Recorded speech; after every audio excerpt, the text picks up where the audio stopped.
game particularly is just making sure that they play just simple footy.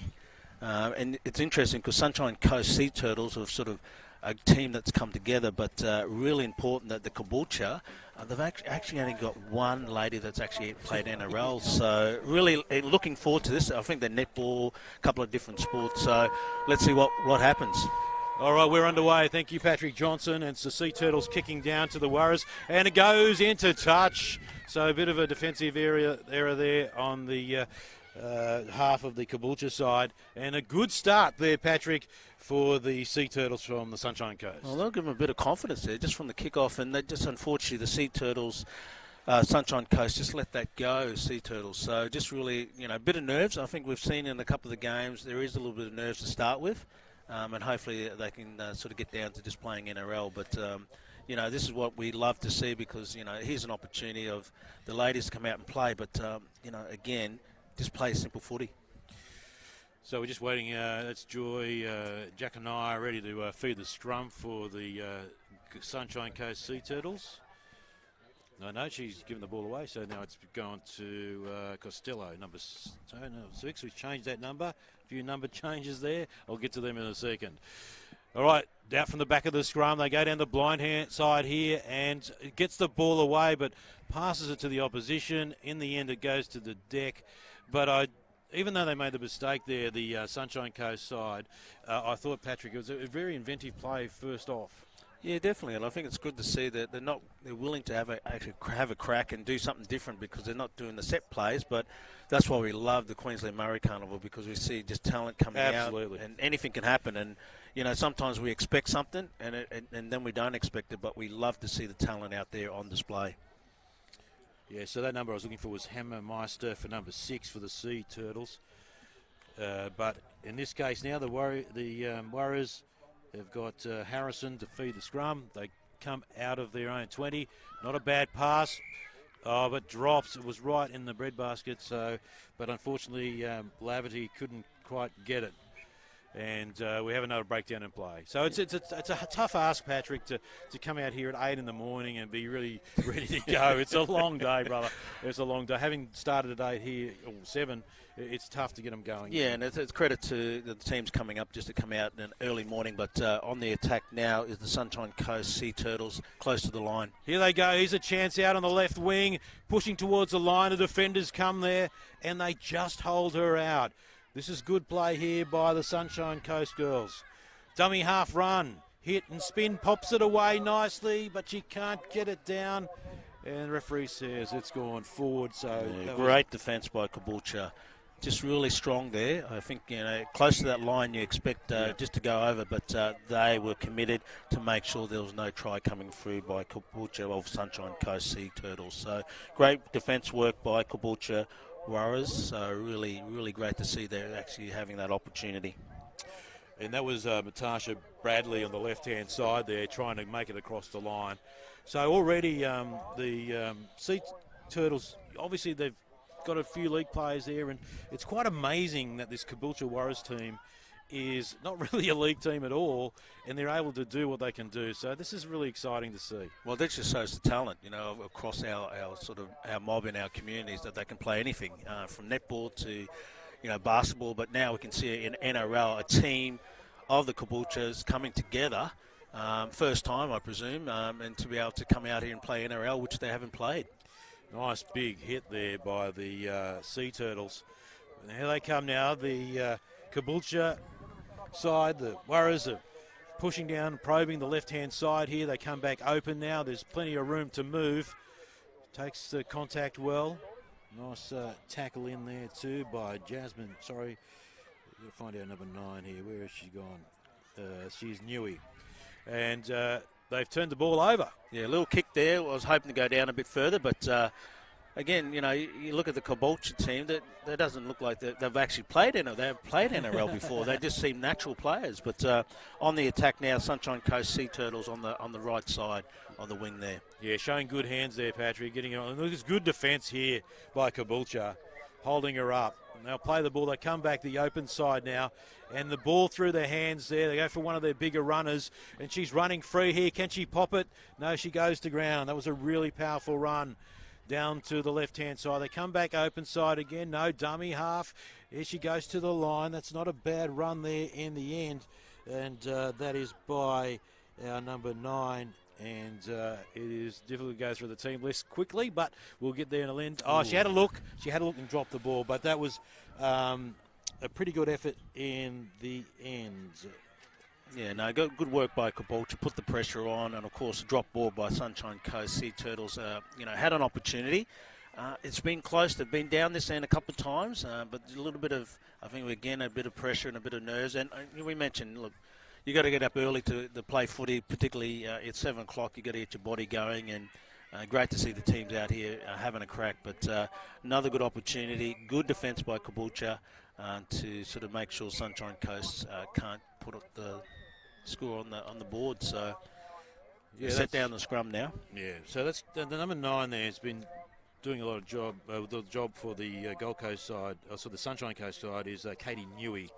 So just with our team list here, I've got to jump between different numbers. It's not in an order, so we're trying to get those calls. And we see a nice run up the middle. Here they come now. The Caboolture side is on fire, heading towards the halfway line. She plays the ball, and it's a knock on. Oh, what a shame. Patrick, that was a great run. Yeah, great run in between. Got the gap and just great commitment there. But just unfortunately, just dropped that ball. I'm just trying to see the number on her back, but I just couldn't see it. But I'll get to name to you in a minute. But this is what we want to see, just that sort of open play, good opportunity. But set for the scrum now, feed for Sunshine Coast Sea Turtles. Here they come, ball in 2 hands, always dangerous. They're 35 metres out, still with the ball in play. Oh, she's lost the ball in contact. Oh, good tackle. The referee says play on, thank you for that. Yes, and no, she's had a look and unfortunately put the ball down. That was Lily Jean Cruz, the number 1 for the Sea Turtles. Yeah, they've had a couple of good little plays, but just losing that ball again. It's just trying to making sure, particularly in footy here, just to hold that ball and sort of run through. But here's another opportunity for Caboolture to put pressure on the Sunshine Coast Sea Turtles here. I mean, Sea Turtles had an opportunity, and you got to remember, a lot of the Sea Turtles have played together at Sunshine Coast, so great opportunity for Caboolture now to sort of put the pressure on. Yeah, absolutely. They go out to the left-hand side. Good tackle, and it's forced a turnover, and here they go, the Sea Turtles. They've turned defence into attack, and they score a try over on the right-hand side. It looked like that was number 3 there who scored the try, and going down there, looks like Jacanaya who scored the try, and that is first points on the board to the Sunshine Coast Sea Turtles. That's 4 points to nil, Patrick Johnson. Yeah, great run there. I think it was just from that loose ball, sort of, unfortunately, Caboolture dropped the ball, and of course the Sunshine Coast sort of capitalised on that and really made sure putting points on the board. But again, it's anything's in this game. I mean, you can see that both teams are sort of finding how they're playing and what they're doing. So there's a little bit of nerves still. We've seen that. And it is a bit cool. So I think, again, this is what we want to see, the two teams sort of getting settled, an opportunity to sort of see how these teams are going. But I am impressed at the moment with the Caboolture Warriors. As we've mentioned, they've only got one player that's played NRL before. Yeah, and that's incredible. And they look like the team they've played for, in the cup. But great work by Sunshine Coast Sea Turtles just to put some points on the board. And now we're just waiting for a kick, so a fair way out on the right side. So it will be tough, but be a good opportunity to hopefully put some more points on the board. Yeah, and the other thing is, coming together, Patrick, as we wait for the conversion, is that the skills can translate from other sports sometimes quite easily, not so much, but just talk us about the different skills you think as a great sprinter yourself as you watch the conversion attempts. It's not bad, but it's waved away. So it remains 4 points to nil, and that's in favour of the Sunshine Coast Sea Turtles over the Caboolture Warriors, the Caboolture Sisters. Yeah, no, I mean, the opportunity to transfer that sort of skill set, we've already got the skills, we've got the talent and the ability, so I don't have any surprise that the ladies can sort of do different sports and come out here and play like they're playing NRL, which some of them, as you know, in the Caboolture team, is only one that's played NRL, so the rest are newcomers. But like anything, they transfer that talent and ability into any sport, and that's the incredible thing around our talent and ability in our communities. We can do any sport if we choose to do it, and we can do it well, and that's what we love to see, particularly at the Queensland Murri Carnival here, showcasing again both men's and women's teams, how much talent we've got in the depth that we have in our communities. All right, so it's the Caboolture Warriors to get us underway again with a restart. There's the kick. And it sits up nicely. Oh, is it knocked back? Knock ball, he's got to pick it up. And it's a knock on. Oh, good work, yeah. And that was Jackanaya with the error there, but so she'd be a bit disappointed with that. Well, good opportunity for Caboolture now to put some points on the board in, Sunshine Coast sort of down this end in the half. So really good opportunity for Caboolture just to play a bit of simple footy and hopefully put some more points on the board. But again, the Sunshine Coast have got the points at the moment, 4-0 against the Caboolture Warriors. Here goes Caboolture now. They've got the back line set, ready to go, Laverty. And she runs around the defenders nicely. Good strong run on the number one there for Caboolture. Georgie Laverty. Now they come to the open side. Oh, but she's dropped the ball. The referee says it's okay. Knock back, yes, great work. Good to see. They go blindside again. Running into the defence there's Hoke. Hoke, strong runner, but they have come in numbers there to defend the Sea Turtles. Caboolture have got a little bit sort of depth in the right side here. Running across field now, running strongly too. That's brilliant work by the number 5 there. That's Sky Bowen. Bowen plays the ball now. And there's Georgie again. There she goes over the line. Georgie Laverty, the number 1 for the Caboolture Warriors. So they hit back strongly, Patrick Johnson. What an incredible run. Again, a bit of one-up running there, but just shows that close to the line. Again, Sunshine Coast weren't going to stop the Caboolture Warriors just coming through, but great individual run by that Sky. Is it Sky Bowen? But she set it up, went onto the left side and then went into the right side in the middle and just able to just pop over. But great running there. Just, again, we can see the commitment and the passion of both teams, and great to see there's a close match and a kick to go. Good opportunity to put it through another 2 points. So you might see Caboolture, if the kick's successful, ahead at the moment, but it is 4-4, both teams, so really good opportunity now. But again, I'm really impressed with Caboolture. Again, I'll probably have to talk about, conversion now successful. So Caboolture Warriors now ahead of the Sunshine Coast Sea Turtles. So again, I think we've got to stop talking about that a lot of these girls, particularly in the Caboolture Warriors, have not played NRL, and it's just natural. They're coming out and playing like they've played together for the last couple of years. So great to see. A good opportunity now, a close match, which we always love, a close match between the Sunshine Coast Sea Turtles and the Caboolture Warriors. So the Warriors are ahead 6-4, as Patrick said. And credit to Zeke Field. He's a coach of the Caboolture side. So he's done a really good job to get the girls together. He said they come essentially this team was started in Caboolture, Patrick, but they've come from all over Queensland. And then you find out often with some teams that they have a few people from all over the state. So that's great to see they've come together. And here we go again, Caboolture. Oh, she slammed to the deck. Great tackle to start that set at 6, and they are trying to make it their way out of their own half, and they're doing a good job here. Now they come to the right-hand side. The chase is on. Here we go, Caboolture again, and look at that's a fine tackle by Jackanaya. And that was a great run there by the number 17. Yeah, Heidi's Hulls. So great individual run on the right side here to make some ground. But again, Caboolture are now in the half of Sunshine Coast Sea Turtles, so really more pressure to put on the Sea Turtles here, Sunshine Coast. So, again, great passing out onto the far left side there. So, again, there's some incredible sort of individual runs here, and, they come to play, which is great to see, even if it's a bit nippy, a bit colder here than the last couple of days. But good opportunity now for Caboolture to put the pressure on the Sunshine Coast Sea Turtles. Well, the rest just held it up a bit, or just making sure.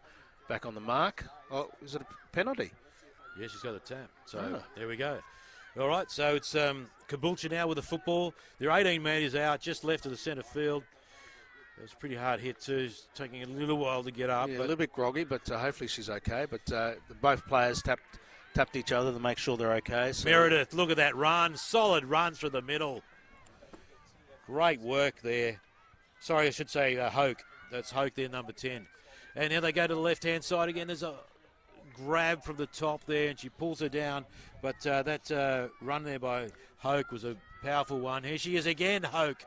Look at her go. She's going towards the line. She's hitting and spinning. They're not going to stop her. And over she goes. The number 10, Flora Hoke, for Caboolture, goes over, Pat. Oh, great run. Flora, look, that close to the line, you're never going to stop it. And look, she came up, wanted to take it again. So great to see that she was able to capitalise on that and score the try. And, again, we were seeing Caboolture really committed and really attacking the Sunshine Coast Sea Turtles. So, again, great individual teamwork by the team.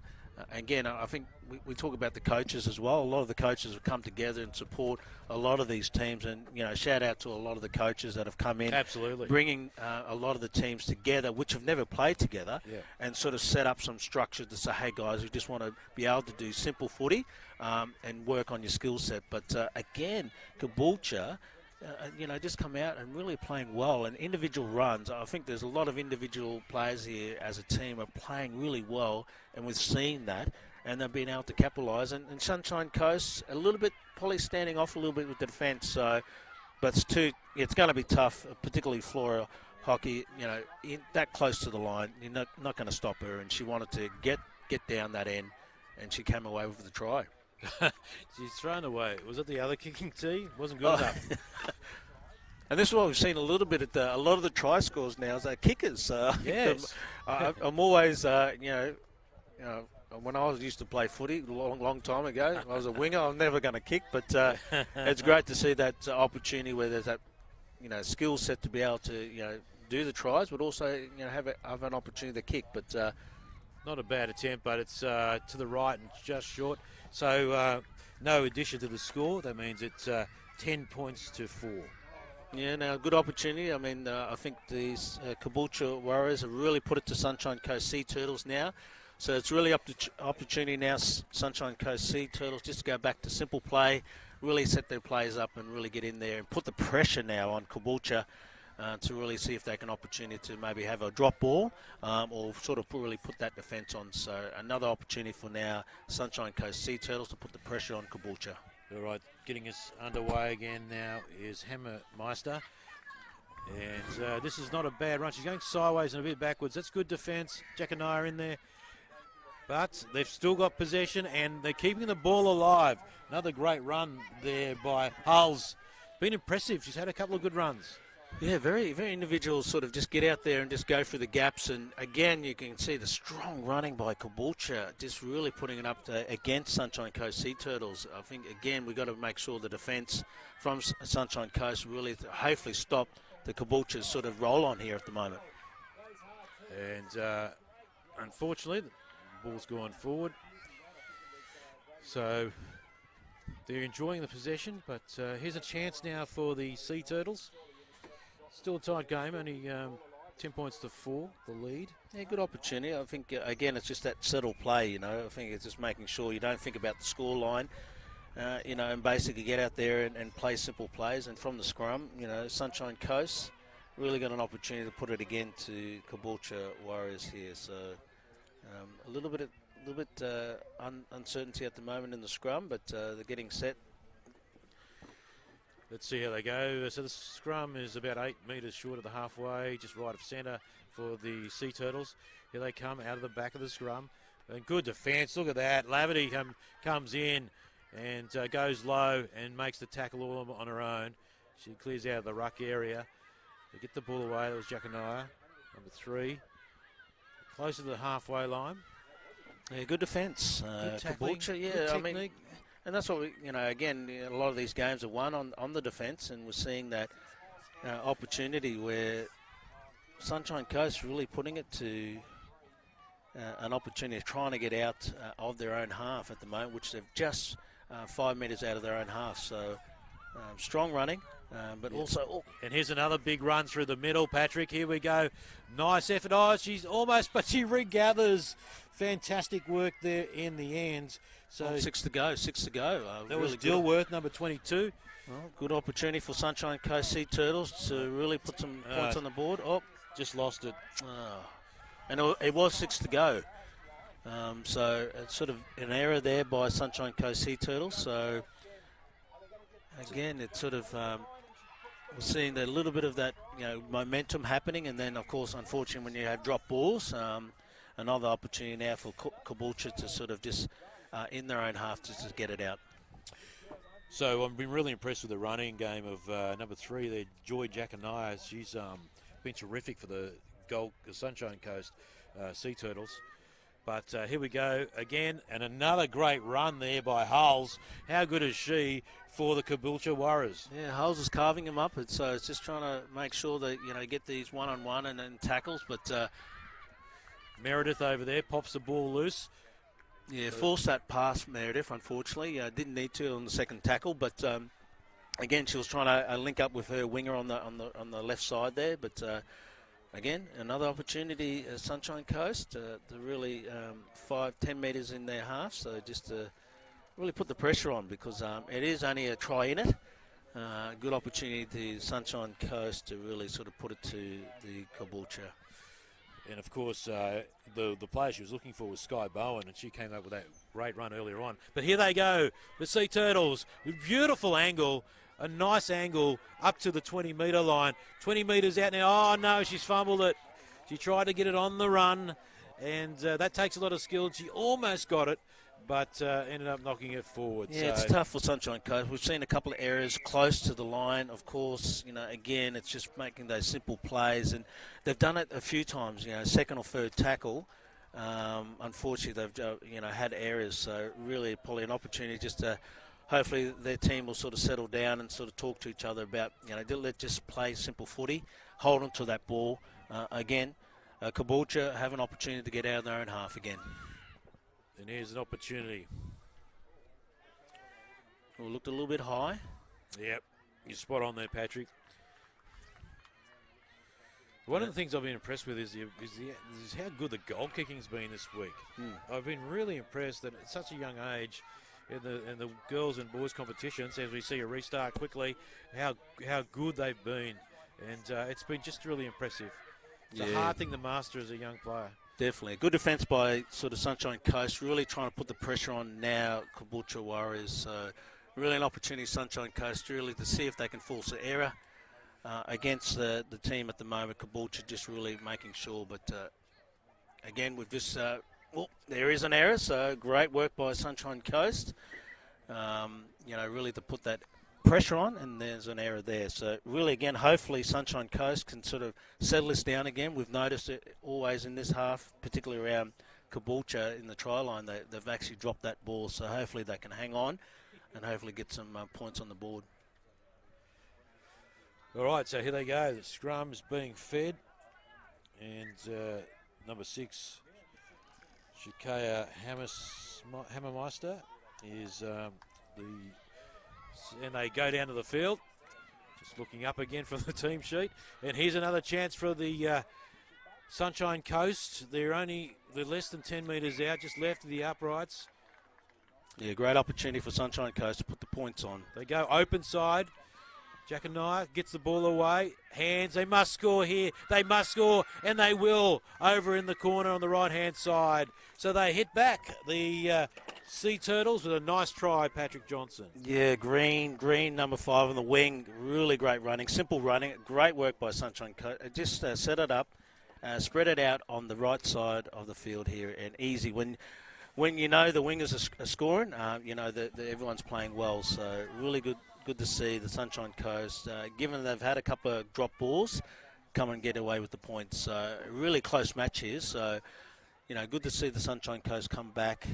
But it was Green that sort of scored in. That's actually Quendell Bank. They've changed the numbers around. So that's Grendel in the number 5. Yeah, my apologies. That's all right, mate. The change in the team sheets, we always notice at the Murri Carnival, particularly, we know there's always chops and changes of and the jerseys players. don't always fit, so it just makes a bit of a mess of the team sheet, so it's hard to call quickly. But, we've got the right one there. So... and thanks for bearing with us, everyone, because I think we look at trying to make sure we get the right players on board, in the sense the right names in this team. So thanks for your patience and understanding in this matter, but a good opportunity now. Sunshine Coast not successful with that kick, but again, really good opportunity to really see the two teams really nothing in this at the moment. Again, just 2 points in it. 2 points. So, 10 points to 8. So that conversion was critical for the Caboolture side as the siren goes in the background. And that is half-time. So we've got a tight one here in the girls under-17s competition on Field 3, the 8 o'clock game here at the Murri Rugby League Carnival. Giro Sen and Patrick Johnson in the chair. We'll be back in a moment to cover the second half, but so far it's the Caboolture Warriors leading the Sunshine Coast Sea Turtles by 8 points to 10.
Good morning again, everybody. Jero San and Patrick Johnson here for the second half of this game on Field 3. It is the girls under 17 game, and it is between the Sunshine Coast Sea Turtles and the Caboolture Warriors.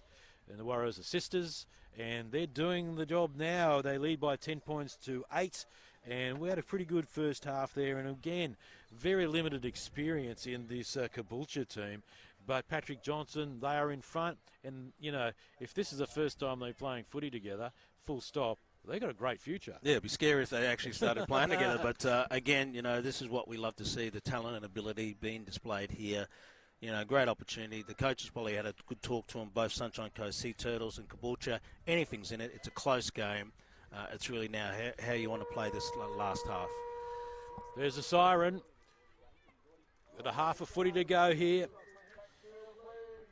And away we go. And she's one of the stars getting us underway. Hoke, the number 10 for Caboolture. So keep an eye on her. And she's in there doing the tackles. She's kicking off. She's kicking goals, scoring tries and doing the tackles. She's doing everything. And that's what we love to see. Again, we're seeing really strong defence there and individual plays like number 10 there. But they've gone for a shepherd there, Patrick. Wow. And Sunshine Coast, you know, they're the team that work together and play together, but they seemed a little bit confused there. Who was going to take up the first hit up, and sort of Caboolture now sort of capitalise on that. And again, we're seeing two different teams here at the moment. One that probably has limited experience, and one that's got the experience. But we're seeing individual players by number 10 there, Flora.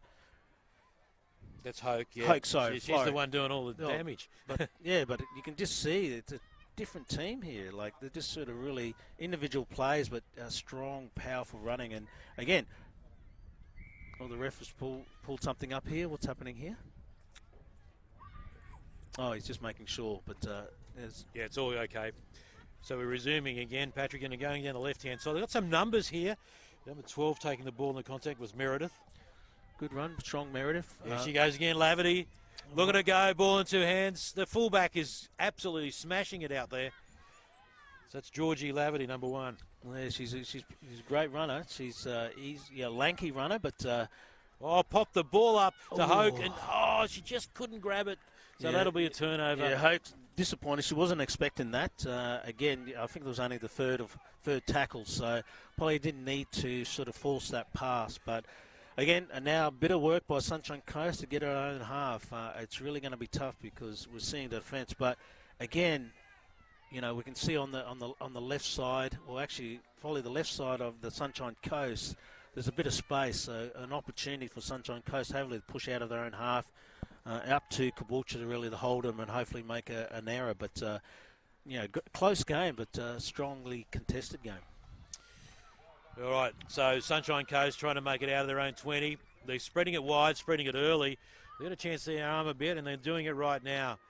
And they're keeping the ball alive somehow here, and scrambling Caboolture in defence do a good job. Yeah, good opportunity made, easy metres, about 20 metres out of their own half. But again, Sunshine Coast really, putting the passes together. But again, we can see the flair and the ability. They're not afraid to pass and sort of make that inroads. But a great opportunity again for Sunshine Coast. They're just making metres and grounds. It's just strong running at the moment. But again, we're seeing they're just past the halfway now. Sunshine Coast Sea Turtles all forcing the pass a little bit. Picked up though okay. That was well recovered in the end, because it looked a little bit dangerous. They might have coughed the ball up. But that was Costello cleaning up the dregs there on the right-hand side. Here they come down to the right again, stepping and weaving nicely. And that's Cruz there, the number 1. Over the top. Oh, it looks like she's knocked it on. It's gone forward, the referee says. And it'll be a scrum. But a bit of confidence there. Sunshine Coast really not afraid to sort of move that ball around and sort of getting out there. But you can just see, that little bit of tempo, a little bit of quickness there. But again, basically in the 6 tackles, they were able to make nearly 10 metres outside the Caboolture. So really strong running by Sunshine Coast. So it'll be interesting how the defence is now. But again, the wind's picked up. It is a bit of a crosswind, so it's not going to benefit really any of both these teams. But again, it's really up to Sunshine Coast. Good hit. Look at that. They came over the top and creamed her. 3 in the tackle. Well, that's what we want to see, Sunshine Coast really putting the pressure on the Caboolture, who's actually got the bit of a run. But Meredith running into the contact zone, but it was a good one-on-one hit. Seems some really good aggressive defence here in the last couple of minutes. And it's Mundy there. She's directing the traffic, going towards the sideline, and she's into touch.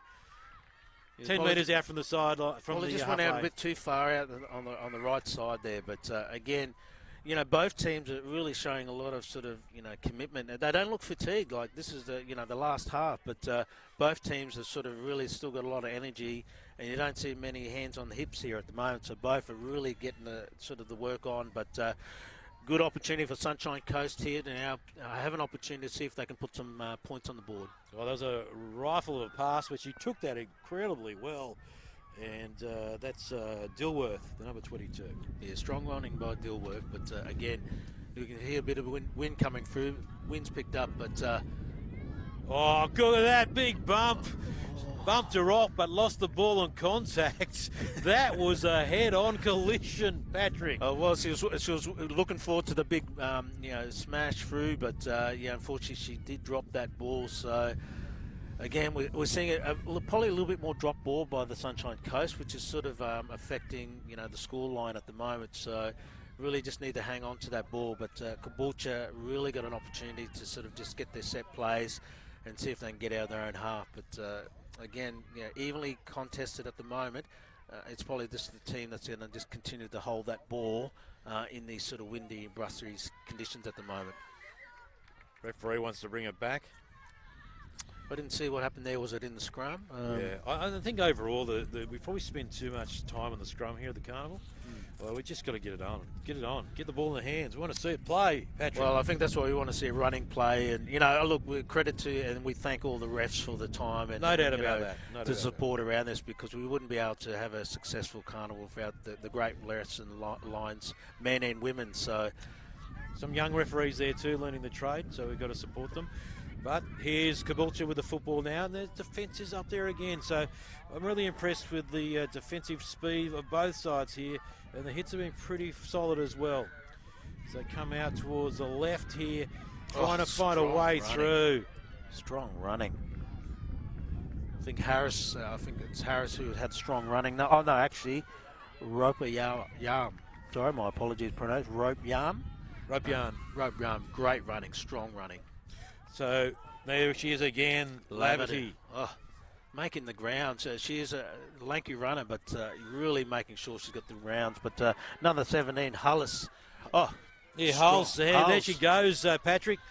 And the referee says, do we have a penalty? Oh, no, head high. Head high. Yeah, so, well, again, you know, you can see the commitment by Caboolture Warriors just really pushing hard, and those individual players coming through, and a great opportunity for Caboolture in 30 metres outside the Sunshine Coast Sea Turtles try line. So really going to put the pressure on. Really up to now Sunshine Coast to really make sure the defence is strong against, you know, Caboolture, who's really got the run of the game at the moment. He's got the momentum, so hopefully Sunshine Coast can sort of hold them out. But good kick for touch, 6 tackles. Really great opportunity for Caboolture to put more points, or Sunshine Coast to hold them out and hopefully get an error. All right.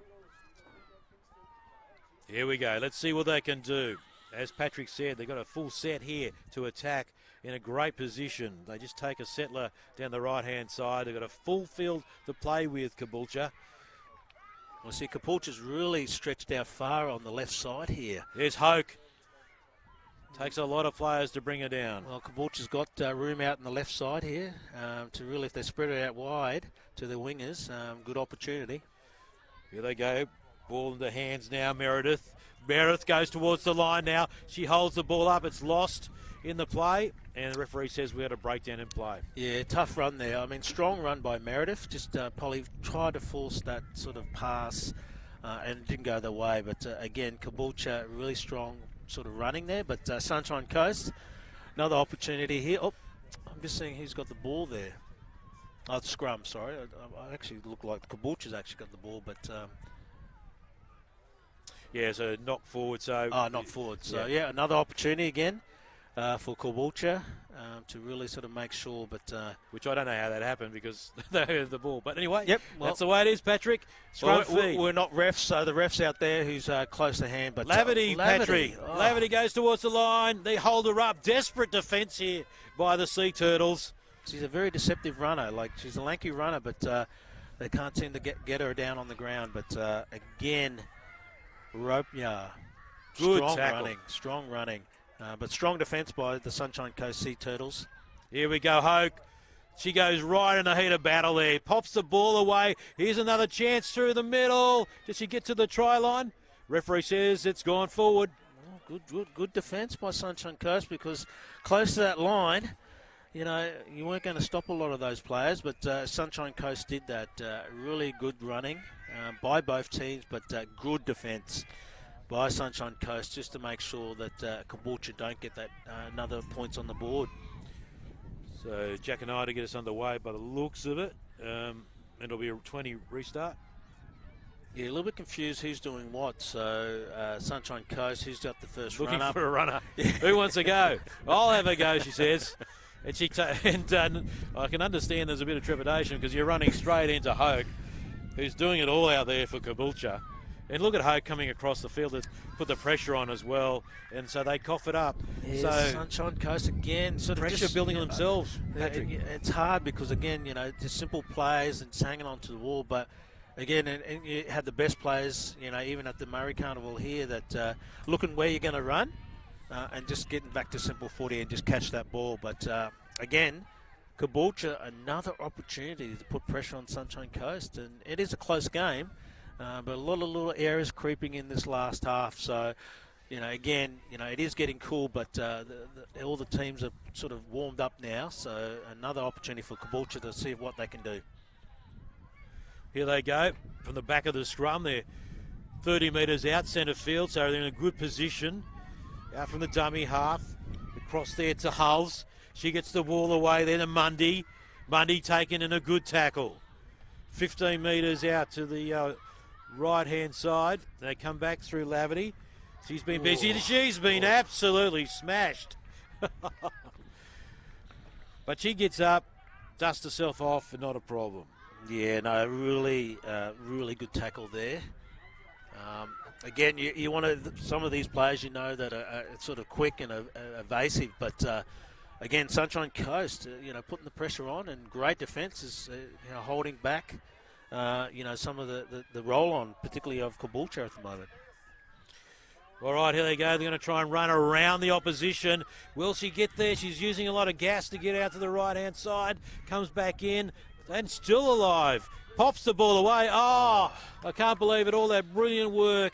And it gets dropped in the end there. But it went a magnificent run around the right-hand side. But just couldn't quite get the forward or the straight meters they needed there, Patrick. Yeah, it's tough because you got those individual players that are trying to, pump up the team and really motivate them. And, again, it's sometimes just pushing too hard. And, a little bit unfortunate there for the number 6. That's Hammermeister. Hammermeister just trying to, motivate the team to sort of get through. But now an opportunity for Caboolture again down this half. I think they've had about 4 or 5 opportunities down this end against the Sunshine Coast. So a lot of pressure now, again, on the Sunshine Coast to sort of hold Caboolture out. All right, so that was Harrison, the back of the scrum. Get the ball out wide. That was Laverty. And they're alive and on the rampage now, Caboolture. Oh, popped the ball away nicely. But the defence is there. They're scrambling well. Sunshine, it comes clear in the tackle. And the referee says, okay, we're going to say that's a knock on. So, this is the thing about the Sea Turtles, Patrick, but the defence is really good, but they're just letting themselves down when they get the ball. It's almost as though they put so much effort in the defence, they're just not ready to go and attack. Yeah. I mean, I'm loving how they're playing the game with commitment, but they've just got to tweak that a little bit. Well, again, there's anything into it. I mean, you got the roll-on of Caboolture at the moment, but the great defence by Sunshine Coast, and again, we just want to play that simple footy and just hanging on to ball. And really, again, you're trying to motivate your team. You're a little bit down on the scoreboard, but again, great running here. Number 6, Yeah, that's Hammermeister. She's a star. Oh, she is, and she's trying to motivate her team. There's nothing in this game. I think it's only 2 points actually. So yep, 10-8. 10-8. So strong running. Again, it's good to see Sunshine That's Coast. Monday, number 19. Just putting some points. It's just set plays. Look at this run. So huge run up the middle here. Here's a huge opportunity for the Sunshine Coast. And they're 12 metres out left-hand side. Let's see if they can hold possession here. It's been letting them down, but this is a huge, huge opportunity. Stepping and weaving all the way through the middle. They forced to come in numbers to defend. That was a great run there by the number They've got 22. space out in the right side here if they spread it out wide. Oh, no, that's exactly what we were talking about. Huge opportunity, just let down by a basic error, and that was a massive chance gone missing, Patrick Johnson. Yeah, tough. So close to the line there. They just had to hold on to that ball, and we're seeing that. We mentioned, the great defence, but just not being able to finish it off with just those simple plays. But again, it is a close game. It's only 2 points in. So, again, it's going to be tough. Again, Sunshine Coast with their defence. Hopefully put a bit of pressure on Caboolture here at the moment in their half. So, really going to be a tough match here. Is that Hoke feeding the scrum? Well, he's doing everything. Incredible. And they go in there, and she's been enormous for the side, isn't she? Yeah. Flora Hoke, she's been absolutely outstanding. And she's taking her time to get up, and she deserves to take a bit of a breather. Here they go. They're going to attack from their own line here, Patrick. I like this. Yeah, a bit of flair there, what we love to see, particularly here we see a lot of that talent and ability, just getting out there and just putting it together. But unfortunately, a little bit of a drop ball. I don't know if it got knocked back by the Caboolture there, just probably forcing it out a bit. Yeah, I don't know, did it go back? Sometimes I think in rugby league we unfairly just immediately take a drop ball and think it's a knock on. And a lot of the times it's just a sideways or knock back. But anyway, it's I much prefer to get the benefit of the doubt rather than packing another scrum, Patrick. Yeah, well, again, we talk about trying to have a bit more flow on the game. But again, on this side, on the far left side there, the ref's there, close, and he sort of held it up for another scrum. But Sunshine Coast running on the play. Oh, they go to left, and huge chance. Did she get over? Just close to the line. Hard to see from this distance. They come wide. They're just wide open. Huge back line. They need to get the ball through the hands quickly. They've still got an overlap on the right here, Patrick. They need to get it going and going quickly. Now it's through their hands. There's a big pass. Here's an opportunity, and I think that's Cruz there. Gets it out to the number 2, the winger, and she scores the try. Well, great to see Sunshine Coast. Really, again, those simple plays, and they're able to, again, put it on the far right side here to put points on the sword and go on to the lead. So all that, effort, and particularly through the defence, a couple of the error drops, but, it doesn't matter now. They're putting now points on the scoreboard, and they're leading now, which is great to see Sunshine Coast just come away with that. But gallant defence by Caboolture, a little bit too, unfortunately, a little bit not spreading out too wide, and it was a lot easier. With the numbers, I had the numbers of Sunshine Coast, put it into the corner. Emily Marsh is the number 2, according to my team list. So that was a great reward. They shown so much potential. It can be deflating if you make those errors and you're not executing how you would like. But that's great stuff, and I think Caboolture just ran out of players in the end. And you know what the other thing too is they had the overlap and they used it. Yeah, and I think they saw that and just been simple. And they had it on actually the second play before this, the second 6, but they dropped the ball, and they're able to come through. It doesn't make the distance. It's a tough one here at the moment because of the wind. But that was an attempt by Bago, and Maddie Bago missing that. But that means that extra, the 4 points from the try will take us to 12 points to 10. Well, still nothing in it. You never know. You might see a field goal, or who knows. I mean, good opportunity still. It's so close. Only 2 points in it. So Caboolture a little bit sort of slow coming back into it. Hopefully, they played so well. Hopefully, the heads are up, and again, again, this is another opportunity to put the pressure on Sunshine Coast. And again, Caboolture just sort of setting themselves. Everyone's sort of looking around, making sure they're all set for the kick-off. So I'm looking forward to this, because this is sort of the last half. A real opportunity. There's only 2 points in it for Caboolture to sort of put some more pressure on Sunshine Coast. But Sunshine Coast have been playing well in defence, and that's why they're sort of leading at the moment. Hoke gets us underway. She does everything. Oh, it's a knock-on. So, unfortunately there for Marsh, he was a hero just a second ago, and then a lot of pressure. It was a tough one to take, and she probably just should have dived on it, but she tried to pick it up one go.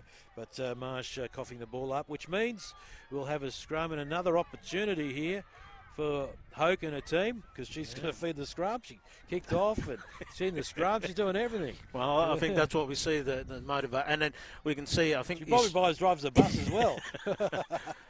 But she's motivating the team, and again, you can see some of the players ready, and, a good opportunity just to see what this Caboolture can do. All right. Comes out. She takes it herself down the blindside. I saw Laverty there. She was ready to go. Yeah, Laverty's in the backdrop, just making sure she's ready for it. And she's a elusive runner here, Laverty, for number 1 for the Caboolture. So nicely into the hands there of Ropian. Ropian's strong running by Caboolture. Every time she gets the ball, she makes huge meters. Here we go, Laverty. Ball in 2 hands, across field. This is dangerous. Look at her stepping away. She's a good player, the number 1 for Caboolture. They've been only 5 metres out, Caboolture, from the Sunshine Coast try line, so let's see what they can do. They're spread out, but they go close to the line here. Good defence. Great defence by the Sea Turtles. Dummy half run. Can she find her way through? Well, Caboolture's set on the left side here. If they spread it out wide, they've got the numbers against Sunshine Coast. Laverty. She's got it. She dummies. Goes towards the corner. She rolls around.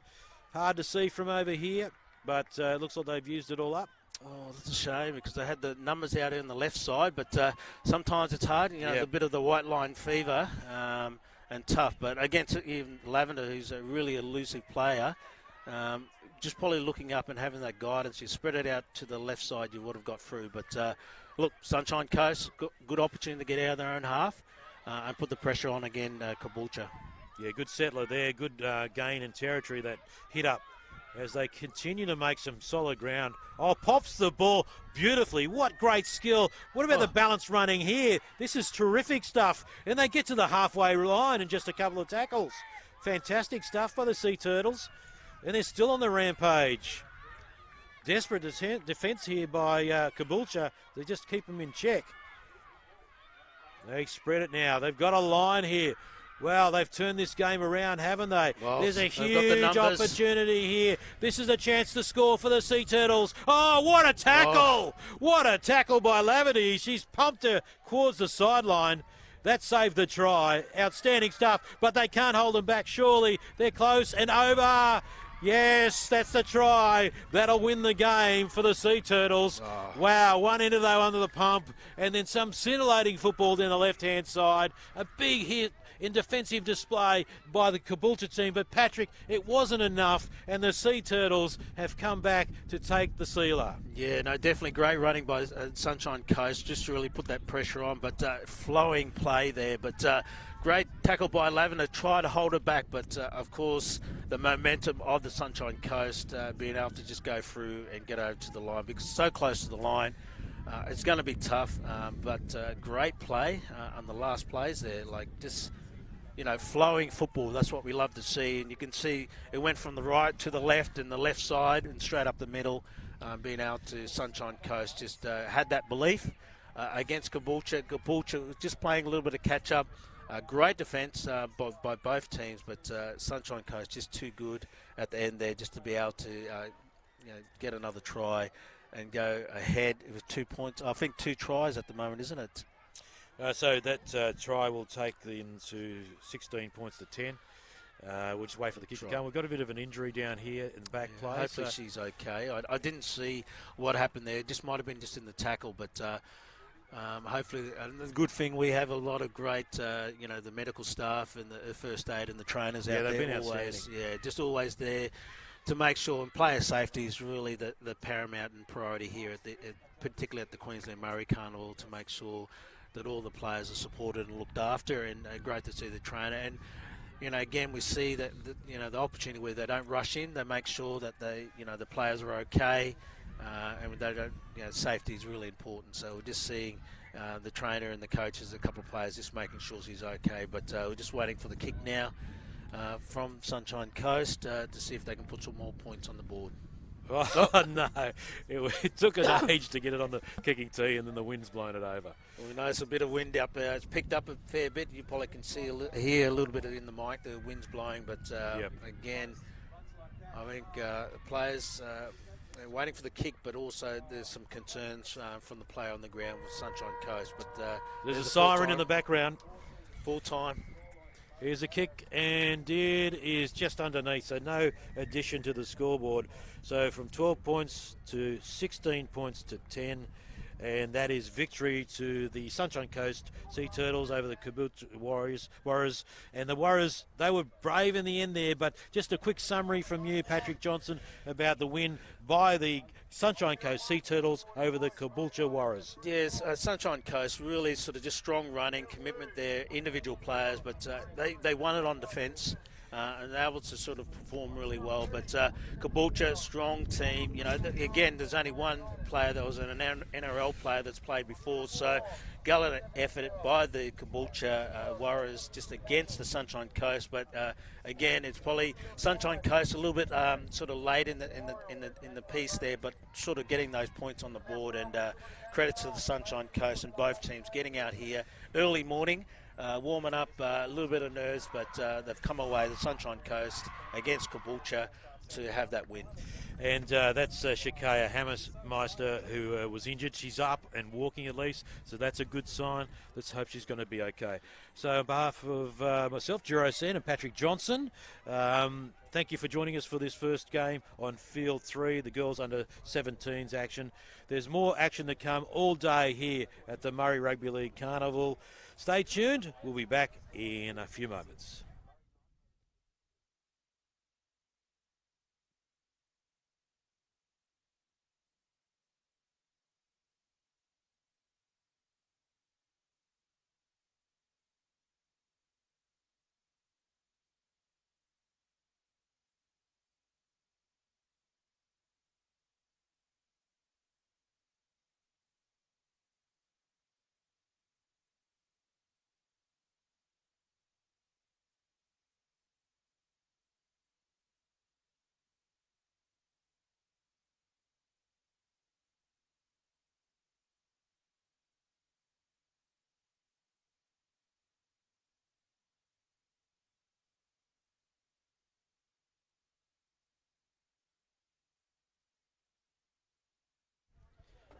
Check 1, 2.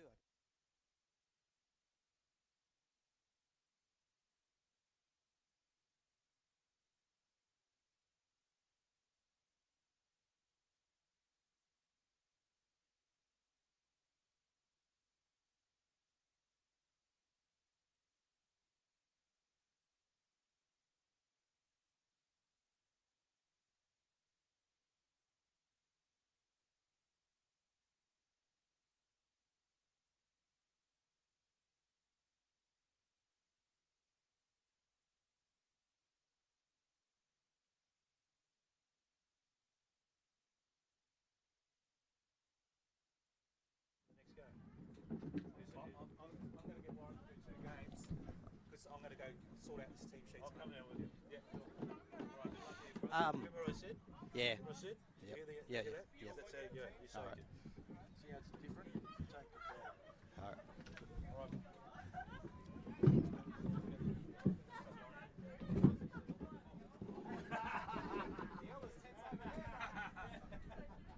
Be respected. Gordy Langton. Hello, Gordy. How you going? With you? Great. Gordy's student athlete as well, but knows a lot about footy and all that sort of stuff. So I heard that commentary before. It's phenomenal. Yeah, I'll get it. Hey, I got my jacket too. I just bring mine. Hey, look at this. Melbourne 2000. I've got this.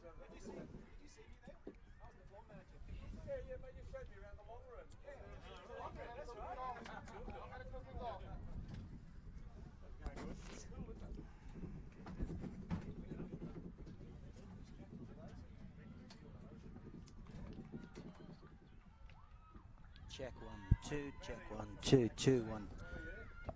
Check 1 2. Roger, Echo 5.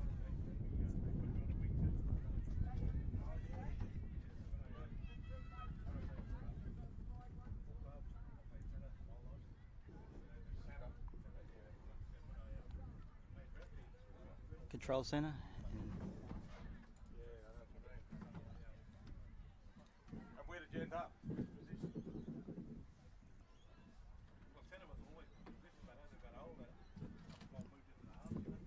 Moved in the prop, man.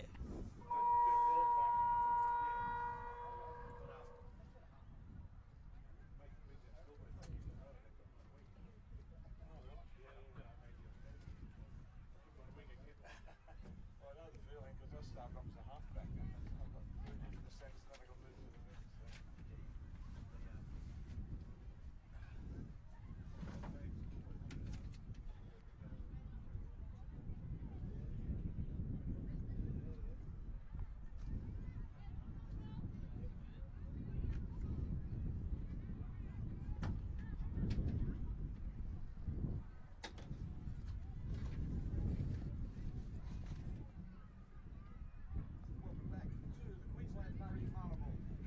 And the action about to get underway. Okay. And hello and welcome to the Queensland Murri Rugby League Carnival. I'm Eldon Lyle, joined with my Daily Choices Ambassador co-host here, Patrick Johnson. Welcome to the game. Hey, brother. Yeah, no, a little bit windy here. Second game here on field 3, I think it is. FNQ Pearls against Murri United. So looking forward to this. Good opportunity, good kick-off now. We're underway and off the legs, and it'll be a knock-on there by Murri United. So we'll be packing the scrum. So Straight away. Murri United in black, and of course the Far North Queensland Pearls. And a lot of the girls at Far North just come down. They've actually took the bus. Yep, they've come all the way from Cairns. Torres Strait Islander, Cairns, Wyunga, Tablelands, and Innisfail. So great to see those different teams from different regions coming down. But looking forward to this matchup. So really going to be a tough matchup here. But again, we're seeing both teams here really trying to get set, and a little bit of nerves to start with. But looking forward to this matchup. So under 17 girls here, and we get the hooker to feed the scrum here from the FNQ Pearls. Lottie said Gigi. And it's off. The ref's going to call it back. Yeah, what happened there? Just didn't feed through the scrum. Didn't roll through. Open legs, roll it That's through. okay. And Lottie to feed the scrum. And we'll get this game underway. And here we are. Dummies running through, offloads the pass. Good run here by 17, puts the ball through. Coming down to the centre. She offloads the ball, still in play. And the winger will take the tackle there and play the ball. Yeah, great to see Far North Tamiko Pearls Hirakawa. really not afraid to move Hooker. that ball. Got a bit of movement here from the FNQ Pearls. And they're just outside the try line, hoping to get a good head start here. Number 14, close to the line, just about a metre. She'll play the ball. Going to the right. Looking at the options, holding the ball in the hands. And we've got a knock on. So close to the line. Well, It'll be a FNQ Pearls really had the opportunity. They had the numbers out on the right side here, but we're seeing that little bit of sort of nerves, but also, just making sure they play simple foot in to catch that ball. So just seeing a drop ball. But great bit of flow, particularly from Far North Queensland Pearls. Really not afraid to sort of pass that ball out, which we love to see, particularly at the Queensland Murri Carnival here, 2022, just to see that sort of flair and opportunity. But again, we've got the Far North Queensland Pearls versus the Murri United. Pearls are in blue, and of course the Murri United in black. So we're going to take it back to the scrum here for second feed. Oh, we had two scrums that Peckham will be the ball backer, but feeding it here. From Murri United, big push, coming around to the blind. She's going to play it. Oh, they're going to get it close to the sideline. Still held. She's still in play. Oh, play the ball there. Great effort there, not to go out. I think it was number 2 there. Try and work it out of their end. Nice run here, and she'll be taking the ground on the 20. First receiver off to the second. Bit of contact. 23. Yeah, good talk, good work by Far North Queensland Pearls against Murri United. Defence is strong and Good just work off the marker. holding them back here, the Murri United at the moment. Just Looking for a penalty, trying to get out. And we've got a knock on with tough defence, forces a mistake. They just needed to tuck it under and get out, but now they're going to have to defend hard to keep them out here. F&Q Pearls on the run. Number 11 here working hard. She'll be brought to ground 10 metres out. Fide, number 11, Fide, strong running there. Close to the, nice pass. the line of... Off the hooker, 23. She's going to be hard to contain, and she will be brought to ground just outside. Oh, strong defence there. Let's see if they Hard push it out knocks, here. Hard Lock, knocks. short pass. They're going to go wide here. Oh, and we've got a knock on. Yeah, it's unfortunate, all that work that Far North Queensland Pearls have done, just dropping that ball in the last sort of couple of passes there. So really tough because they actually got the momentum. They're really pushing hard, but again, it's just that simple playing footy. Hold on to that ball, and when you're that close to the line, hopefully you can get over for the try. But credit to Murri United, strong defence, really to put that pressure back on. But great close game. Anything's in this game, but again, we're seeing both the teams with a couple of little errors creeping in the first half. So hopefully they can hang on to that ball and sort of let it go and play some footy. Murri United here to feed the scrum.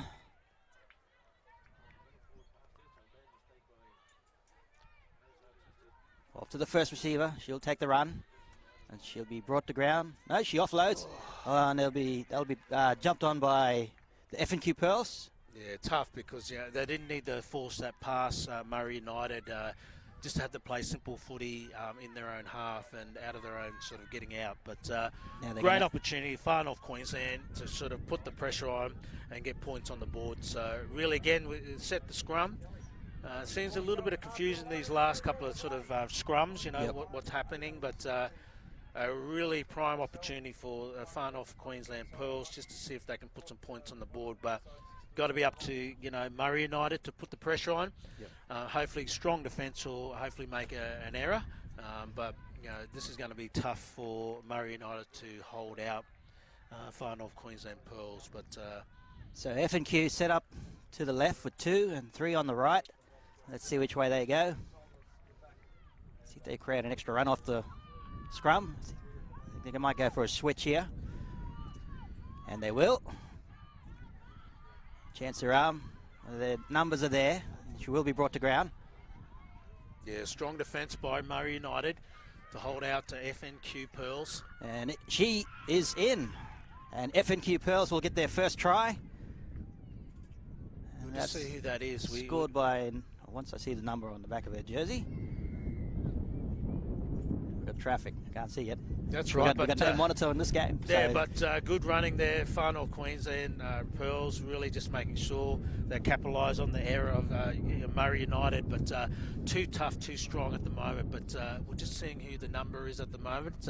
Excuse us, given we don't have a monitor, but we'll come to with you with a name in a minute. But the try scorer. But first points of the game, F&Q Pearls.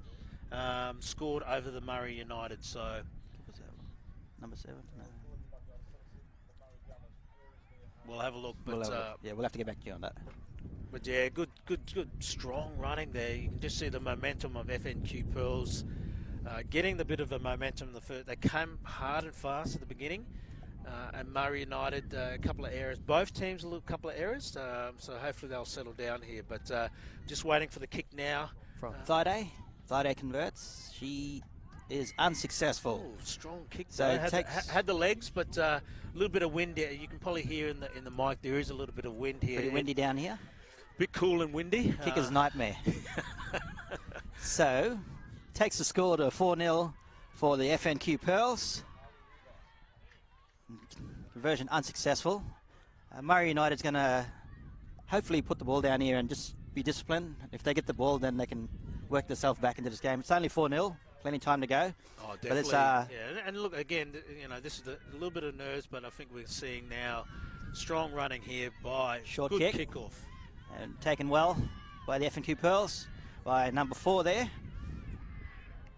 Yeah, I mean, it's pretty Mitchell. simple. Just trying to get out of their own half, but I think it's Thaiday again. Strong running. Is that Thaiday? Yep, Thaiday, strong run by Thaiday. 55 metres, just over halfway. We'll play the ball. Going out to 23. Big run here, nice back up. King. Gets the offload. That'll be knocked back. Play on. Ref calls it. She's got the run here. She's making metres. 14. Still going. Stepping, weaving, and eventually brought to ground. Just under 8-9 metres out from try line. Hoping it for the second, spinning, and she'll score the try. Wow, look, and the momentum of FNQ Pearls, just too strong for Murri United. A couple of missed tackles, and unfortunately, again, for Murri United, FNQ Pearls have just got the run on at the moment. Really strong running and powerful running, and it's just sort of free-flowing running. That's what we love to see, and at the moment, FNQ Pearls are just too good at the moment for Murri United. So hopefully Murri United will come back. They'll have a talk about those simple things about one-on-one defence. But again, we're seeing just a little bit of that momentum from FNQ Pearls. Really, can we have a look at who was the try scorer there? We're waiting for it to turn around so we can see the jersey number. Very hard, no monitor. I think it's number 3. I'm pretty sure that's Ella Temenanona. No, that's a 9. Hard to see those numbers from this distance. So Gigi. And Thaiday with the kick again. Well, nearly the same position, I think, Thaiday. The same position of the kick, so she might be successful in this one. And she gets it this time. Takes the score to 10 for the FNQ Pearls. Yeah, great sort of momentum. They've come to play, FNQ Pearls, and I think, again, you're talking about a team that's come from far north Queensland, the big bus ride. Great to see, you would expect a little bit of fatigue on the travel, but a lot of these ladies, this is the first time they've actually played together, and they got to know themselves on the bus, so really great to see they gel get together on this trip, but up to Murri United now to sort of fight back and hopefully put some points on the board, because they've got to stop this momentum of FNQ Pearls, given they've had 2 tries now. So now Murri United, Peckham see with what the they kick. can do. Got some short kickoffs at the moment, so to try to get it down, use the win. We've got a good run here by number 14 from the FNQ Pearls, and she'll play that 56 metres out from their try line, working down to the 40. She brought down 35 out. Number 10 there from the FNQ Pearls. Mills. Offloads off. Number 12 still running. Breaking through. And she'll be brought down 10 metres out from the try. They're going in possibly for the 3rd try here, the FNQ Pearls. And she will be in. 3rd try for the FNQ Pearls. Yeah, too tough, too strong at the moment. And on that momentum, Murri United's just playing a little bit of catch-up at the moment. And, again, FNQ Pearls are just running straight through them in the defence, and that's the hard thing. A lot of these games we've noticed in the few games, even from yesterday, that defence is going to win this games for you. And unfortunately, Murri United just, are not being able to sort of stop the momentum of FNQ Pearls at the moment. But again, great play by FNQ Pearls. They've just sort of free running. But really putting a lot of pressure on Murri United to get back into this game. But again, we've got Friday kicking again, so straight in front. And she, hits the pole.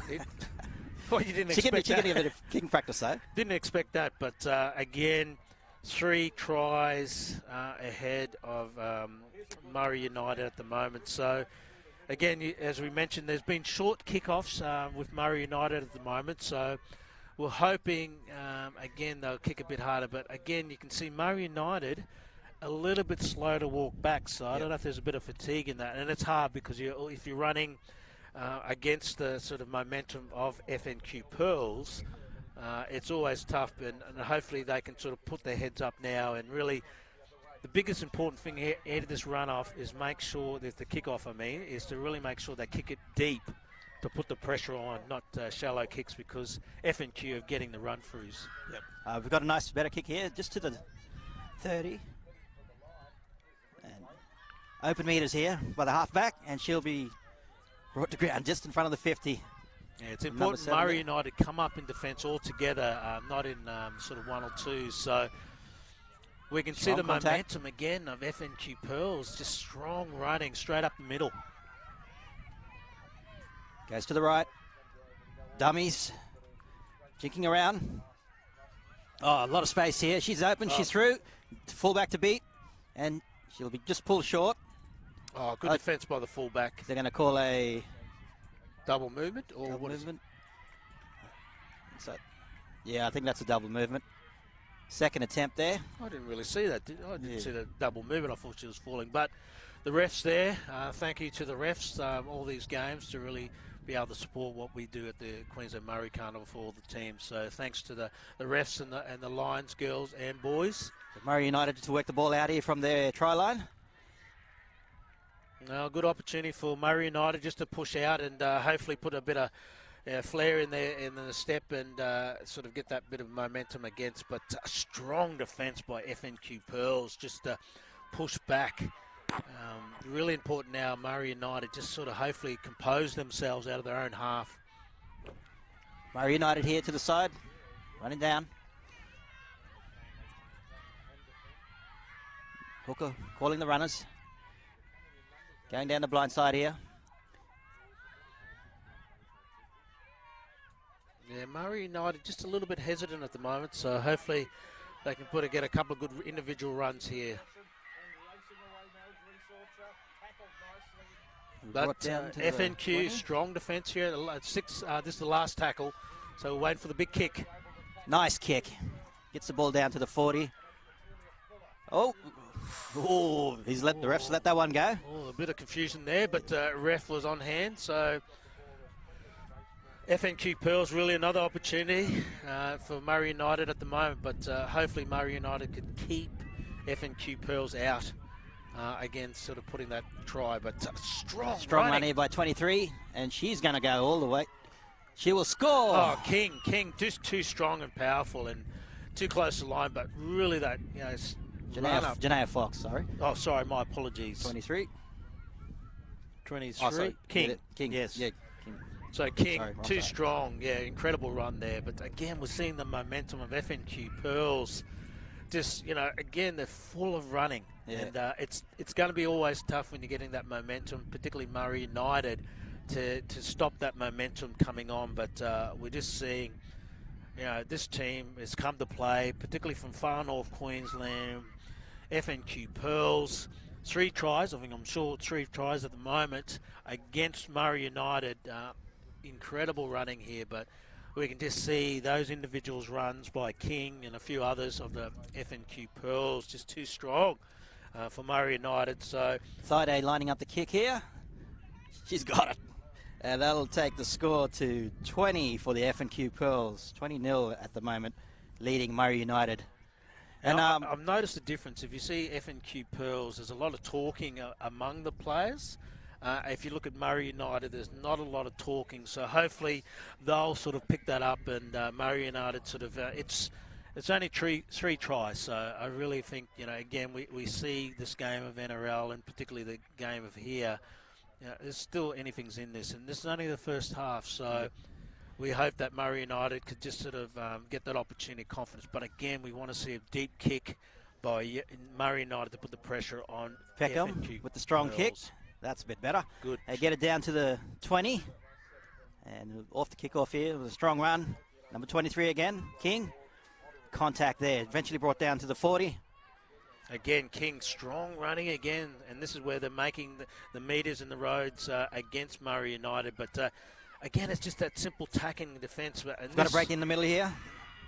Brought down to the 40 outside the try line of Murri United. Coming down to the right.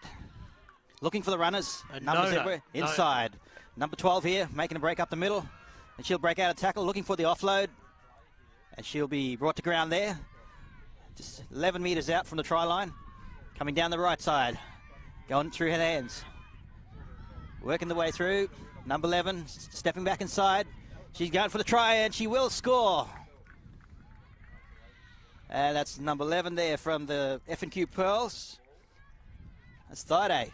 She's going to get to convert her own try. Oh, incredible run again. I mean, it's hard and it's tough for Murri United against that sort of run of play. And you can see FNQ Pearls running with confidence, strong running, and the defence is hard. And again, Murri United, gallant effort, just trying to stop that momentum. But when you're getting that close to the line, you have people like Fide that close to the line, and King and some of the other, big forwards that are coming through that you're never going to stop them. And the confidence and the talk.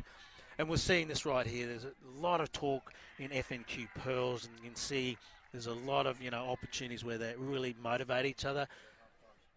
Murri United a little bit quiet, and I think that's hard when you're letting in 3 or 4 different tries, but successful conversion by Fide straight through. I mean, she's getting a bit of practice here at the moment, so it's great to see. But you can just see the difference, and I'm hoping that Murri United, they don't think about the scoreline, they think about just playing simple footy, and that's what it's going to get them through. But F&Q Pearls. A great sort of credit to those guys. They're really getting the momentum, and you're getting some strong individual runs by some of those players in FNQ Pearls of just really putting it to the Murri United at the moment. Takes the scores to 26-0 for the FNQ Pearls.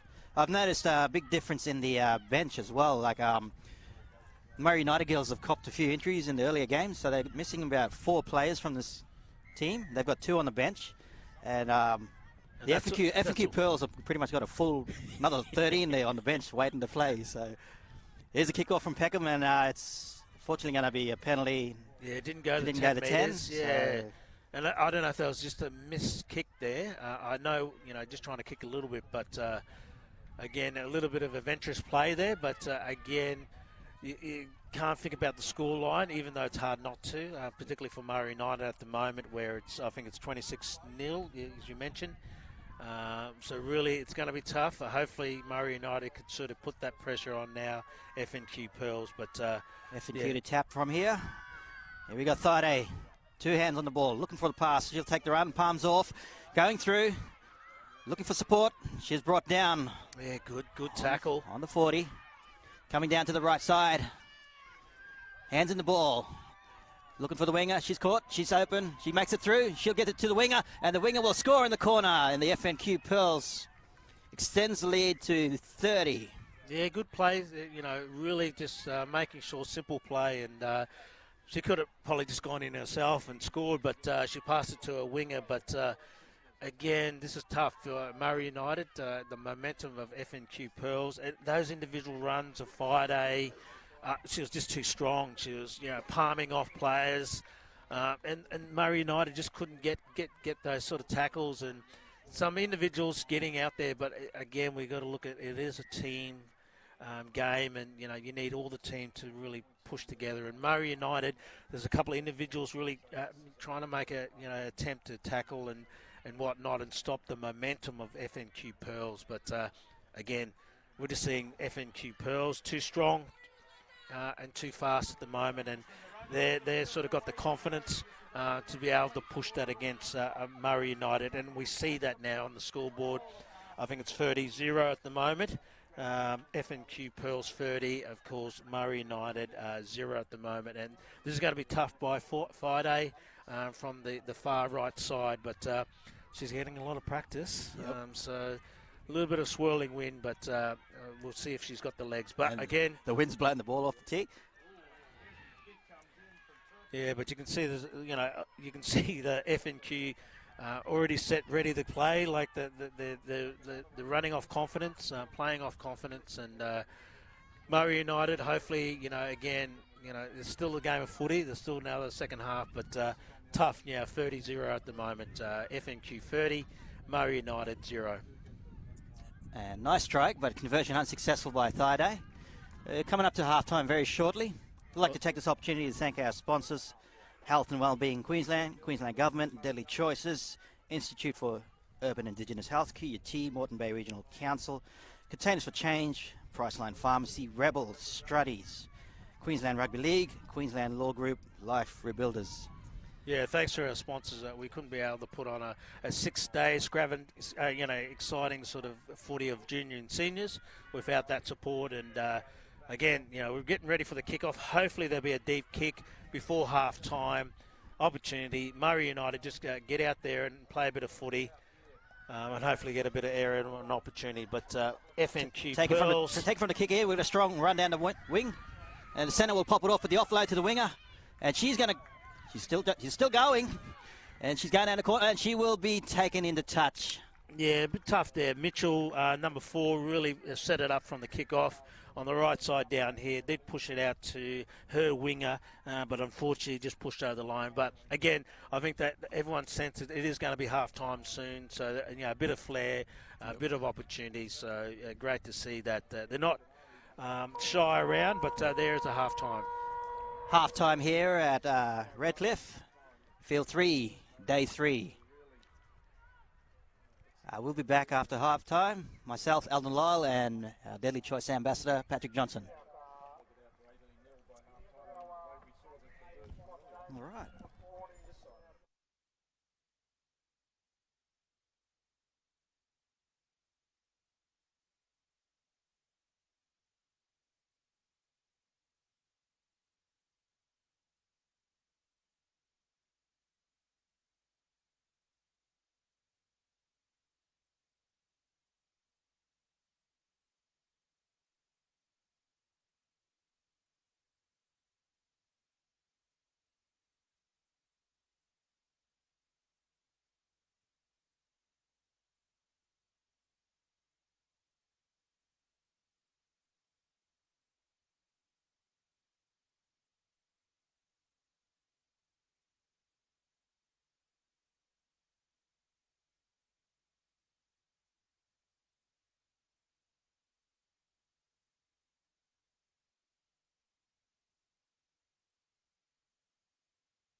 like a bungee. Yeah. And welcome back. It's half time. We're about to kick off the second half here from Field 3 with our under-17s clash with the FNQ Pearls and Murri United. Scores are currently locked at 30-0 in favour of the FNQ Pearls. And I'm Eldon Lyle, and my Daily Choice ambassador next to me is Patrick Johnson. Yeah, brother. Look, it's good to see. I mean, it's tough at the moment for Murri United. They've had a few injuries. So, I mean, FNQ are just playing too strong at the moment, but they've got a full bench as well. But Murri United, as you mentioned before in the first half, have had, unfortunately, a couple of injuries. So, hopefully, you know, the coaches had a good sort of yarn with the ladies about, you know, let's forget about the scoreline. It is 30-0. Get out there, play footy, play smart. But again, we're talking about, I did notice the difference between FNQ Pearls, a lot of talking, Murri United, not a lot of talking. So hopefully Murri United could sort of forget about the scoreline, get out there and play footy, and that's what they're here for. So Hosea will get us underway for the FNQ Pearls with the kickoff here. As the ref confirms, and we'll be underway for the second half. Another, it's going to bounce behind, and three-way collision there. But they'll play the ball there, Murri United. Yeah, at least there's no one got injured there. It looked a bit awkward. Strong tackle by number 3 there from the Pearls. Nona. Yeah, Nona, strong tackle. Murri United doing their best here to get out, but there's a strong, heavy defence here by the FNQ Pearls. And down the back line, met by a heavy defence, 16 and 7. As the fullback from Murri United will have to play the ball there, Ferner. And that'll be knocked back. Play on.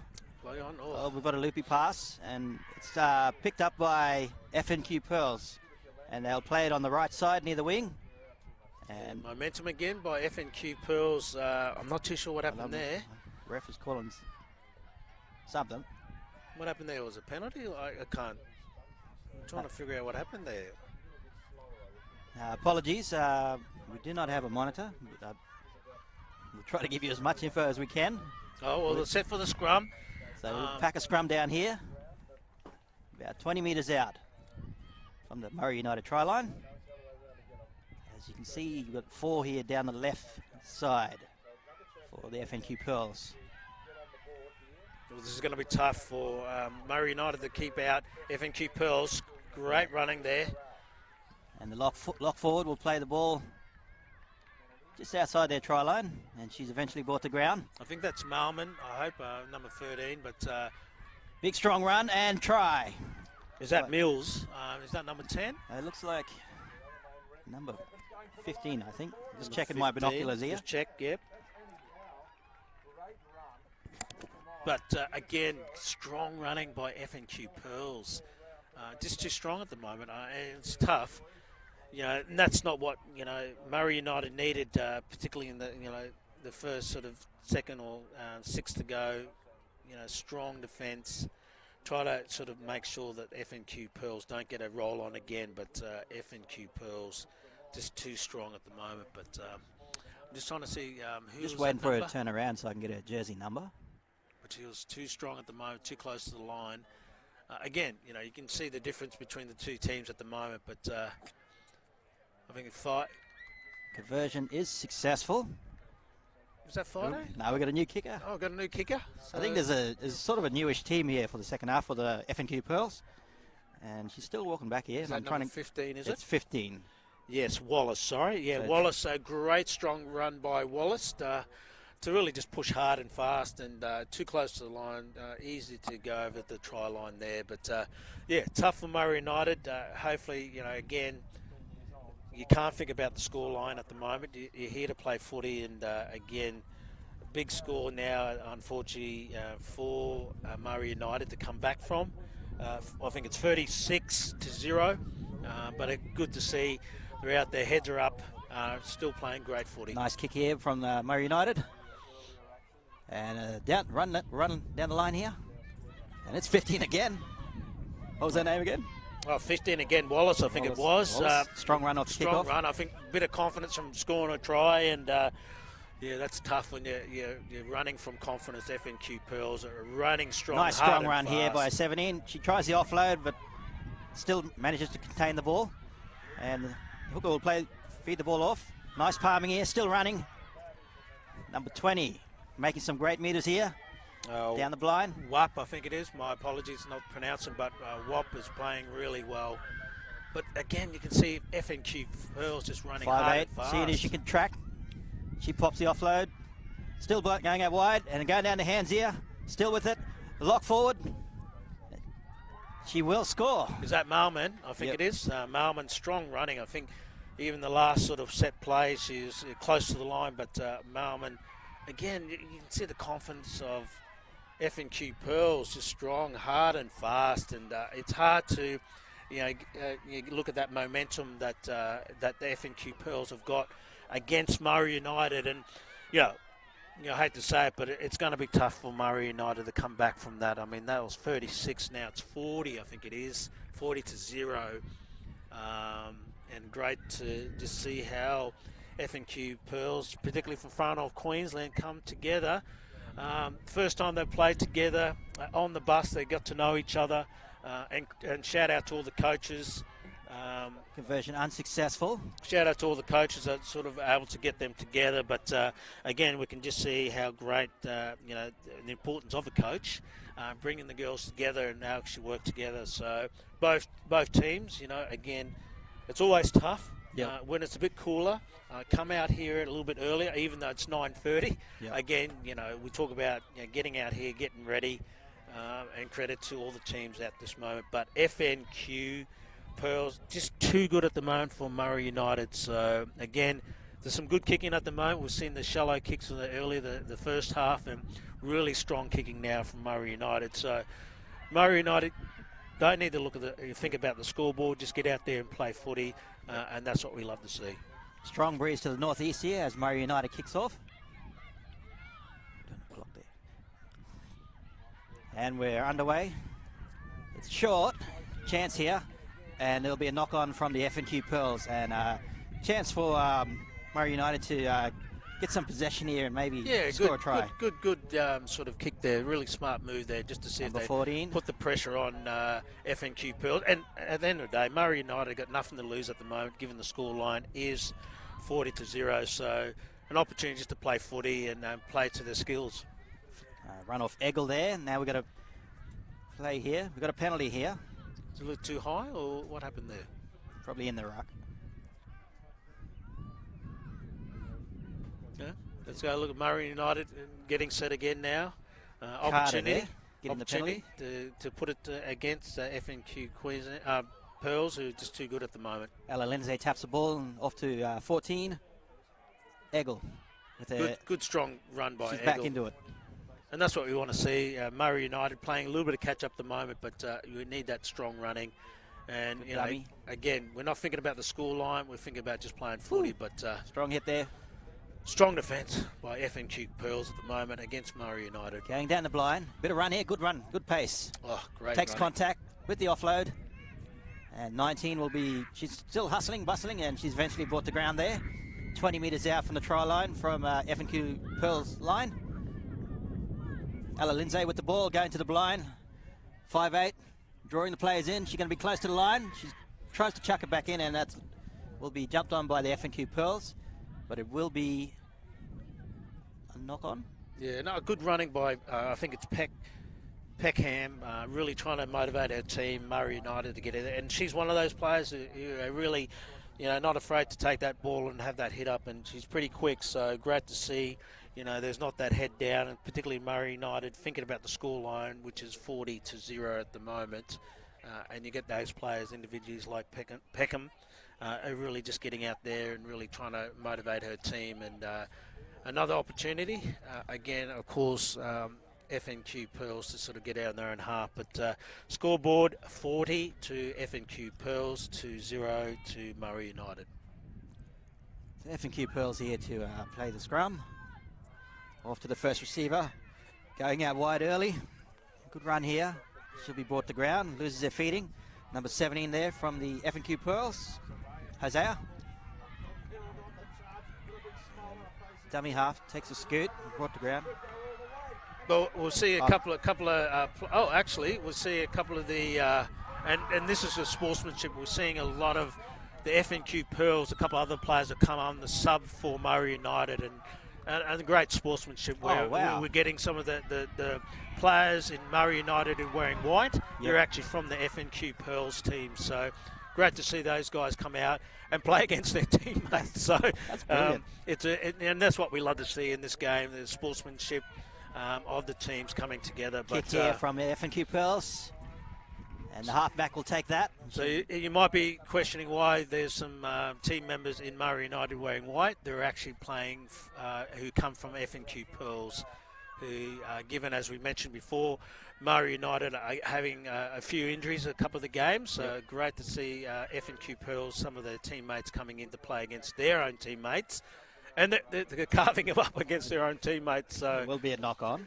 But, I mean, again, you see the sportsmanship here that F&Q Pearls are subbing into the Murri United. And that's why they're wearing white.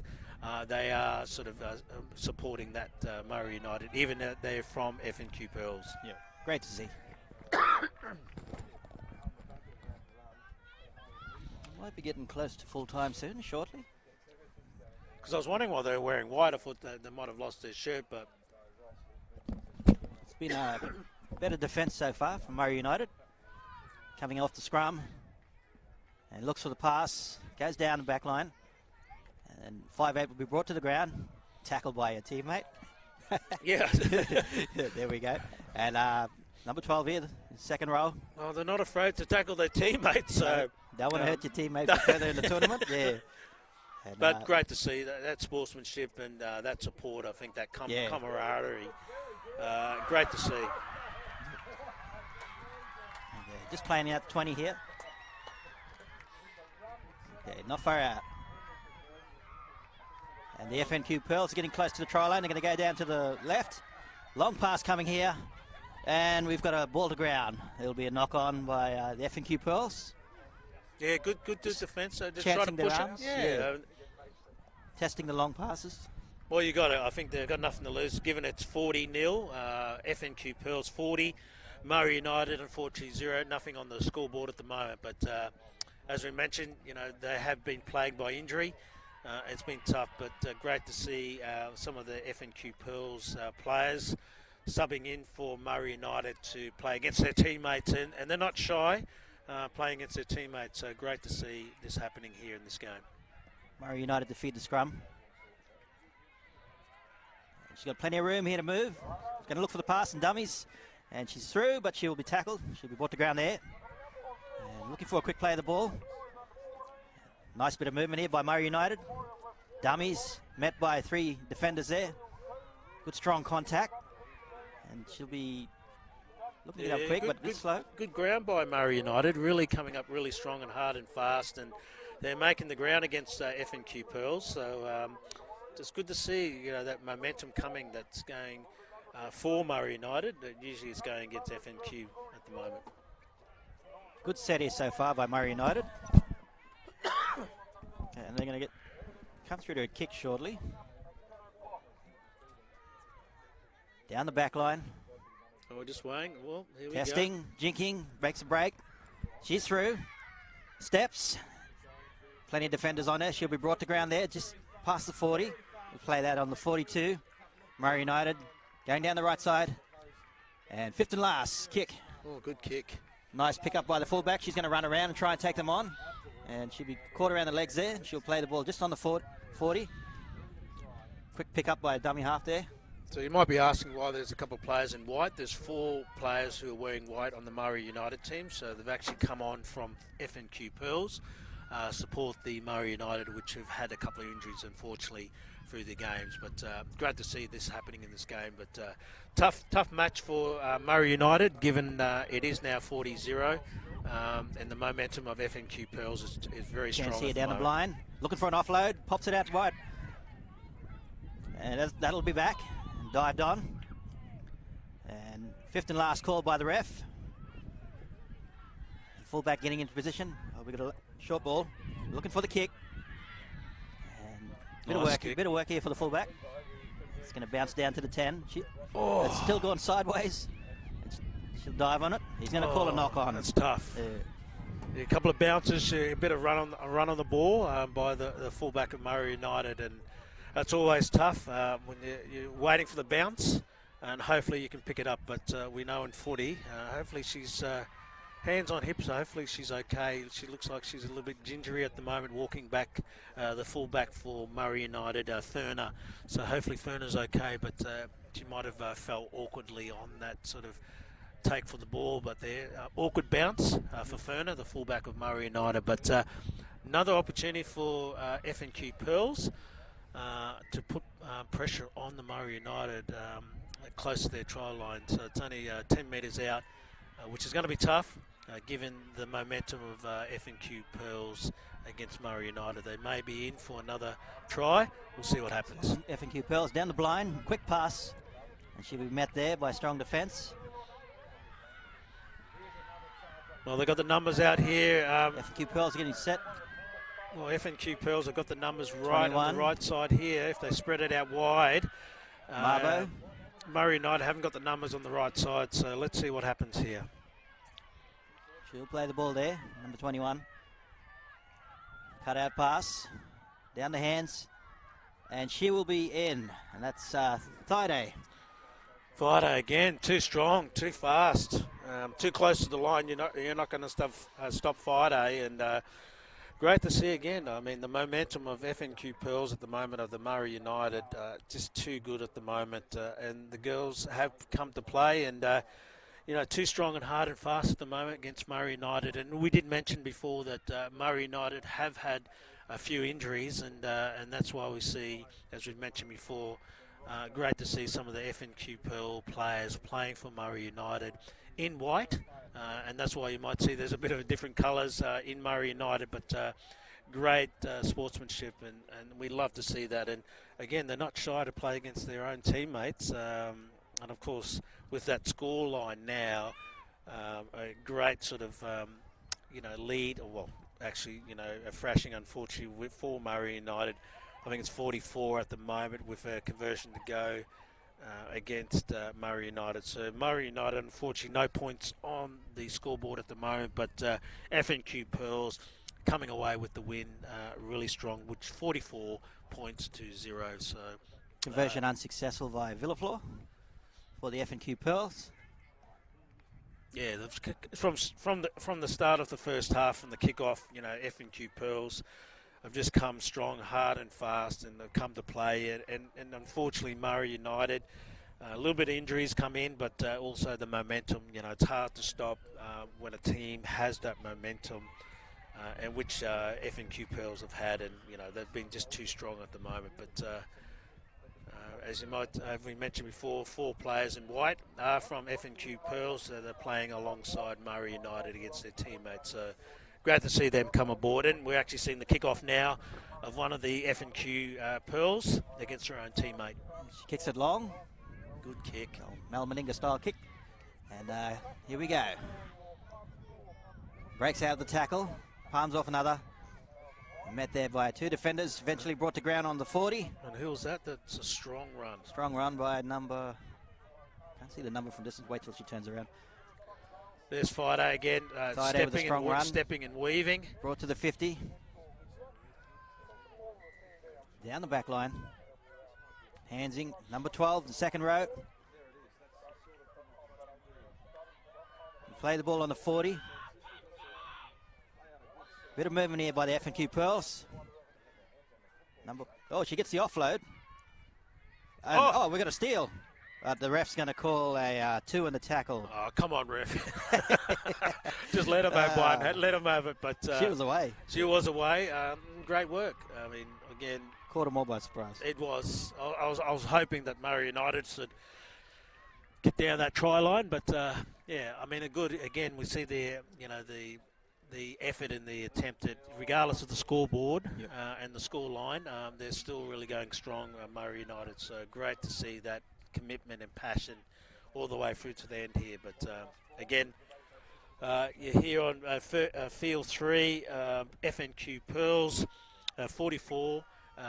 Unfortunately, Murri United 0 at the moment. No sort of scores on the scoreboard at the moment. But they'll be knocked back, and we're going to call a knock on there.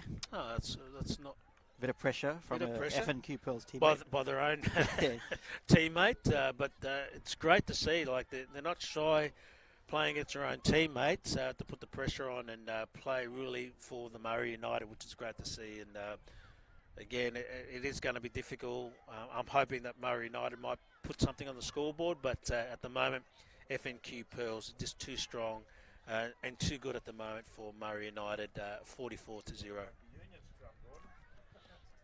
FNQ Pearls here to Murri United to feed the scrum. Good run here by. She's through again. She was almost off for a try before, but nice run there by the 5'8". Taking him on down the blind here. She's going to play in close with the touchline. She'll be brought to ground there. The fullback from Murri United, Ferner. We got the winger here. Off for a scoot. Into heavy contact. She'll be taken down right there. Unfortunately, we've got to stop the play. I think it's Nona that might have hurt her back. She's in a lot of pain at the moment, so hopefully she's not in too much trouble. But there's a big issue here now. Their teammates are very concerned about her around number 14. Which is Nona. Charlotte Nona. So hopefully she's okay. She's in a bit of pain at the moment. In a little bit of pain.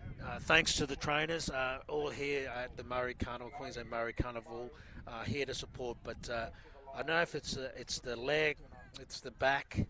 Well, hopefully she's okay. But she is in a bit of pain. So hopefully she's okay. But yeah, we don't always like to see some of the players just grimacing in pain, and hopefully nothing too serious. But the trainer is with her at the moment, so I think there is a little bit around the knee. The trainer is touching the Charlotte Nona, so hopefully she's okay. But thank you to the trainers and everyone that and the first aid people in this carnival here to really make sure our athletes, particularly our players, are well supported, looked after, and the safety's there. But there is a bit of concern. She is lying down, so hopefully nothing too concerned. But again, we're seeing, FNQ Pearls playing really well here. Too good, too hard and fast for the Murri United. It is 44-0. Biggest concern here at the moment is for the player Charlotte Nona. Hopefully she's okay, so we're just waiting. Hopefully she can get up, and hopefully there's nothing too serious. But the good thing about, I've noticed a lot of the games, there is always safety concerns around and priority of our players. There's no rush in seeing if they're okay, but she seems to be getting up. She's moving. She's moving to the sideline, which is a good sign. She's moving off so they can continue the game. Well, I think she's clutching the left side of her legs, so good thing it doesn't seem to be the back. It just seems to be the knee and the legs, so hopefully she's okay. But she seems okay. I saw a little bit of pain there, Grimace, but she looks like a little bit better. So I'm hoping that she's okay. Nothing too serious, but really important to make sure she was able to move off the field of play.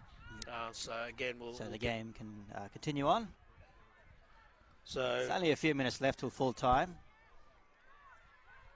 So Murri United with the ball in their half, probably just 5 metres or 10 metres in the half of FNQ Pearls. So Murri United passing the ball. Ooh. No pity for your teammate. We've got a... Oh, no. Oh, no. Hopefully nothing too serious. Hurt your teammate. Teammates against teammates. Hopefully she's okay. Again, we've got 2 injuries here. One on the Charlotte Nona. Charlotte Nona's down. And the FNQ Pearls, of course, she's got her shirt inside out. We can't give you a name number, so we can't confer to our team sheet. Hopefully it's just nothing too serious. But the F&Q Pearls player down injured. We've got 2 players down, yes. Currently playing for Murri United. Yeah, two F&Q Pearl players down. It's unfortunate. Yeah, hopefully they're okay. Just and it is, again, we're nearly finishing full time at the moment, so there is probably a little bit of fatigue coming in, and it is a bit cool.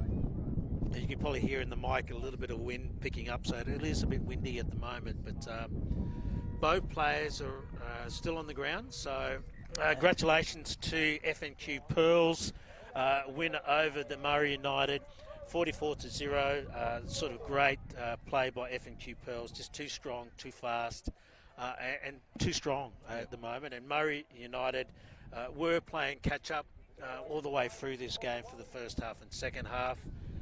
And hopefully the two players currently we still have on the ground from FNQ Pearls will recover. Nothing too serious, but great win by the FNQ Pearl ladies that come down from far north Queensland. Big bus drive. I think it's 3 or 4 days you've got to drive down, and they got to know each other on that bus, and they've come away with a very convincing win, dominant win over the Murri United, 44-0. Don't forget, you can catch the other games on the QMC app. You can watch any field, and there's a fair few commentators out there. I'm Eldon Lyle and Patrick Johnson. We'll see you soon.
Hello, welcome back to Field 3 here at the Murri Carnival for 2022. Where has the time gone? Juro Sen and my man, Eddie Monet.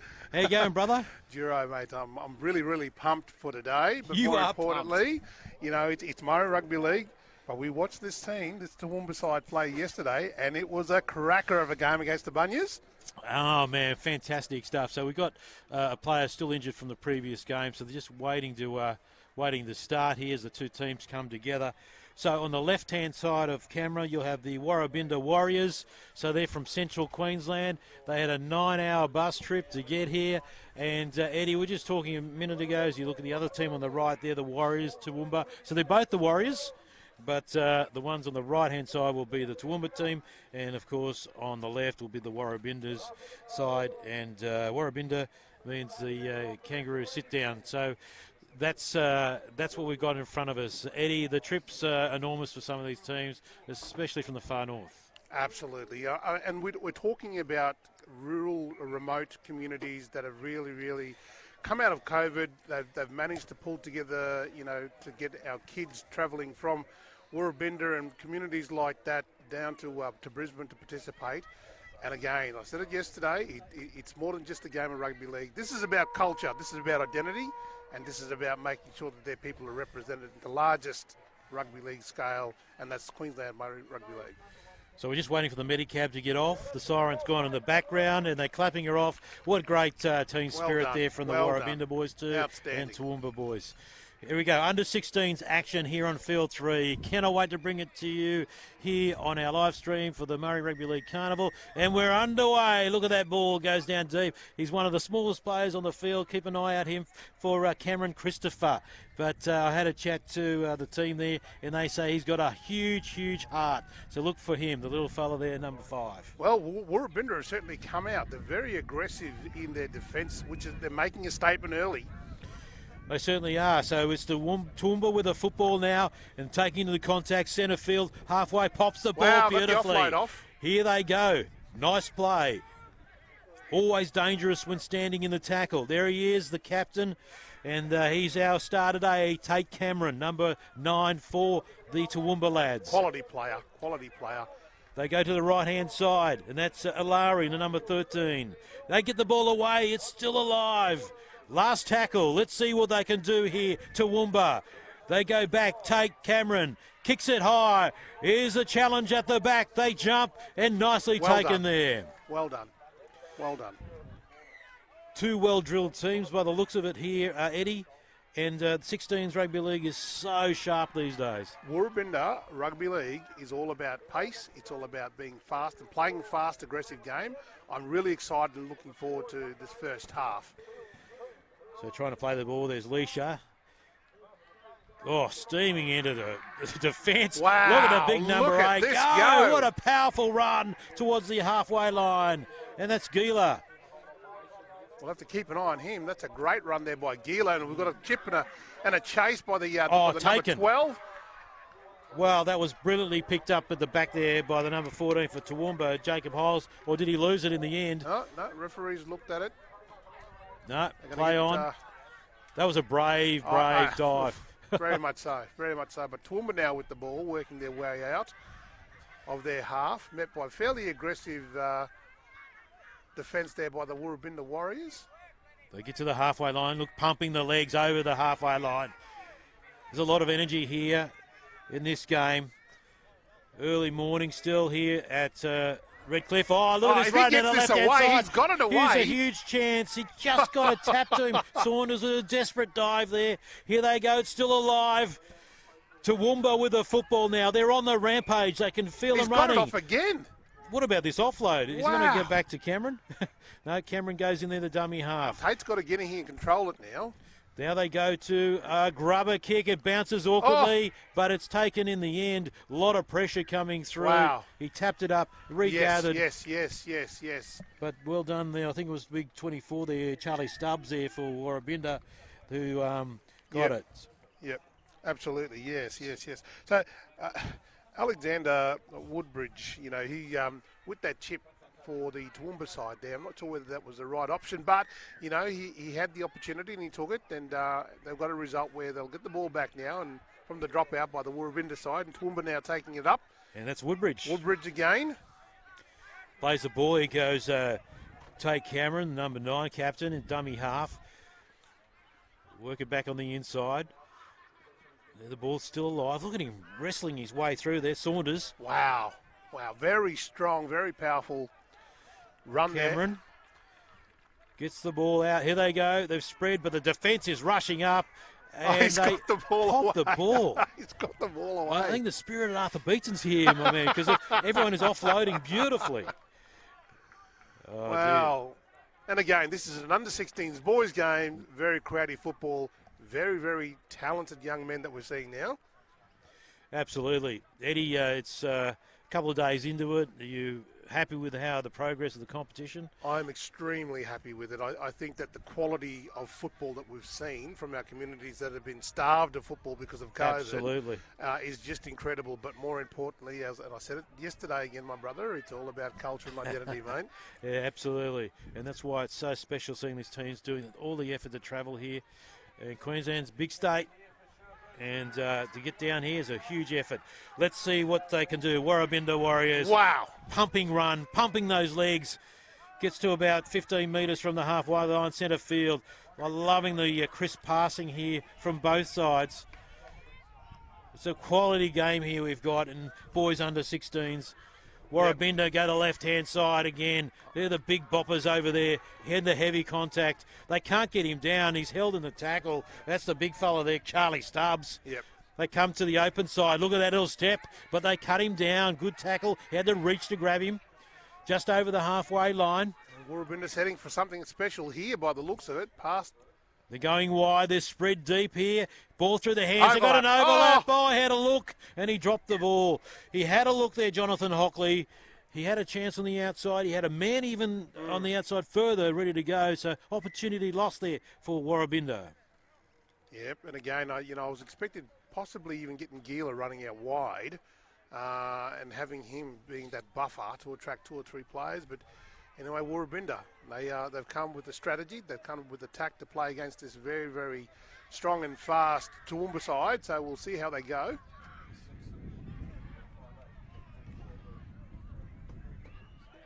So Morris Cameron is on the other side. On the Warrabinda side is in the number 6. But it's the Toowoomba side with the football right now. Here's Cameron. Oh, beautiful wow. delivery. He got cream, but he passed it Still just going. in time. Still going. Look at this. Oh, driving Wow. run, Eddie. Wow. Fantastic. About 25 metres out from the line, far side of the field. They've got a lot of field to play with here, but they stay on the right-hand side there. Yeah, let's see what Toowoomba can conjure up. We're about... Ball on the wow. inside. Inside, And the to inside Nielsen. runner still pumping. Beautiful Nielsen's work. Still pumping. That was Tate Cameron onto Nielsen. What a combination. Here they go from Tate dummy Cameron half. again. Tate, he's through. He scores the try. Toowoomba Warriors are over through their captain, Tate Cameron. He has really taken dominance of this first half. It's early days, but again, he's been pinnacle in terms of the games that we've seen him play over the past couple of days here. And Tate Cameron is a name that we need to be watching out for. He's a future superstar of the game. Oh, very impressed with him. He's got a pretty sharp haircut too. Yeah, if you're looking for the selectors, you got to wear the boots or you got to have the haircut. You know, that's how it works. Yeah, absolutely. I think he will surprise a lot of players today in his capabilities and skills. But I think his approach to having that, understanding the game, being able to read the play, he definitely is a standout at this year's competition in the under-16s boys. Yeah, he's got one of those names that could be reversed as well. Yes, So Tate Cameron Tate. Yeah. In he comes. Cameron, convert the try. Over it goes. Excellent. Flags are up. Well done. Solid start. That's 6 points to 0. And ladies and gentlemen, if you're not doing anything and you want to come down to watch some awesome rugby league, come down here to Dolphins Oval and be with us. Be amongst us. Free. It's free, absolutely. And it's a great day. It's a bit cool. I don't mind that. I don't mind it. Coming back from Sydney, it's okay. Actually, I came up from South Australia before you. Great weather for football, that's for sure. Absolutely. All right, here's a restart. Warrabinda, let's see if they can hit back. Great kick. Big, deep kick. Taken well, and there's Nielsen. Look at him. Wow. Flowing air in the air here as the wind comes up. Oh, no. He had a bit of a look. That was offside too. So nothing went right there. Well, you talk about opportunity knocking, and here's one. Now let's see what Warrabinda will do now with the big number 24 taking the ball up. Quite a strong run again. Very, very aggressive defence there by Toowoomba. Yeah, big Charlie Stubbs. He's doing a lot of work, isn't he? All right, now it's off to their big number 8. Sorry, they pass it on again. In the dummy half there is Doyle. Gets the ball to the big number 8 again. Look at him fending away. That's big Gila. Big Gila. And, oh, is he over the try line? Referees, No. just short. Here they come right. They've got numbers here. They've got the overlap. Will they use it? They don't need it. Yes, they do. Oh, he's put it down. wowee. He's put it down. How did he find the room? Tristan Saunders. How did he do that? Oh, we've got to come back. The referee. Oh, no. Please, no. Please, no. I don't even know what happened there, but I was so excited down the right Well, I hand tell you, side. exciting Yeah. football. Exciting Yeah, football yeah. by the Warrabinda Warriors. It's good to see overlaps used. Often people go back on the inside repeatedly and unnecessarily, but they used it there. And Big Gila up there, he was unbelievable. Toowoomba now steadying the ship, working through their processes to get out of their red zone. Oh, look at this run Number through the 21, middle. He's White found a Toowoomba. space. That's Saunders. Saunders Go on the Saunders. rampage. He's then taken. Nice cover defence there by the number 14 there from the Warrabinda Warriors. All the right-hand side here. Trying to find a way through. In comes Tate at dummy half. Tate Cameron. There's Nielsen. Look at him. Always a threat. The big number 10, Dane Nielsen for the Warriors, the Toowoomba Warriors. We've got two teams called the Warriors here. Now from dummy half, Cameron. Look at him go. Stepping and weaving. Will he score again? He pops the ball away to Nielsen. He goes close to the line. And did he score it? Referee's having a look. He's happy. Checks with everyone else. And another try to Wow. Nielsen. Wow. Well, there you go. And again, I think Toowoomba could see that there were some gaps happening there with the Warrabinda Warriors side, and Tate again, Cameron Tate. Talk to me about that combination. Tate Cameron and you've got the big number 10, Dane Nielsen. I think after what we saw and seen yesterday's game, Cameron, he's really now getting his bigger boys to now run off. Nielsen's just a machine. Doesn't matter where Tate will go, you will see that Nielsen will follow him and he'll run off the shoulder inside and out where the gaps are. It's fantastic to watch. But the reading of the play of how they're coming together is fantastic leading into the finals. Eddie, this has been a great start. And I know that this has the potential to go all the way of this side. But we just saw seconds ago it tried, denied at the other end. So it could go anywhere. Anyway, here comes the captain. Cameron to try and convert. It's a fair way out to the right. The wind sort of died off for the moment, so that's in his favour. But it's still a difficult kick. But if anyone can kick it, it's this fella. Oh, it looks nice off the boot. Waved away. Waved away. No try.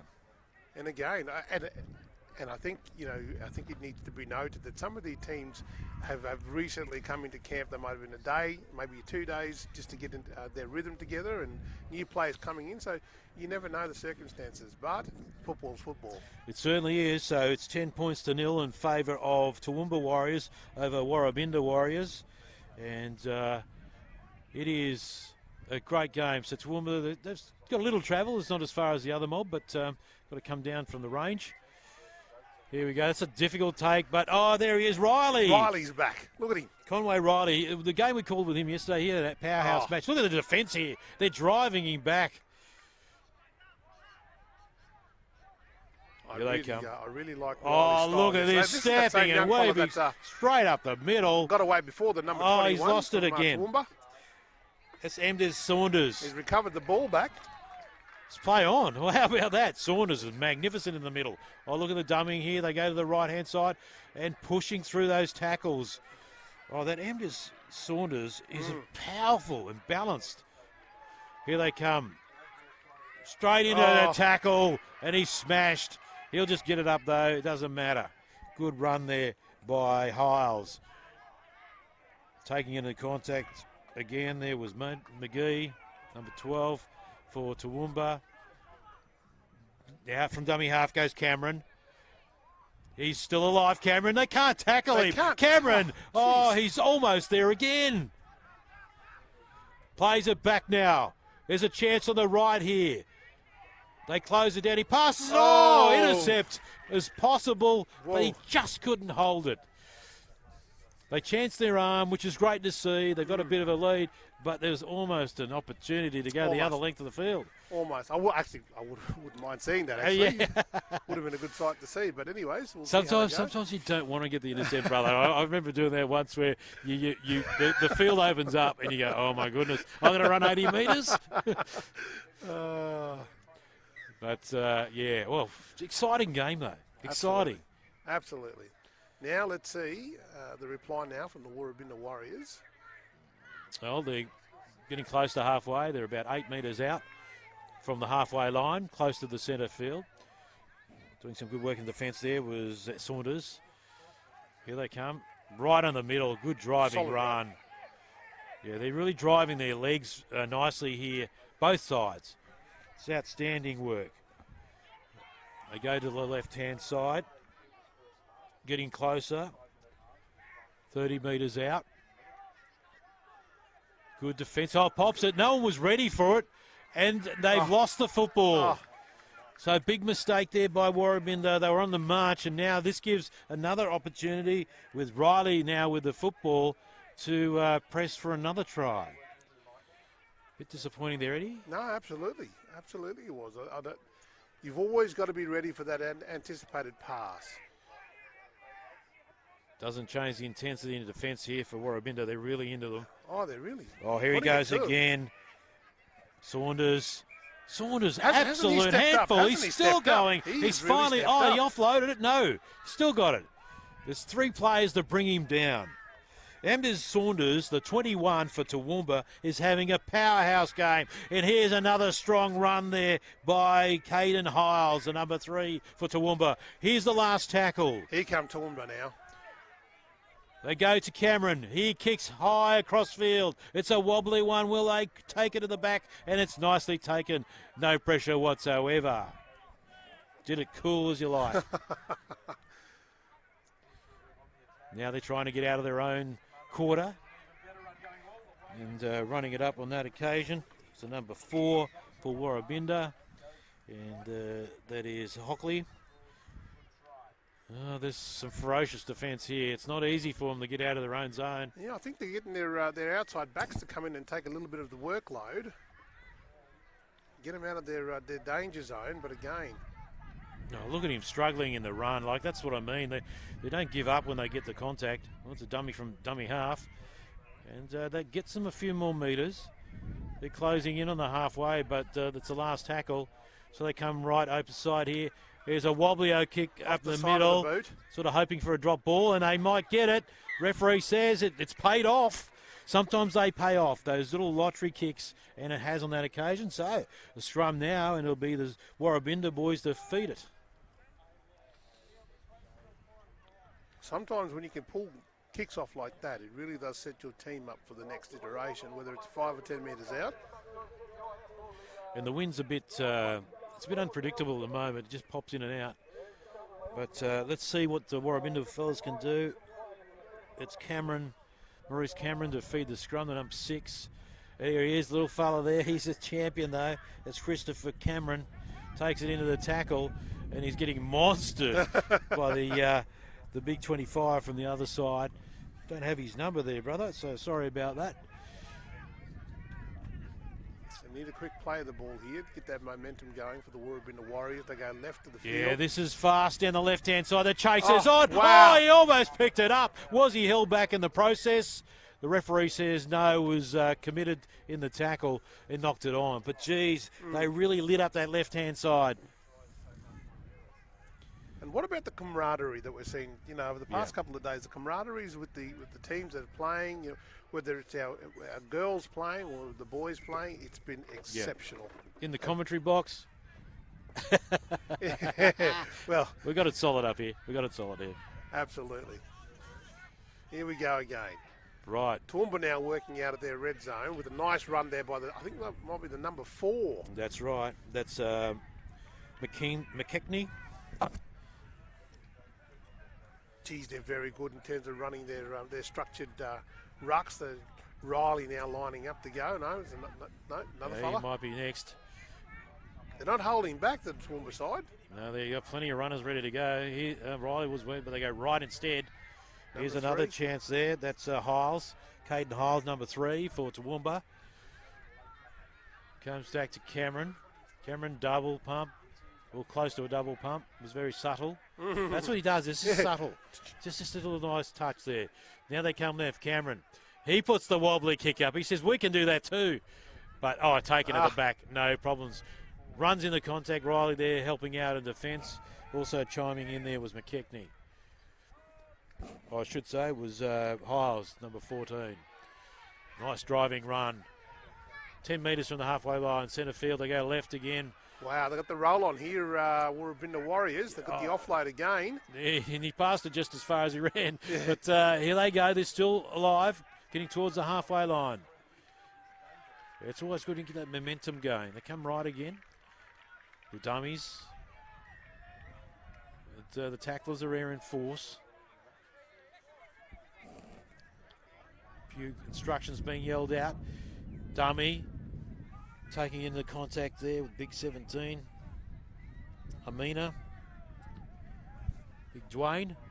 Now left. There's another chance. Nice ball. Beautiful ball on the left-hand side. Balanced runner on the inside. He tosses it in. Did it go forward? Bit of a bobble there. I think he just... Well, referee's got a penalty too. Oh. It was that quick that we didn't even see that one. Wow. So Cameron puts it in the touch.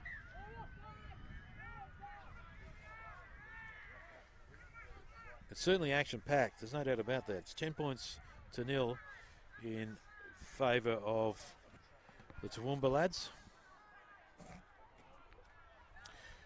There's the restart. Oh, big hit.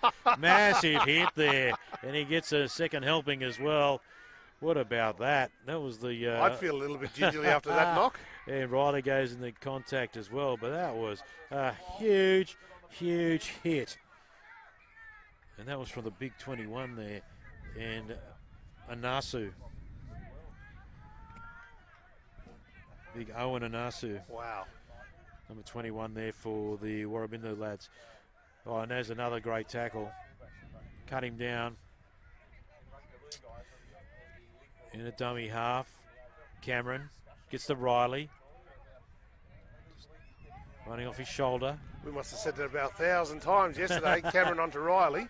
There's Riley. Cameron again with the kick. It's high. The chasers are coming through. Oh, look at that. Well done. Taken beautifully by young Christopher Cameron. Well done, Christopher.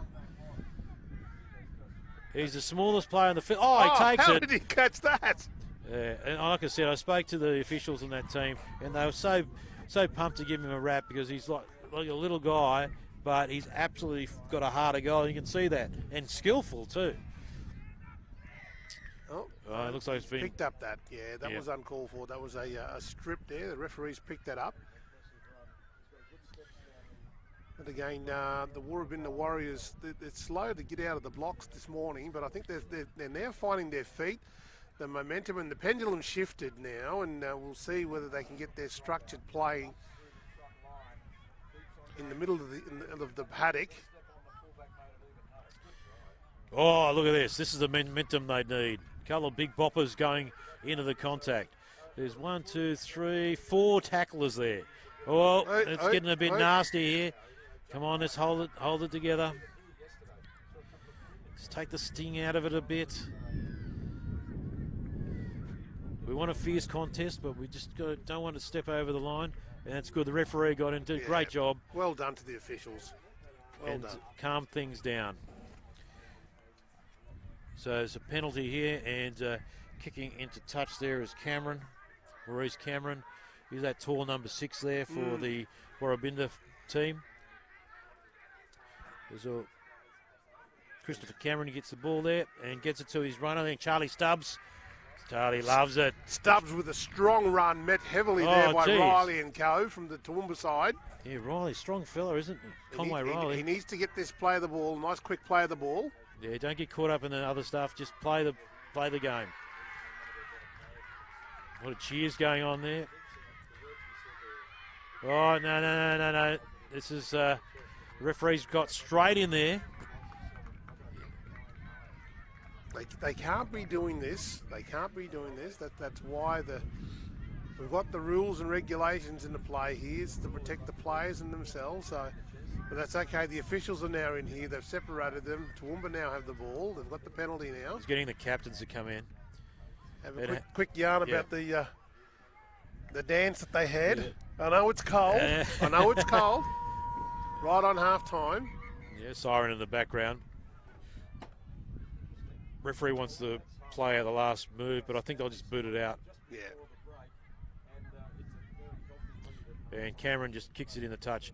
All right, so that's half time. And quick thought about the first half.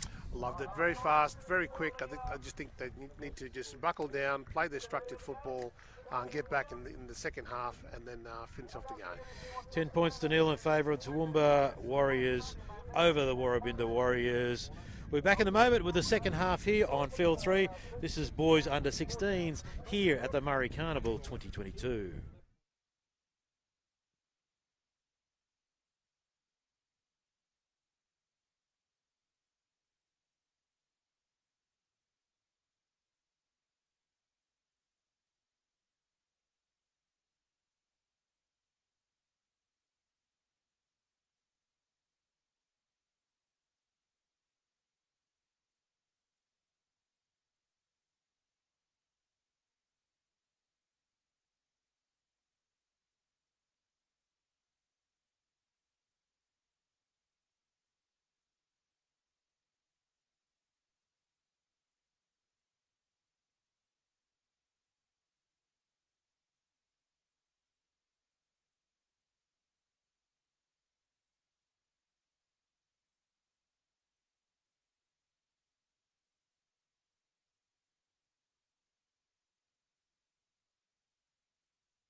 Welcome back to Field 3. This is where it's at. It was Field 4 yesterday, but now that Eddie and myself are here, it's got to be Field 3, eh?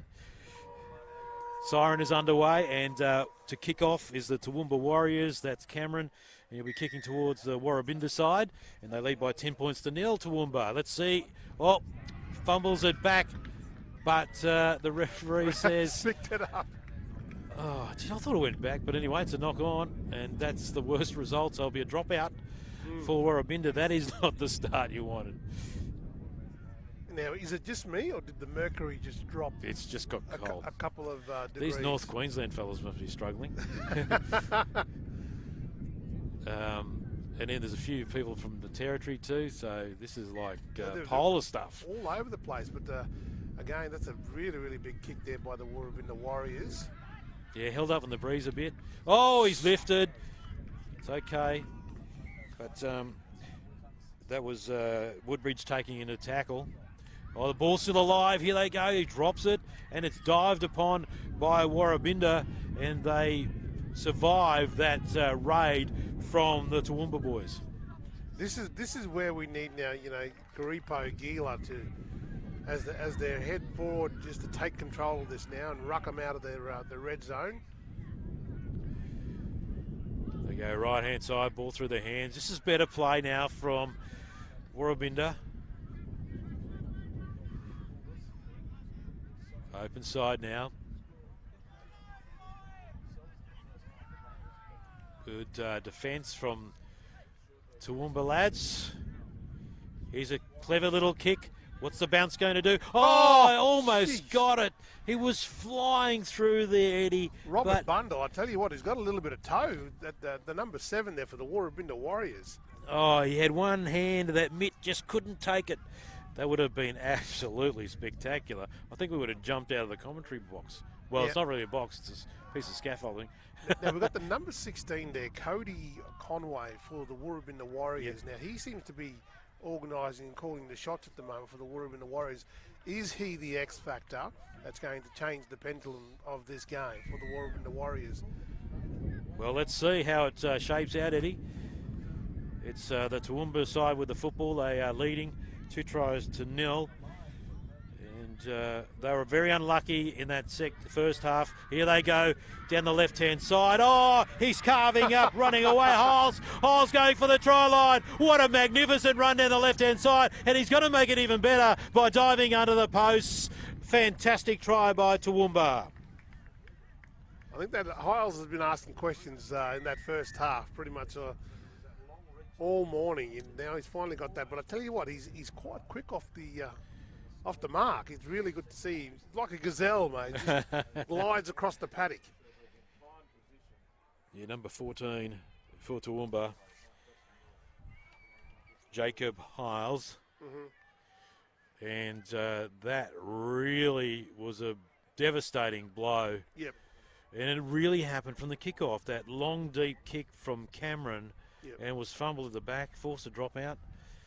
And again, Murri football is very unique. So you must play, regardless of the circumstances, you must play your structured game. Forget about all the banter and stuff. Play your structured game. If you play that well, the gaps and the opportunities will arise, and you'll get the right result you need. Cameron with the conversion attempt. Wind is blowing. It's coming from his left shoulder over his back. Boots it a long way. It's gone about the 50-metre line on the other field. So not too bad. 16 points to 0 in favour of the Toowoomba Warriors over the Warrabinda Warriors. So 3 tries to 0. Yeah, I was just going to say, I was saying unlucky Warrabinda just before that big breakout try was unlucky just before the break because I thought they were going to score in the right-hand corner, but it was disallowed. And that was devastating. And just moments ago, that grab by Bundle would have made a huge difference. And that's Bundle now. He kicks it high, and that's going to suck back a bit. No, it just sits up. Here's a chase. Oh, he's hit off the ball. That could raise a penalty. That was probably lucky because I don't think he was really committed to that tackle because he got rid of it But he got up in the end. Yeah. That's Callum Oliver who copped the hit. Look at this driving tackle. Yeah, that Jerry Henaway, number 12 for the Warrabina Warriors, he's come out with a purpose now. He's ready to lift his team. Yeah, you can hear the crowd there, the supporters on the sideline really getting behind him. They need to keep him down this end. Wingers have dropped now for the kick. Goes Cameron's kick. It's a high one. He's been solid at the back, though. Here we go. He's a type of opportunity. There's a little bit of space here. Can he use it? Oh, he's taken, and the hit has knocked the ball out. Trying to say that it was knocked out by the other player. What will the referee say? Well, I must say that was courageous by Lewis Malone, the number 20 there for the Warrabina Warriors. He certainly looked slippery when he was taking on that ball. High tackle was in the end. So the touchies come in and confirm that. Yeah, I thought there was a little bit of space on the left there, and I thought, could he motor around? But yeah, they closed it off. But in the end, it was judged a high tackle anyway. So Bundle there, number 7, he's really stepped up his involvement in this game, and that's been important. And steamy in there, Gila wants to play that ball. Now he does. Doyle gets it away. Wow, I felt that from here, from the Toowoomba, that defence. Leisha copped that hit, but he's getting up. Now they go back to Henaway. Good run. This is better here by the Warrabina boys. Oh, dummy half run. Look at him go, but he runs into the defence, and he's well taken there by the number 8, Levi Riley. Now they go right. Cameron with the ball now.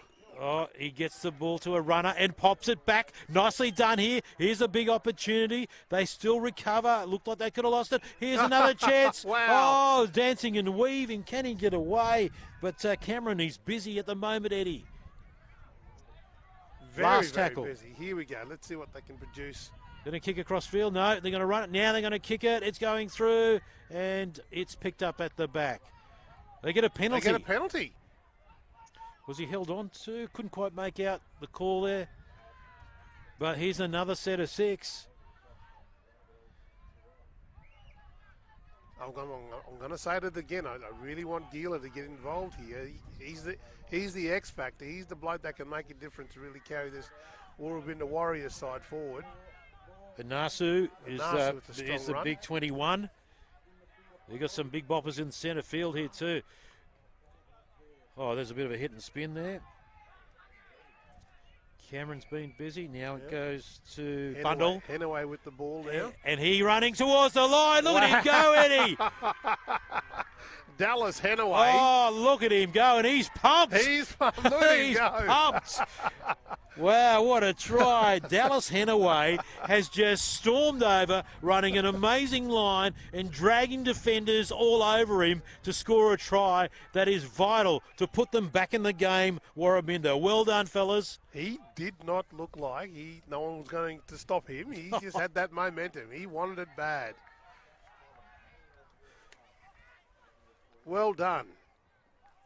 Wow, what about that? So they got a bit of, I was going to say luck, and you make your own luck in the game, but they got a couple of repeated efforts there and then absolutely stormed over. I think they lifted that intensity, channeled that aggression we saw in the first half, where the game threatened to blow up a bit, and they've channeled it into the football. Absolutely, absolutely. So this is a big kick here. We might have another thriller here. Oh, look, Eddie, you're my good luck charm. Lincoln Saunders, he's normally pretty good off the boot, so he'll make nice kick. Quick business of this one. And Warrabina Warriors now will come back, reset. Henaway now is pumped. He's gone off to have a break after that big burst of energy. And what will Toowoomba's reply be now? And so that's a huge effort. So it's 16-6. Big kick there by Cameron Tate. And here comes the number 21 there for the Warrabina Warriors. Nasu. Nasu. And they are full of running now. Warrabina boys. They've got their confidence up now. They're really starting to get some momentum going like this. Straight up to the halfway line. Very strong, very confident. I love working that blind side, the Warrabinda Warriors. Now number 14 there in Lincoln Saunders. Met heavily by Toowoomba defence. Dwayne Hemmon are taking the ball up for the Warrabinda Warriors. Last tackle. Here they come again. That's Cameron. It's a wobbly kick. They retain the football. Still the last. Spreads it wide. Here's a chance now for Warrabinda. It closes down, but they keep the ball alive. Oh, here's a huge chance. Got to get it over the top. There's a bit of confusion, but it's still alive. Oh, my goodness. I thought they were going to score for sure there. And Nasu to play the ball. They're taking a bit of a breather. But that was it, the sixth tackle. So that was all over. I think we had a couple of big boppers out the wide there having a bit of a breather. Didn't expect the ball to come their way. Oh, my goodness. I really thought they were going to score. There was just an opportunity. They could just get that interplay to continue on the left here. But it just shut down. So, wow, this game is still well and truly alive. There's no doubt about that. Exciting stuff. Solid defence there by the number 12, Jerry Henaway from the Warrabinda Warriors. Toowoomba now taking the ball left of the field, going wide, trying to find the fringes and the gaps out there. It's hard to find. Very hard to find in this Warrabinda Warriors defence. But Josiah Tatau was the player there doing the hard work.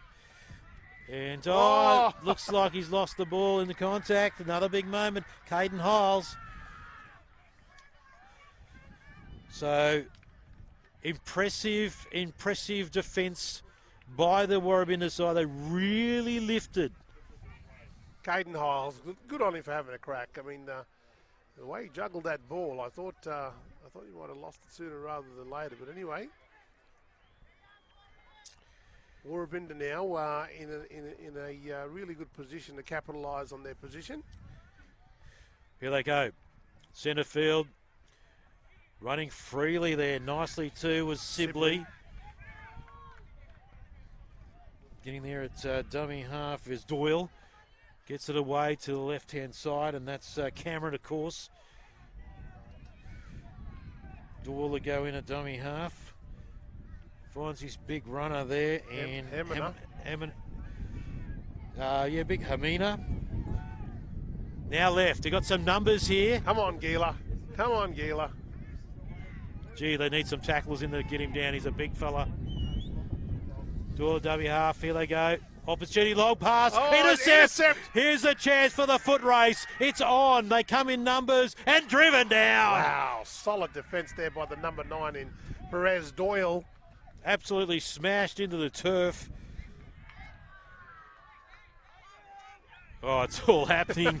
It's all happening here. There's no doubt about that. Oh, nice pass. He's got silky hands too, big Saunders. They're still alive. Here's another chance down the left. They do a great job there, running there, Tatau, but the play has been brought back. I just missed that in the corner of the eye. Was that a floating forward? It was, yes. Yeah.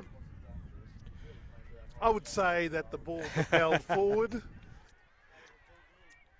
Big hit. We got some commentary from the touchies. Just concentrate on the job, brother. Once again, thank you to all the volunteers. So Absolutely. many great people running the line. It's really important that the line, the sidelines are well marshalled as well. Geez, I'm excited to see what Warrabinda can come up with. So they go in the contact zone there. That is Sibley, number 3. Here they go. Anasu again. Very, very strong run by young Anasu. Owen Anasu from the Warrabinda Warriors. Gets up, plays the ball very quickly. Goes out to the number 12 in Gary Henaway. Henaway's met with solid defence there by the Toowoomba side. And there they go, steaming onto it. They've got a couple of repeated tackles making ground. That's really important because they keep turning the Toowoomba team around. Here's a chance now. They spread it wide. Have they got the numbers to get through? No, it's shut down. Good defence. He pumps the legs. Just a couple of metres out. Last tackle. What will they do here? They go left. Here's a chance, and they're going to score. Maurice Cameron's in there, the number 6 for the Woorabinda Warriors. Saw the opening on the left-hand side of the oval. He's been very, very busy. He's been very, very busy.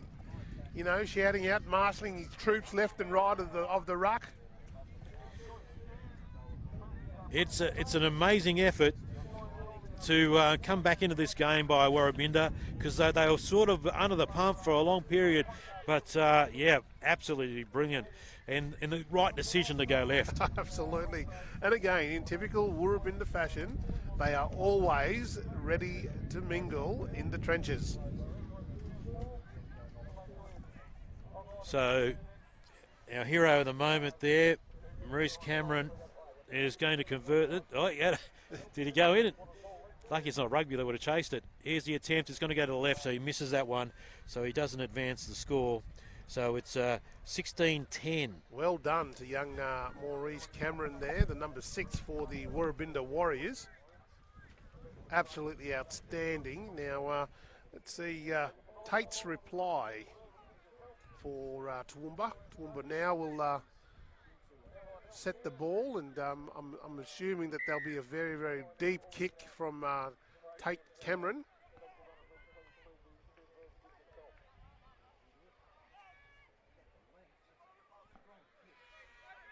Solid run now from the Woorabinda Warriors. He's been asked to go back and play the ball.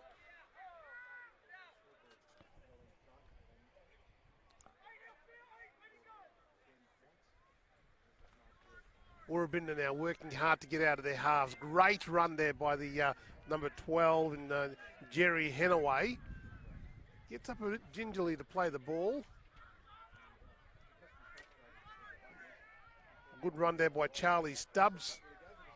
Charlie Stubbs is still tangled up in the Toowoomba defence, plays the ball. Cameron now with the ball. Nice pass from Roberts onto the number 3 there in Bevan Sibley. Sibley plays the ball for the Woorabinda Warriors. Cameron with the ball offloads very quickly to the number 12 and Jerry Hanaway.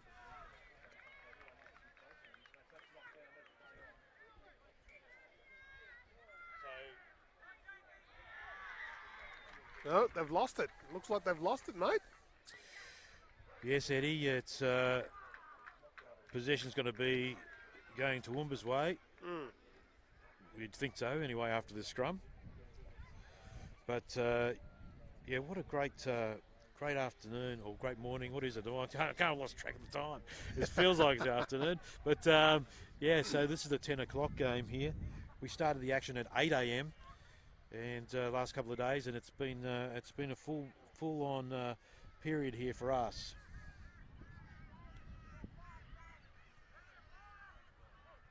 Now let's see what Toowoomba will conjure up. They've gone another strong run there by Toowoomba.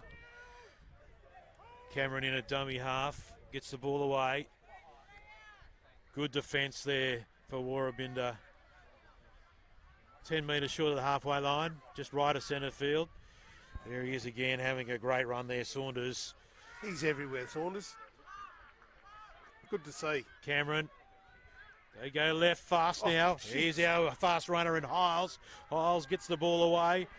Taken there by Treadwell, and he's taken the tackle. Here's another chance out from dummy half. Oh, there's a bit of momentum here. I can feel something happening for Toowoomba. There is definitely something happening here from Toowoomba. We needed a good kick here by Tate. Quite a kick cross field from Cameron, and it's dropped to the back. Did it go over the dead ball line? Will he get out? Or caught in the try line? And he makes it. Wow. Unbelievable. How did he do that? He was under all sorts of pressure at the back, but he finally got out. Oh, but they've lost the ball. No. Huge moment in the game. Massive moment. Oh. All that great work from Woorabinda to dance their way out of their try line, and now the Woorabinda Warriors have put themselves in a bit of a predicament now and having to defend their line. The scrum will set 5 metres out from their try line. Toowoomba with their very, very structured play. Here they go. Shows it on the inside and taking in the contact there was Lincoln. Now they go again. Cameron goes towards the try line, very close. Oh, he's so dangerous. What a player. So dangerous. Oh, it's from dummy half, and he knocks it on. He's knocked it on. He tried it. Tyson Clarkson tried to make a sneaky little dive over the line, but he's knocked it on. He saw the line. He saw the line. Tyson Clark. Well. Here you go. That's football. That's definitely football. But again, it was a blessing in disguise for the Woorabinda Warriors. The Woorabinda Warriors now will have to work fairly hard to get out of their red zone. But Toowoomba are not letting up. They're not letting up. They're putting the pressure on. They're tightening the screws. And don't forget, you can go on to the app to see all this action. I'm actually just looking, Eddie, at our game. It's slightly delayed from here at the ground, but it's great to see the coverage on all the grounds. Quite an accomplishment, actually. Oh, beautifully popped out, but it's to the opposition, and Nielsen picks it up. Well done, Nielsen. Well done, Nielsen. He's a quick play of the ball here. 23, taking it up there. Here's Caxton Hold. Young Robert Bundle there went low on the big fella. Oh, here comes Cameron, dummy half run. Look at him go. Will he find his way to the try line again? They're driving him and driving. He's finally lost the ball in the tackle. And the referee says we're going to have a scrum as that is deemed a knock on. But so electric, so dangerous. You cannot give, young Tate Cameron any room because he will definitely capitalise on it. He's been dangerous in all games that we've commentated the team playing, and he's been instrumental in almost every single try. All right, they feed the scrum. It's only 6 points in it. It's still a tight game.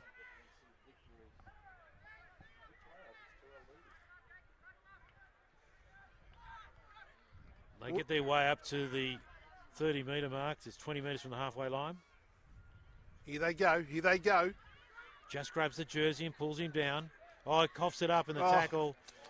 I mean, you can't be too critical of these players because there's such ferocity. That's right. In the tackles that sometimes the ball's going to come loose. And the game is being played at such a high pace. Oh, absolutely. At such a high pace. It's not surprising that you'll often lose the pill. But again, we're in the centre of the field, about to pack the scrum. What will Toowoomba do now? 42 metres out. Centre field, as Eddie said. Back of the scrum. Here we go. He loves a run, doesn't he? That Jacob Hiles. Very quick. Scored an absolutely brilliant try a few moments ago. Cameron feeds his runners down the left-hand side. Oh, pumping and steamrolling his way. Strong run there by the Toowoomba player. Cameron, here they come again. Here he is again, Saunders. Saunders still with the football. He's been dragged around. Oh, that's a pretty big effort to do that, I'll tell you. Cameron from dummy half. He finds Nielsen, his partner. They've been a great team all day. Now he goes from dummy half. Look at him go. He's got to go for the line. He's got to score. There it is. If anyone was going to do it, it was Tate Cameron. The captain for Toowoomba just found an opening there and went straight for it, Eddie. He was the man.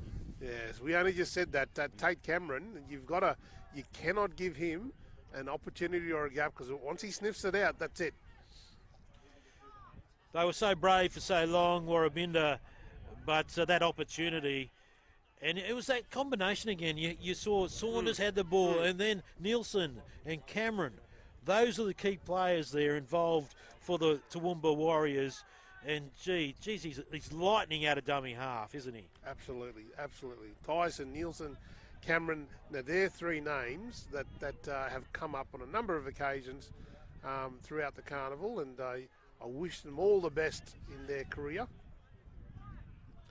And don't forget, you talked about representative duty. There's great opportunity for these players. What are the teams that can be deemed or can be extracted from this competition? Well, we've got the possibles and probables side that we're going to be selecting across the grades throughout the competition. This year, we've been able to pull together successfully negotiation with New South Wales Rugby League to now have the Murri's v Curry's Queensland representative side to play. As the siren goes, the last play will be Tate Cameron to attempt the conversion, and in he goes. And the flags are up. Of course he kicked it. Of course the flags are up. Of course he kicked it. Of course the flags are up. And there you go. So he adds the 2 extras, so that takes us to 22 points to 10. And that is victory to the Toowoomba Warriors over the Warrabinda Warriors. The mob Warrabinda from Central Queensland, of course Toowoomba from just up the road, up the range. Great game. Eddie Mono, can you give me your thoughts on that match? Look, there are some names in both sides that I've got my eye on, certainly around that selections. And I wish that these players all the best, and hopefully there were some significant names that you mentioned that we'll see representing the possibles and probable side later on in the week. Yeah, and I thought there was a terrific match. It was, I thought, quality, intense pressure in defence, but some outstanding pace and just the speed of the play of the ball. Like, it's just had everything. Absolutely everything. And again, this is under 16s boys. Yes. Under 16s boys. This is the quality, the high level of football that we're seeing from an under 16s boys side. Well done to the Warrabinda Warriors. Well done and congratulations to Toowoomba Warriors. Wish them all the best. Certainly having a good run with these Toowoomba boys. They're giving us a lot to be entertained by, but you're absolutely right. Commiserations there to Warrabinda, but I know they've got a great team behind them, and they did a great job there, entertaining game. But congratulations to Toowoomba, 22 points to 10. The under-16 boys victorious. We'll have more action soon here on Field 3. You're watching the Murri Carnival in Queensland, the beautiful state of Queensland. I was born in Queensland, right on the river. And we'll be back in a moment with more action from Field 3. This is the Murri Carnival.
Welcome back to our coverage of field number 3 here at the Murri Rugby League Carnival 2022. And Eddie Mono and Juro Sen here in your commentary. And Eddie, we've had a pulsating couple of games already today, but we've just seen the teams, the captains, coaches, and had a bit of a yarn to them. And what a great game we got coming up here. These two sides. So in your red there's the John Kemp Memorial side. That is an Ipswich team. And so essentially a local team up against a team that couldn't be further away. That's the top end Dayak. And there's a great story about the top end fellas as well. I am so excited. If you're on grounds today, come to Field 3, watch this cracker of a game in the under-18s boys, John Kemp Memorial up against the top-end Tayak team. The top-end Tayak team are Torres Strait, Cape, Far North Queensland. These boys have come ready to play. All the way down to Cairns. It's a massive area as well, isn't it? They're covering. Saw them in the warm-up, and they were pumped, almost as pumped as Eddie, ready to rock and roll. We're so excited. I can't wait, Giro. I can't wait. And it's the top-end boys to get us underway. And there's a good story, we'll take you through it on the John Kemp Memorial side. And John Kemp, they're the fellas with a football, and look out for some big units. They've got a front row playing as a playmaker here today. Wow. And they are going to have some big hits as well. So John Kemp with the football. And as we said, they're the Ipswich boys from the Ipswich High team, a lot of these players. So look out for that good combination. I think they'll be working pretty well together. So they might have an advantage there. A quick run out of dummy half, and that's a great one by Nakata. Come to the open side now. Holds the ball up, finds his player at the back. That's Mossman I should say. I've got the other side here. That was Shaw at the back. Nakata's on the other side, on the top end side. And they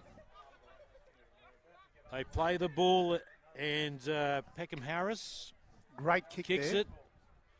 Taken at the back. Oh, It's no, it's a coughed bit of a up. bubble. Here's a huge chance, and they come on through, and it looked like Hayden Kemp there, the number 11 for John Kemp, has scored the try. Well, he's put the ball up, the pressure came through with the chasers, and they scored the try. Hayden Kemp knew exactly where that ball was going. He did not take his eye off the ball, and it was quite clear that it was certainly going to be a catch for him to catch underneath the H space. What a great start to this under-18s boys game against the John Kemp Memorial side and the top-end Tayak. Wow, what a big start. I thought it was going to be a pulsating start, and it certainly was. And as we said in a few of the games here today, that if you can get the ball up high and just get a bit of a wobble on it, it is difficult to take. The wind does come in and out of play here, and for that moment, it was a tough one of the chasers. I mean, let's face it, Eddie, if you're facing those fellas coming at you, it's an ominous sight. And I must say, both teams, there's some fairly big units out there. Fairly big boys, very strong, robust, very fast. Shaw converts, so that makes it 6-0. And absolutely, with the John Kemp Memorial side, these guys, these young men here, they're part of the Ipswich State High team. They played a couple of weeks ago in the state championships and won the championships. The first time in a very, very long time for the community and the people of Ipswich that Ipswich State High was represented and played in state championships and actually won it. So keep an eye out for these key players here today who are going to have a big impact. Some of those big players like Hayden Kemp, number 10 there, Graham Robinson for the John Kemp team as the ball goes back. Some big units here. Here he comes, look at him go. We were standing next to these fellas pre-game, and they tower. This is under-18s boys action here, and the John Kemp Memorial side has gone to an early lead here, but I can tell you what, the top-end boys, they're here to play. There's no doubt about that. There's a dummy. Holds it up, but there's good defence. There's Kemp again with the football busy. Here's an opportunity on the left-hand side. They don't use it. They had a little bit of an overlap, but didn't have much space. Play it back now. Finds his runner. Wow. Takes it in the contact. A good run by Swan. Last tackle. He's a big unit too, Swan, just saying. Peckham Harris, he's a dummy half. Now here's the kick. Goes up by Hewen. It's going backwards. It's wobbly. It's bouncing everywhere. Oh, courageous take. He flies into the air, ends up on his head, but he's okay. Wow, what about that? That's from Gilbert. Zaman Gilbert. Very, very courageous effort. And, of course, I should explain the top end. Tayak. Tayak is actually the indigenous name for the arrow. And the arrow is well represented on their jerseys today. Oh, how mad are those jerseys? Oh, unbelievable designs. And I can tell you now, these boys from the top end, they're ready to rock and roll. No, a lot of courage in that take. And the other thing is that our coach, Neville Nakata, he said he made a point that he wanted you to play from all the different parts of the top end. And that's bringing them together, which is great to see as we see Outer, big number 10. Outer, number 10, strong. Devontae. Come to the right-hand side. They're full of running here, the Northern boys, the top end, but they lose the ball in the tackle. And it looks like we're going to have a scrum. Frenetic pace here to start this game. You're looking at the top end Dayak on the left, in the blue and in the red, the John Kemp Memorial team, the boys from Ipswich. And it's good to have teams with very different looking jerseys. And mate, hopefully, you know, as we call this particular game, the story from both of these teams that we heard. Yeah. Wow. You know, it really does make you think just how far in terms of distance our players have travelled just to come down here and to represent their people and community. Sure, the number 1 gets the ball away. And they probe down the right-hand side. They go towards the touchline, and he's out. He's out. Flag's up. The flag is up. Well, that's a huge play. They had a full set to play with, and they've lost it early on. Oh, no. No, what's going on here? Yeah, no, it's... All right. It is a scrum, yep.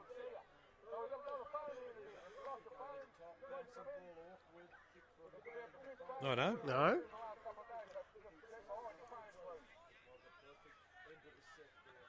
Top end boys now set. Here they go. Finds his big runner there. That's Ropium. Now they go to blind side. Full of running. Wow, look at the size and the ferocity of how fast these boys are going. Devontae Outer is a massive human in the number 10. Here's the pressure now. The top end lads are pushing hard. They come right now. Here they have numbers. They go for the runner at the back. Oh, he bumps off one. Could he bump off another? He passes it. Here's a big chance. They've got an overlap. He gets away. They score in the corner. Yes! The top end, Diak. Strike back. Left-hand side of the field. Brilliant play. The boys in blue hit back against the boys in red. You could just sense that something was just brewing. Come halfway, and they were just slowly staging themselves. And I tell you what, the John Kemp Memorial side were on the back foot, and they really struggled to get to where they wanted to get to, left and right of the field. But the top end boys, too fast, too big, too quick, outsmarted the John Kemp Memorial side and come up with the trumps. Like the running capabilities and the handful that Devontae Outer is, and also big Tristan Ropian, those players are just proving their worth in this side. Devontae Outer, a big unit of a man. I can't believe how quick he is, how fast he moves for amazing. For a big man.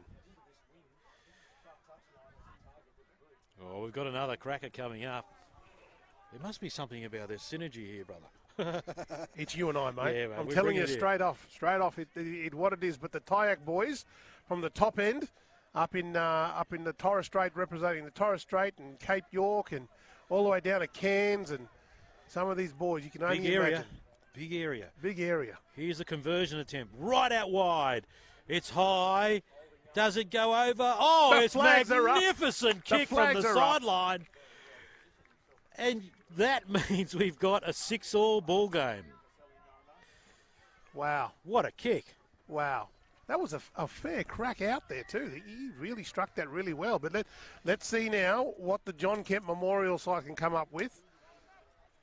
I mean, these boys, they're ready to go. They're ready to rumble. Yeah, so a great kick there. Number 7 It's James Fraser for the top end. So keep an eye on him and his kicking game as we get through this match in the under 18 boys. Solid kick there by driving hit. Couple of Wow. strong shoulders in there. Hayden Kemp, he's been busy, and Jack Lang. Absolutely. Strong tackle there by Jacob Spark. Oh, he's coughed it up. Oh, Oh no, is there a penalty? Yeah. Is a holding down in the tackle? So a relieving penalty there for the top end. Dyak. already very, very clear intentions are being Whoa. felt between both sides. Bit of a wobbly kick there. As long as it's out. As long as it's out, It's off the side gotta of the go boot. out. It found the line eventually. There's a restart. Here we go. Let's see what we can do. You just get excited every time these guys start a set of six. Good pick up there by the number 9 there Excellent from the top skills. end boys. Look at this barnstorming run. Is that Ropian again or? That's the big Ropium, yep, number 8. Wow. Wow. Here they go, open side. Steaming onto the ball there is Ford, number 15 for the top end lads. Open side again. Oh, beautiful Great ball. pass. He had to jump to get it, but he retained the footy nicely, showing great skills, the big fella. Come back to the centre field now. Here's a kick. It's a wobbly one, but finds the fullback at the back there. Jacoby Shaw takes it well. He goes across field, fends off one tackler, but the tacklers are there. Wow. And here, look at them. The wave of the top end boys just surging across the field. Blue jerseys everywhere. Kick is only as good as the chase, and it was fantastic. But Shaw's in the action again. Oh. Tried to go on for a one-on-one strip there, but he held onto it, Shaw, under enormous pressure. Oh, look at that wow. force through the Wow. centre. Bumps off one, can't get rid of the others as the tacklers make it effective. Centre field, dummy half run. Nice run too. Oh, look at the balance running here. This is Peckham Harris. He gets the ball away, and they're going to hit back again, John Kemp Memorial. Under the post, and that's Stanley Hewen, the number 7. Well, there you go. I tell you what, that young Peckham Harris, he was a standout as well in the in previous games. He's certainly a name that we are watching very closely from a QRL's perspective. Wow, that was extraordinary. So they were under huge, just seconds ago, they were on their own line, under the pump. And I've got to give massive credit to Jacoby Shaw, who's the number 1, the fullback for John Kemp. He had 2 back-to-back involvements and eased the pressure on his teammates. Yeah, absolutely, absolutely. And there he is there now, Shaw. He's going to convert the try, you'd think so, right in front. But this is going backwards and forwards. This is exactly how we hoped the game would go. I think it'll be like this for the whole game, my friend. It'll be Yes. try for try. Loving it. This is a really true representative game here from the north and from the south of Queensland. In he goes and chips it over, no problem. Flags are up. Nice one, Shaw. Jacoby Shaw there from the John Kemp Memorial side. 12 points to 6. What a game. What a game. Well, I'm not going to ask you how you're going to pick a winner yet. It's pretty early. It's too much tension in this game. But the sun's sort of trying to come out here. It's still cool. Everyone's loving it. Nice deep kick there by Fraser, and taken at the back. Khan Towler there with a bit of a bobble catching that ball for the John Kemp Memorial side. Look at it. All big bodies in the middle. He's going to try and get off the tackled player. Oh, bowl outside. Overlap is there. Will he use it? He sort of shut him down and tried to do a little sneaky pass there, but it went and missed everyone. But that was Joshua Bond there with the footy who passed it. We've got one of the players down here. Looks like that's Simon Stephen, number 5. But again, I think they're asking the questions. I mean, the John Kemp Memorial side, they're asking the questions on out in fringes. I think they're just getting their rhythm, their flow.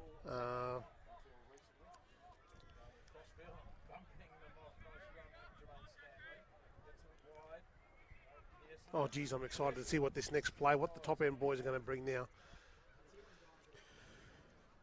Well, they're 30 metres out, about 20 metres from the sideline.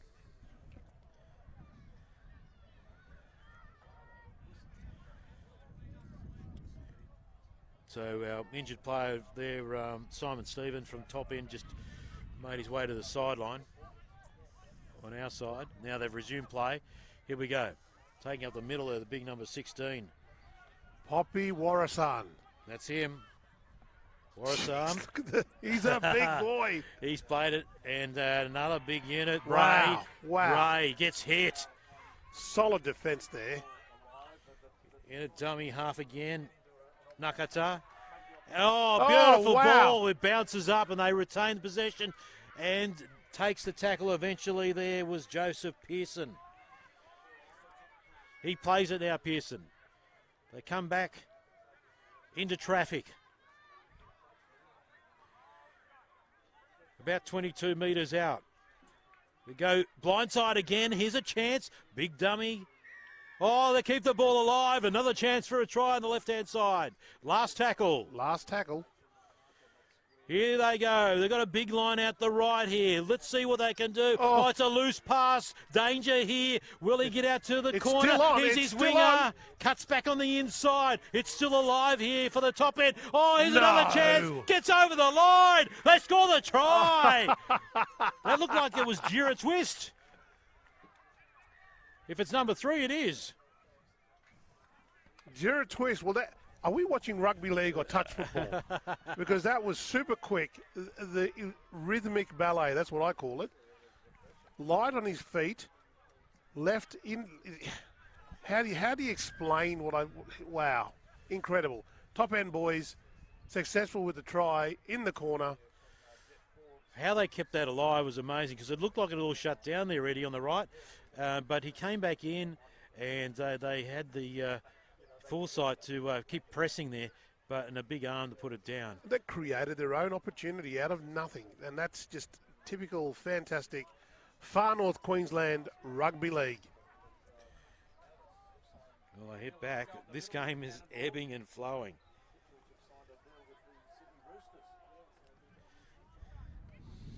There he is right there. Number 3 in front of us. He's a big unit too. Jeez. Big Jira Twist. Conversion attempt is going to be taken by James Fraser, number 7, for the top end.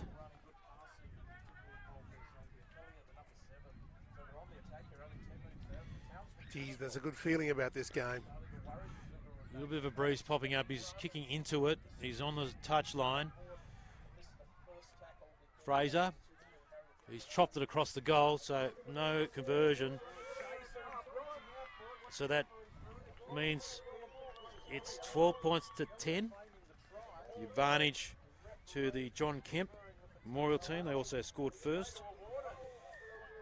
So, you know, there's sort of separators in these games, Eddie, too, to determine draws and stuff like that, aren't there? There certainly are, yeah, there certainly are. And like these are the type of games that'll go down to the wire. And, you know, it'll be the difference. It'll be, you know, 2 points the difference that could make the difference in terms of the final score, final positioning on the ladder. And again, there's the opportunity and possibility of making the Queensland Murri side as well. Wow. Deep kick. Oh, just as well was it touched? I think it was touched. Well, yeah. Oh. Well, there you go.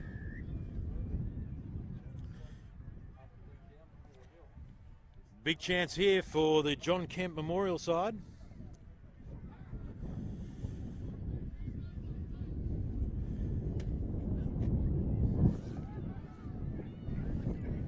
Hewen about to feed the scrum. I'll be watching this Peckham Harris, mate, the number 9 for the John Kemp Memorial side. Keep your eye on him. Waiting for big Khan Towler in the 22. They miss him out and they go for Thompson, who's the 14. Waiting for the ball there. Serpak, number Great 8. run there by the number 8, Serpak. Oh, did he lose the ball there? Offside is No, called. offside.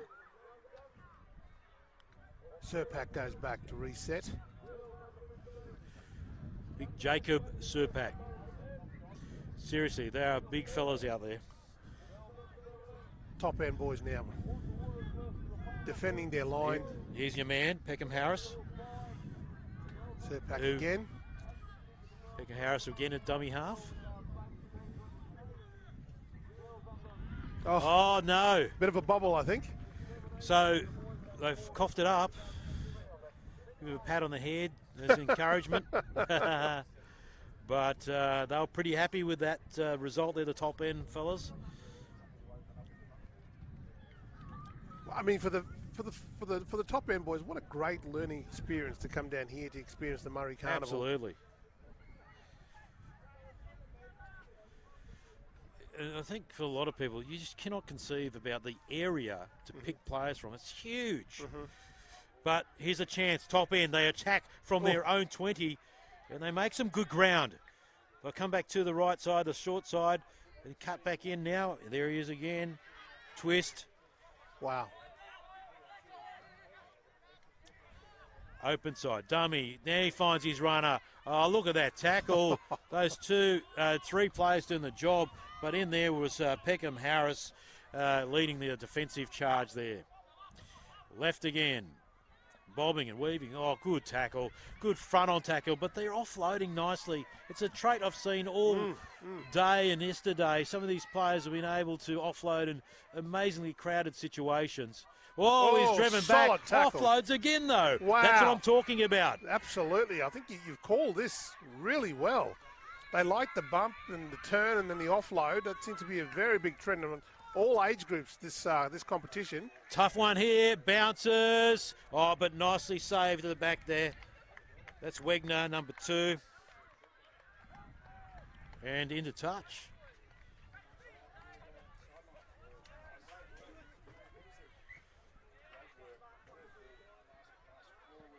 John Kemp Memorial side up against the top end Tyack.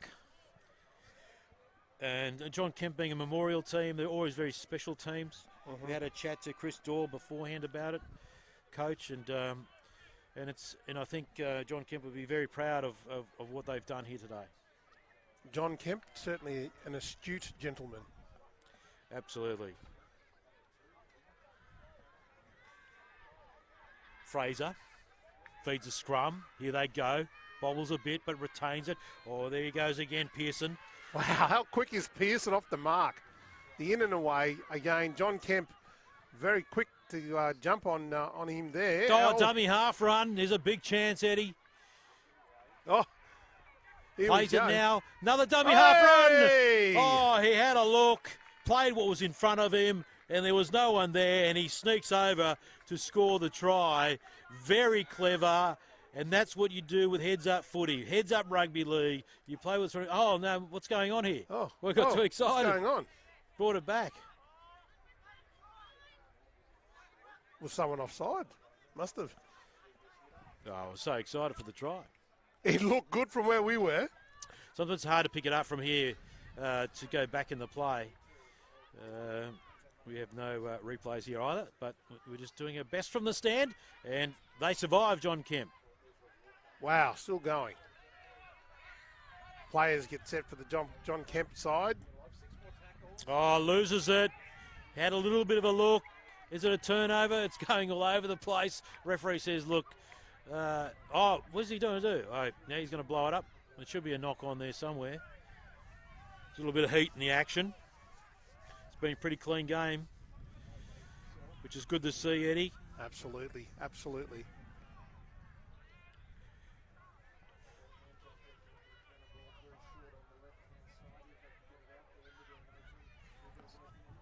So they're just taking the heat out. getting the report from Touchy.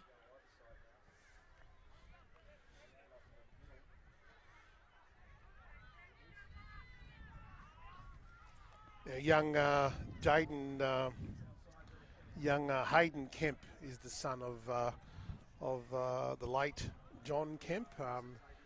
He's pulled together the team to play in the Murri Carnival in acknowledgement and recognition of his late father. Wonderful, wonderful stuff. As we watch the referee have a chat to the teams, one of the things you notice with the referees here, they're very keen to make sure they take any sort of heat out of the game to avoid escalation. And sometimes it's at the cost of valuable minutes, but we can understand why. Yeah.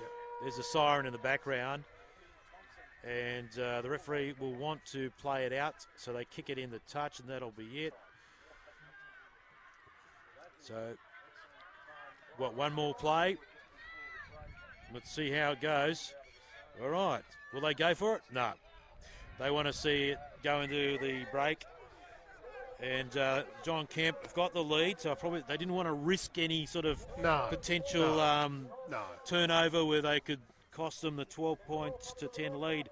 But just a quick word before we have a bit of a break in this under-18s boys game between the John Kemp Memorial side and the top end Tyack. Structured footy, just play the game, go through their sets, and I think that the second half will be a crack over half. It'll go down to the wire. That's what I'm calling it now. It'll go down to the wire. All right, okay. Thank you very much, Eddie.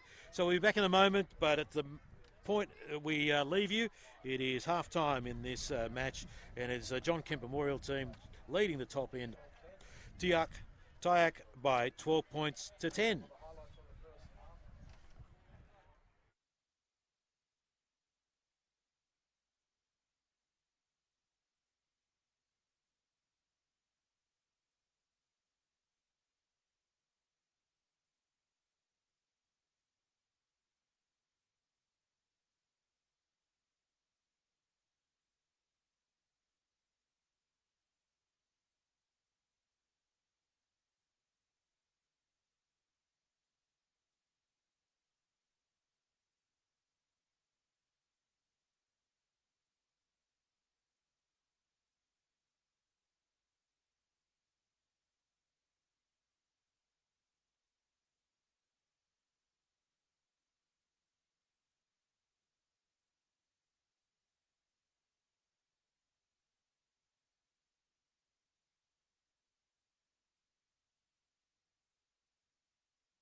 Welcome back to Field 3 coverage here.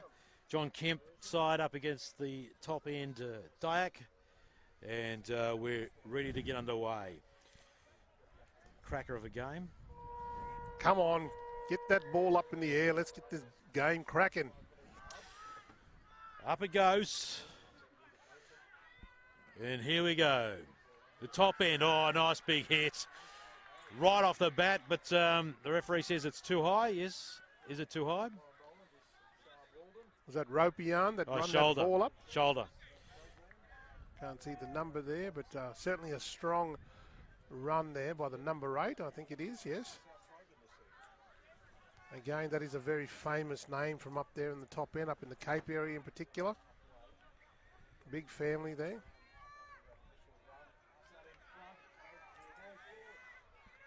Here we go, ball in the hands, and look at 3 or 4 defenders, but they slip off him.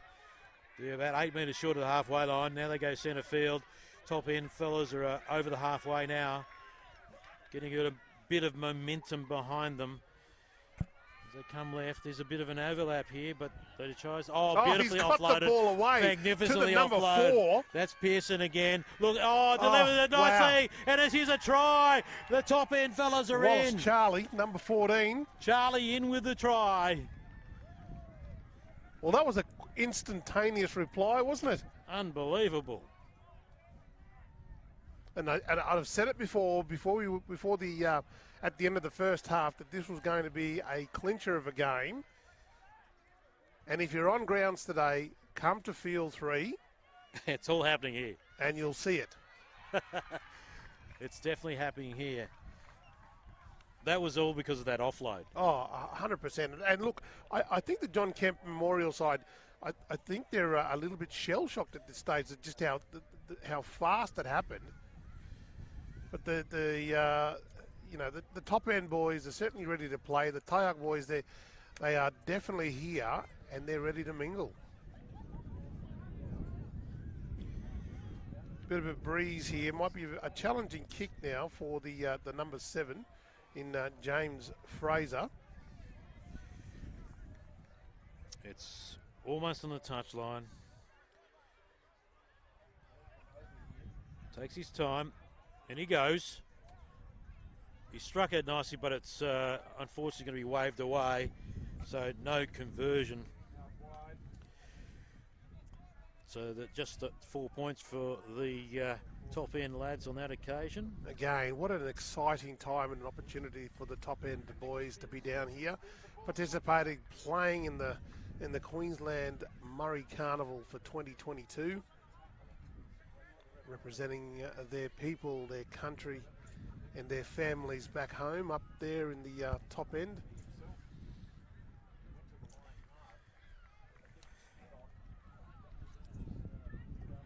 Just waiting for the restart.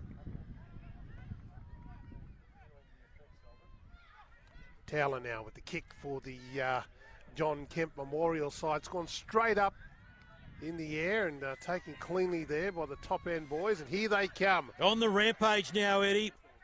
They've got a lot of confidence there, and that was our man, Devontae Outer, running down the left side. Oh, he's a big boy, Devontae Outer. Now they go right, go up the centre. They drive him in the deck. Good tackle there by Peckham Harris coming in over the top. Go right again. Nice hands, beautiful hands. Finds a nice strong runner on the outside as they come back to centre field now. Look, they got a great kick. He saw his man on the outside again. Here he goes running as Charlie. Oh, Charlie goes through. Charlie with the in what and a away. Magnificent try. That try had all the skills. It had the passing, the kicking, the vision, and the pace and the evasiveness. It had everything. It had everything, the in and away. And I must say, poor old Jacob Shaw had him in 6s and 7s. He didn't know where and which way, Wallace Charlie was going. But I tell you what, Wallace Charlie, he certainly is here, and he's got that toe, and he's got the ability to be able to kick and chase. That was an outstanding try. Well, haven't they come out in the second half, the top end? They're ready to go. They are ready to go. And again, the John Kemp Memorial side a bit slow to come out of the blocks in the second half. They need to be prepared and be on their game. So this one's a bit easier for Fraser to knock over. Probably the only thing I reckon we could do a bit quicker is these kicking tees. Oh, yeah, absolutely. If you're out there, get down here and do some kicking tee delivery. Absolutely, people. absolutely. We'll work on that for 2023. What do you reckon, mate? Yeah, that's the next project. It's just great to be back, and everyone together. As Fraser should make this a mere formality. Lines it up. Same routine each time. Comes in, addresses the ball, and chips it over. No problem. So they get the full 6 points out of that one, the top end lads. All of a sudden now we've had a bit of the wind has picked up. It's quite cool. It's picked up a little bit. I'm expecting now that Khan Towler will want to put a pretty big boot to this ball for the John Kemp Memorial side to get it deep again. And they'd want a really, really big a chase here. So it's just blowing the score out a little bit there, 2012. No, it's gone short this time. Oh. But picked it up safely at the back. Now he's going to run into a wall of red players. And the first player up there to meet him was Hayden Kemp. Centre field, storming through. Look at those legs pumping. That's right. Top end boys just going through their phases. Goes for the strip. Yes, it's okay. There you go. Big moment. Is this the turning of the tide? Let's see how they go, Eddie. And that's Lang, 13. Needs to play the ball quickly now. No. Now he Play does. the ball, son.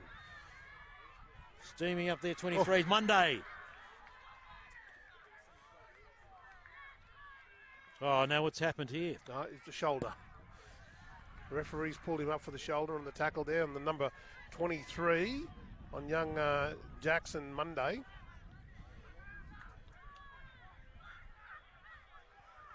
Right, there's the restart. You've got a full set here. Let's see what they can do with it. No need to rush it. That's right. That's exactly right. Just play your phases. Peckham Harris gets the ball away. They shovel it out. They've got numbers here. They cut on the inside. Oh, steaming run. Bullocking run.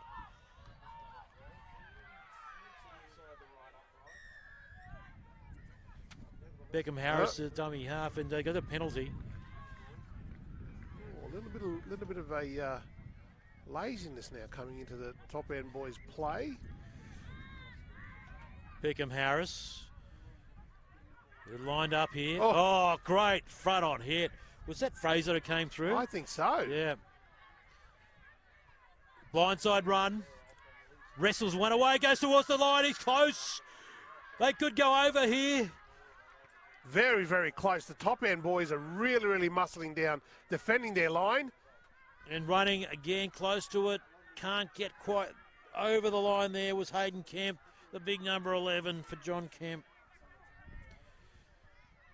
Play the ball. They're spread wide. They have numbers. A long ball. They've got a score out here. But he comes back on the inside and he's tackled. They were lucky to survive there. Shaw gives it away. Stepping, going close. So close. Good defence here by top end against John Kemp. A lot of pressure. Now they go wide. Now what's happened here? What's happened? Do they lose the ball? Yeah, I think that they lost the ball. A bit of a bobble there in terms of getting up and playing the ball. Yeah. But great scrambling defence there by the top end Tayak boys. Yeah, just watching that delayed coverage on the YouTube channel. So get on there, field 3. And that was a huge opportunity. I know he had to cut in the inside, but there was a man on the outside. It was a massive opportunity for John Kemp. But I like how they are asking questions. John Kemp side are asking questions left and right, keeping their options open. One of the players here is in a bit of bother. That's number 23, it's, Jackson Monday. How good's Monday been? He's been really, really good. But that's Monday spelled M-U-N-D-A-Y. not like the day.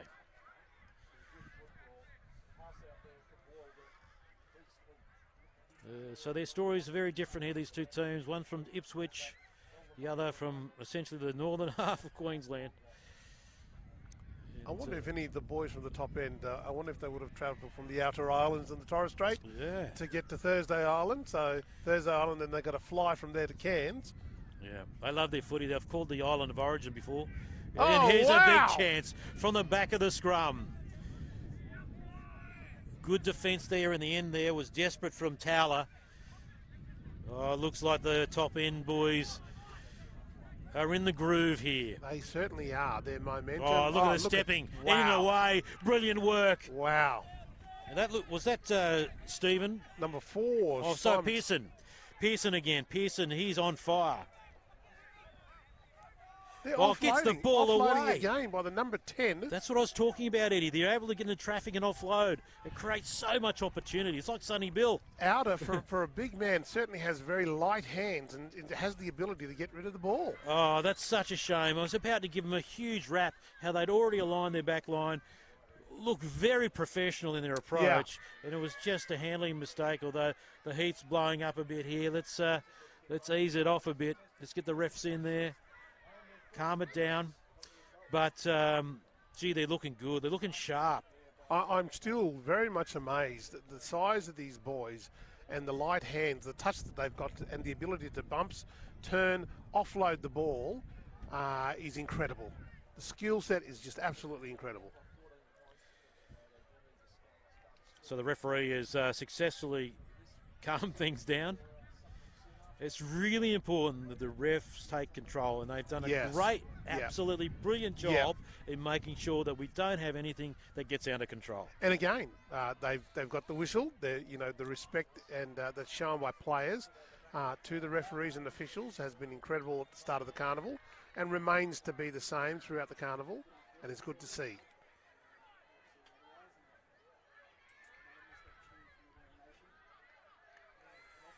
So,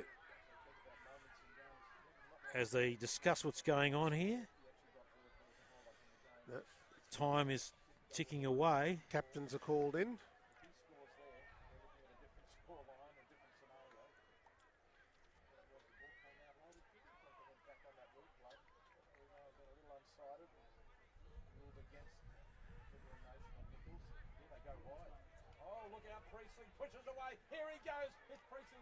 And again, once the referee has laid down the law, let's get back to the game and watch these two fantastic sides. The John Kemp Memorial side up against the top end Tayak in the boys under 18s game on field 3 here at the Dolphins Oval at this year's 2022 Queensland Murri Carnival. So that's our man Fraser with the ball about to put in the touch.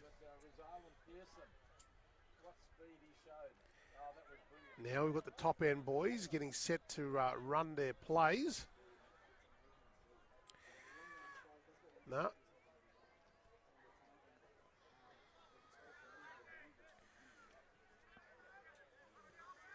Okay. Here's the restart. The boys in blue. Let's see what they can do. Jarrah Twist with that run up then. 22 metres out, centre field. Going in the dummy half. Nakata. Taking that one into tackle was big George Fode. There they come again to Fraser. They've got full of running out here. This is another opportunity for the top end. They're looking dangerous again. A very good set play. Oh, switches it, and bullet pass. And that is a fantastic try to Simon Stephen. Well done, but Simon Stephen. How good is this team? That ball, where did that come from? I don't know. Where did that come from? It happened so quick.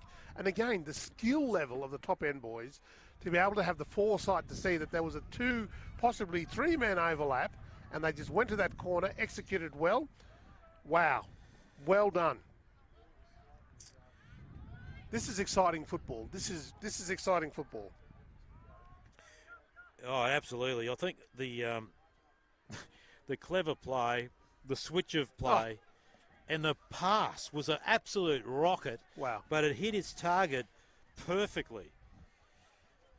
They're really starting to grow in this confidence, and it's a lot of the set pieces are coming into play.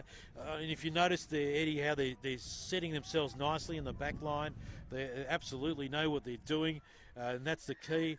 And what an amazing effort, you know, by the Nakata team that is able to bring all these fellas together and play so harmoniously. Yeah, absolutely, absolutely. But again, I believe this would be a religion. This would be something that they do Monday to Sunday. Oh, sorry, not Sunday because the church is on Sunday. But yes, they'd play it every day, possibly in their sleep. Wouldn't surprise me. Fraser. This is almost the same spot as before. It was, yes. Pulled it away, so let's see if he's learned from that kick. And he has, because he sent it to the right, but it doesn't come back. So I reckon the next one, he should be able to get it right down the middle. So that's 24 points to 12. And this is the action here on field number 3. Spread the word. Spread the word. Oh, yeah, absolutely. Absolutely. Duro and Eddie here doing the job. Now John Kemp will kick off, and I've got to say that it's you can just see them a little bit flatter than they were before, but it only takes one little spark of inspiration to get you going again. And that'll be Tyler Peckham Harris, who's been tireless. I was just about to say that. I was just about to say that. And he's done a massive kick there. Yeah, Peckham Harris. Booted it high and down. Oh, look at this. Wow. Would you like to be facing that coming at you? Absolutely not. All right. Here they go. Oh, look at this. Wow. They are not giving up top end. They've got the roll on now, and here comes the top end boys. Oh, dummy. Very sharp. Oh, work nice with the ball. offload again. Unable to control the ball there by the top end boys. Yeah, big chance there, but Cassius Wallace. Young Cassius Wallace unable to capitalise on that. Just had a little bit of a look, but they look dangerous. I'll tell you what, we're in for the finals are going to be epic, aren't they? Oh, absolutely. Absolutely. So coming in to feed the scrum is Khan Towler. They told us before, and Coach Chris Dorr said he's going to use him. Prop 1 minute, halfback the next. Oh, look at that pulsating run. Wow. Is that Peckham Harris? That's Peckham Harris. There you go. They're running freely now. Here's a big opportunity for the John Kemp Memorial side. They're not going to give up. No, absolutely not. Here it goes to big Serpak, number 8. Dummy half run. Here he goes. We talked about him. Peckham Harris. He's trying to do everything. Referee says it's a high shot. Oh, he's a little bit ginger getting up. Oh, geez. Hope he's okay. It's tough. He's tough. He shows a lot of pace out of dummy half. He's definitely trying to spark something for the team. He doesn't get a rest. He's got to go back and get the ball and restart the play. All right, they go left, and they're going to try and squeeze in on this corner there. Oh, he's bent backwards, spills the ball, and goes in the touch. There you go. The top end guys are pretty pumped about that. They shut that play down. That was a huge opportunity because they had a set of 6 to go, and they miss out.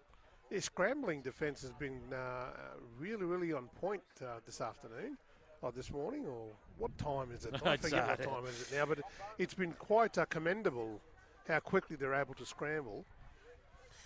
Yes, believe it or not, this is the 12 o'clock game, and it feels like we've been here for a lot longer, but it's and not because it's a chore, it's absolutely enjoyable. It's just lots of it, lots of footy.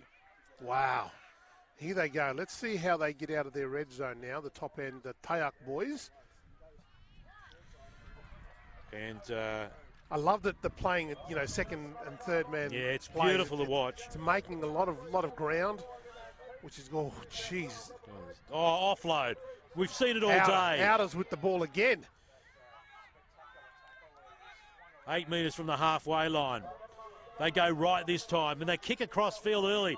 Here's the chase. There's 3 in blue. Look at him. The pump is on. Shaw goes back. He picks it up, and he takes the tackle. Yeah, well, he did the safe thing to go low, stay down. Yep, did the job. Oh, look at him. Geez, they look ominous. They had 3 of them. They were running hard, all on side, ready to go. It was a solid defence there by Devontae Outer. Another good tackle there by the top end boys. Unfortunately, the John Kemp side, they were on full attack just moments ago, and luckily here they've got a penalty. Takes the pressure off, and they're going to kick out to touch. I think it's Peckham Harris who wants to boot it out as soon as possible. That one didn't go long, but it went out, as we said before. That's the most important thing. So they're 20 metres short of the halfway line. They'll restart. Let's see what they can do. They just need to get going again. That's a really good run, that one, then. I'm not going to predict how much time's left because it never works. Strong run there by Joshua Bond. All right, here they go, running on the ball there. Hewan, here's a chance now. He steps, gets it on the inside. Great support play. This is wonderful stuff. Shaw takes the tackle. He wants to play it. John Kemp on a roll here. There he is, Peckham Harris. Peckham Harris, they're not going to stop him. Look at him, draw towards the line. That's an amazing try. Incredible try by John Kemp. Eddie, can you believe that? Peckham Harris, Peckham Harris, Peckham Harris. Remember that name, ladies and gentlemen. Peckham Harris. This is a young, up-and-coming superstar of our game. Not only is he short in stature, but big in heart. Strong legs, very powerful, has the foresight and the capabilities to do anything in this game. And I was just looking at the coverage on delay. Don't forget you can jump on the YouTube and do this as well if you're watching on one of the other channels. And just pumping it. Wow. We said it before. Who was the player? You said it, Eddie. That's right. And even watching the replay, how impressive does that look? Incredible. Well done to the John Kemp Memorial side, who have now been able to capitalise with some points. The top end boys, I dare say, will be raring to go. They'll be biting at the bit. So this is a big kick. So it's 24-16. Gets this over, 24-18. And John Kemp scored the first try. He did, yes, Yeah. he did. So, and does it? Yes! There's a corkscrew. There's a corkscrew. And that is a converted try. And that score means it's 24 points to 18.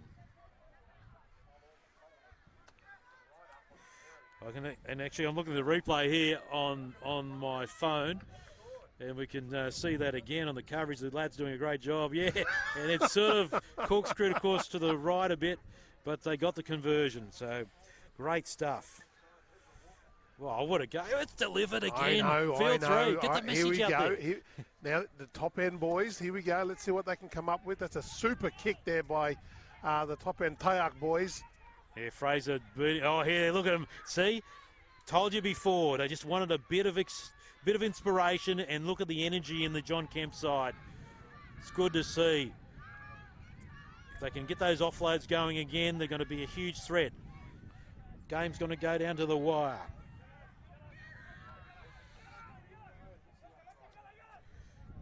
Here they go. Spreading it out.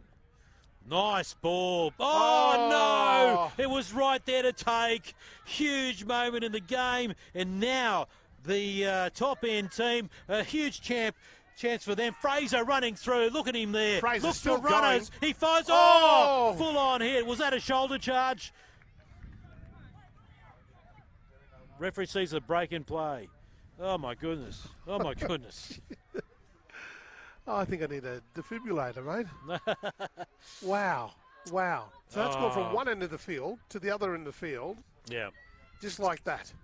That drop ball was crucial. Oh, my goodness. If they were away there, we had one hell of a finish in this game. And then they were under the pump again. Like these top end fellas can turn defence into attack in a flash. Now the scary thing is that they now have got the feed. Yes. So look out. I dare say. Who do we need to be watching out for here? Well, there's a couple of key players, but I think you're looking at who's sitting there on the. We've got a couple of changes here on the left hand side and the left edge, but you know the key playmaker is James Fraser. The siren goes in the background. The referee says he blows the whistle. We don't get one more play. Oh my goodness! Well, there you go. Victory, 24 points to 18 to a magnificent side. The top end Dyack against the courageous John Kemp Memorial side. Eddie, give me your thoughts on that game. Another epic here for Field 3. I'm looking forward to seeing these teams play closer to the final football. I believe that these two teams will be the standouts in the competition. But more importantly, I think that the game, the ferocity of this particular game today, they'll need to improve in terms of making sure that they play their structured footy. And bring it into the next game, because these are the two teams that they need to be watching at this competition. Now, ladies and gentlemen, you need to come out and see these guys play, because what we just witnessed was incredible. Absolutely, Eddie. Thank you very much. That was just a wonderful game to watch. And it had its hot moments, but they took the heat out of it. But just incredible skill. And I've got to say, thanks to the fellas beforehand for giving up the information about their team. It really helped. The John Kemp Memorial team, you can hold your heads high. Very, very good. But the top end, Dyack, I saw some amazingly well-structured play there for a team that comes from all over the top end. Over it. Yep. A very diverse team. Yep. They showed the amount of cohesion that other teams play for years to have. Absolutely. Now, if you look out in the field, they've just played a hard game. There was some tussle and hustle in the middle. Now, we are one. Yep. We are one. This is what our game means to us. Doesn't matter where you are in our country, what family or what country you're representing, that's what it's all about. This is the great moment. At the end of the game, they're arm in arm. There's nothing to carry on. And this absolutely signifies what the Carnival is all about. Carnival Rugby League.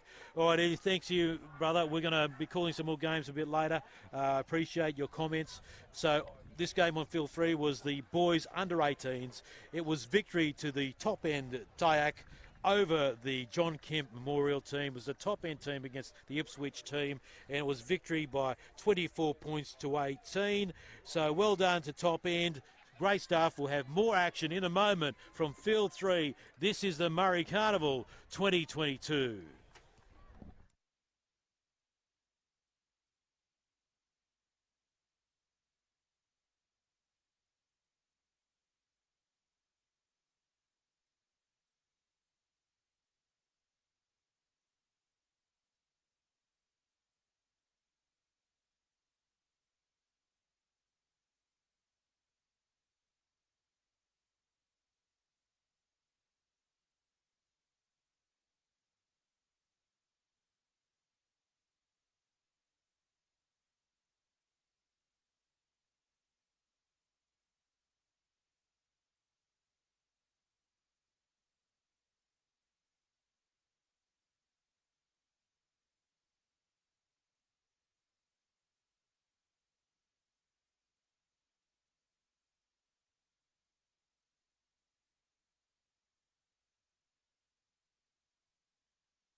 Field 3's where's that, was it? What's that, sorry? Field 3. All happening, yeah. Well, we had another, well, it turned out one-sided. We get good footy, but...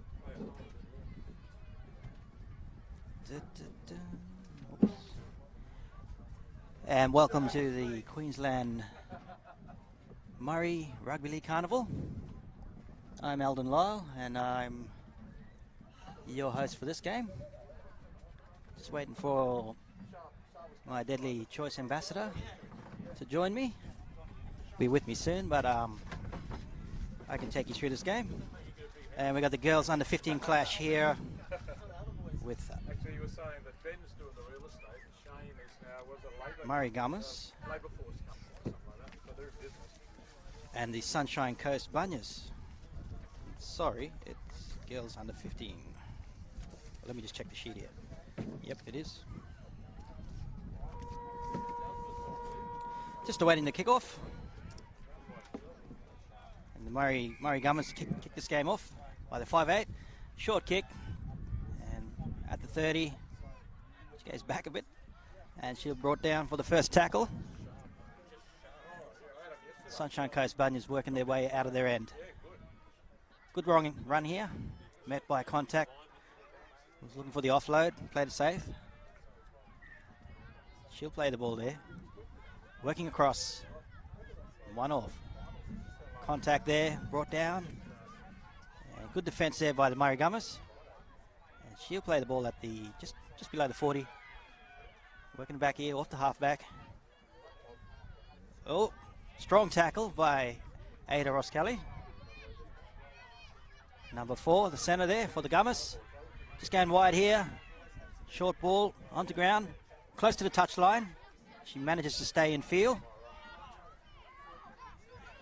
Passing out. 5th and last. And there's a kick. Going through to the fullback. And she'll get an ugly bounce. And she's going to...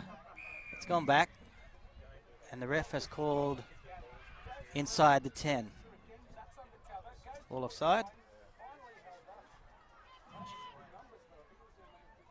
So it'll be a kick for touch here for the Murri Gummers. And here comes the footy. On to the next tent here.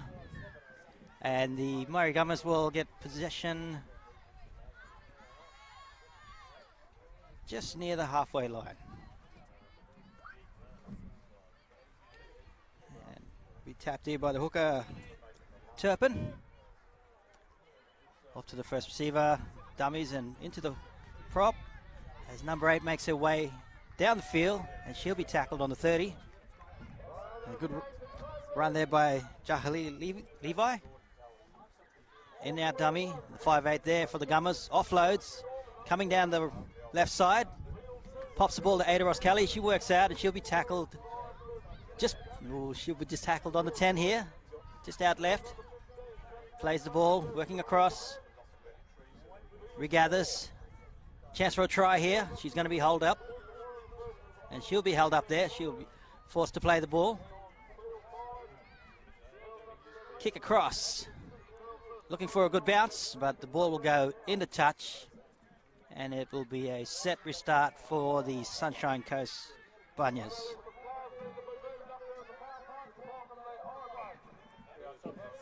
Tapped.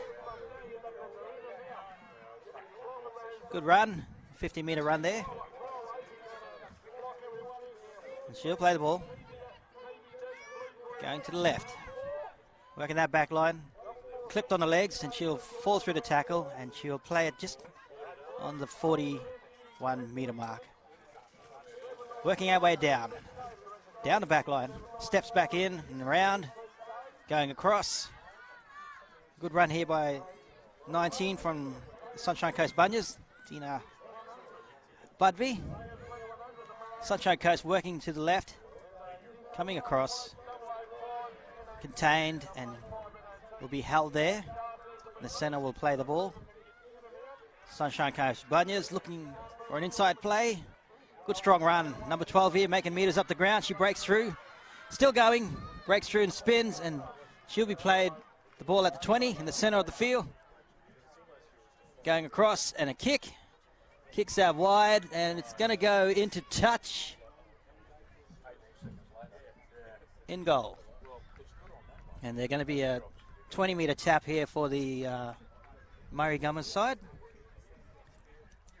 Some of the Murri Gummer girls are from FNQ, Torres Strait Island, Brizzy, Palm Island, NPA area, Bamaga, Hopevale and Yarra or Yarra.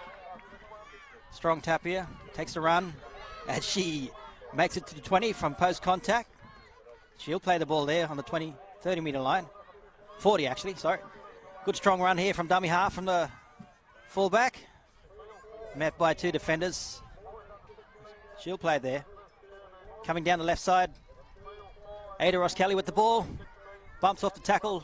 Holds it. Playing there. Thinking about the pass. Dummies. Takes contact. Pushed back there by three defenders eventually. And she's lost the ball. Ref has no choice but to blow the whistle. And they will tap here or they will kick for touch. Murri Gummers currently on the 30-metre line. Taps it here, 5'8". And short inside run by the lock forward. Still going. They're trying to get her down. She's made to play the ball 10 metres out. Number 13 from the Gummers. That's Harry. Last name, Ada Ross Kelly making the run. And a knock on just before the try line. Very close. The Sunshine Coast Gummers just holding on here. And we're going to lock the scrum 10 metres out from the try line.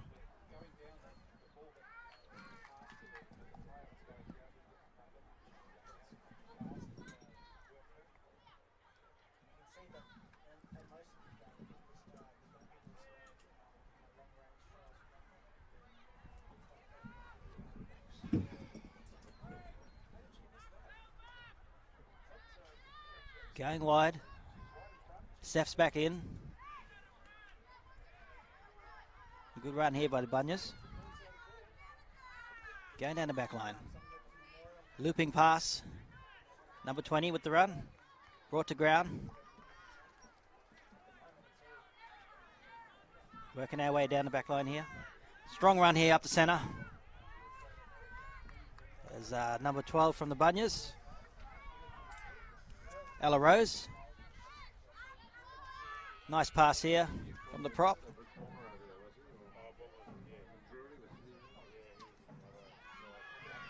Still working for the meters here. Post contact. And she'll play it on the 44 metre line. And the Bunyas will be looking for a kick here. No, they won't. Down the side. Going down the back line here. Working it out. Making meters.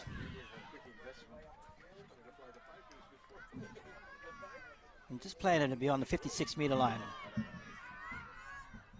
Should be close to the fifth and last. And we've got players inside the 10 here. So it'll be a... Actually, no, I think it was that's a shepherd, actually.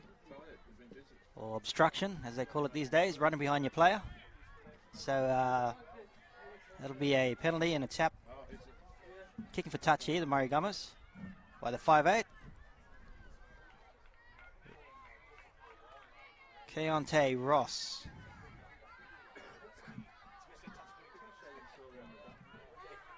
And they're slowly walking into position here. They tap the ball. Unsure for a second where it was.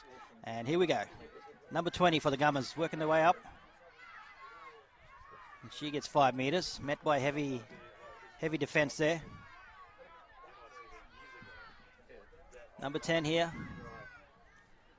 Plenty of numbers in defence there. Taylor with run there. Good run here by the Gummers. Plenty of space out wide here if they can get it out.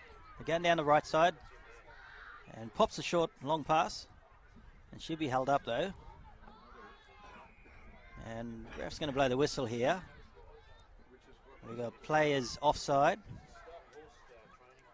So more tackles added. New set. And the Bunyas are going to have to work really hard here to keep the Gummers out of their try line. Strong run here by number 10. She'll be caught just before. If they move it out quick, there's a chance here for the Gummers to score a try. Dummies, palms off, looking for the open player. And she just turned around, just short of the line. Chance out wide here if they get it across. And I think the ref's going to call it. It's a try. And a try there by the Murri Gummers to open up the scoring for this game. And that will take the score to 4. conversion yet to come for the Murri Gummers. And finally, after a string of possession, they have come away with a try.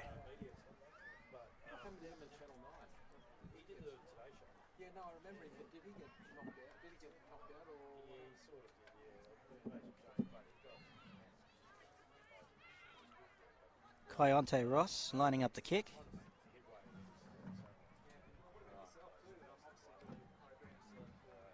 Apologies if I missed the try scorer's name.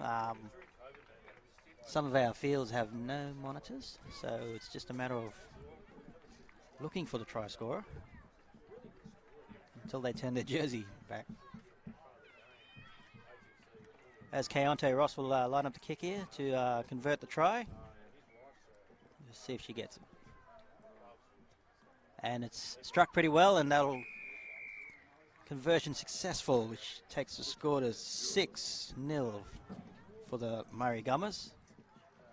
And Sunshine Coast Bunyas will be hoping to get it downtown, put in some strong defence, and get a bit of possession and get back into this game. And only one try ahead. These are 25-minute halves. These games can be quick. Clocks don't stop on injuries, and just doesn't stop. So, got to make the most of your time. Long kick, bounces, picked up here. Here we go.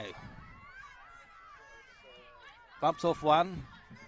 Met by 4 defenders, 5, and they force her back, and she'll play the ball on the 35-metre. Coming out left here. Ball past to Ada Ross-Kelly. Taken by 2 defenders there. She plays the ball. Player overran the mark there, so gone behind. Played by number 10 there, Turpin Taylor. Tapao Taylor, sorry.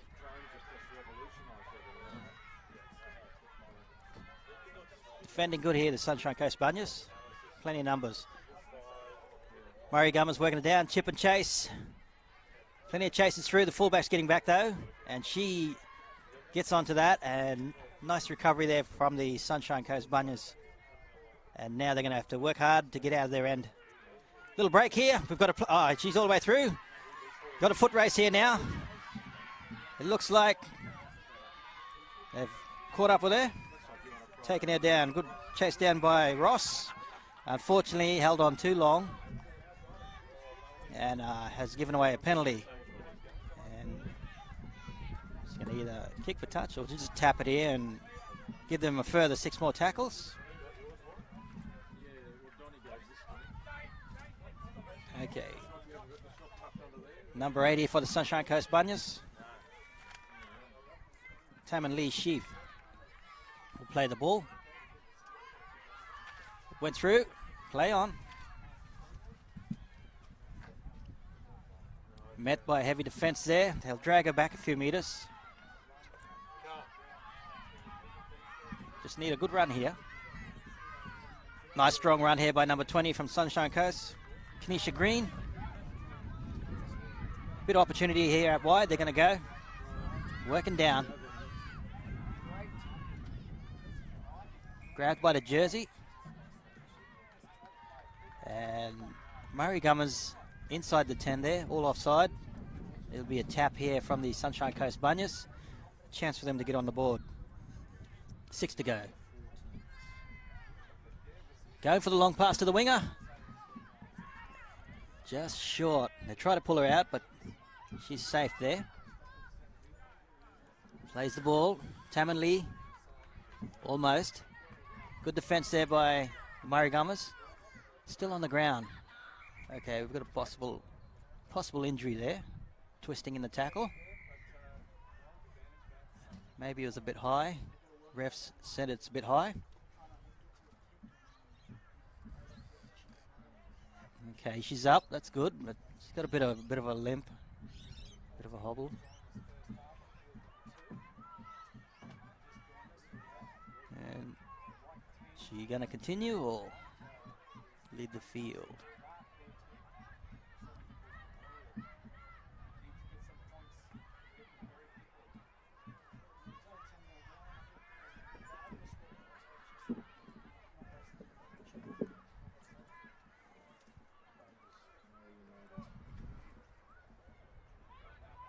And she'll be taken off the field around the backside. That way a sub can come on. And the Sunshine Coast Bunyas will play the ball just out here out wide. Still playing with fire coming down to the sideline. Reinforcements coming in. She's going to be held up there and she'll play the ball. Looking at the ref, thinking what's going on. One in, one out. The wing is going across.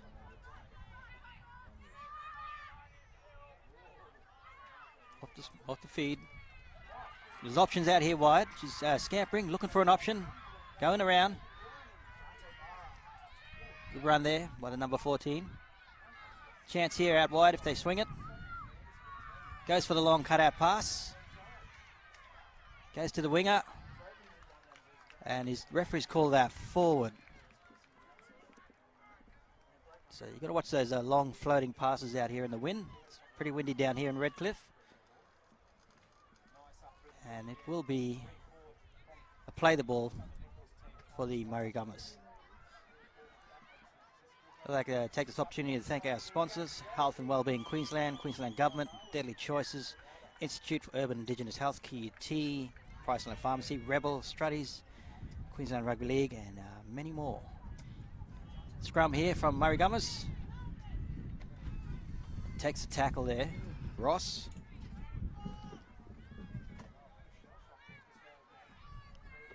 Dummy half scoot here. Good defence here by the Sunshine Coast Bunyas. Going wide here, the Gummers. Breaks through. We've got a good break here. She'll play the ball just on the 35. Nice run. Offloads off the post contact. Ross moving across for the offload, but she loses the ball in the tackle, and Sunshine Coast Gummers are now in possession of the ball and in good field possession for them. And she'll be tackled on the 35. Sunshine Coast Gummers. Chance for them. Going wide here early. Comes back in, playing safe. Palms off. Playing the ball at the 30. Sunshine Coast Gummers working their way down. Oh, and we've got a knock on. The ref's called interference. Inside.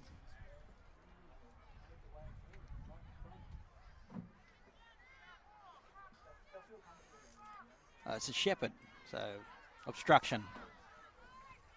Kicks for touch. The wind's pulling it up. It will make it though.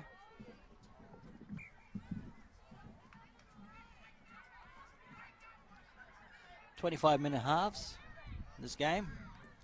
So we're getting pretty close soon. It's a tight game. 6-0 in favour of the Murri Gummers. Murri Gummers off the tap here. Strong defence though from Sunshine Coast Bunyas.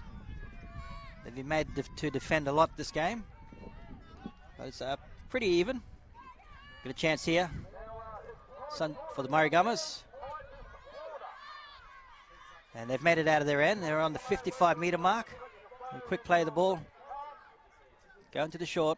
Pumps off. Number 11 here from Murri Gummers. Makes a strong run. That's Jarakaya Turpin.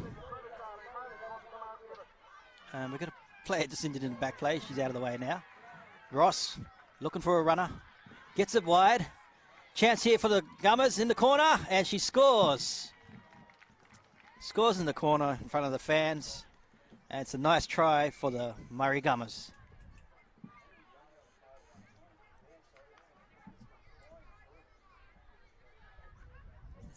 Coming off the back of a penalty there. Able to capitalise. And good post contact and good running game from Murri Gummers. Takes the score to currently 10. Conversion yet to come. It'll be a tough kick. Pretty windy conditions down here in Redcliffe. And yeah, you're watching the Murri Gummers and Sunshine Coast Bunyas from field 3.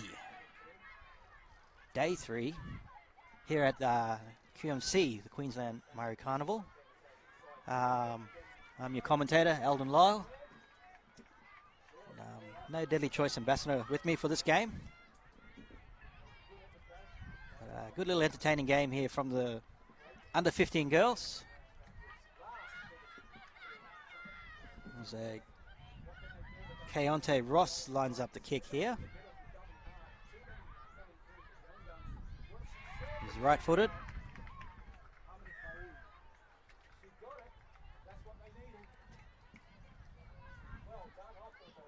And strikes it well. And just short.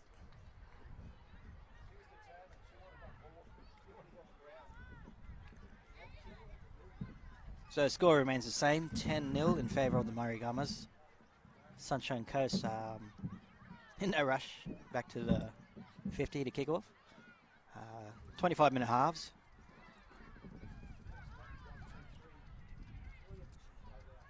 Overcast, cloudy day, a bit chilly.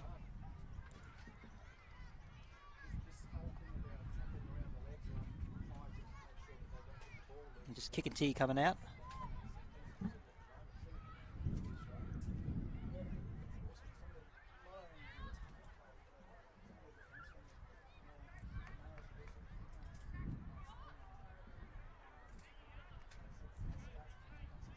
Sunshine Coast Bunyas to get us back underway.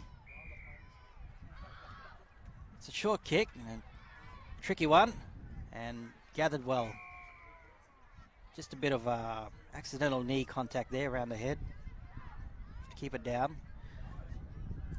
Murri Gummers will get a penalty off this, and they will kick for touch.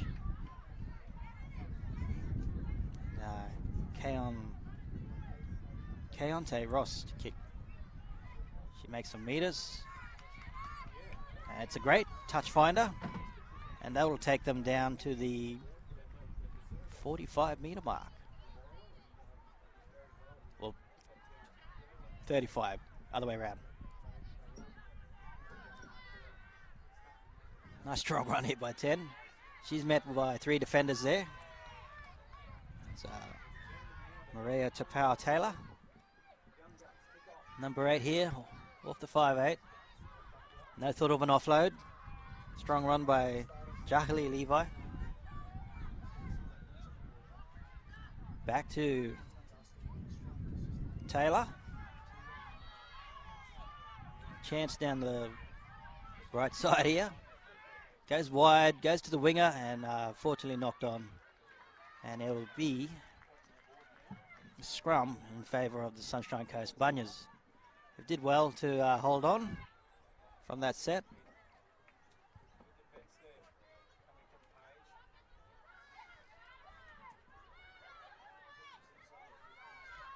Don't forget you can watch all the other games on the QMC app, and when you go into the app you can pick which field you want to watch. If you want to watch a certain team, your family's team, friend's team, you can watch it all on the QMC app. Bunyas off the scrum, going around. Ada Ross Kelly with a strong tackle, and they'll be made to play in front. Going wide, these girls. Nice dummy. Bumps off the tackle, running through. Good post-contact meters here by the Sunshine Coast Bunyas. Short play. Second, looking for the short play again. Nice short ball. Met by 2 defenders. Taken back a few meters.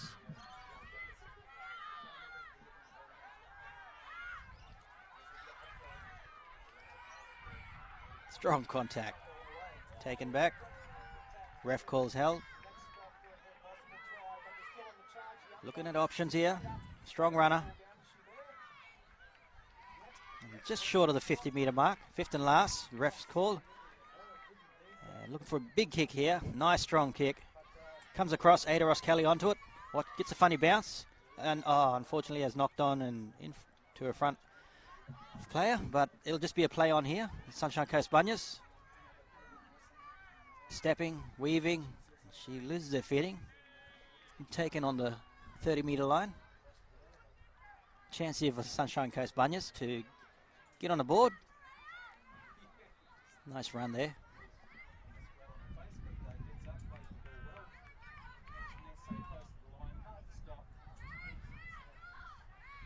Plenty of room to move, but she's lost the ball in that tackle, and just got to tuck it under.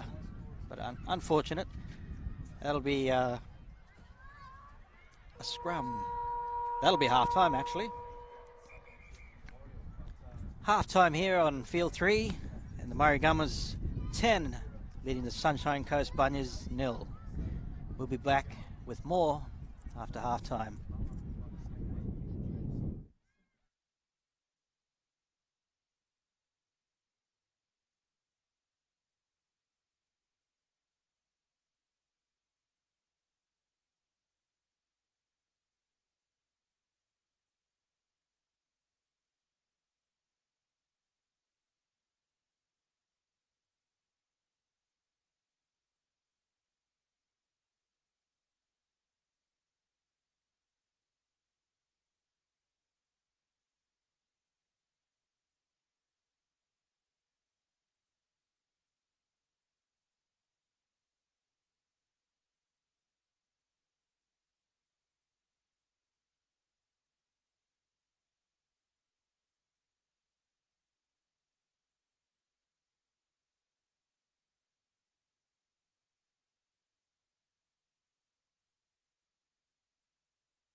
And welcome back to Field 3, Day 3.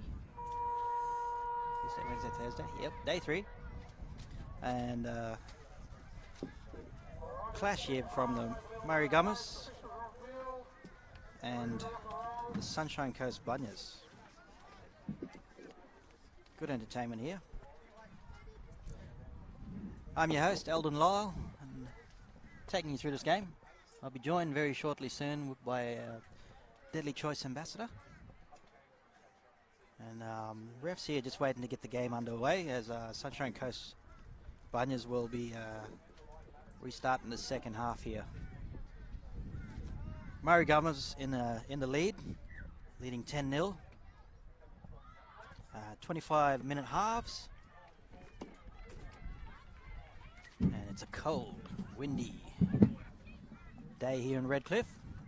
Doesn't look like it on the camera, but it's cold, windy, overcast. Okay, we're underway. Second half. Sunshine Coast Bunyas kicks off and bounces. Picked up by Ross, given to a runner. Nice run, strong run, bumps off contact, and she's still going, and she goes for the offload, but unfortunately has given it to the opposition.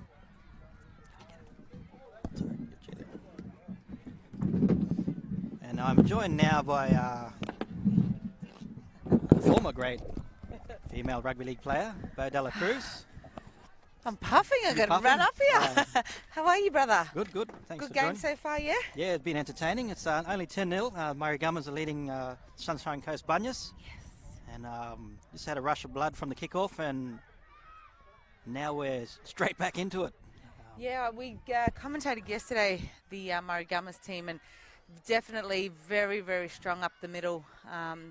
Young Levi, Jahali, unstoppable. So I'll be impressed to see what she's going to do against another team that's actually quite strong within the middle. So Murri Gummers' chance now to defend strong and keep them out. So they're going to do their best to get back in this game. Sunshine Coast Bunyas, strong run back on the inside. She'll be collected there, held up. Working across. Oh, one-on-one strip. Yeah, by the number 11, Jarakiah Turpin. Still going, she offloads. And the hooker from Gummers will be trapped there. McAvoy Turpin. Bit of movement here, fullback, scampering. And she'll be brought to ground. Just on the 30, maybe 31 metres. Bit of work here for the Murri Gummers, working out. Oh, she catches that just on the head. She got a falcon before she caught that.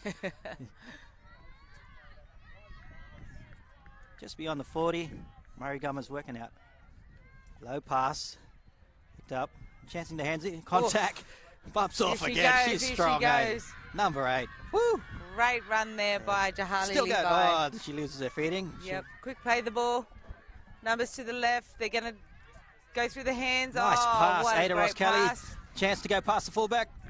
She just caught before the try line. Yes. Oh, they've got numbers.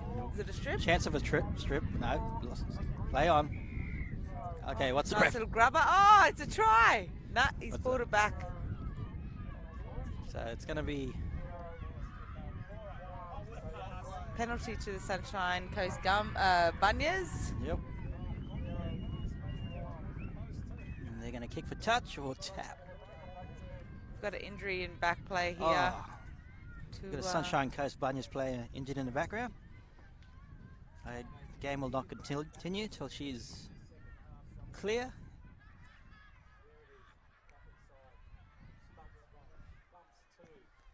See if I can see that far with my binoculars.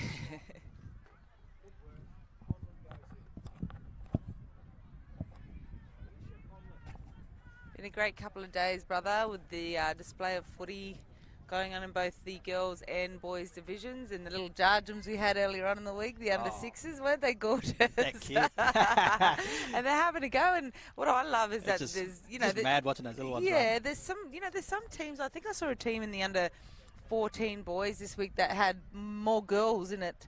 At the under 12s, who had more girls in the team than what they did boys. So it's really good to see. And we saw the possible probables game yesterday for the under 12s boys, and 2 girls actually made it, and one was starting at lock. So yeah, it's I'm really impressed with the amount of talent we're seeing out here over all the grades so far, but I am looking forward to the men's and women's coming up tomorrow. It's been entertaining, these kids' games. Very talented. And we just had the launch of they're bringing back the Murris versus Koori's concept. Oh, wow. So they just launched that over at Redcliffe Stadium earlier today. So that spectacle will be happening again in late January, which I'm really looking forward to. So the winner out of the men's and women's Murri and Koori knockouts will be playing against each other. They used to do it a while ago, back before the All-Stars game, and that sort of went away. That concept went away for a while, so now they're actually bringing it back, and I think it's going right down to the 15 boys that so they're having get a chance representative to, all the young teams. ones? Yeah. So. Wow. That's a tournament in itself. Yeah, 100%. It's going to be awesome. I can't wait. And there's a couple of teams heading over for the under-17s girls and the 16 boys to the All-Stars. It'll be openers for the All-Stars over there in Rotorua in New Zealand in February. So it's good to have Indigenous rugby league from, the Māoris, Aboriginal and Torres Strait Islanders back on the calendar, which I'm looking forward to. So we still got the injury and back play. Just making sure she's okay.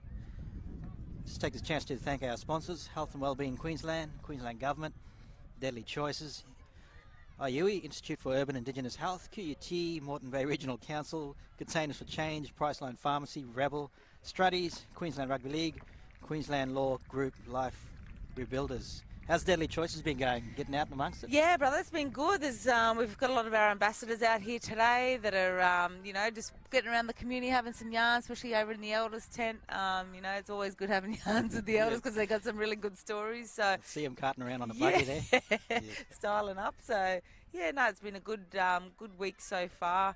And I reckon everyone's sort of looking forward to what's to come over the next 3 days. So we're back underway. Just taking one tackle here, and the Sunshine Coast Bunyas are going to have to work it out of their end and try gain some field position or get out of trouble here. Oh, great offload. Scampering, nice run. Gets a bit of opening here. She'll be taking. Ooh. And that's going to be. I don't think it was high. It's just the contact coming down and hit her around the head here. Yeah. She's okay. She's a tough, warrior. Yep. Oh, she's okay, and she's not. I don't know. Trainer's going to have to check her. She's having a bit of a laugh, or whether she's actually hurt. I can't see that far. I think she just came in contact with the toughest player. The number 8 has been damaging for the Murri Gummers. Yep, both attack and defence. Yeah.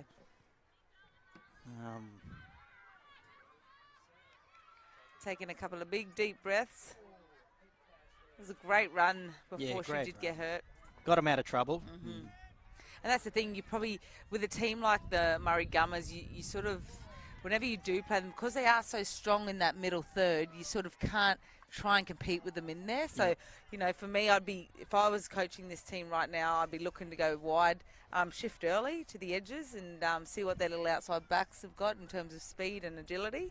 But in saying that, the Murri Gummers are pretty strong across the park when it comes to all their players. So they've got some really good IQ of the game. Their halves and their hooker, and they really know their roles and steering them around the park. And I'm really impressed with the fullback. There's not a lot of her. Young, I think it's a Leah Michael. Leah Michael, but she gets in there, right? Like she's a big front rower and standing she's in a tough front of little us thing. here. She's waiting. Yeah, she's very keen to tough. go. I don't know if they're going to, because the clock is not stopping while these stoppages happen. So she's going to be assisted from the field, and I think her leg has come out a bit sore from that one. And it'll be a slow walk, and we've got a sub there coming on.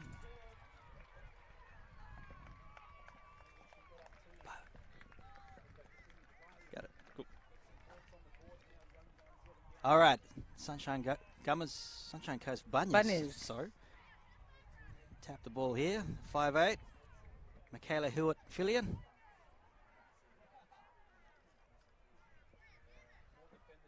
And reinforcements are brought on the field for Sunshine Coast Bunyas.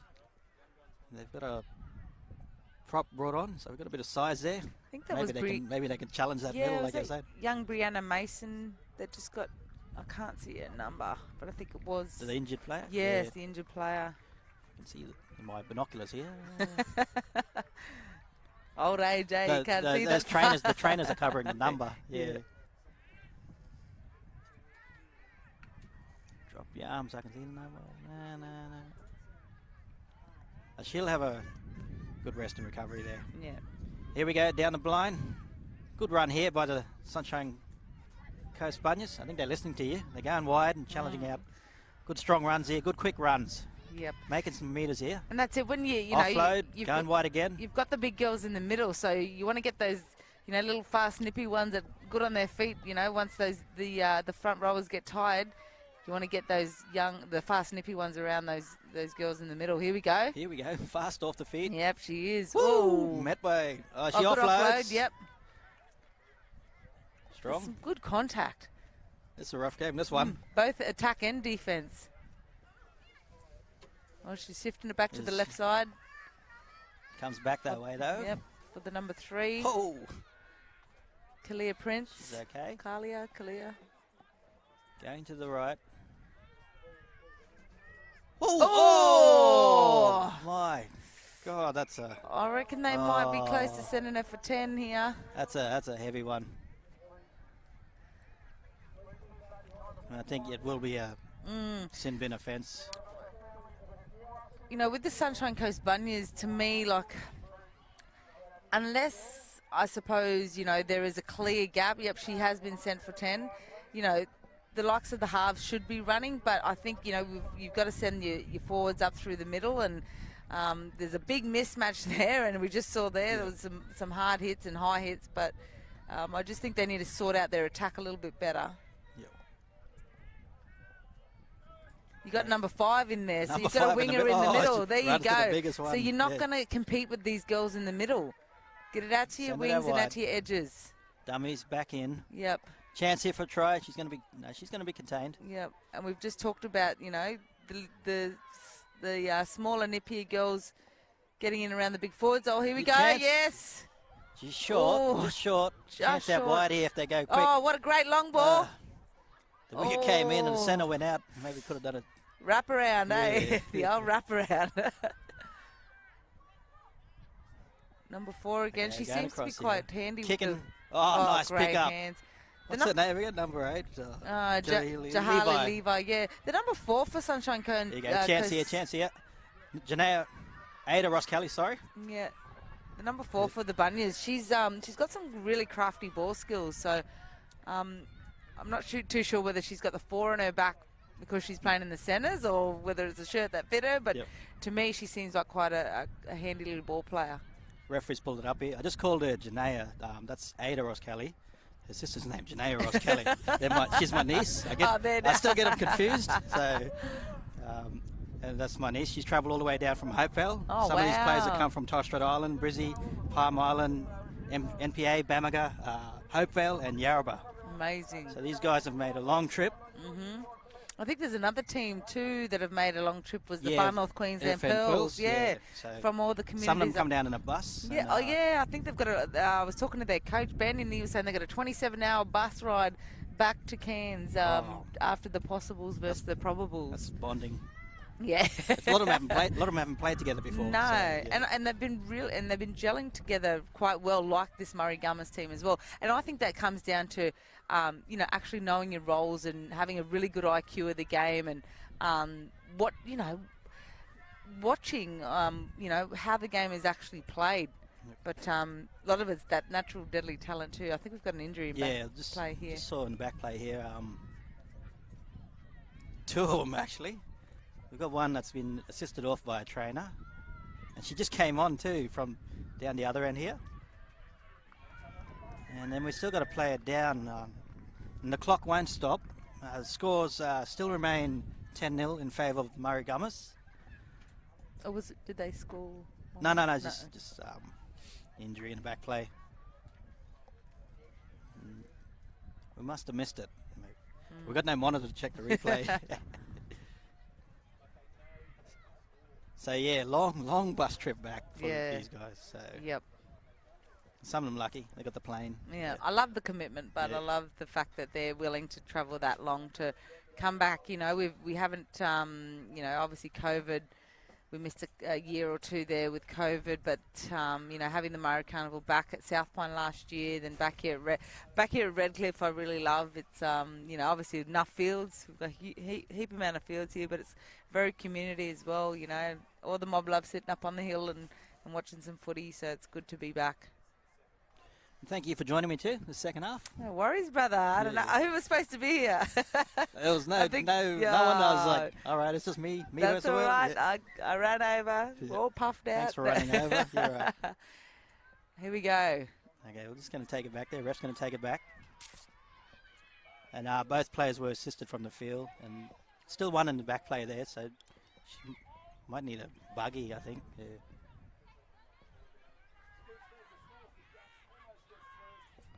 Ada Ross Kelly to play the ball. Here we go. Front rower. Game is back. And that's number 10, Mariah Taylor. Taylor to play the ball. Inside run. 22. Oh, contact, but she taken around the legs. Ref's blowing the whistle. Keep it down low. A few high shots starting to creep in. You think that's due to the quick running now that's starting to happen? Yeah, Game's definitely. opening up. Yeah, and a few reaching tackles. The girls need to probably get in a little bit closer, get their shoulders into contact. That last head eye. That was I think that was a head eye of the carnival I've seen so far. Yep. Unfortunate. I don't want to say that, but yeah. Yeah. Oh. And she'll play the ball here. Just 57 out. Ross moving it across. Oh. Nice run by the 8. She post contact meters there and gets it to the 30. By Levi. Refs pulls it up here. We've got Infringement at the ruck, Yep. I think. Yeah. And she'll kick for touch here.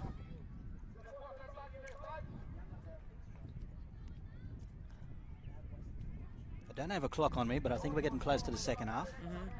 Full time, sorry. Half time for you. And, okay, they're going to play the ball here just beyond the 20 on the left. And she'll tap and run. 19 from the Murri Gummers. Gets a bit of running time. Shiloh Sela. Ross bringing it across. I seem to be saying that a bit now. Ross bringing it. Ross is, we've got a try scored here by the Murri Gummers. Takes the score to 14-0. Yep. Conversion yet to come. Picked up a bit here. This bit cold. The first day was windy and wet and dry, wet, dry. Sunny. Yeah. And today it's just, yesterday and today it's been sunny, overcast, windy. The wind's picked up a lot. Kicking game, what's your tips for them? Because, you got a strong breeze, and I've noticed that not much kicks are getting up, getting high, getting where they want it. Well, they've got the breeze here, I think. Sort of going from left to right. Left to the right of the screen, probably a little bit down to the sort of south, the right corner. So if she uses the breeze, yep, she'll get that easy. Yeah. Conversion successful by Ross. I love the effortless watching that. You know, Yeah. she didn't even line up. She didn't take a million years. She didn't have this. It's like she wasn't even trying. This gammon big ritual. Yeah. She just there, bang, knew what she needed to do, and just tapped it over so easy. I love watching Murri Rugby League at its best, and especially being a female. Yep. It's just warms my heart to see some deadly young women out here just representing.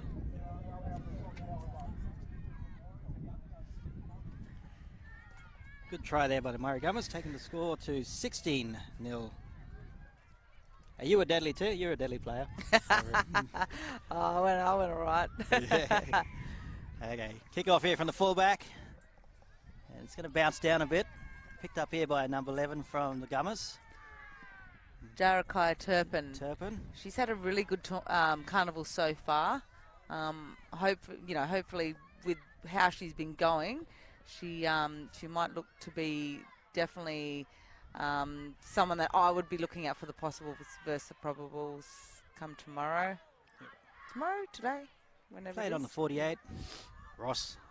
Oh. Chip and chase. It just looks natural. Like, the bounce just didn't go away. Nice little chip and chase, and I love that she identified there's no fullback. Yeah.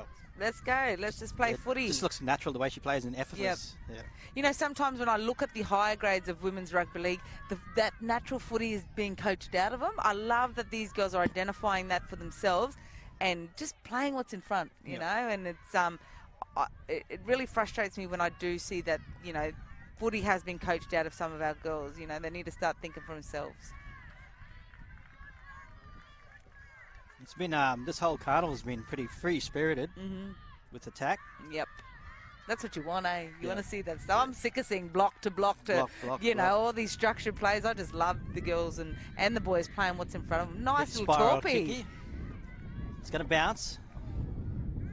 Number 7 in here. Getting a bit of game time. Charlize Fisher to play the ball. Good quick play the ball. Nice run here by the centre. Breaks out of the tackle. Should be brought down just on the 40. I think we've got a few subs coming on here. They look a bit fresh, the Gummers. Going down the left side.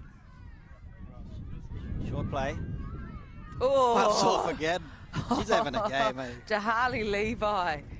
I think we've got an injury. Players come off.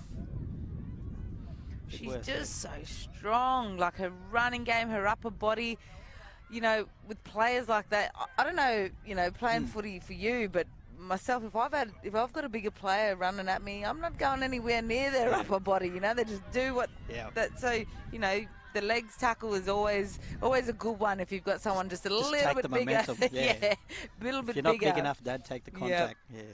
It's all right. You can be a bit of a speed bump sometimes. You don't need to try and knock people on their bums. And we've got another player over in the backfield. He's just having a little rest while he can. having a little kick. Actually, no, not having a rest. There's a player down here too. So we've got 2 players down here now from Sunshine Coast Bunyas. Apologies. It should be close to full time. This clock will not be stopping. I don't know if they've got anyone on the bench left, do they? Check their bench. They've got a couple there, yep. A couple of them are injured too, I think. So. Yeah, I don't know whether the FNQ Pearls have played the Murri Gummers yet, but I'd love to see them play. It'd be an awesome game. So I'll be going back and having a look at the draw to see what. That'll be a game to watch. Yeah, for sure. Battle of the forwards, I reckon that one will be. Great battle.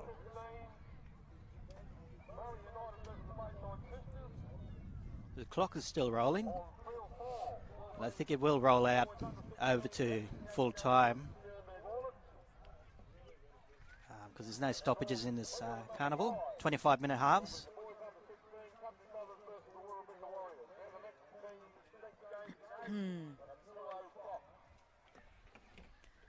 Brother, what are your predictions for the weekend? NRL, NRLW. NRLW. So Parramatta's playing. Newcastle Knights, yes. We've got 2 Indigenous coaches there, which is Dean Witters and Ronald Griffin, which is my earlier thoughts in the year was that Newcastle was sort of a danger side. I haven't seen much of the comp this year. But, and they said Newcastle upset, Parramatta upset.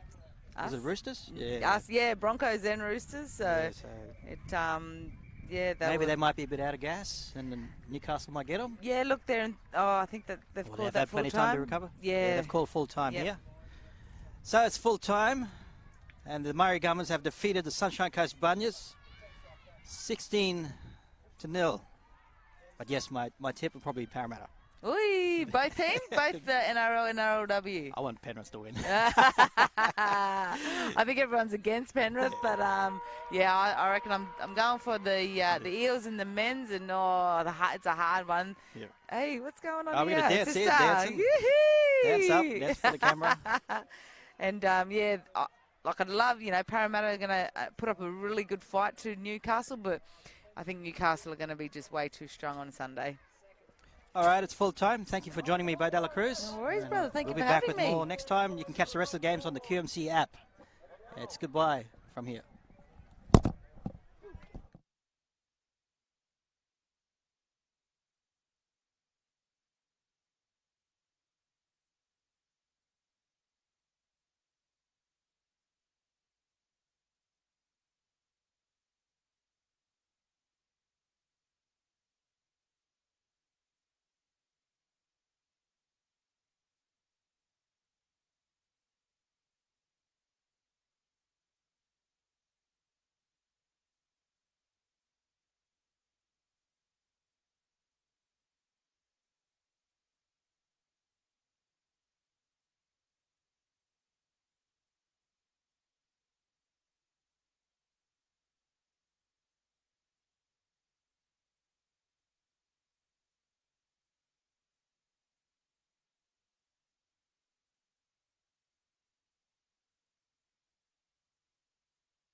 Sorry, that one's... Yeah, and we're back. We're back. Under We're on. 15s. The under 15s Bayside Sisters versus Murri United. You'll see the Bayside Sisters are in the lighter blue colours. So we were talking before, but we weren't on air. So Having yarns. yeah. Just So being you. Durosan and Bo de la Cruz here with the under 15s game, as Bo was saying. Murri United, they're on the left of your screen in the dark jerseys. And it's a beautiful, what is it, blue, turquoise, I don't know. Oh, it's blue and white. Looks like the ocean. Yeah. The Bayside. That is the Yeah. Bayside Sisters team. And this is under 15s girls rugby league. And it's been really enjoyable to watch. And they have the football as they steam over the halfway line. We're starting to see a little bit of momentum for the first time in the game. Now they come out to the left-hand side. Try and find a way through. Oh, the tacklers come in there. She's lost the ball. Oh. Well, that was a great effort. I saw Heaslop jump up there and she really impacted number 7 there, Bo, for the Murri United side. So that tackle there with 3 of them in there forced the turnover, and Annie Dow was the number 23, unfortunately coughed the ball up. Yeah, and you were saying there's a young girl down from my hometown, Yes. Territory. So number 22, Destiny Lee Tarrow, is from Darwin, from the Northern Territory. So that's a fair effort. It is. Love the commitment, sister. Good girl. Good on you. All right, so they passed it out the back there, and Beck Yu is the number 1. Oh, And nice bend. look at this stepping and weaving. She's going sideways. She's trying to find a way through. The defence comes across, but she's still going there. She passes it back. There's a bit of a no-look pass there by O'Cloudy, but that was a great run by the winger there. That's Anthea O'Cloudy, the number 2 for the Murri United side. Ball through the hands here. They've got great support play going already, and that was Kingston who took the ball up. Finds a runner just off the ruck there, Hahn. Oh, goes straight through. This is a great run. What a good start here by the Murri United side. Great legs tackle there by the number 4 from Bayside Sisters, Dinah Doctor. Oh, there's a front-on hit. That's a good hit too, Bo. Jero, some of the contact in the women in the girls divisions have been amazing, and they're not sloppy contact either. They're actually really good and technical. And it doesn't matter how big you are, they'll have a go. Natural way. Here's the Oh, last long ball. chance. Oh, numbers on the outside. Can she make it down? And did She's she got force it. it down? She forced it down. The Yes. referee likes it, and it's a try. Yes, Murri United with the first try of the game. What a try. She had an overlap out there to the right there because she had a 2-man overlap, but the sister just put her head down and she had that white line fever. Wow. She had a lot of work to do, though. It wasn't really simple, but she managed to muscle her way over the line. But an important try. As you know, Bo, the first try scorer is very important if it's a tied game or drawn match. 100%, and it's it gets the momentum going and gets the confidence up, and if you know you can do it once, you can know you can do it again. And yeah, I think it was Talia Kingston. Yeah, she's had a pretty big game so far. Like, she's involved in everything. And I know we've only been playing for a couple of minutes, and but already you can see who's going to try and have a big impact on this game. But yeah, this is under 15s. This is under 15 girls, Yep. and they're so skillful. Some of these girls don't even play rugby league, but they come together so well. And there's this amazing ability by a lot of these teams, Bo, that have never seen each other, may not have played the game, and suddenly they come out and produce footy like that. Yeah, we were talking about a lot of the far north Queensland. So we got in the under 17, the far north Queensland girls and the Murri Gummers, all from communities, Aboriginal and Torres Strait Islander communities up through the Cape, all up the top end, and they've all come together at the last minute, and some of them have actually. She's got the kick. No. The wind's just taken it to the right. Some of them actually driven down on a bus, so that's about 27 hours. So That's incredible. the commitment for for some of our mob coming in from remote rural communities, it's just so good to see. And the great thing is, Bo, I'm just watching the delay on the feed, because when we call it, it probably reaches you out there on the internet about a minute later. But we're just watching her slam that ball down. So, yeah, Kingston, wow, what a great effort. Terrific stuff. So you're right. And there was another team, Central Queensland, who was playing in the boys' competition before I was talking to, and they were getting a mob together, and it's a 9-hour bus trip for them. You know, it's a lot of effort to come here, so you've got to wish the very best for these teams that they go out there and really, geez, I don't know, that was a close call. 50-50, yeah. I reckon 50-50s, you got to just say it's okay. Yeah. Look, I've always loved the concept of round robin, just because it does give people an opportunity to play more than one game. Great We point. know with the knockout concept down in New South Wales, you could come all the way down, pay all this money, you play one game and you you're gone. spend 30 grand to get a team down 100%. and you lose it all. Yeah, so this is why I love the round robin concept. And I do love the concept of the knockout as well. I think they're both they're different. Not one's better than the other. They're Yes, different, that's and we right. should celebrate them for why they are different. 100%. And the knockout concept is the best, Duro, because it's one of the, I love it because you see the best of the footy in one game from each team, and every time they've got to back it up. It's gripping. It's absolutely gripping. But don't forget, these get to a knockout stage at some point. Yes, so, they do. So it is there. But here we go. And running around there was Shaw. And that was a good tackle. That was Lily Shaw in the number 11, taking the ball in bravely. They go to the right now, running around the outside. This is a great run here by Wilson Lowry, the number 7. And they've taken her out into touch. So she went too wide on that occasion. Still a great run. Still some really good ground there. Exciting stuff to watch all weekend. And the variety in the different teams and the way they play the game is amazing. And that's really good. You talk about diversity in anything, but the diverse approach to the game, I think it's healthy for footy. 100%. Yeah. And, I love, I've seen about 1 million fens this week. It's been amazing. They must be looking at the big GI don't argue. And that's the people just getting through the crowd. Oh, All right, here's a run. Oh. Steaming over towards the try line. Great Massive run. Great effort there by Dugan. Or Duggan. They've just got to lay one here. They've got numbers out to the left. They've got three girls outside of their winger right now. Plays the ball. And here's a chance now. That's Annie Dow. Yep, they're going for the power game up through the middle. Referee. Oh, holding her down. So here's another chance. Get a fresh set. Nothing better than 6 tackles in good ball. There she goes, Dow. She's going to be hard to stop. Look how many players are in there to stop her. She still she's finds her almost front. there. Yeah, she's still. Oh, she's knocked it on. Lost the ball. Oh, first tackle, sis. Hold on to that pill. Oh, that's disappointing. It's always disappointing when it's the first tackle and you've just earned that another repeat 6. Yep. And the pressure is off. Now what they can't do is piggyback Murri United up the field. They've got to get up in defence, keep the pressure on, keep them down here, and force a turnover. All right, Murri United now. Oh, runs behind the play, but it's all good. There's a bit of space on the outside. Can she use her overlap? She does here, but she comes back on the inside. What a great run. The space is on the outside. Run towards the wing. Not back into defence. Oh, here she goes. Quick little scoot out of dummy half. Oh, yeah, it's a nice run too. And she gets screamed. Oh, coming in over the top there was Miller. Shamara Miller. Oh, and I think... Oh, there's another player underneath that was caught, and she's hurt.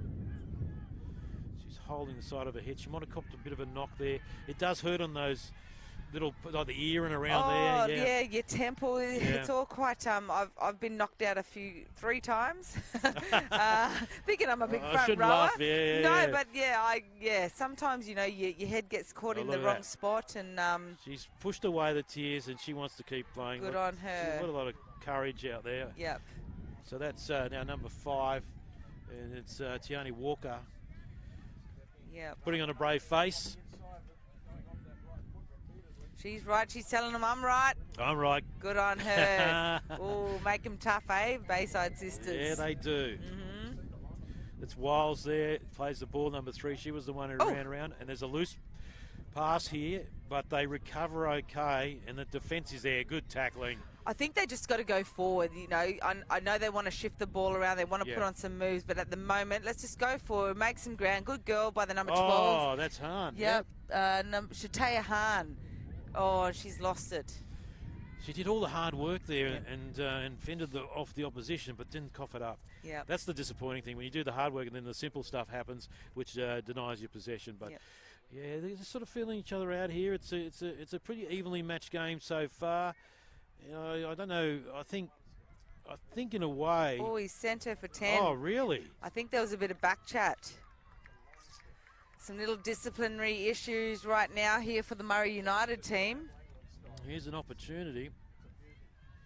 So Hahn gets a bit of a rest. Yep, she's off. I think it's 5 minutes in the round games in bins. Yes, we don't get. You can't have the full 10 here, otherwise you'll be out half the game. We don't want that to happen. Juros in, Bowley La Cruz on field 3. This is where it's at, field 3. Girls under 15 competition. It's a tight game. It's 4 points to nil in favour of the Murri United side. They're defending against this scrum. And the Bayside sisters, let's see if they can get on the scoreboard. They went close before, but just sort of wasted an opportunity. Let's see if they got another chance. They go the right side, so a bit of a short side. And sort of fending a few players over on the right-hand side. Yep. Looked like it was Wilson Larry. Good footy. Just keep it simple. Get them up the field and then start to shift. Get them up the... Oh, what have we got? A penalty. Was it a high shot? Yep. Yeah. Make some ground. Get yourself up the field, then start to shift the ball around. So waiting for restart. Ref says okay. Here we go. Takes it in the heat of battle. Oh. She's had a couple of great runs, hasn't she? Yep. She made about 12 metres there. There's Kenzie Dugan. So they take it to the line. Oh, she's just lost the ball. So once again, Bo, we've just seen an opportunity just come down with a error, little frustrating error. There's a couple of them. But you know, playing in this competition, I mean, you've done all this stuff many times. Just how do you keep yourself going when you're stopping and starting, Yeah. and you got to sort of beat each other up on the field. Yeah, no, it's it gets pretty tough. Like, I mean, it's different to playing mainstream rugby league. You know, a lot bigger hits. I think they're a little bit more lenient on the rules out there. But yeah, you do it because you love it.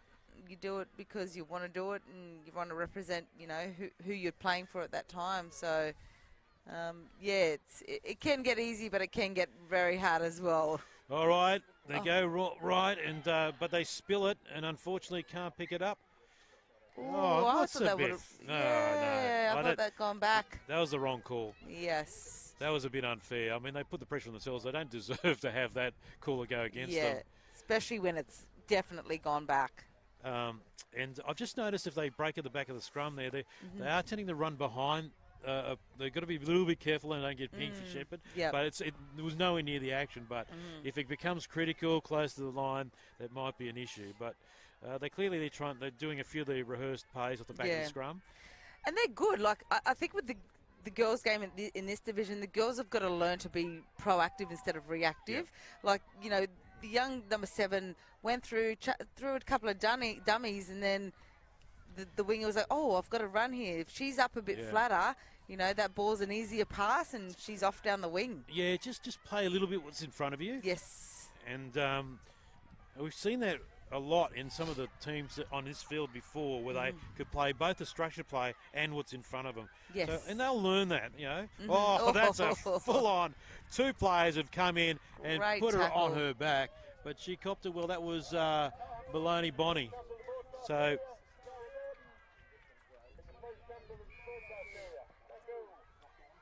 referee is going to come back in and have a bit of a chat. I think there's been a couple of times there we've seen an issue at the play of the ball, slowing things down.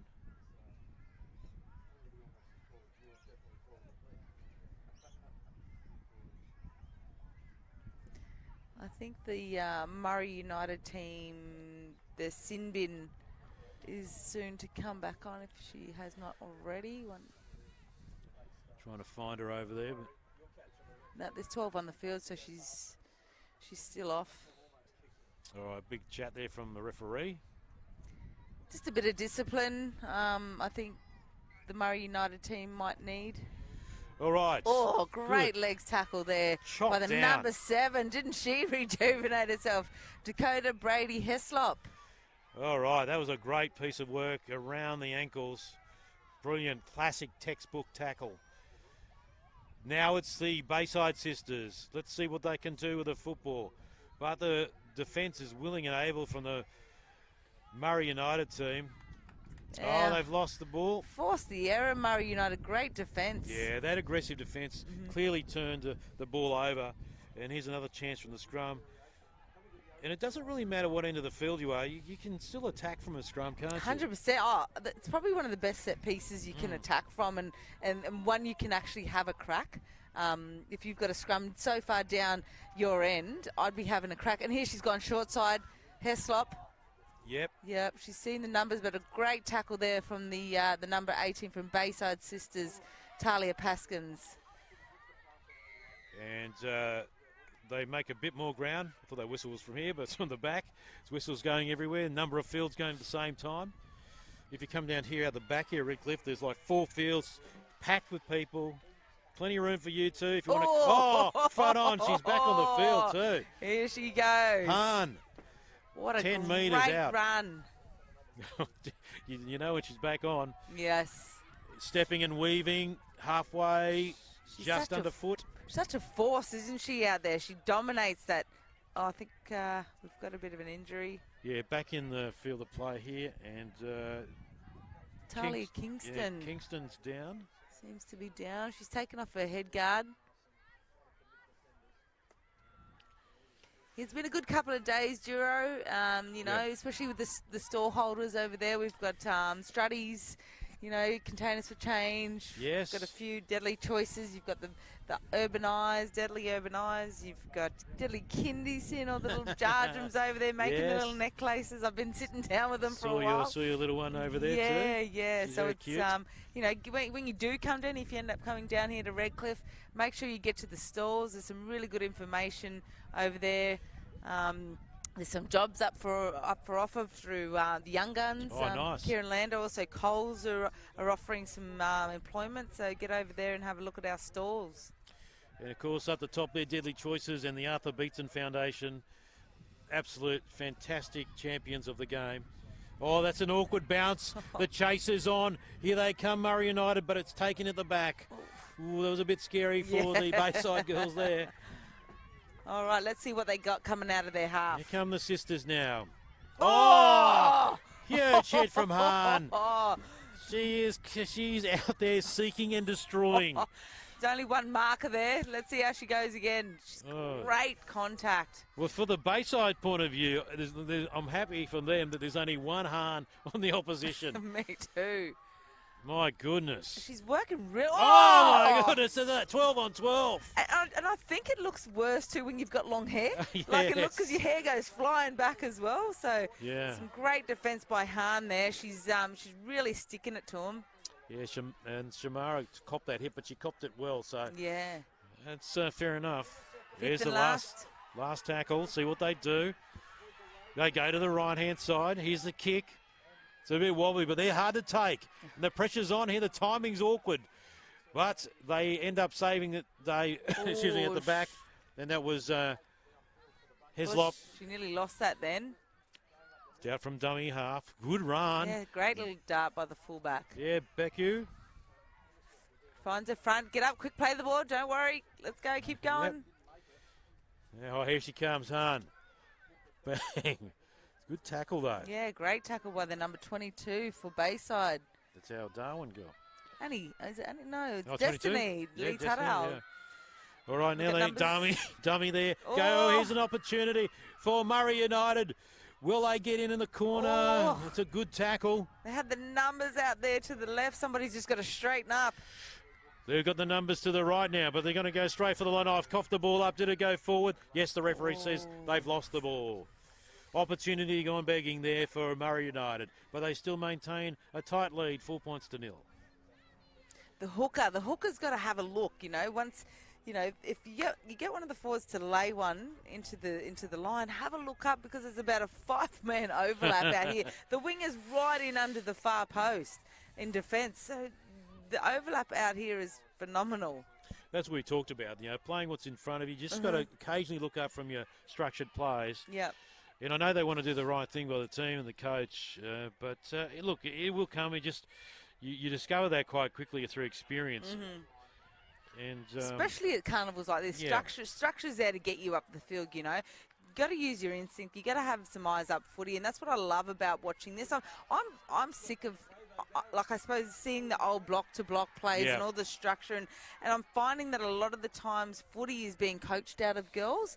That raw football. So getting back to this, I'm just loving the chip and chases, the eyes up footy. It's just great to watch, Duro. Yeah, and as long as they're not afraid to have a go, the structure plays a part. Yeah. And probably and then there's another opportunity now from Murri United.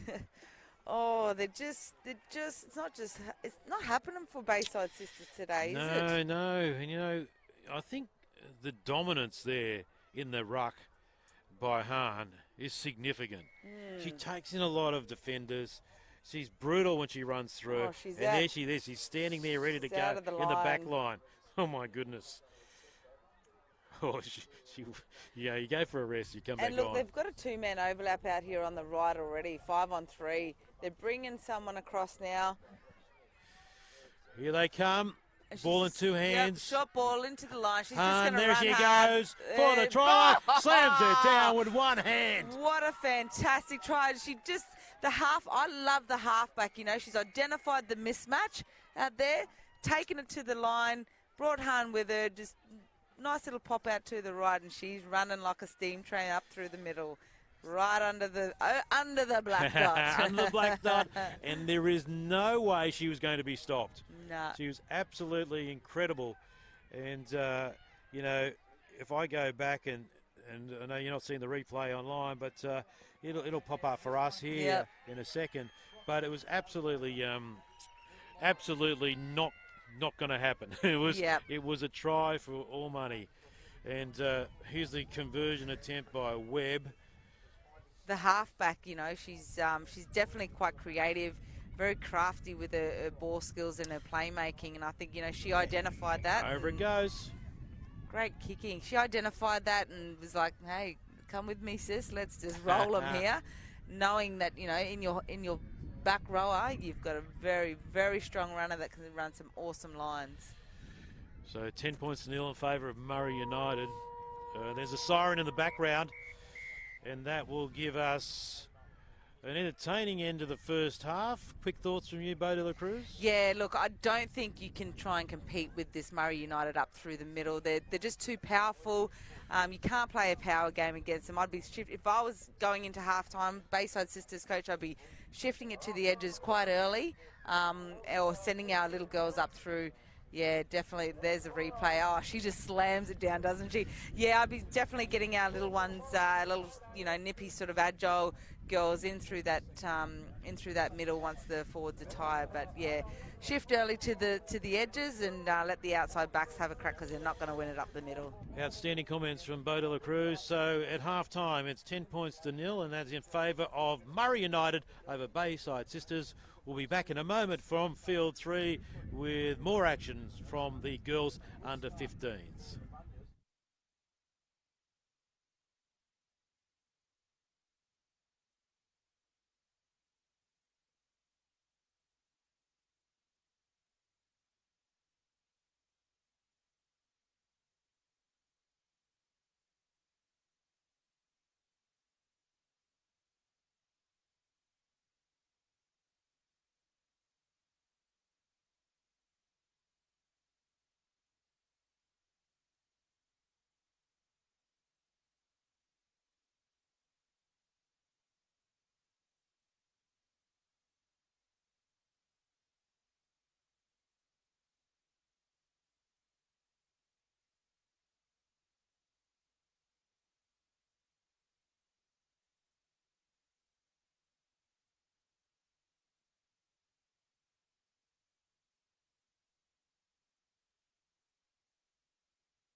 Testing 1, 2, 1, 2, 3, 4.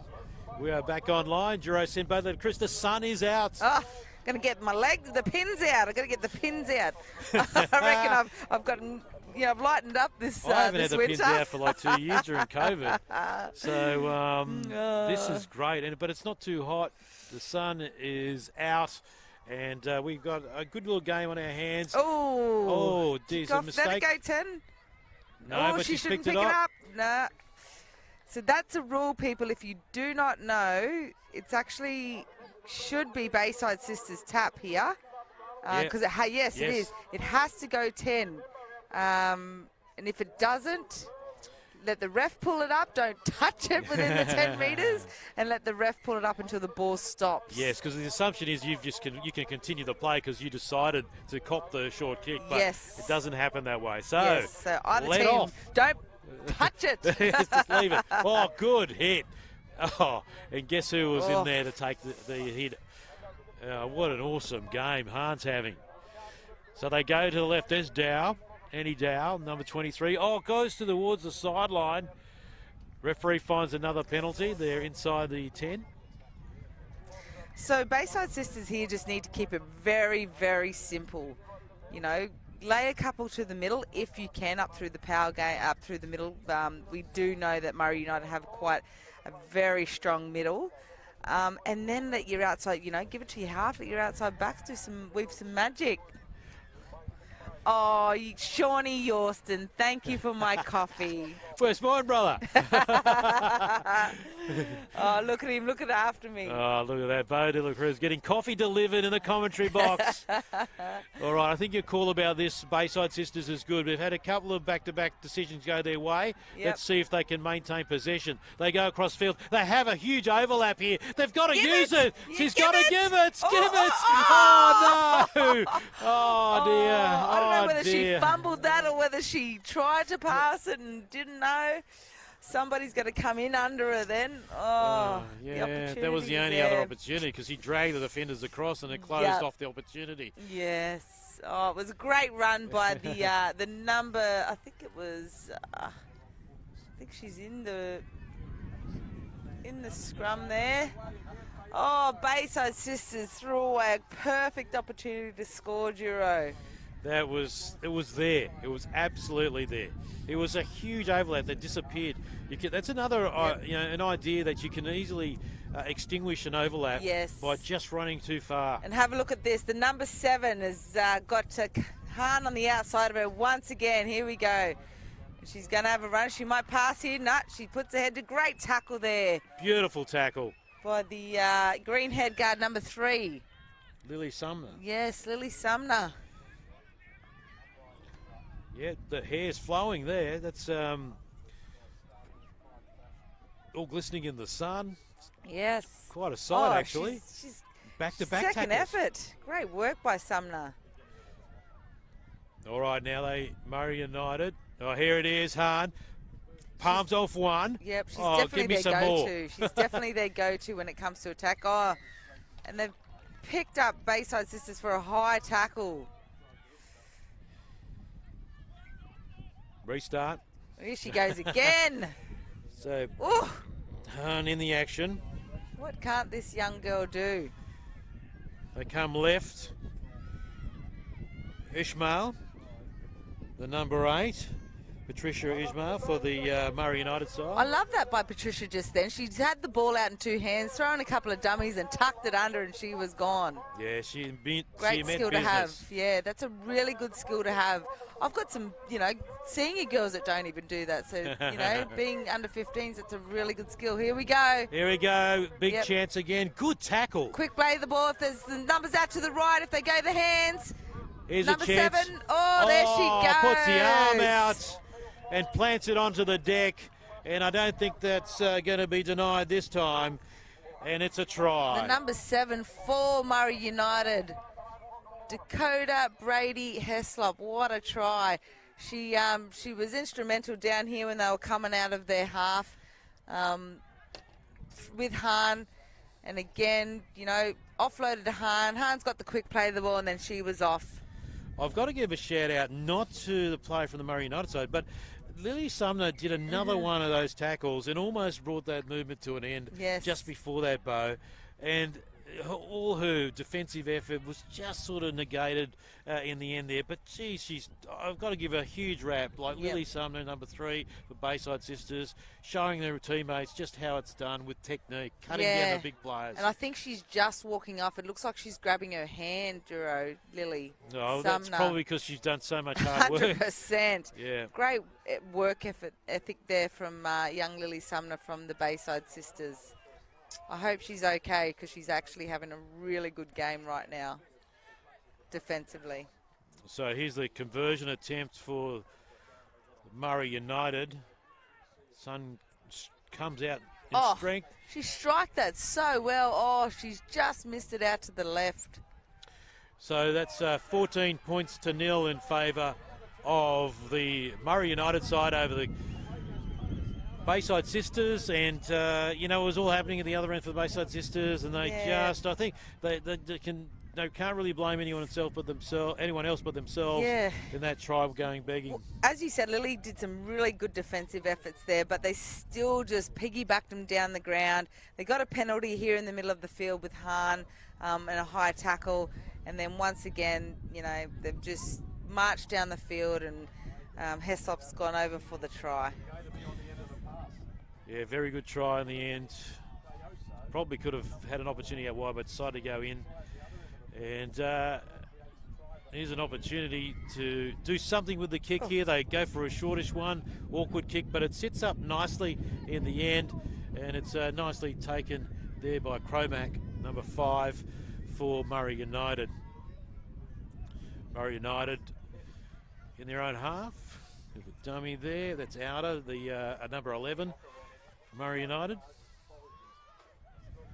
Yeah, dummy half is Marchants. Finds a good little run there by Webb. Oh, how Summer good. Webb. Great run by the lock. I'm calling them by their numbers, by the way. So, had a bit to say there. And, it's over the top, basketball style to Hahn, and the ball gets delivered. Oh, that's so good. What an offload, unfortunately. I think she might have just gone forward. I'll tell you what, I've seen a lot of, in honour of the great man himself, a lot of Arthur Beaton-like offloads up here. Yep. It's been terrific to see. And it's a good lesson. Like, there were basically mini Sonny Bills going around here. Like they get, they come into the tackle and offloading.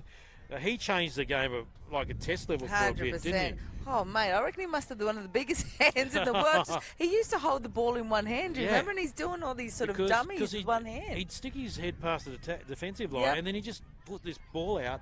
And so the All Blacks loved it because they're just running off him. Yep. All right, let's see what the Bayside Sisters can do now. Yep. They've had a couple of tries scored against them, 3 in all, but they've got the wind. I think it's coming from behind their back at this point. I think with the Bayside Sisters, when they're rucking the ball, they just need to be a little bit flatter. They're sort of just missing the kick. The ball player's looking for the pass, and they're probably 2 or 3 metres too deep. Oh, good drive. Oh, she's lost the ball. Great defence. All that's down to that tackling technique. The 2 in the tackle, 1 up, 1 down low, and they managed to put her down, and she lost the football.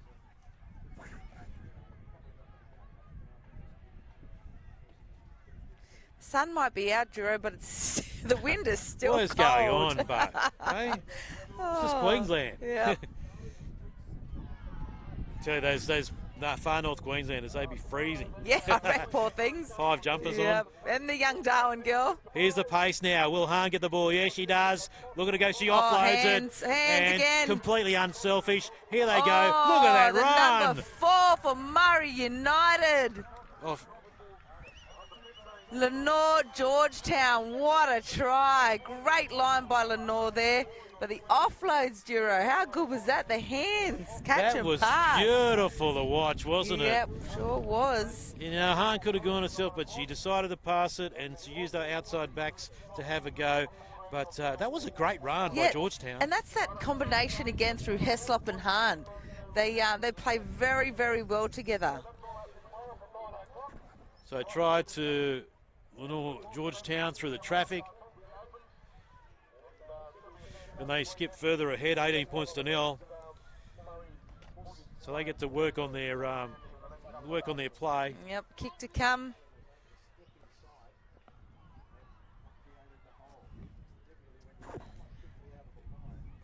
When it comes to these games, I don't mind as we watch the conversion attempt. It's a low one, doesn't make it, fades away. So no change in the score.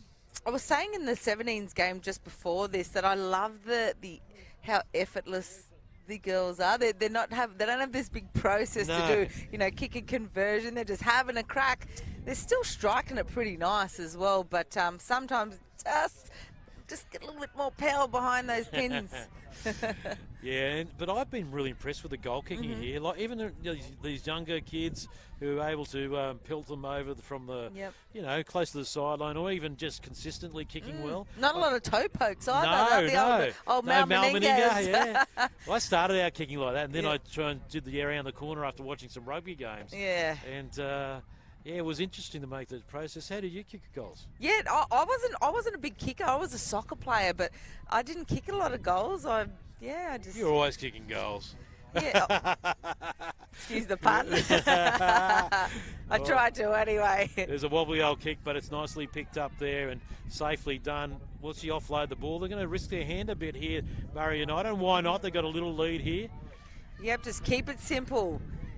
Play up through the middle, then shift it out to your edges. Sonny here at Redcliffe. He's a nice run up the middle. Front on hit and drag to the ground. And that's Duggan. Goes to the right again. Oh, she's put a little kick in early. Oh, and nicely taken. How did she grab that? Yeah, great take Close there chili by the Bayside sisters.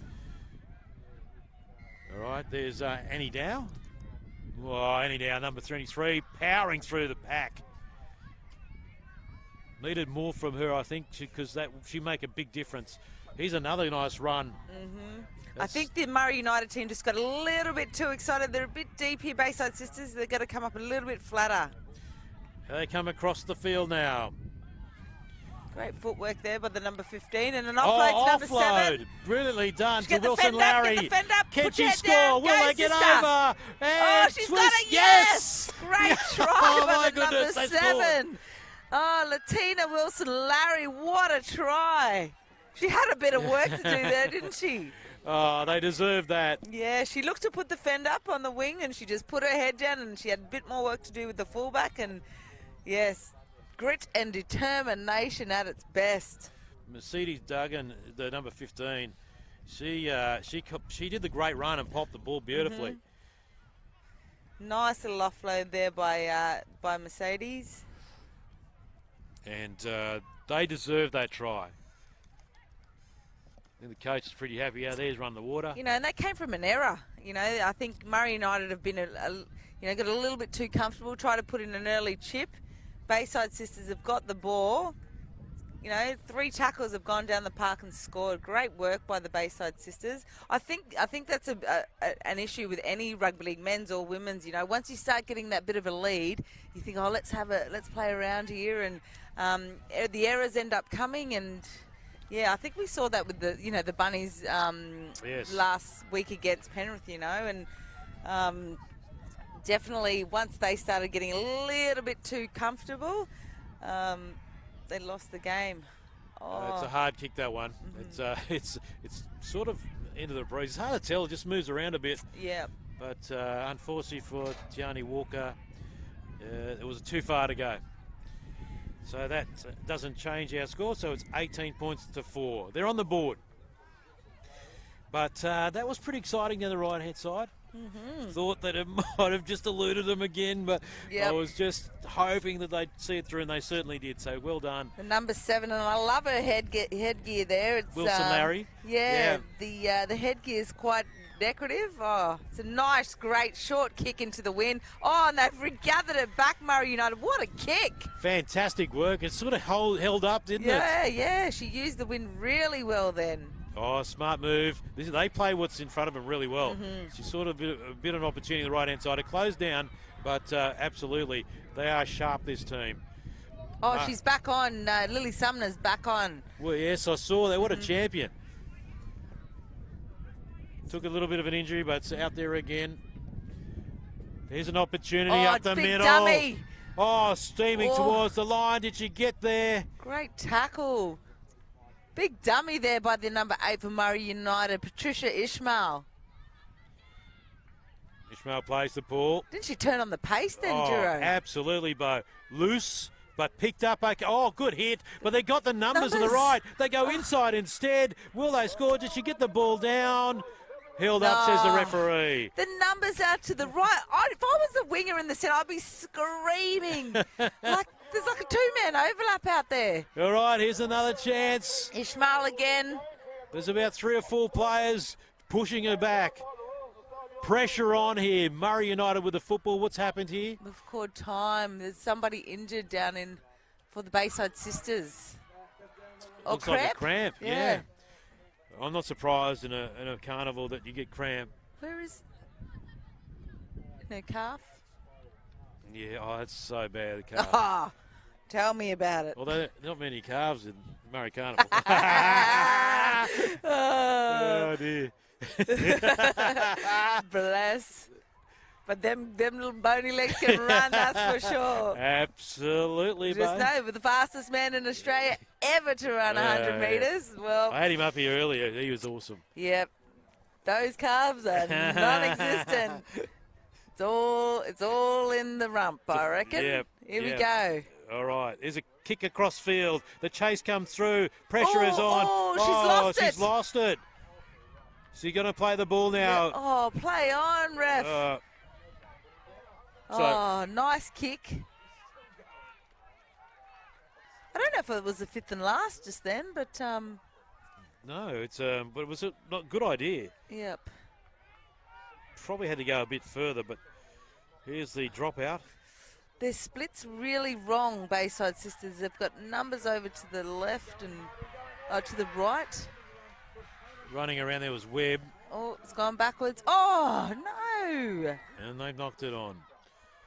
Oh, I really get confused with the knock-on rule sometimes. Like, I think half the time, if you drop the ball, refs will often just call it a knock on, even if it's going backwards. They don't really look closely at it. Yeah. And I think that's something that you probably got to have most. You should have most of the decisions if they're line ball is play on. Yeah. But especially if you're facing backwards. I always think if you're facing backwards and the ball's gone back out of your hands, it's not a knock on. Yeah, I mean it's going to be hard to knock that one. Yeah. Here's Sumner in action again in the headgear. She's shown a lot of bravery to come back on after taking the hit. Lost the ball in the tackle, but the referee says it's been stripped. Two girls in the tackle. You've got to get that timing right if you're going to go for the strip. And, you know, with the Bronx, we normally have a call. We normally have a call. If there's 2 in the tackle and, you know, they want to strip it, we've got a call. I won't say what it is. And the one person knows to drop off. Well, there's your challenge out there. Find out what they call is with the Broncos. I nearly gave it away too.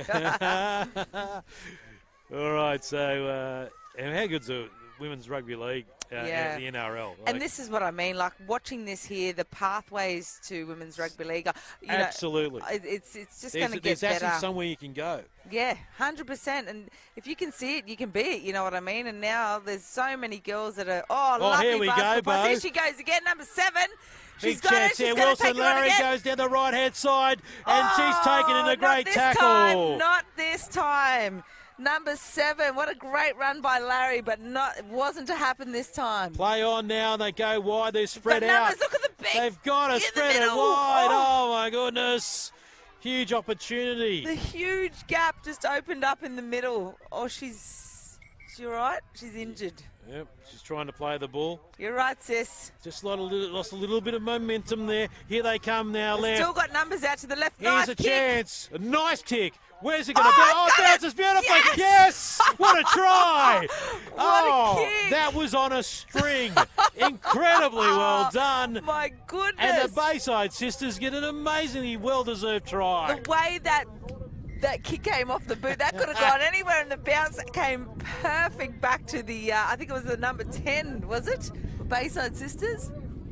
So number 22 kicked yep. it. That was Destiny. Yeah, and we've got, I think it was the number 10. Oh, turn around. Just trying to see on our replay here to pick up the number exactly. But what a try. But I love that they identified that they were short on that side. Yep. And instead of going through the hands, they've gone for the kick. What great footy by the Bayside Sisters. Fantastic. So that's their second try, and you know, they could have had a couple more if they just sort of believed in themselves and finishing on the extremities. But you know what, they've had a good game regardless, because I think this Murri United side is a pretty good team they've come up against. Here's the conversion attempt. It doesn't go the distance, so the score remains 18 points to 8. And wow, that was just entertaining play. Yep. And like I said, that kick came off the boot quite shakily. I don't know if you can see in the background, but you got the touch judge and the girls doing the tee, racing towards the sideline. Yep. Oh, how good's that? He's tiring them out for their parents tonight. And, you know, I know I saw your little girl jump like a little monkey there and jumping over the bars there. Oh. And there's other kids playing footy around here in between the fields. It's so good to see. It's so good after COVID and, well, for the most part, COVID. Just locking everyone up and just having people out and about. Yep. It's so good. That and so good for health, again. you know? Yeah, the community feel again is back, and you know, it's good to get back out into the community. It's good to see the elders tent. They've come out to the game and like they're loving watching their footy again. So it's really good to see. All right. So anyway, it's a great run from. Wow! Straight from halfway, gone about 30 metres. What a run! That's an amazing run from Destiny. Come all on, the way Destiny. from the north. Get up. She's okay. She's waving. I'm good. Let's go. All right. Great stuff. Well, if only there was a bit more time in the game. Tackle 2, that is. Then the Bayside Sisters could be a real show in this. Bounce is awkward. Finally picked up again. Hit her foot. She's got to. Oh, come on. Oh, captain's challenge. Yes. Get the replay. We'll just run the phone out here, won't we? I'm pretty sure that hit her foot. Let's have a look at the replay. So while we're looking at the replay, you could probably rewind it yourself at home. And, you know, I think they got a fair bit in them here, the Bayside Sisters. Oh, could have. I don't know. The referee's probably in a better position than us. She was front onto her. Yep. But a couple of minutes to go in this half. Scrum was packed. Here we go. Murri United, the number 7 in Heslop. She's had a great game today. Yeah. Dakota, she's been inspirational for Murri United. And, so was this one. Oh, man. She's absolutely slayed it today.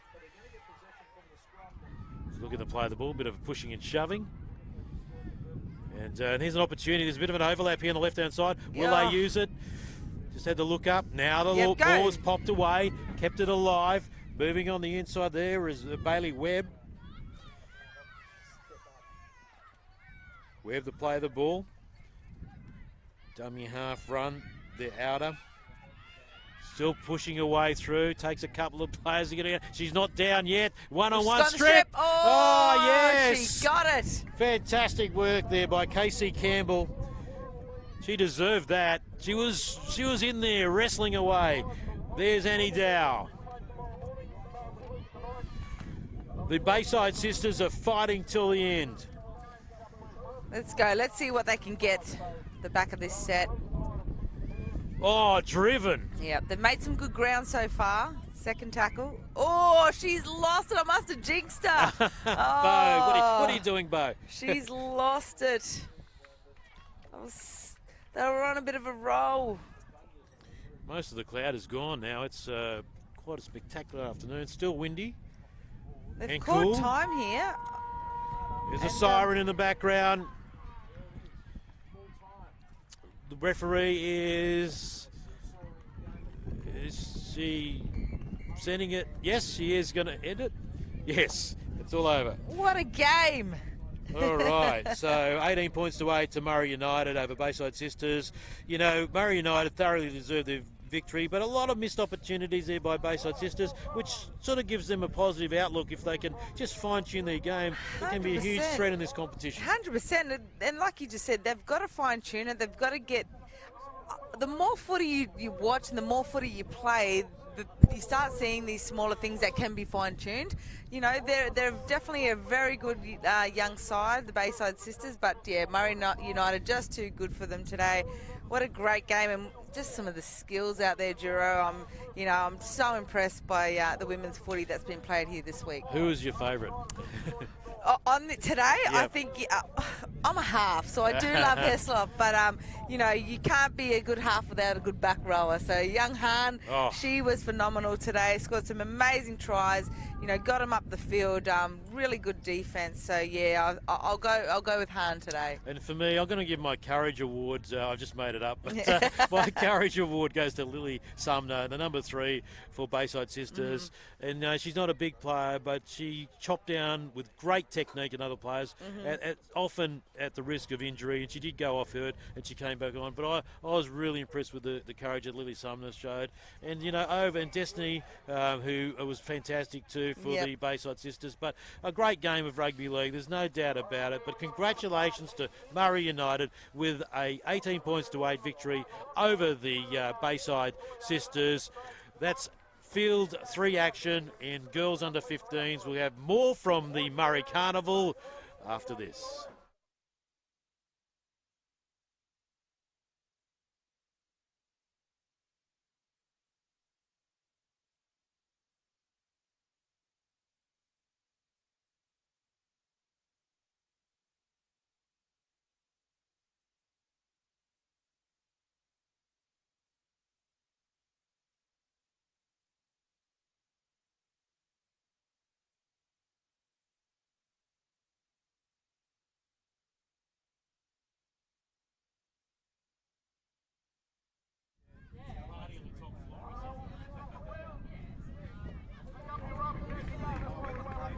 Hello and welcome. It's a windy day here in Redcliffe.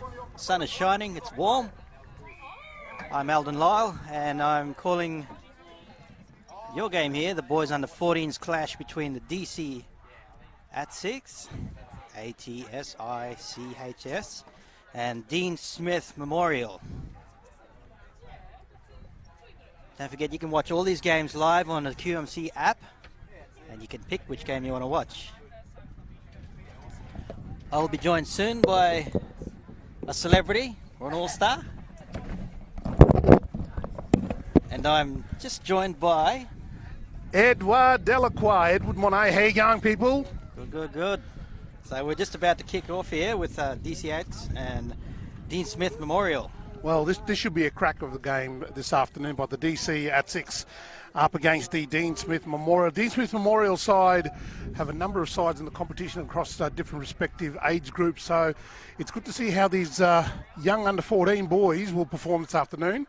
Great afternoon for football. Perfect conditions. Light, heavy wind. Yes. And that's the weather? Yep, sunny. I'm happy with the sun. It's been cold all day. It's been windy and cloudy. Now, what do you reckon, brother? Any standouts that we're looking for here in either of the sides this afternoon? Well, I'm not too sure. I haven't called any of the under 14 games yet, so... Well, I've definitely... Jamal Bell, the 5'8", the number 6 for the DC at 6 is the one... One to watch out for? The one to watch out for, and also in the Dean Smith Memorial side, I'm looking at Wayne Clark, the number 9, the hooker. He has been quite exceptional, brother. He's... Again, great foresight. Both have a very, very strategic football brain. And I'm expecting big thing from the boys this afternoon. Keeping in mind this year, we've got the Murri Queensland representative side to play the Koori side next year. So it'll be very interesting to see who and what opportunities lie for these young men to go into battle against our brothers and sisters down there, south of Tweed Heads. All right, kickoff is underway here. Dean Smith Memorial going short. Oh, very short. He picks it up though. That's unusual. Yep, DC Aches with the ball here, playing just outside the 40. Going back deep. Wow, big run there from the big number, 22, I think, on his back. He'll be tackled at the 40. DC Atsix Good now movement here. working I'm through their impressed so far. phrases. Wow. Nice. Spinning tackle. 25. There's some big boys there, aren't they, for under 14s? Wow. DC X coached by Carl Noy. And DC Memorial by Greg Carlo. Oh, Grego Carlo, he's been around, mate. He's been around. Good football brain, that one. So I'm expecting a good matchup here. Good ball movement. Sharp, controlled. Absolutely. And probably the first game I've seen today played in the sun. Hey, the wind has picked up too, That's- just quietly. So that might play a little bit of a havoc. Yeah, the wind just held that up and took it back. Referees picked someone's offside there, Inside the 10. inside the 10. It's going to be a penalty here for DC. Well, he picked that up really good that time there. But again, I think Enua Heather, the number 11 there for DC Matzik, again being very, very amongst the crowd there and being able to influence the ball. Ref's not happy. No. Jamal Nagas is going to have to feed that in again. Here we go. Nice little play out the back there. Yes. Scrum. Good chance here for DC to get down here and put on some pressure and possibly score. Breaking through, gets the offload. See, that's Chance out here. That's that young Jamal Bell again, offloading the ball there then He to cops one on his way down there around the head. Joe McGuinness. Number 14 there from DC with a good run. Yep, Joey. McGuinness, that's a famous football name, isn't it, brother? The McGuinness family. I'm just trying to think in my head. Any names ring a bell. Wow, look at this. Nice. Big, strong gets run there. collar. Oh, he's held up. They did really well to pull him short there. Number 20, Denver Bradford. And they've forced a mistake here. Well, it was pretty good scrambling defence there by the Dean Smith Memorial side. But again, they weren't able to capitalise on that. And DC Atsix now are going to have the ball again. With probably 5 or 10 metres out. McGuinness again, taps the ball. Big boy, that Big fella. run here. He's going to barge his way over and scores in the corner. Wow. Well, that's a good try then for young McGuinness. Mind you, didn't take much of an effort there to put the ball down. He's quite a strong runner, and unfortunately, the Dean Smith Memorial side teams, you got to really get onto those bigger players as they come towards you. Whether they got to get underneath the ball and hold that ball, and protect it. They've got to get him up too before they Absolutely. get moving. Yeah, absolutely. But a couple of good runs there from their bigger boys from DC. Well, there you go. See if I can- You reckon that was Joey? Was it 40? I reckon. I'm waiting for to turn his. I reckon he's number 20. I reckon. Looks like a. I'm waiting for him to turn this way a bit so I can see his jersey. Oh, number That's 11. Number 11. Number 11, yes. So try there by Anua Heather. Yep. Anua Heather with the first points for DC at 6. 4-0. Conversion yet to come. And being lined up here by the 5'8", Jamal Bell. And what do you reckon? He's a lefty or right? He looks like I think he's a lefty. Is he going to go? Yep. Oh, there you go. There you go, With the mate. blue strapping.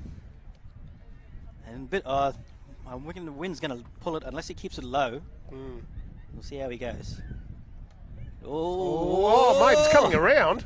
It's coming. No. It was going there. Just the wind pulled it at the last bit. Well, he had the strike. He had the distance there, but it just floated right of the H post, which is good. But again, good effort there by young Jamal Bell. The score now is 4-0 to the DC Atsix side. Let's see what the Dean Smith Memorial side can conjure up. Hopefully they can come back with a quick reply from the kickoff. They're going long this time. Yeah, Not good, going short. good kick there by And Tariq Carlo. It's going to pull up. And caught under the sticks after a few bounces.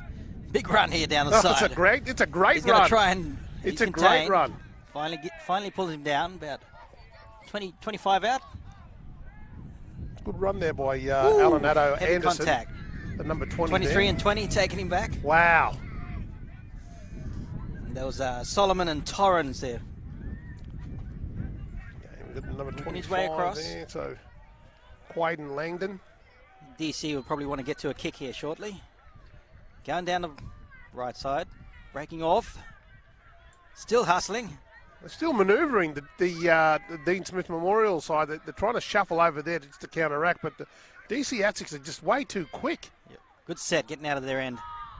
Coming across here, a bit of open space, and he breaks here through. we go, the young fella. He's got to fall back to beat. Support. Oh, he didn't. Wow. Passed up a great opportunity there.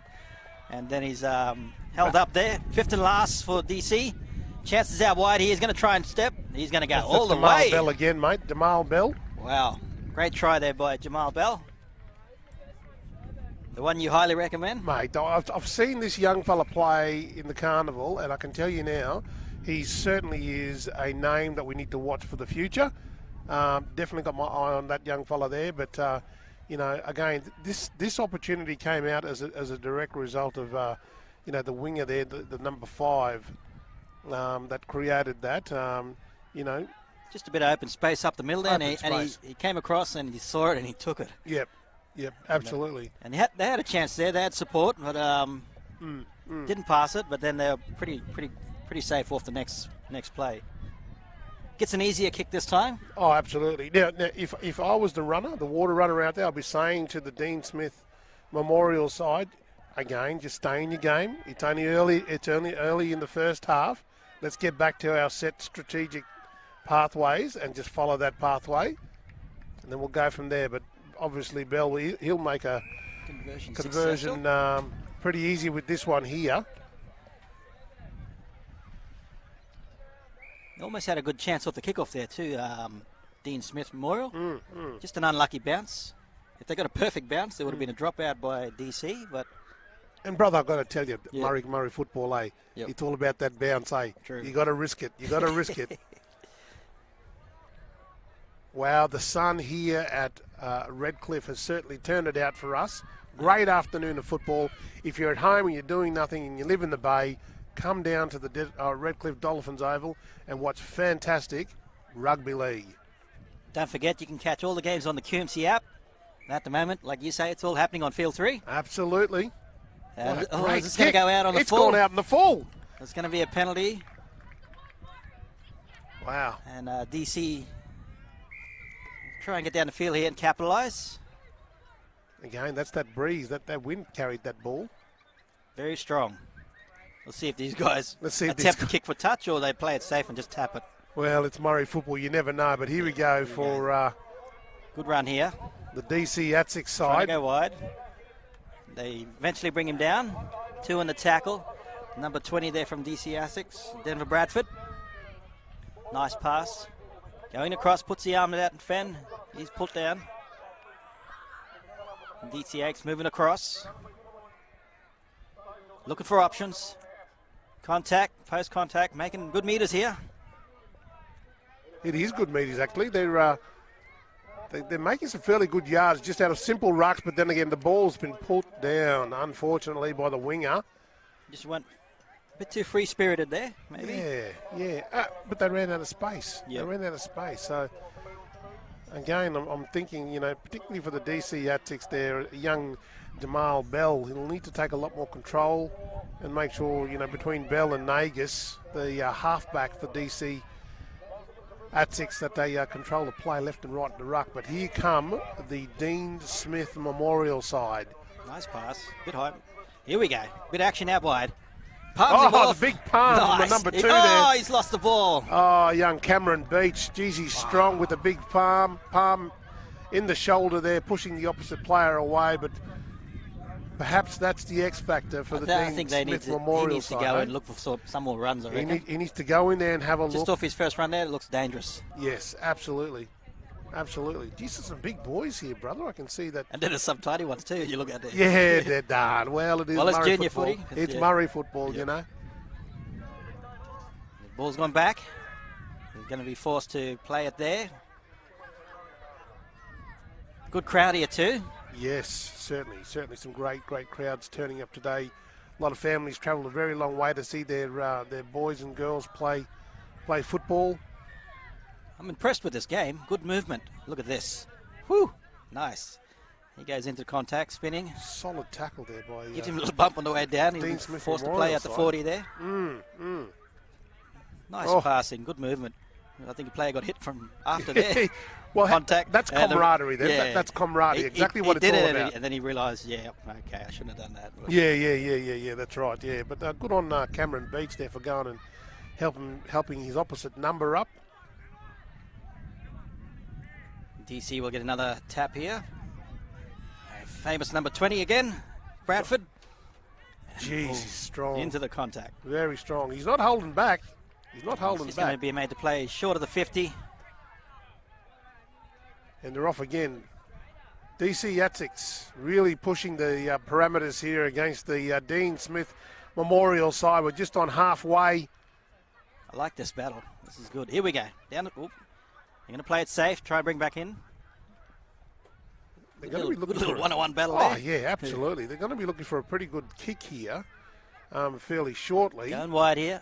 Oh, Oh, wow. Oh, gee whiz. Almost. I was going to say those passes were getting slow and floaty. Oh, yeah, that's right. But anyway, a good opportunity there by Alan Addo Anderson. Had he got his hand underneath the ball and scooped that up, it would have been a decent dash It there. would have been a good foot race. And mind you, that DC back in the scrum here. young Alan, he's Jermaine got a Nagus. good mop of hair there. Nagus feeds the ball. A lot of fancy hairstyles around this carnival. Oh, Short here pass. we go. Here we go. Chance for the winger. Bounces off. No, they've hung on to him. Well done, Damien Hewitt. Hewitt now plays the ball. Number 14 here for DC. He's going to take him on. He's going all around. Oh, he's lost the ball. That Joe McGuinness again, mate. That famous football name, Joe McGuinness. Very, very slippery. He's everywhere. Good chance. Good chance. Just, yeah. And just a quick shout out to the QRL and also to our coaches and officials. They're doing a great job over the past couple of days. You know, officiating all of our junior games and now leading into the weekend of the senior games. So well done. No, Taking the ball back. He's picked something up again. The referee wants him to play it properly. Just like to take this chance to thank our sponsors, Health and Wellbeing Queensland, Queensland Government, Deadly Choices, Institute for Urban Indigenous Health, IUI, QUT, Priceland Pharmacy, Rebel, Struddies, Queensland Rugby League, Queensland Law Group, Life Rebuilders. Wow, now here we go from the Dean Smith Memorial side. A decent run there, at least 20, 25 metres. Get a penalty off the back of that. And then he gets a penalty off that, which is great. Let me just try and get the young fella's name. The number 8 there for the Dean Smith Memorial side in Cordell Kirk. Great effort there by young Cordell Kirk. And there he goes and taps, and he's off. Nice little jink and step, coming around off to the blind. Goes around. Wow, He's got a look at chance the here if he can speed put on the him. foot down. But they're going to try and cut him off. Oh, there's the offload. He's going for the try, number Wow. 25. And he will score. Tyreek Carlo, right. the in and away, went and then literally rode the side of the touchline and then got it off to the number 25 in Quaden Langdon, who then made the necessary adjustments, got the pill over the line for a try. It's the first try for the Dean Smith Memorial side. What do you think of that, my brother? That was impressive. And it's good to see them finally get some ball and get rewarded. Off a bit of a possession. Come off a penalty there, but nice run around the wide there, and then just inside support. Good offload. I'd love to see the number 8, Cordell Kirk. I think they injected him here. They were 20 metres out. They got to the halfway, and because of that run, it led to that try happening. So more opportunities are coming, and let's see whether the young fella We've got now... the try scorer. He's going to try and convert his own try. He's got a bit of heavy wind. Young He's Langdon. going to have to kick it Brother, low and hard. Brother, I'm going to back him in, young Langdon here. Here we go. Oh, look, I gave him the hoodoo. He's hooked it. But All good right. on him. He got that try. He got the 4 points there for the Dean Smith Memorial side. So well done. Great effort. Gets them on the board. Gets him on the board. Now let's see what will be the reply from the DC Hatzig side.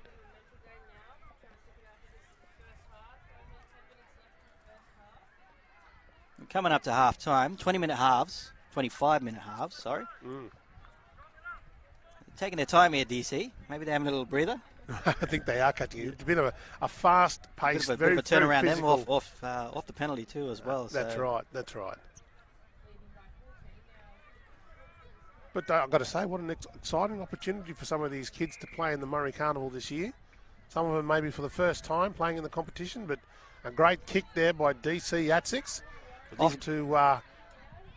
Whoo! He's down the wing. And he chucks it back in. wow. Ref's called it something. He's going to call a scrum over here. Handover. Not sure what he called it. Yeah, not sure what he called, but anyways, we'll play to the referee's whistle. No.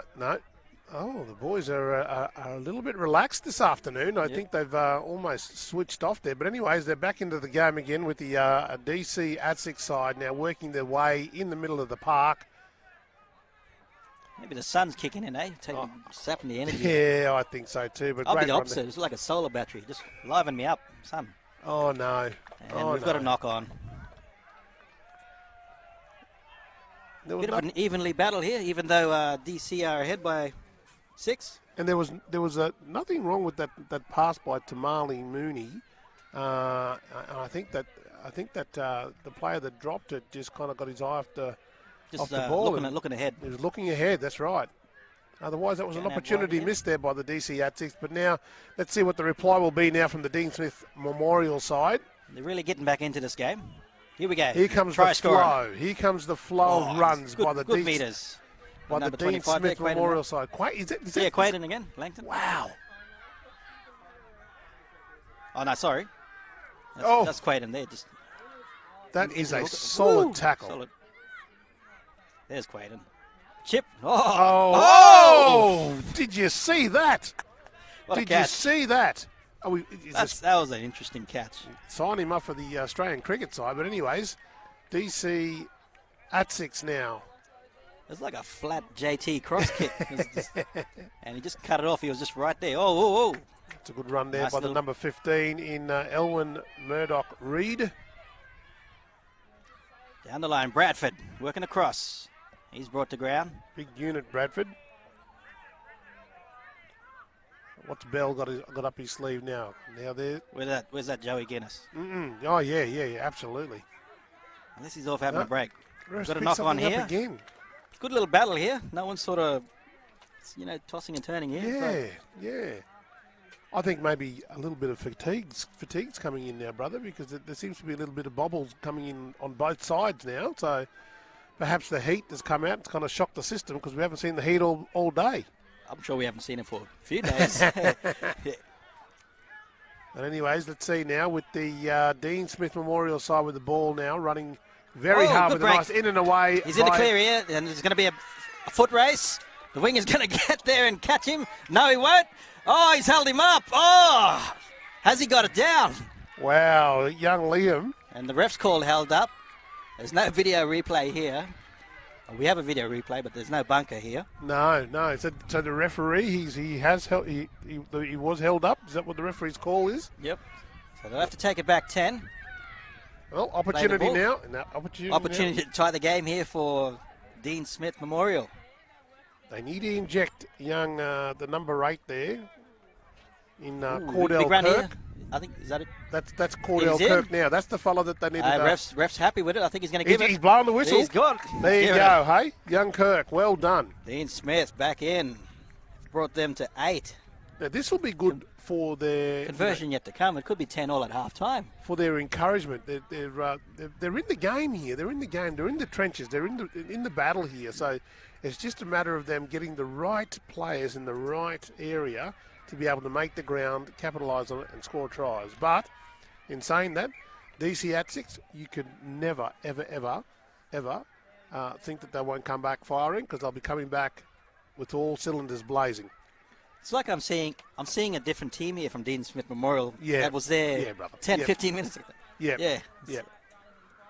I don't know. It's just a good turnaround. It's been impressive. They're making some good meters and good runs. And they're starting to look dangerous. Absolutely. Conversion attempt here by the hooker. Conversion successful by Dean Smith Memorial, number 9, Wayne Clark. Well done, Wayne. Takes the score to 10-all. We're locked up here. Wow, they come back. They come back, brother. We've got a cracker here. DC Axix really need now to just buckle down and run their structured play until the half. If they can control that possession and That's right. keep it tight, tuck it under, That's right. I think they should run away with this. But if they get undisciplined, Yep. then I think Dean Smith could run away with this. Yep. That's They're right. starting to get going now. Absolutely. It was a great kick there by the number 2, Ballinoy. Offload. DC Axix. Plays with the line. Oh. Throws it. I think he got a bit scared of the sideline there and threw it. And the ref's going to call a knock on. A bit of a bobble again. Chance here for DC. Now a bit of a scrum. Will we see a field goal? Well, I don't know. I reckon they might chance the luck and go for the speedsters to run off the fringes, should they be positionally well. But it looks like... I think they'd be unaware too because there's no scoreboard or clock. That's so right. Yeah, that's they can't right. see it. They don't know. Yeah. That's right. But in saying that, I'd really love to see young Joey McGuinness out here in the wing create some magic. But they've gone the blind side. Blind side, number 11.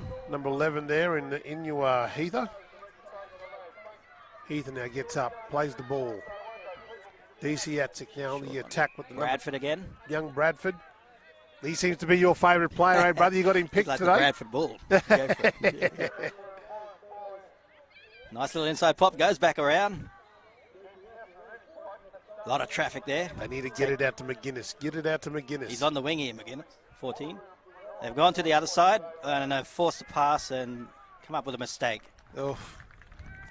I dare say we're going to go into half-time at 10-all. Well, a little bit of complacency now coming into their game, and again, I think they've just got to concentrate a little bit more and think about their options.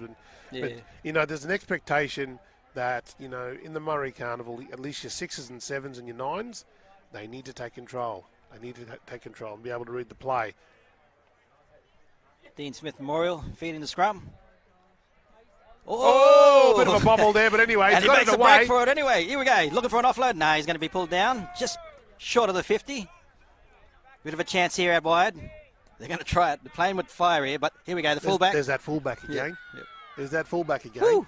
Still wow, going. Very strong run there by the fullback from the Dean Smith Eventually Memorial spin him. side. Eventually he's been put down by 2 defenders from the DC Axix side. Might be a chance for them here to go ahead at halftime. And there's my big number 8 again from the Dean Smith No Memorial obstruction side. rule Kirk. there. Yep. Dean Smith going to the left. Dummies under. Gets the bounce.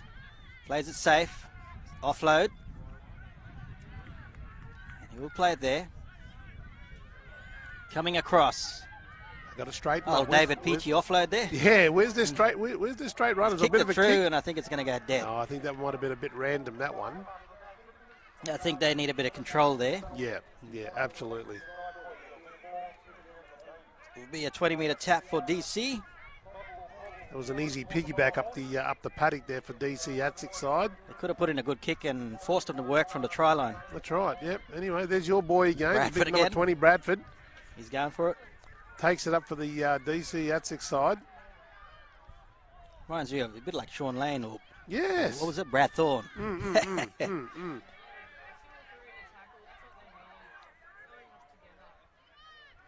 Going down the right here. Wow, Pushing there's early. that big run again. Bradford again. Wow, he's everywhere. He's everywhere. Pushing Come across. on. Get him out to Here we go. McGuinness. Get Chance him out out to wide here. McGuinness. Get behind, mate. It looked a bit suspect, but anyways. Here we go. He'll Play the ball. All right, got to play it on the Gotta mark. take it back.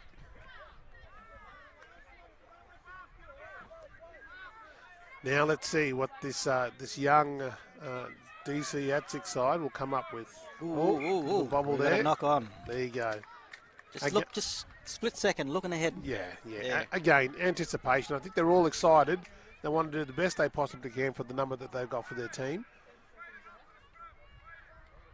But how proud would their communities, their families be for these young kids, these young men running Very, around, very proud, I reckon.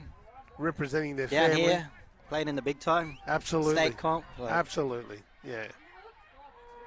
Half time. So the halftime scores are locked at 10-all. Dean Smith Memorial and DC 8s. Oh, I think that was a really good half. I know that they'll come back better prepared in the second half. I'm looking to again, really want the 5'8" and the halfbacks and the hookers to take control of this game. It's anyone's game, but at the end of the day, hopefully they'll be able to control the play and come back with some structured football in the second half. We'll be back after halftime, and we'll see you soon. Bye.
And welcome back to QMC Murri Rugby League Carnival.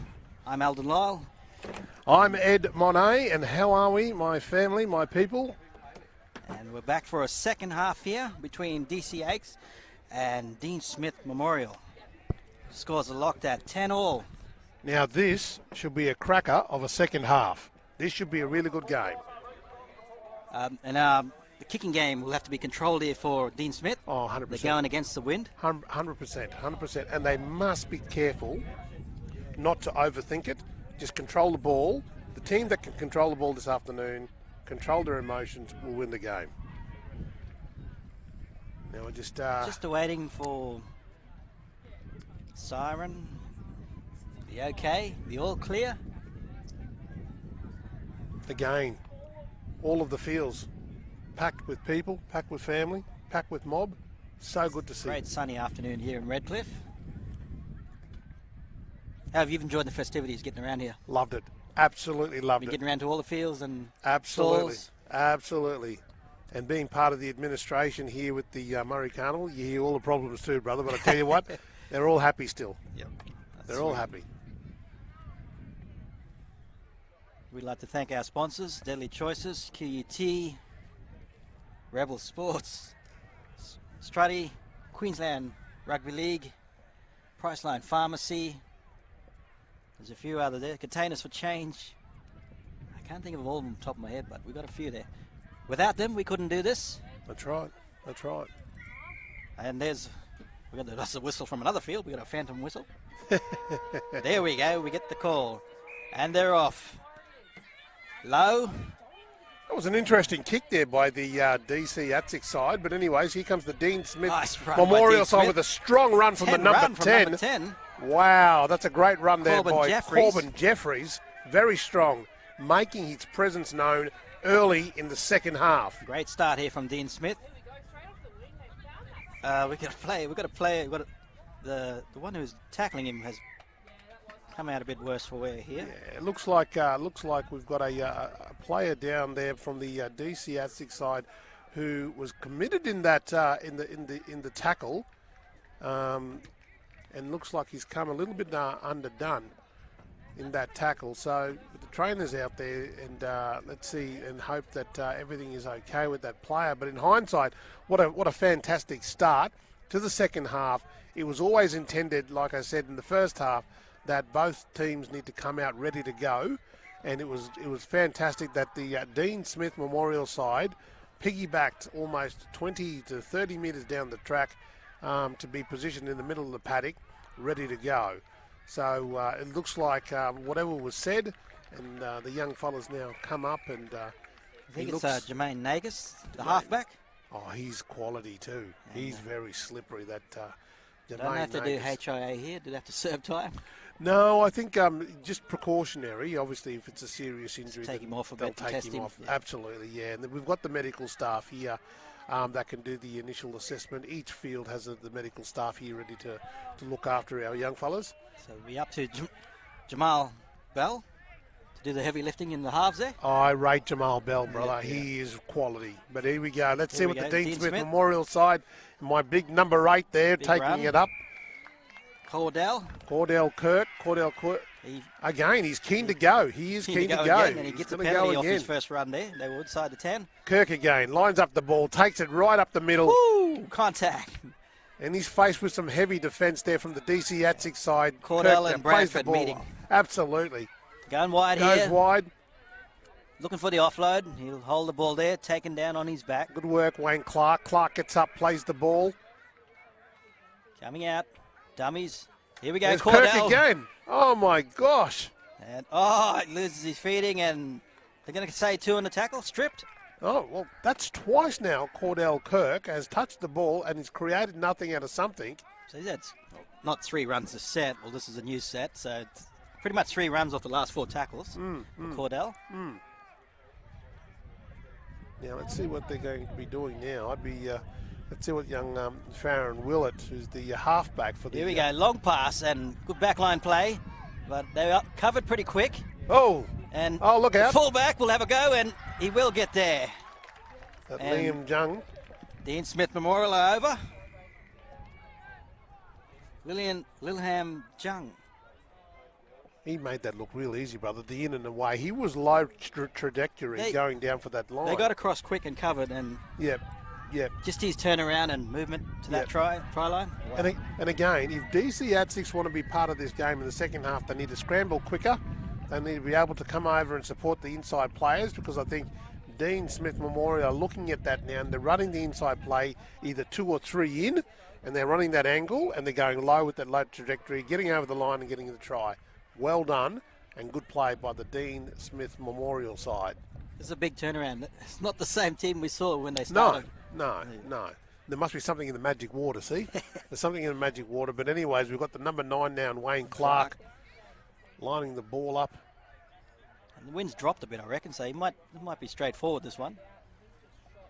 I'll back him. Oh, well, he strikes the ball really well. Woo! There Straight you through. go. Look at that. Well Somebody's done. onto somebody's car. Yeah. That was my car.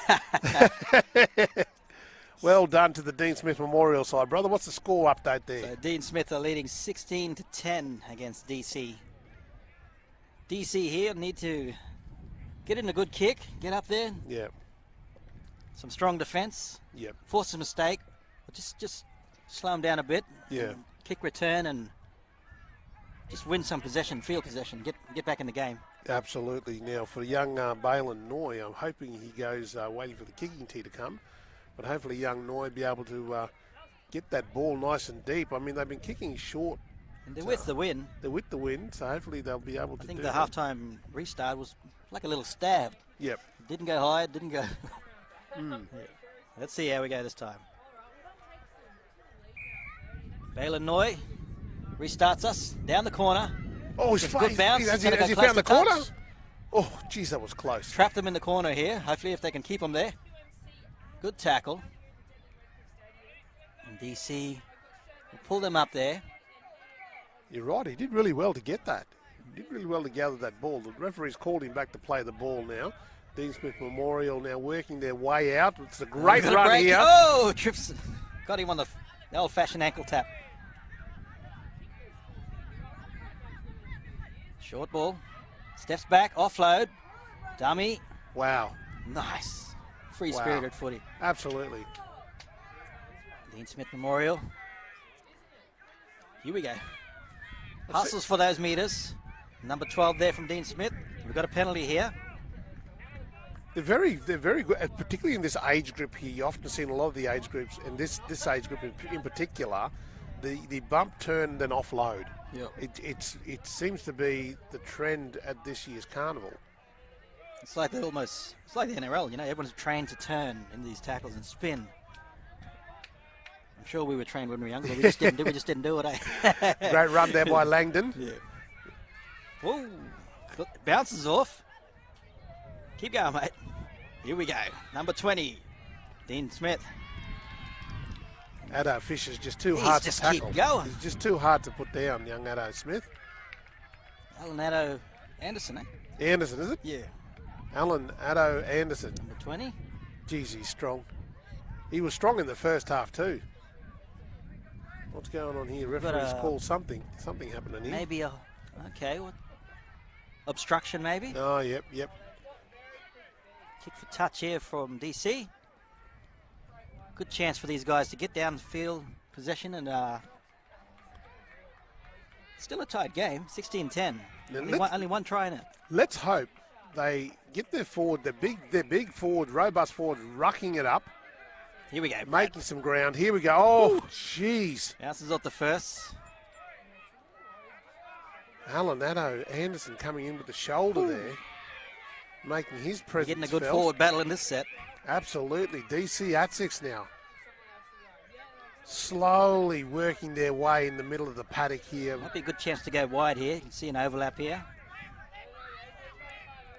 A bit bunched. Oh! Probably needed a cleaner, quicker pass. And forced him into mistake as he was looking ahead. I think if young Balin Noy, had he had clean ball to that, clean pass of that ball, he would have been gone. I don't think they would have struggled to catch him. But anyways. Sometimes it's just best to get the ball out early. Yeah, 100%. Just like, Broncos get into the Katoni stage, just get it to them early. Yep. Dean Smith Memorial now taking it up with a great run there by the fullback in Liam Jung. He's going to chance himself. He's putting the foot down and he's Jeez, he's traffic. quick, brother. He's so quick. Is that the fullback? That's him now, Liam. Liam Jung.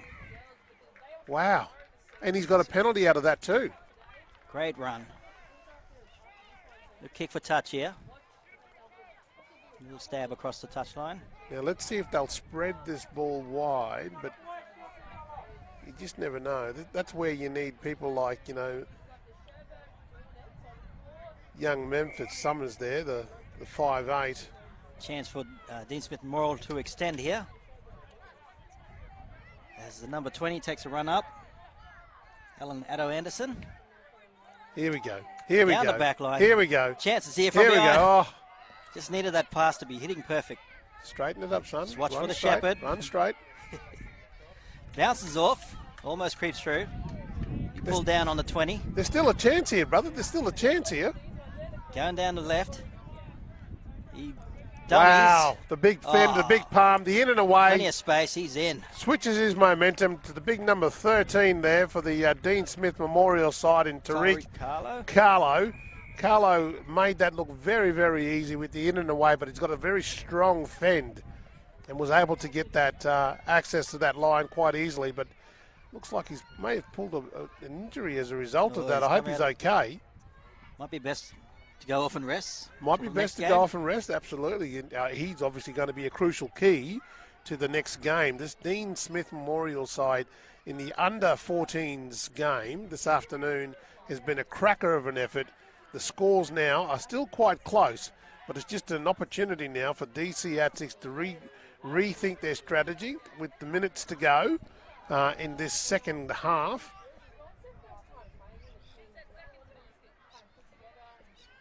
He's gonna attempt a conversion as well. Yeah, looks like it. Was he pulling out his leg after that try? Well, he had me fooled because he actually looked a little bit gingerly when he got up after scoring that try. But let's hope he doesn't stretch a muscle kicking. maybe you got a cramp. Maybe you got a cramp. Just Yeah. need to stretch it out. But anyways, the number 13 now in Tariq Carlo for the Dean Smith Memorial side, lighting the ball up. Bit of wind.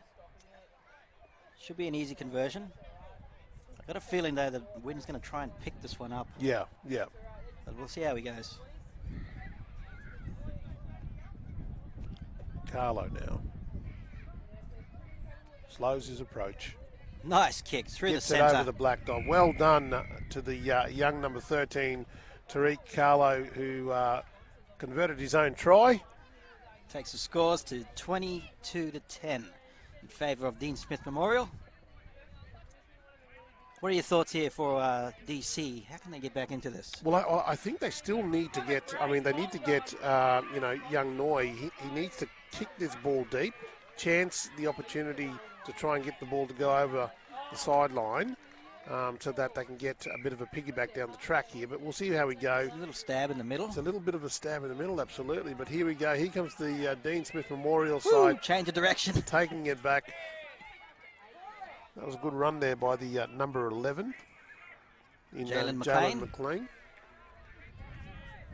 Play the ball here. Number 13 again. Wow. He's making those meters. Then he gets the offload, but it probably forces a knock on. Probably would be better to take the tackle there. Don't want to overdo it. It was a good run, though, by the Tariq Carlo. And you know who was sniffing around the edges then? Was young Addo Anderson, Alan Addo Anderson. Number 20. You give him that little bit of a gap and an opportunity, he'll take it. He'll run a mile. It'll be hard to stop too. Reminds me of like Peachy. Oh yeah. Oh, Preston too. Preston. You know, he's just creep around. Oh yeah. And they would always know where to be at the right time. Yep. At the right time. Good execution. But let's see what DC Atzics can do now. No, Ref doesn't like the play. Doesn't like it at all. Take it back. There's been a few of those today. Refs not liking the scrums. No, penalty. You're going There to you kick go. for touch.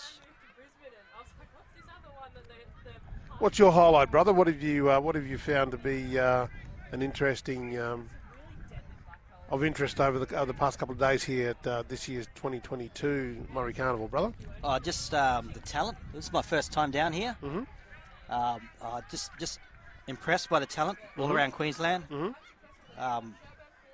I just don't know what to say. I'm just impressed. I'm just amazed. Well, my brother, welcome. How good these kids are. We are very, very happy, and we welcome you with open arms, and thank you for being here and being part of it. It's always good to have you here, mate. But again, here we go. We've seen the DC Atzics side working their way, slowly jinkering, and the big number 20 now has got the ball. Bit of a wrestle and a tussle there. Ref's he's calling something here. But as you're saying, it's a pleasure and honour coming down here and working with you legends. So, yeah, I'm like a little kid. The only thing I don't like about this week is the cold weather. Here we go. Here we go. DC Atzics, can they get over the line here? He's hustling. He's got to work for his taken back. But I'm very, very impressed with the Dean Smith Memorial side, how they've been able to scramble so quickly. Chance for DC here. Chance to go wide. They go. Oh, there's opportunity. Right into traffic. There's an overlap Okay, we've here. got overlaps out wide here. If they can get it out there quick, but They need to play that ball Dean Smith's very quickly. Recoupering. Trying back to the blind. We've got overlaps either side, but it's just a matter of getting it there quick. Oh, knock on. They chanced their opportunity. They chanced their hand. They knew exactly what was going to be going on there with the DC Atzics side. But unfortunately, they weren't able to capitalise on that. So now is an opportunity for the Dean Smith Memorial side they're going to have to work really hard to get out of their half. There's a good chance there for Jamal Bell and Joey Guinness. Take advantage of that there, but Bell and McGuinness, we have to remember those names, my brother. I think they'll be around the Murri Carnival quite some time to go. DC Memorial here, Dean Smith. Oh, Stripped out, that'll be play on. Ref doesn't said nothing. Chance out wide here. He's going to look for the offload. No, and he's going off. through. He's off the Dean Smith Memorial player. That's a bit high. Called from the touchy. Touchy's picked that up there. It was a great run there by the number 7 in Farron Willett. Great effort by young Farron Willett from the Dean Smith Memorial side to position the team now. Kick was successful. Let's see how they go and what structured play can they inject now. I'd like to see a young Dylan Collins from the Dean Smith Memorial side, the number 12, take the ball up and really use his abilities and skills and his strength to be able to manoeuvre forward. And here they go. Oh, solidly Solid hit contact. by the DC Atzik side and the number 18 there, Cordell Boat. Nice work. Doing some great work now in terms of scrambling from the DC Atzik side, working the way across Looking the for a field. But chance out wide here. hey, Go. look out. Go Hey, through look the out. hands. Hey, look out. Go Here down, they go. offload. Here they go. Playing with the touchline. Safe, he's back in here. Absolutely. Here we Where's go. Alan Addo Anderson? Where is he? Where is he? Here There he is. Here we go. Here we go. Chance here. Here he goes. Oh, contact. It takes That was a great tackle there by the still a chance out wide here. DC Atzik side. There's an overlap here if they can get the ball wide enough. Oh, They nice seem to pass from the little foresight, fella. but they've gone inside to the number Oh. 3 there. Good recovery He was by tackled DC. hard, Jaquel Thompson. Fifth and last year for Dean Smith. Fullback, all He's on his own. He's in. Oh, he's got He's it. in. He's got it. Liam Jung Liam Jung, again. 26. Now the score for Dean Smith Memorial. That's encouraging to see because I know these guys have got a couple more games up their sleeve, and I think they're just testing themselves to see how they can manoeuvre themselves in the field moving into the finals. But I think young Jug certainly has come a long way in terms of finding his feet, but they need to inject them sooner rather than later. It is Murri football. You know, I'd be looking to look at young Tariq Carlo as well, the number 13 for the Dean Smith Memorial side, to have more of an influence and make his presence felt earlier in the piece. And I think, just about controlling those passes and not when to push them and when not to. Yes, yes. Sometimes they're making great meters, and Yes. then probably a good chance to just play it safe, take the tackle, play the ball, Yep. keep going. Instead of making an 80-meter run and then Yeah. you throw the ball and you lose it. But, Yep, yep, some great entertaining football here. yep. Not much bad about it. Yeah, that's right. And Tariq Carlo, he's been instrumental in this, who's taking the kick now for the Dean Smith Memorial side. He's been instrumental in this afternoon's game to lead his team to be positioned to where they are. I think that, he's a future player that we need to be also watching as well, brother, moving forward. Conversion attempt here from number 13, Tariq Carlo. But I think, the ones to watch from here, probably Tariq Carlo and number 20, Yeah. Alan Addo Anderson. I like those two players. Carlo now lines the ball up. Strikes it Strikes well. it well, but the wind's going to push it a bit back and it won't swing around. And Lisa scores at 26-10 in favour of Dean Smith Memorial. Well, now it's all about, it was 26-10, now it's all about DC Atziks now, making sure that they stay in the trenches, stay and remain in the battle. And they're not that far No, ahead. no, It's no, no, like- no, no, It's no, still no. close. That's right, that's right. They just need a bit of luck just to capitalise here and get some possession and maybe get on the board again. And brother, you were saying, it's just the simple things that they need to hold on to, like holding the ball. Yep. That's a better kick now by DC Off the Atziks. foot. Trapped there by Make the sure he Dean got it Smith front. Memorial side. And that's okay. Strong run. Oh, he's lost the He's ball. lost it. Now is DC their chance. Atzik now are in a really, really crucial position. Can they capitalise on this? Can they position and put their players in the right place? I'd be looking for McGuinness here. Yep. I'd be looking for McGuinness out wide. He's the quickest Probably the most sharpest young fella out there. Trainer was just checking on the lad who just played the ball. Yep. He seems okay now. They're just going to continue on. Yep. So we've got a scrum here for DC. Not much shape here. Bit of a hand set here. Might be just a simple one-off run here. And here we go. Number 14. He passes the ball. Yeah. And he's going to take him on here just to make some meters. Maybe he should come back in and play it safe. Yeah. Smart thinking. He must have heard you, my brother. He must have heard you. There we go. DC at 6 now. Going wide with the number 20. Oh, here we go. Mr. Bradford. Mr. Bradford works it very hard, pumps the legs towards the H post, but it's taken in an aggressive tackle there by the Dean Smith Memorial side. Down through the hands. 18 working it out. Wow, he looks really slippery on his feet. Very light feet. We've got a quick overlap chance here. If they can get that sorted really quick. Numbers are out there though too, but here we go. Let's bring it back to the middle. Really impressed with the scrambling defence here by the Dean Smith Memorial side. Huge chance out here on the right. Decides to go himself. Last chance here, fifth and last. What can they do? Here we go. Goes to the right. Kicks through. And he'll be taken into touch by Dean Smith. Well, they chanced their hand, brother. They chanced their hand. They had the opportunities and that's a good result. Yeah, absolutely. They got down here. They got some possession. And forced a repeat set. And right at the field, they did have an overlap there. It was just a matter of throwing the ball out, but I think that they just got caught in the moment. Well, we'll see. A bit of strategy. Might tire him out and get another chance here to go in. Absolutely. Dean Smith here for the dropout. Nice big kick now. Back McGuinness to is on McGuinness. the ball. 40 metres out. Here we go. Oh, no. He's pulled up. I think he's pulled a hammy just as he was taking the ball there. Very unlucky. And it's one of their really good players too. Hopefully it's just a cramp, brother. I hope so. Hopefully Hopefully it's a cramp. But he'll come back. Hopefully he'll just shake it off. It's a very good player for them, Joe McGuinness. He's going to play the ball, and I think he will go off and have a bit of a rester, put some ice, get some magic water in. They'll need him later on. Yeah, other games. Yeah. Later on in the competition. Bradford with the run. There's your number 20 again, Big Bradford.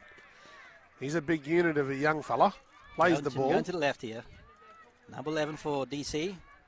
They're favouring the left-hand side of the field. And they must know something that we don't. But anyways, Bradford now with the ball again. Takes it up. Catches it from behind him. Running across the paddock. He has an offload chance. Here's a chance here for the corner. Number and he's 8 going to go. pins Put his the ears foot down. back in the corner. Can he do it? Did he get down? It looked like it, but He's short there. That was a great effort there by Cordell Bower. Chance here, chip through. Oh! He's off for the foot race. Chance here, can he go all the way? He's going to be caught. Wow. What an absolutely fantastic effort there by the Gets out Dean of Smith trouble. Memorial side. And that'll be knocked back to 10. Interference. Well done, Cameron Slow Beach. down. Well done, Cameron Beach, to scoop that ball up from inside his try line, dash it 50 metres down the paddock. He literally dived on the ground. Oh, unbelievable. And then got up and ran. Yeah. Great kick there by Wayne Clark. The ball went out. Possible chance here for Dean Smith Memorial. They are well positioned. This is where I was saying, my brother, we need to inject Cordell Kirk, the number 8. He needs to inject himself and get him in a position where he's able to propel his team and get him in a position where they can score tries. Okay, Dean Smith. Play the ball. McLean. Got a bit of traffic here. No, we got to pull the hammy just behind the tackle. Well, brother, what can I say? It's been a long day of football, so it doesn't surprise me, some of these players. 2 or 3 games probably today. Yeah, absolutely. And yeah, it is catching up with them. Lucky we're just down the road here from the saltwater, brother. They can go for a swim after their game tonight. True. Watch out for them sharks. Yeah. But that was a great run there by the number 11 there from the Dean Smith Memorial side and Jalen McLean. McLean has been strong this afternoon. He'll play the ball, and hopefully there looks like there a little bit of a discussion being had in the middle of the paddock there with the Dean Smith Memorial side, working out what the next play will be. I think he's limping too much. They're probably going to have to take him off this side so maybe play can continue. If he stays on there, then they're going to be one man short. Yeah. So he's going to stay. young Inua. Because they could run towards him. Inua Heather. Yeah. He's been strong this afternoon, but that's your... Full time, and the ref is going to call it. The players are dropping from left, right, Players and are centre. dropping, yes, absolutely. But again, what a great game, my brother. What was the final score of Great this footy result? game. 26-10 in favour of Dean Smith Memorial over DC. Your thoughts on the game?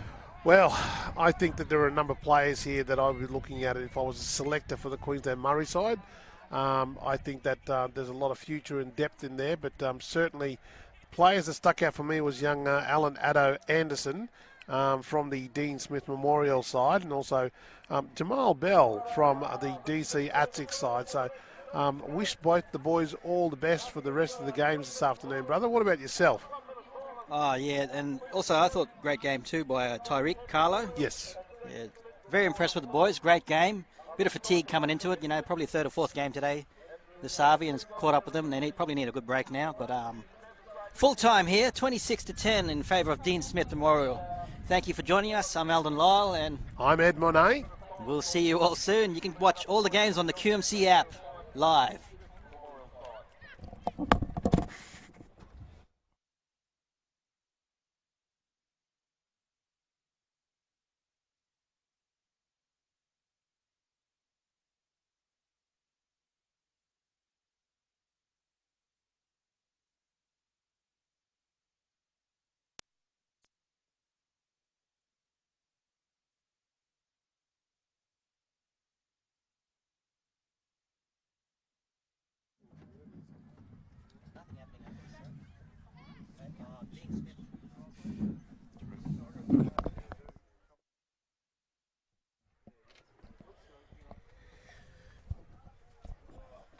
Welcome back to Field 3, Juro Sen and Eddie Monet. Eddie, this is a huge game coming up here. Well done there. You call the Dean Smith Memorial team. The two sides are lined up here for a moment's silence, and it is the John Kemp Memorial side against the Dean Smith Memorial side. This is a special game. It is. Because these are two memorial teams. Yes. The two men involved, John Kemp and Dean Smith, Yes. who are named after, knew each other. Yes. This is a very, very special moment. Leroy Minicon, who's Yeah. the coach of the Dean Smith side, he is the son-in-law of Yeah. Dean Smith. So it's a very special game. They know each other, and what a moment. Absolutely, my friend. I understand that this is a process for our families to be healing and to be, having their community and the people and their boys represented here today is an honourable thing. But more importantly, the memory of both John Kemp and also with Dean Smith are something that's significant, not just to the families that are here today representing their family, but also to the Queensland Murri family and our rugby league family fraternity. We are certainly walking in harmony with them. Let's just join them in a moment's silence before we play.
There you go, moment's silence for the John Kemp Memorial side taking on the Dean Smith Memorial side. Very special game. This will be a very emotional game, won't it, Eddie? Oh, look, That's got me already, mate. Yeah. That's got me already. I can definitely feel the gratitude that's out there, not just by the players that are playing, but also this whole community here that are here today witnessing this beautiful game. And of course, the Dean Smith side, they just had a team play beforehand, and you called that. I called that game. They'd be pretty happy already. Oh, absolutely. From the Dean Camp Memorials sides, all sides that have played today, very, very much respectful. It's been great. It's been really, really good to see. Terrific stuff. So it's Duro and Eddie back together, the A team. Good to see. And we all say Field 3 is where it's at. Oh, if you want action, you come to where we are. We'll not only are we going to tell you the story, but we're going to walk you through it, because this is where it all happens. Field 3. If you're sitting at home and you want to come and watch some deadly rugby league. I'm just about to tweet about it, mate. Got a big game coming up here at the Murri Rugby League, so that's our YouTube channel. And that's going out, so get on to it. All right. So, yeah, I had another little chat there, and you've been with me when we chat to the players beforehand, the coaches, and they're really excited. They really appreciated the work we put in to try and get those names done too. So it's a big team effort, and I'm so excited for this game. One of the things you'll notice from the John Kemp side that played a really good game earlier today, they were missing Caleb Jackson. Yes. So he's back in the side. Oh, this is huge. That the X Factor? Yes. Wow. So that is a huge thing for them. And don't forget, the gun player. Look for number 9 to play for John Kemp. He is an absolute sensation. It's Tyler Peckham Harris. He almost got them back in the game single-handedly. And then you look on this other side. I asked Leroy Minicon who the guns were on his side. He said, brother, they're all guns. So I'm looking forward to seeing them play. You know, there's an Ipswich connection here through what Dean Smith and John Kemp have done in the past, and it is wonderful to see that. But, you know, you look at this side here from Dean Smith, they come from all over the place, which is fantastic. But you've got a core of Ipswich here, so there's a strong connection here, but that's not going to mean anything on the field. They're going to go at each other hard, and that's what we want to see. I'm a big fan of that Stanley Hewen, mate, from the John Kemp Memorial side. Keep an eye on that young fella. All right, we're underway. Duro and Eddie to see you through this game. The sun is out. Beautiful. It's absolutely perfect rugby league weather right now. And John Kemp gets us underway up against Dean Smith Memorial. Wow, look at that run. Look at that. Oh, he's absolutely fearsome flattened. hit there by the... wow, that was incredible. Didn't waste any time to get into it. This is ferocious. And I didn't say it at the start, but this is boys under 18s. We should be saying men's. But look at this ferocious start to the game. This is pride. This is pride. Absolutely. Both teams super pumped for this match. And it is the Dean Smith Memorial side with the football right now and waiting at dummy half is Leighton Dodd. Now's a kick. It's high. Big kick. It's short at the back there, but it won't go that far to the fullback. They've retained the footy. Was it touched in play? Now it's turned over. So now it's John Kemp with the football. Plays the ball back, and there he is at dummy half. Peckham Harris finds his runner, and it goes to Bly. Peckham Harris in the dummy half again.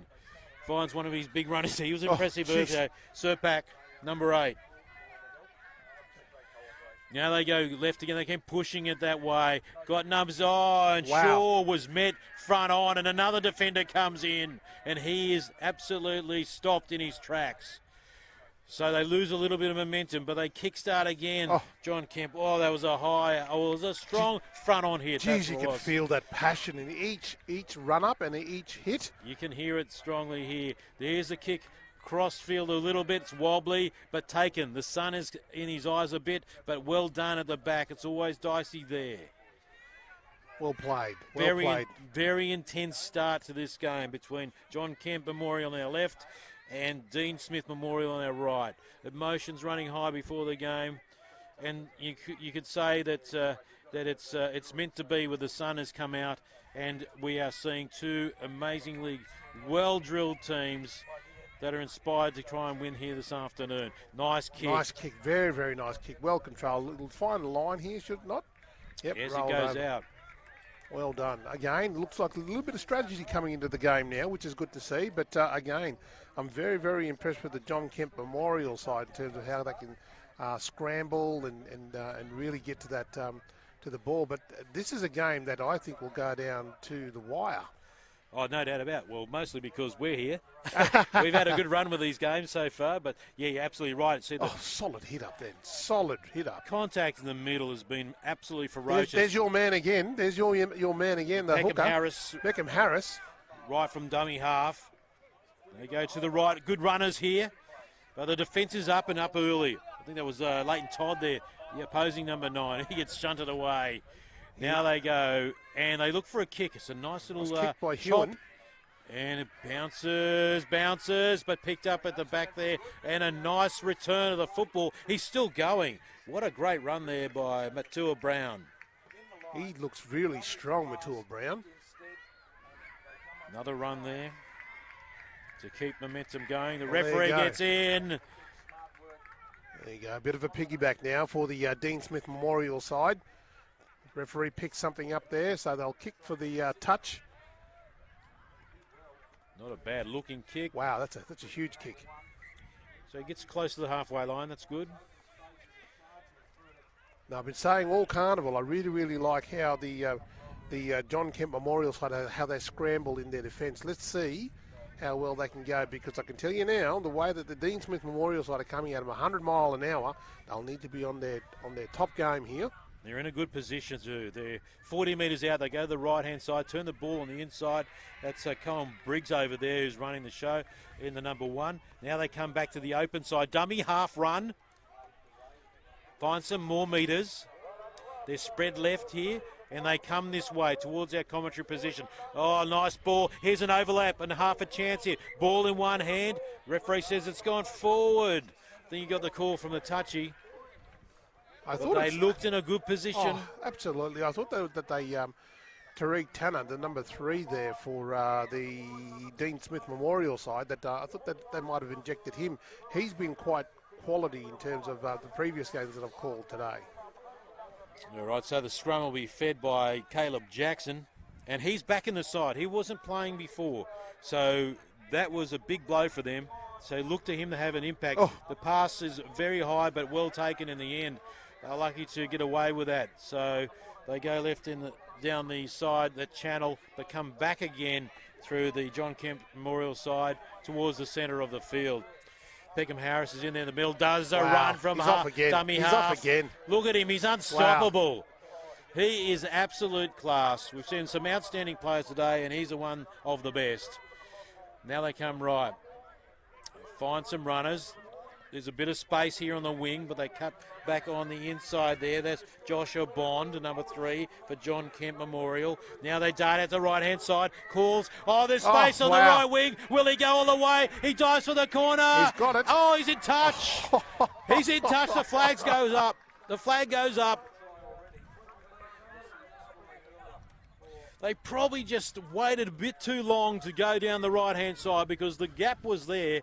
But, he just got pulled into touch.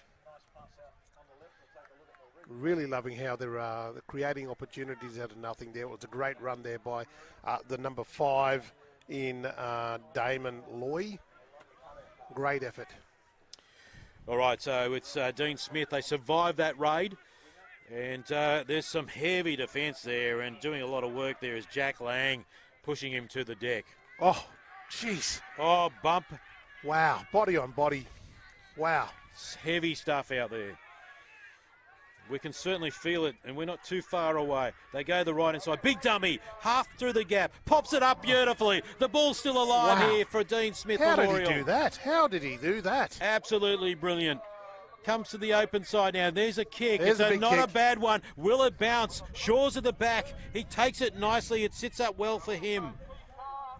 And he's taken in a good tackle. He's getting a bit of extra measure there as well. Jumping in over the top there was Samuel.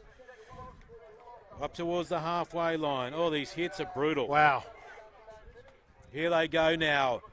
Good, strong Great run there by the number 3. Massive free run. Enormous Joshua run. Bond. Bond is on fire. He wants it. He wants it bad. Here they spread it wide. Long ball. There's space out here to move. Here's a chance on the left-hand side. Will he score? No. Yes, he puts it down. John Kemp Memorial score a fantastic try on the left-hand side. It's confirmed by the referee. And 4 points to nil to John Kemp, Eddie. Wow, that's incredible. Jacoby Shaw, take my hat off to you, son. That was incredible. He had to work hard for that. The speed. It was the speed that got him over the line at the end of the day. But I tell you what, it was really good foresight for the team to then manoeuvre around that, identify where the gap was, left of the field to capitalise. And now we've got a ball game on our hands here now, ladies and gentlemen. Oh, we certainly have. They've been trying hard against each other. And they should have scored in the right-hand side, but just moments later they went down the left-hand side. And they look good. He ran that line really nicely. And that's the great thing about fullbacks and wingers who can just run down the sideline and they can hug the line. Yeah. The line's their friend, you know. You shouldn't shy away from it. And confidence. He's got confidence. He's playing with confidence. He's backing his own ability. He's backing his own skill and his speed. And he got the cherries at the end, which is great. Sure, with the conversion attempts, one hell of a haircut too. We've seen a few special ones this weekend. It goes high, it's towards it, but it's gone to the left, so no conversion. So John Kemp lead by 4 points to nil. Yeah, the distance though, which is good. Anyways, let's see how we go now with the Dean Smith Memorial side. What is going to be their reply? Will they come back? What's your prediction for this game? Do you think you're going to have another one down the wire? Yeah, I do. I just think that, people like young Tanner out here in the wing, he needs to inject himself into the game, go in there and have a few scoots just to shake off the nerves and the cobwebs and get amongst it. All right, let's see how it plays out now. So John Kemp, they've got one in the pocket and they go to the left-hand side. This left edge has been very valuable for them. Scramble in defence there, do the Dean Smith Memorial side. They spread it quickly now. There's a huge overlap, and they go inside. They've really got to have a look at that. They could have made huge inroads down the right-hand side. They still come away. Here's a run up the middle. They make inroads there. Ball on the inside. Where's Here's Peckham a chance. Peckham Harris. He's there, ready and waiting, and scores underneath the Peckham post. Harris, there you go. Outstanding. Outstanding work. A good hooker will always know and follow the play, and he's always there. That's outstanding. Great effort there by the John Kemp Memorial side. Second try, this one right underneath the post, so it should be pretty straightforward to put this one over for the extras. But I'm just looking at the delayed replay here, and, he's just everywhere. Absolutely everywhere. I love it when you predict a player who's going to perform and they deliver. Oh, absolutely. It's just great to see because that's half of the pressure. You're supposed to perform. But outstanding work. Now, so if we go back a few steps, they looked like they butchered a huge overlap, but they had the confidence to go through the middle in the end. Let's see how they go. Jacoby Shaw. Over he goes. Interesting technique. Jacoby Shaw, fast, talented, can run, and has the haircut to back it. And he kicks the goal. So that's the extras added. 10 points to nil. Right, so what do the Dean Smith team need to do now to get themselves in the game? Well, it's very, very simple football. They just need to be able to control the ball. They need to be able to get a decent kick down the paddock there, and then keep them contained in this area in their red zone. Well, it's going to be hard with runners like this that come in the contact. Wow, that's a great run. They need to defend and defend hard. We know they can do that. There's no doubt about it. But they're full of running here. Oh, it's a good defence. That's what they need. They pop it out nicely there. That's Jackson, and he gets the ball away to his runner hitting and spin. That's Swan. Good still run. Going. Look at him go, Swan, towards the halfway line. Great effort, Swan. Swan plays the ball. Peckham Harris gets the ball away. They spread it quickly to the left-hand side. Here's another opportunity. They're running freely now, the John Kemp Memorial side. Referee says you got to play it back there, son. Now they come to the open side. A kick across to the blind side, though. This is going to be hard to take. The chaser's on. Oh, he moves across. How and brave was that? He's lost the ball. That was a brave effort. Very, very brave effort. But and then it's gone into touch. So what's the final decision here? knock on both ways. And there you go. Yeah, knock on both ways. John Kemp Memorial. So that's a net positive result there. Mm-hmm. Lot of pressure. Guys are sucking it in now. Bit of a breather because it's been absolutely hectic. Just seeing how that went. So he did a great job getting across there, Matua Brown, but got creamed in the process to lose the ball. Now, let's watch Peckham Harris. Where is he? I reckon that if they give that to Calvin Swan, he's going to stream over. Here they go. Ball in two hands. Here's a chance in the corner. And this time, he will not be denied. Damon Loy scores the try. Well done. Well done. Again, I'm starting to get a little bit concerned now with the Dean Smith Memorial side. They look a little bit lethargic in this first half. You know, coming to the end of the first half, perhaps the energy's sapped out of them. It's been a long day of football, and well, they started reasonably ferociously, and looked like they were on a good path there. But then once the John Kemp side sort of got their mojo going, they've been unstoppable, and they've rolled in 3 tries back to back to back. All right, so from the touchline, we've got Caleb Jackson. I mentioned that he wasn't available for the previous game, but he's back in the side, and he's almost on the sideline. And he's looking to put this one over. The wind's gone, so he should be able to just put it through with his strength. Here he goes. It's a nice one off the boot. But it doesn't move anywhere. It just stayed right all the way through. So good effort by Jackson. Not having any luck with the goal kicking so far. That's out wide, unless it's in front. So that score remains 14 points to 0 in favour of the John Kemp Memorial side. But, you know, you can score tries really quickly in this competition. And there's no way you can rule out Dean Smith Memorial. They just need a bit of luck down here. If they can force a turnover, put the pressure on and score quickly, it's game on again. Restart. Here it is, a long kick. That's a nice long kick too. Yep, and it's gone down to our man there, Peckham Harris. He offloads it. Wow. Oh, bang in a contact. And he bounces off. But no one's injured out of it. That's just hard footy. That's what we like to see. They don't relent. Here they go again. Oh, my goodness. The John Kemp Memorial side is just determined. He almost got that ball away. That would have been another try. They're scrambling in defence now, the Dean Smith Memorial. They come to the open side now. Will they put the ball through the hands? They certainly do. Here they go, another opportunity out here. Will they give it to Swan? There he is, Swan. Wow. He takes the tackle. 3 of them to bring him down. He's only about 18 metres out, a couple of metres from the sideline. Shaw now. Shaw has the ball. He hands it out to his playmakers and to one of his big boppers. Aggressively met there by the Dean Smith Memorial side. Peckham Harrison at dummy half. Ordinary play of the ball. Lost the ball. Ordinary play of the ball. All the momentum was going their way at that stage there by the John Kemp Memorial side, but huge relief for Dean Smith Memorial now. Absolutely. Absolutely.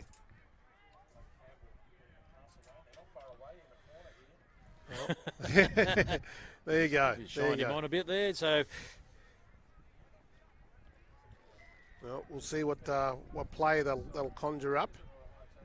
Although the sun's out, it's still in the shade. It's a bit cool, and the wind has picked up a little bit here. The replacement going on.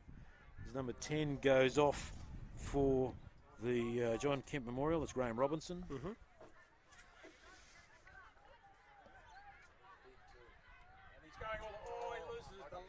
Scrum's being fed. Out the back of the scrum, the pressure's on. Here's an opportunity if they can spin it wide quickly. Here they go. Good fend, a great fend. Here come the chasers, but he fends another one. What a great run. Terrific run. Very, very strong, well-balanced player, this one. Great run indeed, Tanner. You called him a couple of times there, Ed. He's absolutely having a go, isn't he? Absolutely. Absolutely. Plays it again. A dummy half, Leighton Dodd. Into the contact zone, steaming into there. 24, we don't have that number. Plays it. They go wide, turning it back on the inside. He does a bit of a second. Oh, solid hit there. Oh, massively hit. Does a bit of playmaking there, the Cohen Briggs, the number 1. There they come. Nice kick. Where are the chasers? Will he take it? Nah, sure. Under no pressure whatsoever. Slips over. Probably just as well he might have scored. That's right. All right. Oh, solidly met there by the Dean Smith Memorial He side. pops it out. John Kemp, keep the ball alive. There's your here. man again, mate. Peckham Harris. Peckham Harris, wow. You just can't relax against him. Dummy half play. Up the centre of the field now. They wrestle him to the deck. They're 10 metres from the halfway line, centre field. They did, dummy from the dummy half, and he's still steaming away there. That's Khan Towler. Now go right. Here's an opportunity. There's a great run there, Swan. They pop the ball back. It's still alive. Going back. Now Big what are they going to 16 do? there's Gosler. Plays the ball. They're spread out to the left. A long ball. No one's there. Here's a chance. It bounces Here he up. goes. The chase is on, and he drags him down. Great effort there by the Dean Smith Memorial side. Shaw was there to save the day. They've got a roll Tanner's on on here. it. Tanner's onto it. Here we go. Let's see what he does now. Oh, there's a penalty. Sorry, that wasn't Tanner. That was the number 12. Brown. Yep, Brown. Matua Brown. Cohen Briggs will put this in the touch. All right, this is what I'm talking about. They just need a little bit of a turn in luck, bit of fortune to change the momentum of the game. And this is their big opportunity. I really think they have to strike here and make sure they get a converted try. All right, they're spread out to the left, but they take a big settler through the middle there, and it pays off. Here's another opportunity. They go left again. Oh, stepping with a bit of a goose step there was Bigalara. In at 22 is Woodbridge, dummy half. Here's a barnstorming run for the big fella.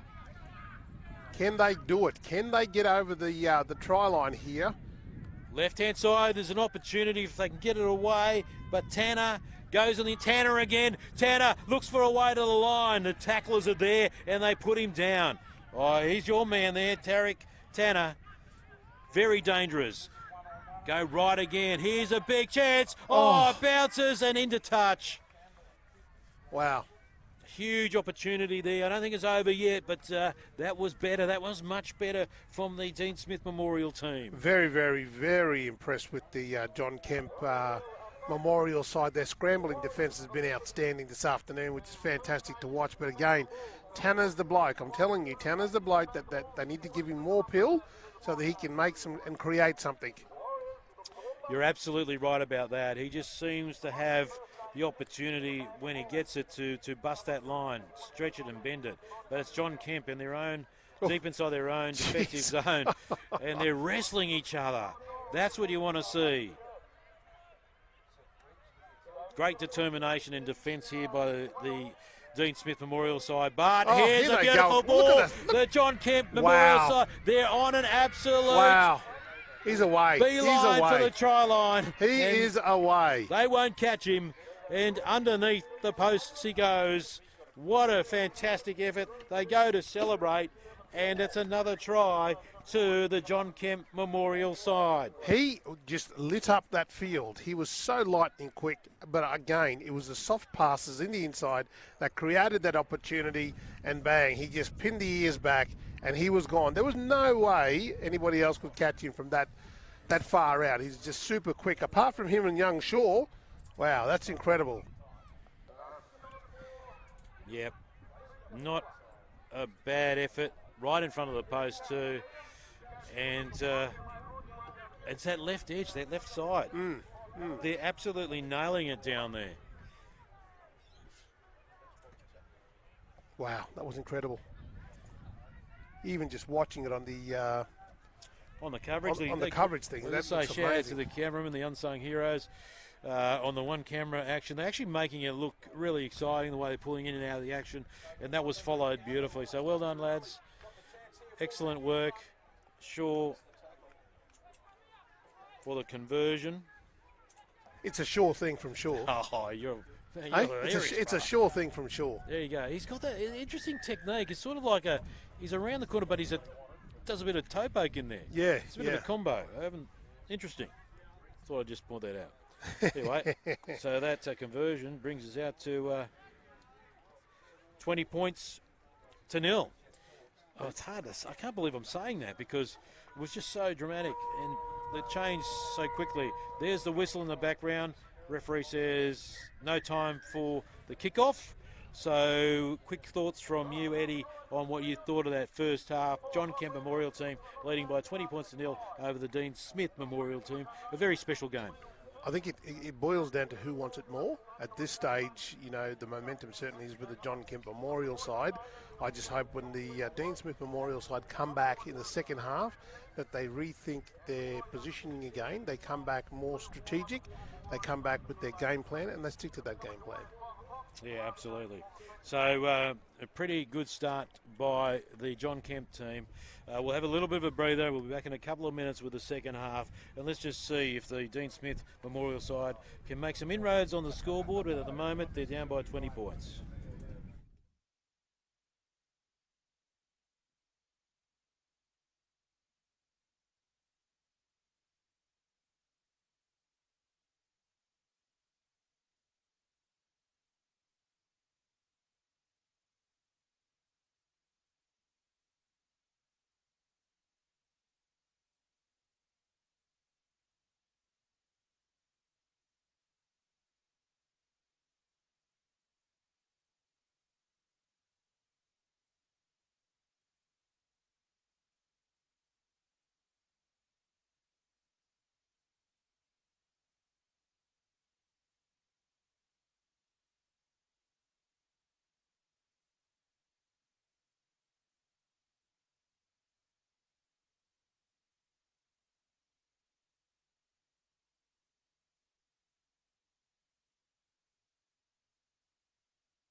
Welcome back to the second half here. Field 3, the boys under 18, Durosen and Eddie Monet.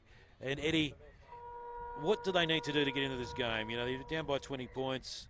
You need to find something that you didn't have in the first half. And Dean Smith Memorial team, they're up against John Kemp. I think it's just basics. Forget about the first half. The first half's the first half. Don't worry about the score. Just get back into the trenches and keep forging ahead. Here they go. So John Kemp with the football and super run again. It's a good start defensively there by the Dean Smith Memorial side. It needs to be full on for the next period of time. And they spread it early here now. They're under the pump. John Kemp's side trying to find a way through the defence. That was a good tackle there by Owen 4 Mile for the Dean Smith Memorial side. Over halfway now. Oh, felt awkwardly. Good run there by Stanley Hope Hewen. he's okay. It's, geez, it looked bad. Hewen looks like he's done a... I've got bad knees, and but he fell awkwardly. Instantly thought looks bad around his knee.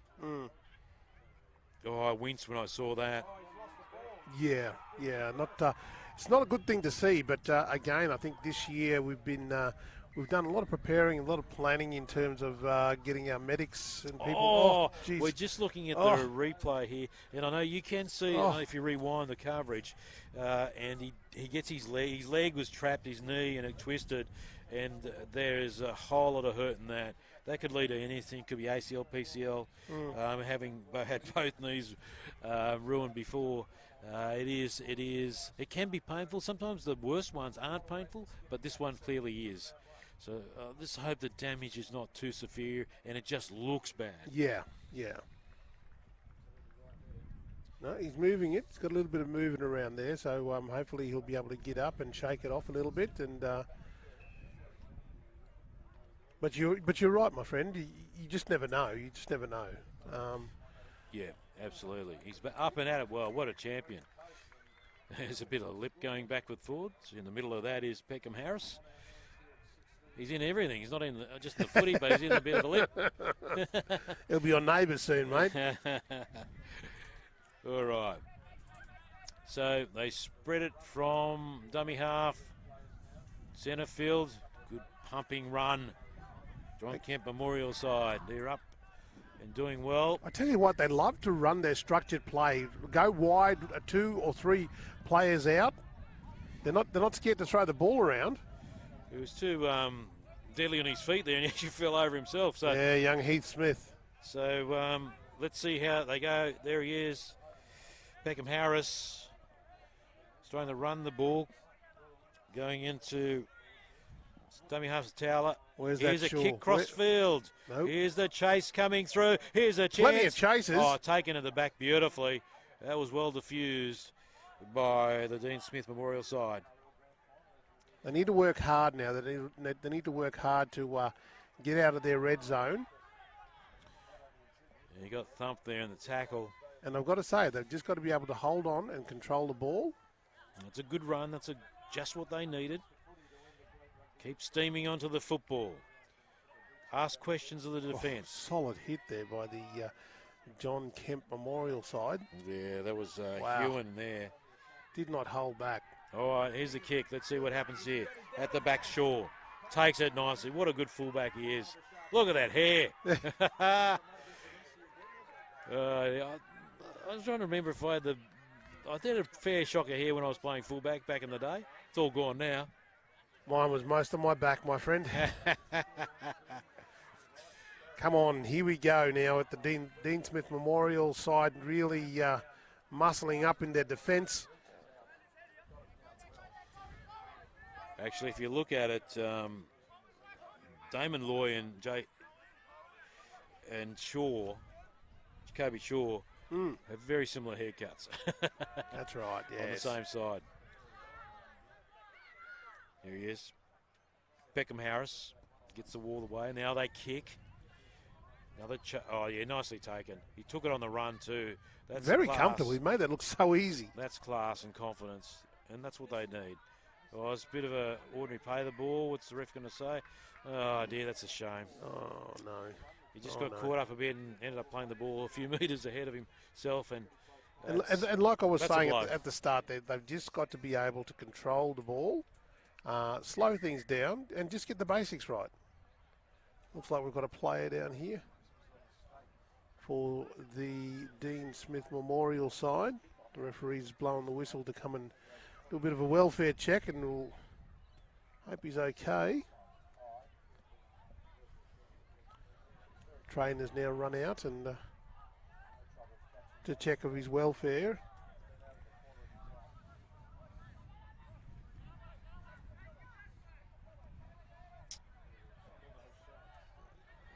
He's taking him off. The referee's satisfied with that, and I'm going to check him out. He's got the replacement on the meantime. that's right. And it looks like he's the ref's about to resume play. Let's hope that player, young fella's okay.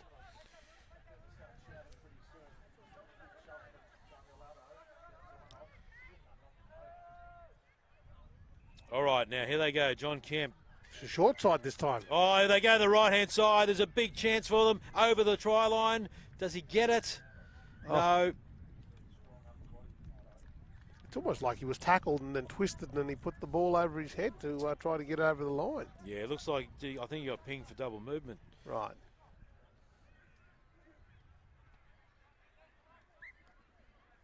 All right, come on, Dean Smith Memorial side. I'm looking to for someone that's going to pick up and be the X factor this afternoon for the side. Oh, big Solid hit. hit there. Solid hit there. Bounced off big Hayden Kemp, but he still was able to get through. Oh, he's Here through. we go. There's a great bust here. Wow, he's quick. This is what we've been waiting for. Gets the ball away, but eventually he goes crashing to the deck. Williams. He plays the ball. They're on the charge on the right-hand side here. Ball in two hands. Gets through half a gap. Needs to play the ball here.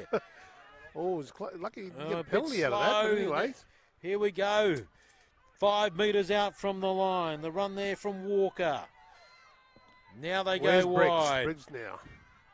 The defence comes up early. Is that an opportunity for Dean Smith Memorial side? They need to get on the scoreboard. They go left again. Here's the kick through. Bounce lucky and over. Hey, You've got to get some finally luck got in one in rugby there. league. And they got some at last, Dean Smith. And young Tanner chanced himself with the boot to the ball and was lucky enough. The ball ricocheted off a player on the John Kemp Memorial side, and lucky enough it was picked up by the outside back, or might be the winger, for the Dean Smith Memorial side. An eventful passage of play there by the Dean Smith Memorial side.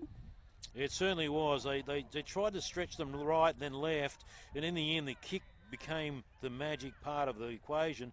The grubber, then it bounced off one of the players from the John Kemp side, and that enables the Dean Smith Memorial side to finally cross the line for a try. Well, that's good. Could this help them now to save a little bit of credibility? But it's good to see that they're very much back in the game again. This is a difficult kick, obviously, from the sideline. No real breeze to speak of at the moment. Well, it's gone absolutely still again, It's mate. amazing. It's almost no cloud at all around Redcliffe. In he comes. Struck it Bit of well. a chip shot. Oh, the beautiful flags are up. kick. The flags are up. Absolutely beautiful kick. And so he adds the extras. That is a fantastic effort there by the Dean Smith Memorial side. We'll just get that young fella's number if we can. Looks like the number 7 there in Brady Dodd. Great effort there for Brady Dodd for the Dean Smith Memorial side. So they close the gap ever so slightly. High ball. That was a huge that's kick. right. Caleb Jackson gets us underway with a high ball. Let's see what they can do here. Start closing the gap. Well, John Kemp Memorial defence all afternoon has been relentless, my friend. Yeah, they certainly have. And they do more of it just there. Doing some heavy work in defence. There's Ewan. A little hit and spin there by number 12, Matua Brown. He's been impressive today. He certainly has. I like the look of Nice Matua kick. Brown. Here's the bounce. What's it going to do at the back? Oh, he showed a bit of courage there, sure, but the chase was very good. Who knocked it on, though, Eddie? I think... no. What happened there? Yes, the arm goes out. Well, there you go. So this is a great attacking opportunity for Dean Smith Memorial. Now, again, they've just got to keep it simple. They've got to keep it simple. They've got to use their key players like Tanner. You know, they've got to use people like Dodd. Dodd's running in there now into the scrum.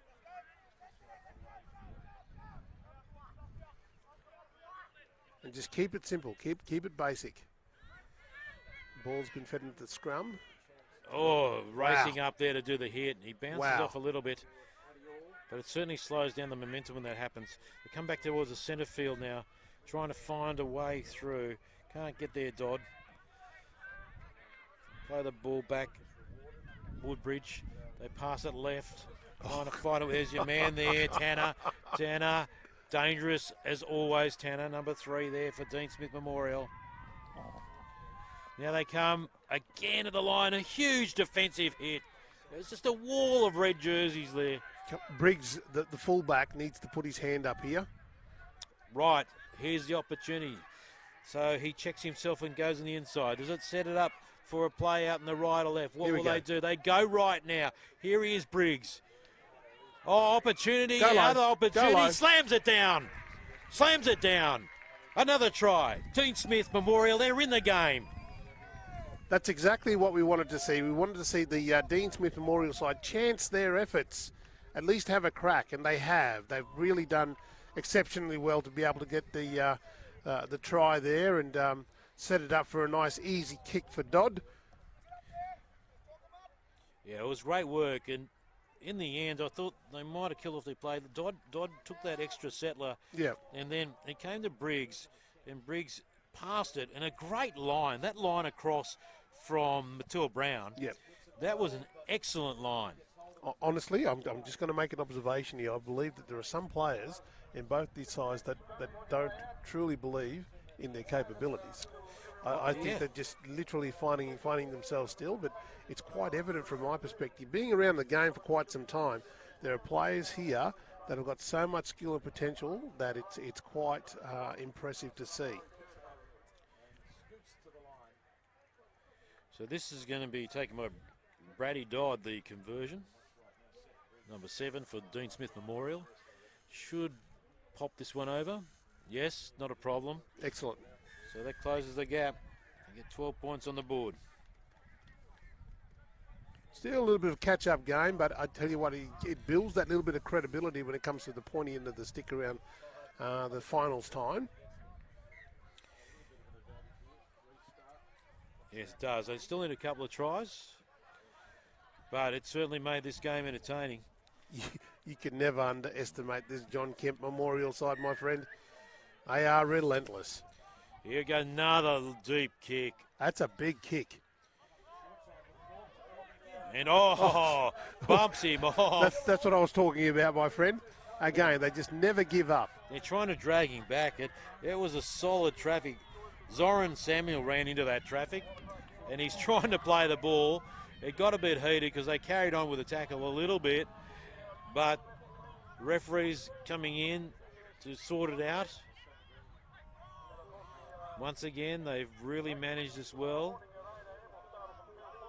That's okay. All they've got to do now is just stay in the game, control their emotions, play the basic football, and control the ball.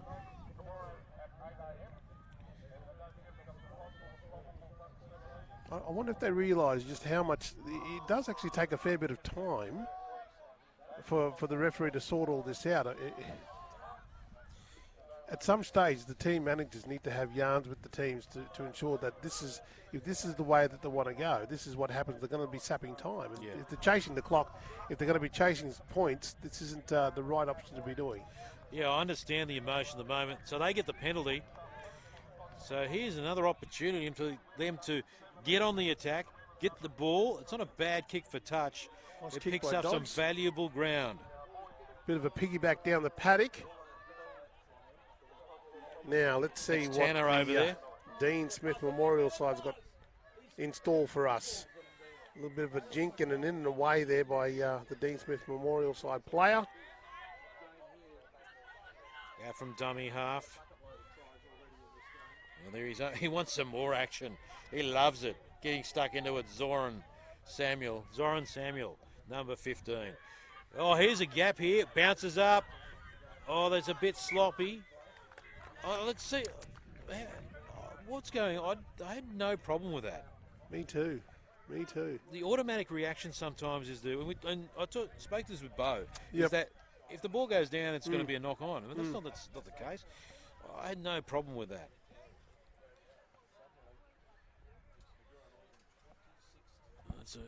And it's certainly not handy for a team that's chasing Dean Smith. Now let's see what the John Kemp Memorial side. There was nothing. I'm just watching that on replay. There was nothing wrong with it. All right, John Kemp Here we go. to the right now. Shaw, Is your bloke dummy, again, sure. double pump. I love a good fullback, no doubt about that.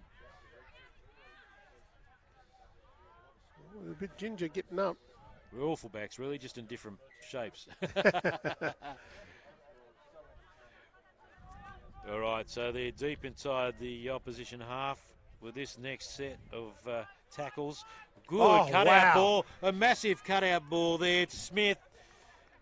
But he's taken. That's good defence. Smith did well to catch that ball. Sure, they get it away. Dummy, look at that Wow. big dummy. Massive dummy. They didn't really fall for it, but that was Towler. Peckham Harris gets the ball to dummy half, finds his runner. And that one in Lang. You got to watch this Beckham Harris now. He gets it away again. Here's a grubber through. It's awkward to take, but it's saved there. And that kick was by Stanley Hewen. It was a good option. Puts the pressure on Dean Smith again, and they're deep inside their own half to try and get out. And the tackles are ferocious. Still, late in the game. That's right. Now Dean Smith Memorial side need to find the runners to just run straight and hard.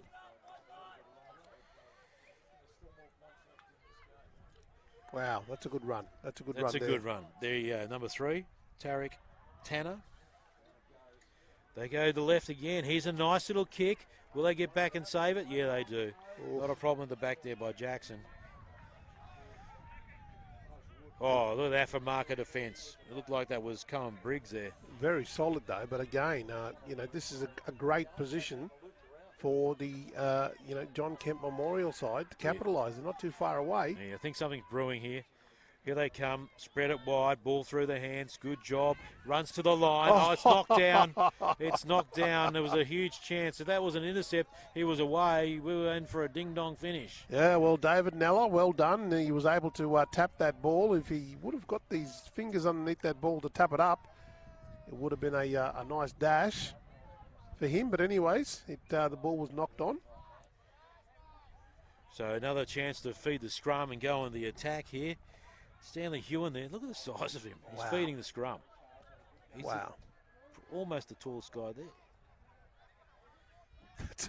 That's a big boy. This is boys under 18s. Should be called the men's under 18s. I reckon. Yeah. All right. Feeds the scrum. They go right, as you'd expect. And, good tackle. They take the big man down or try to bring him down. Still going. He got the Kemp. ball away. Wow. Oh, how did he do that? So the ball's still alive. Centre field now. But they're spread to the left There in he numbers. goes again. There he goes from dummy There half. he goes again. What a runner. Peckham Harris. They're on a roll. Dummy half run. Storming to the line. Did he get it down? Looks like it's a held bit up. sloppy there. Yep, Held held up. up. Held up. And we've got a player now with cramp. And that's understandable. Like, we're deep into the day. It's almost 5 o'clock. And to be running all day and just keeping, I feel like I'm going to cramp up standing up here, brother, in the commentary position. All right, there it goes up there. Hewan gets the ball away. Oh, here's a chance. He taps it but holds it. Lucky he didn't hit the ground. I probably wouldn't call it knock on. Commendable effort there. All right, Hewan. Hewan again. Oh, what a strong fend. by Hewan. I saw us half expecting the pop out the back to yeah. Shaw there. Shaw's in dummy half. Who's he going to find out? Peckham Harris? Peckham Harris. He grubbers through. Oh, it's then ricocheted. Blocked by and Dodd. Brady Dodd dives onto the football. He's called that a knock on. Oh, Well, you can't blame Dodd because he had to save the day. And that just puts more pressure on them. that's right. Yeah, that's right. I mean, I don't think he had no other option anyways. But anyway, it's now an interesting next couple of minutes here for the Dean Smith Memorial side. Defending their line. All right, let's see. I'd like to see what they're going to plan here for the attack. Shaw will be involved Hewan. in some way, shape, They or go form. right. Oh, here's the run from the can't back. be. And over towards the try Can't be. line. You can tell because the ball is thrown into the air in great celebration. And another try at John Kemp Memorial. That'll do it for this game this afternoon. And there was just too much pressure. There was set after set after set. And they just couldn't absorb anymore. They have been absolutely brave, Dean Smith Memorial. But John Kemp score another try. They have been relentless. They have not let up since the half time, and they've kept that momentum and that struggle all afternoon. And it doesn't surprise me that the score it is what it is. Yeah, peeling off the back there, Lang by the looks of it. And I know they were pretty excited about their back rowers as well. But, yeah, great effort. I mean, I thought Hewan was going to score in one of those sets leading up to that try. But anyways, a good effort anyways by the John Kemp Memorial side. Conversion attempts. Yeah, it's a bit of a shocker. Don't add any points. So they've maintained a pretty good lead over the opposition today. And, they raced out to like 4 tries to nil lead. And that was pretty dominant. 3 tries or 4 tries to nil. And, that to me tells you that that start is just going to be enormous to overcome. They're still playing in the same momentum as the first half, my friend. The John Kemp Memorial side. Yeah, the ball was just a little bit A fraction forward. too far out for them. And in the last moments of this game, it's going to be a great victory here for John Kemp Memorial and Dean Smith Memorial. Very brave, but they've been unable to hold back this side. And boosted by the return of Caleb Jackson in number 6 jersey. He's made a difference. Yeah. He's made a difference for sure. And of course, the performance, although not as dominant in maybe the previous game we called here, Peckham Harris was absolutely huge. But here's a chance now, Briggs. Oh. And what's happened there? I thought they might have turned it over, but it was a big hit. Dominant tackle. Here they come Wow. wide, spreading Intercept. it. No. He's tapped it down to that 6 to go. 6 Play again. on. Another chance for the Dean Smith Memorial side. Can they go over just one more time this afternoon? Referee says 6 again. Oh, big hit. Massive hit. Give it to Matua Brown. Plays No, it they've back gone the opposite now. way. Dodd. Oh, it's gone sloppily out the back. That's just complacent football. Tanner. All the way through. Oh, it's a whistle. Was that an obstruction, was it? It looks like it. Oh, dear. Wow. That's unfortunate Wow. because, they deserve to get at least one try right in the end there. And they were doing everything right. but unfortunately just made a mistake in attack. Oh. And look at that, driven that previous tackle. And this is how it happened. We're looking at a replay, and he got... that wasn't too bad. That wasn't too bad. And they're going to kick it out into touch, and that'll be it this afternoon. The whistle is blown. That is full time, and there's a pretty good victory there to the John Kemp Memorial team over the Dean Smith Memorial team. High emotion heading into this game, and it was very, very physical early on with the two teams. But just as the game started to get into its groove, there's clearly a dominant side there, and was John Kemp Memorial. Brother, my final thoughts on this game, regardless of the score, brothers in arms is what I see here, my friend. Well said, there's a lot of history here, and what was played today was in honour of two great men, John Kemp and Dean Smith. And today, we are extremely honoured and privileged to have called this game. And again, final thoughts, brothers in arms. And thank you to the teams and the volunteers of these two memorial teams for putting in all the effort to come here and play and put on a great spectacle for us and honour the memories of two wonderful Australian and Indigenous people who have just absolutely done the best for their family and community. So we absolutely praise you for doing that. So thanks very much to John Kemp Memorial and Dean Smith Memorial. Wonderful stuff. And I've got to say, Eddie, it's been great to be calling with you, and there's, I guess, one more game to go, isn't there? That's it, brother. That's it. All right, so victory to John Kemp Memorial. Thank you, fellas, for a great game, and a great victory to John Kemp at Dean Smith Memorial. Hey, you can hold your heads up high. Fantastic game. All right, we'll be back in a moment with more action from the Queensland Murri Carnival 2022.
And we're back, and welcome to Day 3 QMC Murri Rugby League Carnival.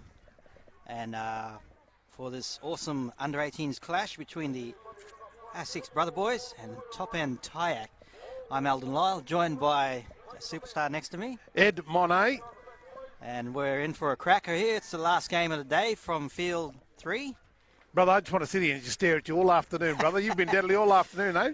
So Bringing the flavour, no camera here though, so you just listen to our cool voices. Deltone voices. I'm really looking forward to this game, my brother. I think that, the Axic brothers, boys, they've been really, really strong all day. But this team, the top end Tayak from up in far north Queensland, Cairns, Torres Strait, Northern Peninsula area and surrounding islands, these boys have come to play. They are ready. They are ready to get amongst it. Some of them play in the Cairns comp too, and the coach was telling me it's Torres Strait all the way pretty much to Cardwell. My brother, I tell you what, some of these boys, it may have taken them 2 to 3 days just to get to Cairns and then come down here to play football. Yep. That's how much of a religion this game means to them. Commitment. Absolutely. Top end Tayak, Top end Tayak boys. coached by Neville Nakara. And our opposition, the Atsi's brother boys, coached by Robert Morganson. And they've got a pretty good squad there. And ones to watch, Dion Walsh, the fullback, Isaac Rotere, number 10. And Tyrell Morganson. So should be a good game. A lot of these boys are from Logan, Cherbourg, and Mully. Oh, mixed bunch, brother. Wow. So we're facing the sun here. So is the ref, and the game is underway, and kick-off. Here we go. It's a great kick there by the top end Tiak boys. Watch it into the sun there, and nice take. Oh, Met by jeez. strong contact. Did you feel that from here? I felt did. that from here. Number 19 will play the ball there. Short ball. Solid. Nice run there. And winning the ruck. Number 8 there from Dane Panowitz. Wow, he's a big unit. Inside ball. Coming up the angle. Makes some meters, and then finally pushed to the ground. Isaac Rotere there. Conditions are certainly great for this afternoon's football. Early kick. Early kick in here. And the fullback's going to have to turn around. He's got it on the bounce. He's got the head guard. He's got yellow boots, and he's moving quick. Jeez, he's super quick, that young fellow there. Who's that, William Mossman? William Mossman. Getting himself involved early and quick. Get the nerves out. Second run here. And top end, how do you say it? Tayak. Tayak. And they play the ball on the 50 and now down to the 40. Working their way down. Dummy inside, long ball. Out to the winger. Got a chance out wide here. He's going for it. And What's this? What's this? Watch what these young fellas will do. Wow. Wouldn't they'll probably shake a leg or something? What are they going to do? Anything? No shaky leg? No shaky leg, nothing? Just a cool, casual pat on the back. Wow, did you see that cutout ball? That was incredible, mate. That was incredible. Nice shape, nice flat, long ball. And pretty easy to take for the winger. He didn't have much work to do. Oh, he did have much work to do, but the pass was great for him, and he got into position early and took them on and got around for a great try. And the winger there might be Jira West. Yeah, I think so. He took his binoculars here. I don't have the binoculars. If I can get him just to turn on his back a little bit. Yeah, that looks like a number 3. The try by centre there, Jira West. But he's playing on the wing there. Yep. Geez, brother, your eyes are way better than mine. But looking straight into the glare, you're trying to get those jersey numbers on the back. It's okay. Conversion was successful there by the top-end Tayak team. Tayak. I'll put a Y there for pronunciation. So that's right. So Tayak. Tayak is the traditional name for the indigenous people up there, meaning arrow. Arrow. All right. That's right, and it's represented on their jersey. A lot of pride. Are you teaching me culture on the spot here? A lot of pride, a lot of passion in the jersey designs here. But yes, good to learn. Kick off here by Brother Boys. It's a high one. Here they go. That's the number 6 by the looks of it. Good run. Meets some contact. Post meters. Brought down. Made to play at the 30. God. Solid defence. You can hear the thumbs from here. No microphones, but we can hear it. Nice there. They're making a lot of ground here. The top end boys are certainly working through their phases now to get some decent ground. On the blind side. Going, the dummies. Same again, number 6 pops off the offload and probably pushed the extra pass too long. And I think It'll be now with the Brother Boys. And he'll play the ball there. And the Brother Boys' chance here to get back into the game. It's gone a bit high, and the ref's going to call that. Yeah, good call, mate. You picked that up really early. Again, a little bit of ill discipline coming in early in the first half from the top end Tayak boys. Chance for the Brother Boys to get into the game here. And let's see what the Yatsix Brother Boys will come up with now in this next phase of play. We're now middle of the paddock, right on the 50-metre line. Yeah, I met some of these boys when I went to get the team sheet, and they're pretty all cool, casual little boys, calm and collected. And they look the same way they do on the field, relaxed.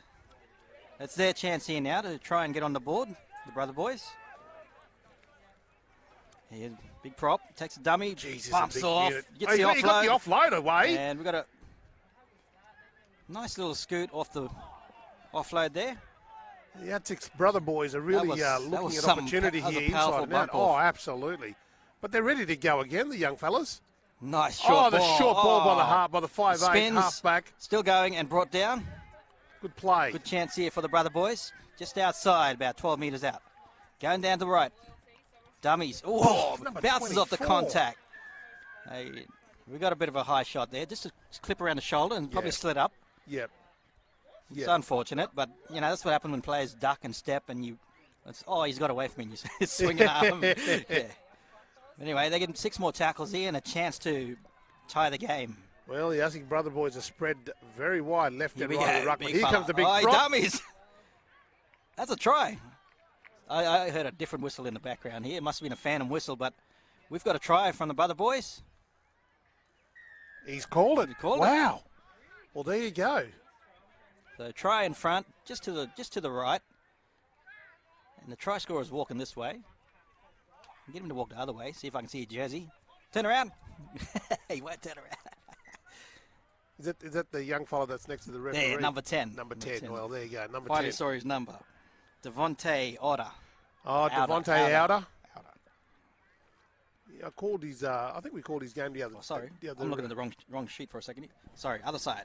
Isaac Rature. Okay. Sorry, I was looking at top end Tayak for a sec there. But yeah, that was quite an eventful play there by the Yatsix Brother Boys. I thought they might have given the ball to Dane to take the ball up, Dane Pomowoods. Well, they just chose to pop it one short inside, and they still got there. Fullback here lining up the kick for Brother Boys. Dion Walsh. Walsh should make sporting the head guard. An easy meal of this one here, get back into the game again. It will be interesting to see what the top end Tayak boys will come back with very shortly. Walsh now lines the ball up. Steadies his approach. Nice kick. Over the black dot. Well done. Takes scores to 6-all, so we're locked up here. A few minutes in. I'm seeing a pretty even game. What do you think? Well, I haven't seen, and I've called a number of games today where the top end Tayak boys have been 6-all. Yep. So this is an interesting start. This is an interesting game. I think this may have shocked them a little bit, but we'll see how we go. Kickoff by the top end to the left. Tayak boys. Ball was allowed to bounce. The shepherd there. No obstruction. He's allowed to play the ball. By the 5'8" there. Kulan Watson. Working it across. Number 18. Oh, Gabriel he's our big number 8 again, a big prop. Dane Panowitz. He was hit that hard that you can see the spray of the sweat and the water just come off his jersey. Wow. They got a bit of shade here, a bit of shade coverage. Going wide. Oh, you can see it now. Yeah. Wow. Oh, you got the offload away. He's just trapped in that offload. But again, the top end boys are very much accustomed to playing the sideway defence. Yep. Here we go. Bit of a goose step. Oh, jeez. Solid tackle there. Ref says it's okay. Going behind for the kick. Here we go.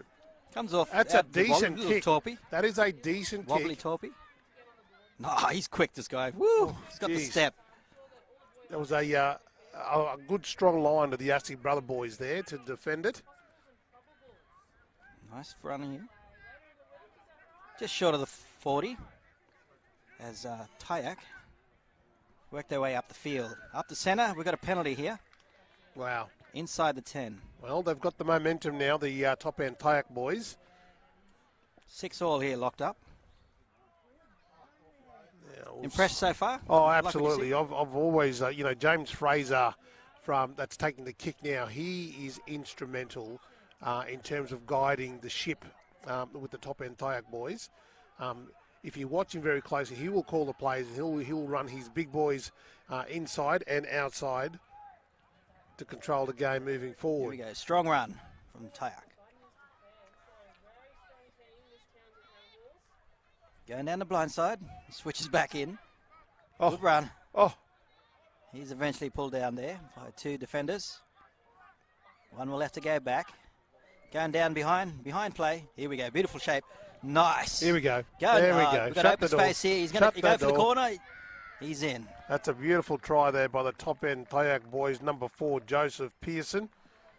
Pearson, of course, is a very strong and big family name from up that way, particularly Cairns and above. Very well represented up there. And I think some of the Pearsons from Hopevale. absolutely, my Yeah. brother, absolutely. Big football fraternity, big football family. That was a amazing backline play. Yeah, absolutely. And again, speed is seems to be the capitalist. He still had a bit of side. work to do. Oh, and- yeah. and he had the speed to get there. But did you notice he stopped, jinked, Yeah, he's and then kept He's on sort going of towards the second corner? guess. I think he's second guess. Oh, no, I can make this. Yeah. A great try there. It's going to be a difficult kick. Feels like the wind's just stopped. It's like it's been blowing strong all day. Might be a good opportunity for him here. The halfback for Tayak. Yep. Fraser now, James Fraser. Lines the ball up. I think I'm liking his chances here. Yes. Steadies his approach, and here he goes. Oh, it's hooked. He's hooked at left of the H post. He's got the power. He's just to work out those angles yet. It's great opportunity there, and great chance there from Fraser. Again, he looks very much ready to rock and roll. Some easy points there. He had to work hard for it to get the points there for the top end boys. But in saying that, we'll see what the Attic Brothers boys will come back with. And hello to our touchies. Nice work. Doing a great job this afternoon, actually all day, all carnival. Shout out to our cameraman from Red Corner. Absolutely. Working hard, standing up on the towers there. We've got a high kick here. Wow, on that is kickoff a big kick. and taken there. Luckily, he had a bit of backup there from his centre. Yeah, the Attic Brother boys are certainly very much aggressive this afternoon in this first half against the top end Tayak boys. But the Tayak boys, they're not letting up. They're No. coming back. They're playing their phases and structured phrases. I think this game can go any way. It just depends on. See that big hit. Woo! Yeah, No, he's he's just trying to change the game for his team, but just slipped a bit higher there. Yeah, young Dane. He's tried Inside the 10.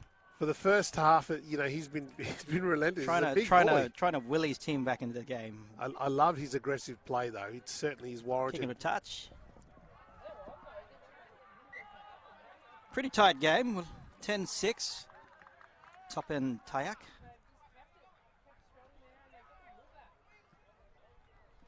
Okay, let's see what they've got conjured up for their next phase of play. Strong Still take see all up there that by water the and top sweat. end boys. Coming off. It's like a shampoo commercial. Yeah, absolutely. That's a big run there by the number 10, Devontae Alder. He's attracts- eventually held. Attracts 3 players to try and get him down, but he stands his Back play ground. behind. Dummies. Solid run there again by Jaquil Demal Neal. Nice back play here. Chance out wide. Puts it short. Oh, wow. What about the defence there by the Caught on Attic the Brother legs. boys? He was through for money. Here we go. Long pass. Chance out wide. And the big fella's just going to stride through and work his way to the line. There was a chance out wide, but he took the chance and He just took the done it chance. himself. He took the chance, but again, that just goes to show in the style of play from the top end Tiak boys that they like to spread the ball. And if teams aren't prepared to scramble their defence to be able to be in the position to protect the integrity of their line, they'll fail. And that's how easily it is for the top end Tiak boys to come in and capitalise with the try. 14-6 currently. Our scores. Our kicker waiting to convert. Just receiving the kicking tee. Having a quick drink while he's at it. Fraser lining up. This one should be an easier kick than the last one he had. He'll be able to do this while sleeping and eating a sandwich at the same time or something. Oh, don't mention food right now. I'm hungry right now. Eyes closed, I reckon. But in saying that, I really hope that the Yatsik brother boys come back strong. At least try and get a try before the half time, if they can. I think we're about 15 minutes in, so it's about 10 minutes left.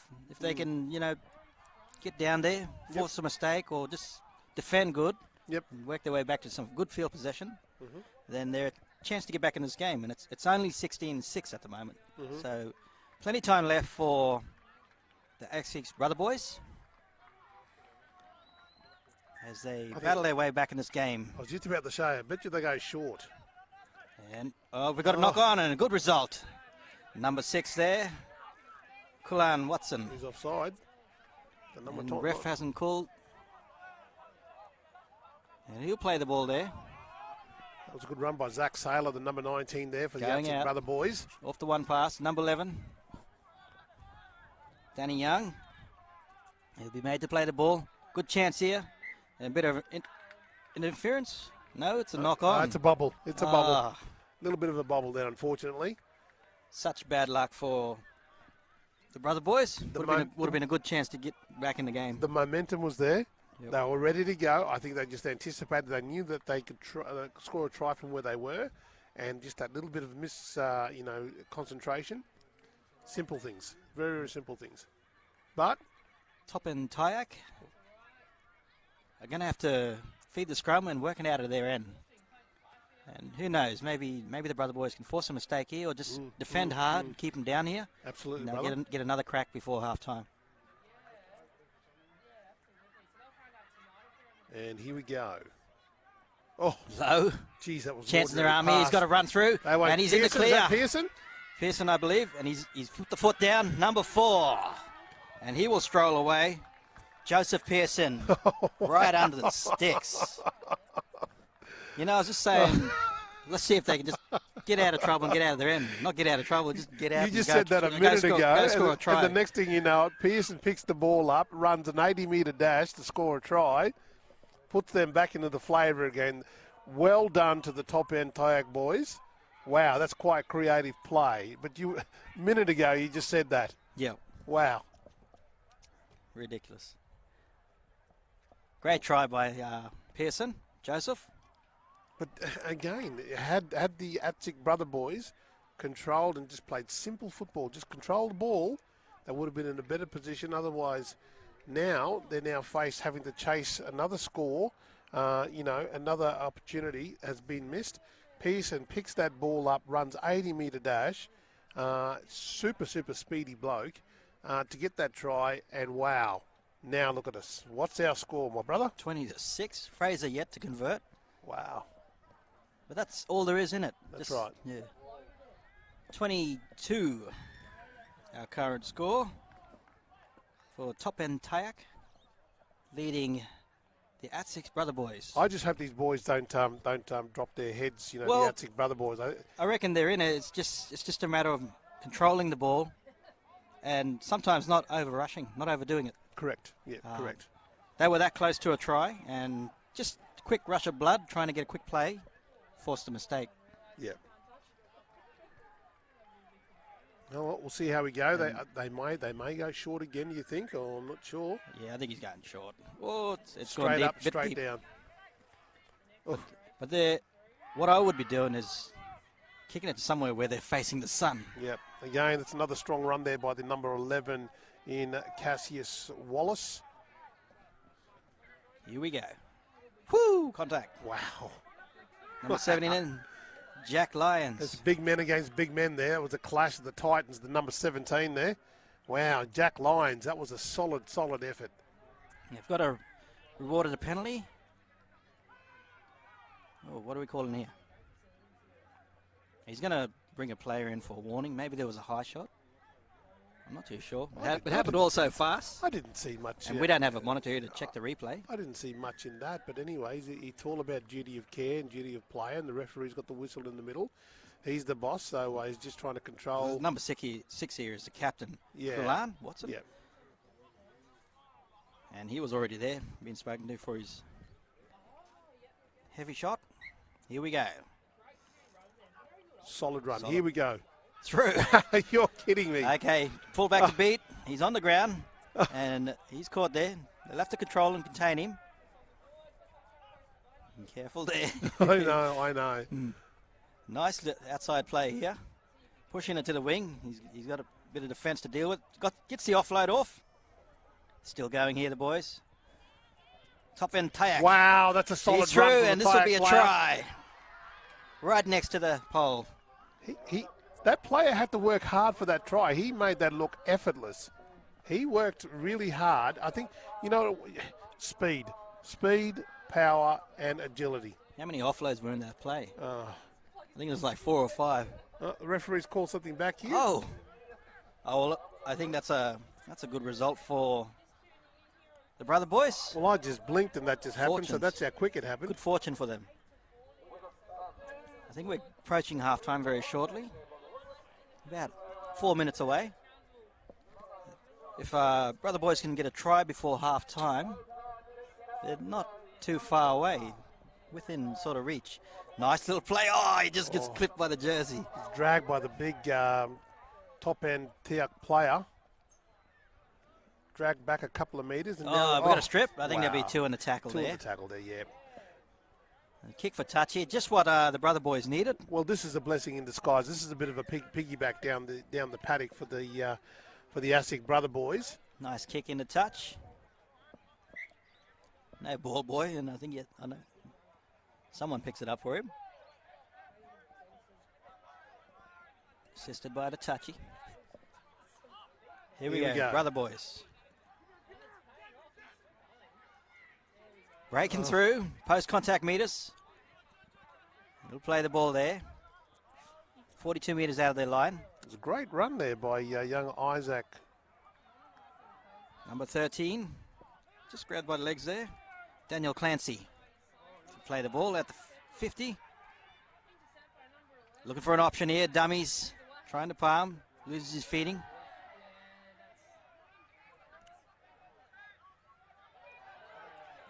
Good momentum here for the Brother Boys. They've got that going now. What they need to do now is get a really solid kick down. Try and find one of the corners off on the edges there in the corner. Nice chip and chase here, but we've got cover there. Oh! That will be a knock on. It'll be play on. Wow. Okay, Well, there you go. They chanced their hand. ASIC Brother Boys now Good working chance in out towards wide the here. H field. But they're going to play it safe, not overdo it straight away. And he'll play the ball there. A couple of forwards out here might run a block play or something. Going behind. Huge overlap. Oh, He's how in. did he do that? Woo, what a How try. did that young fella do that? The in and away, the agility, ran the angle towards the H post and went low. His trajectory got him over the line for a try now to the ASIC Brother Boys. Now he's got to try and figure out what number he was. Yep, I think he's still got the ball. Well, that's just the goal kicker. Number 1. Dion Walsh is the kicker. Wow, that was a great try. And right time leading into the end of the first half. Perfect time. So that try could Just what not they have needed come to get sooner back in rather this than game. later. Absolutely. Currently at 10. So 22-10 at the moment.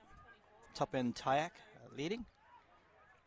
But, you see with a good bit of possession, controlled, Yeah. and Yeah. you get rewarded. Yeah. And they know that. These boys know that. They know exactly what they're doing. Good bit of luck there off the fifth and last option. So, what did I say? Fortune favours the bold. That's a good movie. Or the That brave. Bold and Beautiful. Bold and beautiful. Here we go for the young fellas for the Attic Brother Boys. The number 1 there. And, Dion Walsh. Dion Walsh. This should be an easy one for him. Someone of his calibre.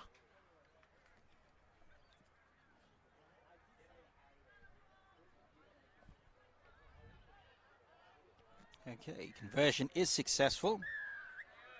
That should take the score to 22-12 in favour of top end Tayak. Geez, the top end boys, look at them. They're sprinting to that line. They want to get this this ball up in the air as soon as possible to get to come back with something special to the end of the first half, I'm hoping. I see a bit of fatigue there in the Tayak boy. Too. She's looking at him now. A little hesitant getting back. But I think if the Brother Boys can maintain possession and control, it's going to help them get through this game a lot better. Wow, Nice run. here comes the Attic Brother Boys. They've Got some fresh they've turned players it off on. the bench. They've turned it up. Look at it. Woo! Can't. Wow. Wow. And he'll be made to play the ball there.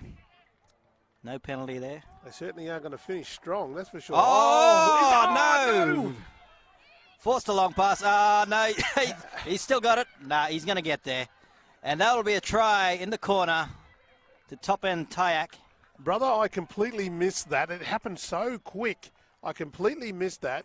Just an overlooping pass. Right. And intercept. Right. And The rest was he speed. almost fell over and he regathered his feeding and he was still managed to be in front after nearly falling over. Oh, wow. And just made his way all the way to the corner for a try. What's that young fella's number on his back there if he can... So I think he's going to kick his own try. Oh, is he? Yep. Yep, looks like it too.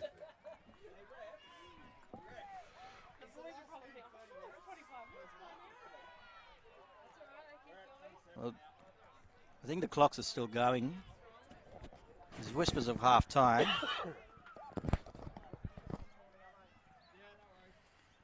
So he's going for the conversion here. Fortunately, I don't have my binoculars. And It's okay, brother. I'm looking with my good eye. we don't have a monitor. And half-time is being called now. But I think we'll have to finish this conversion before it's half-time. And looks like we got a left footer here. No, we got a right footer. I'm backing him in. Backing him. I'm backing him in. If he can run like that, I'm backing him in. Can't get his name till I see that. Till I see him turn. And conversion is unsuccessful by top end Tayak. That should take the scores to 26-12.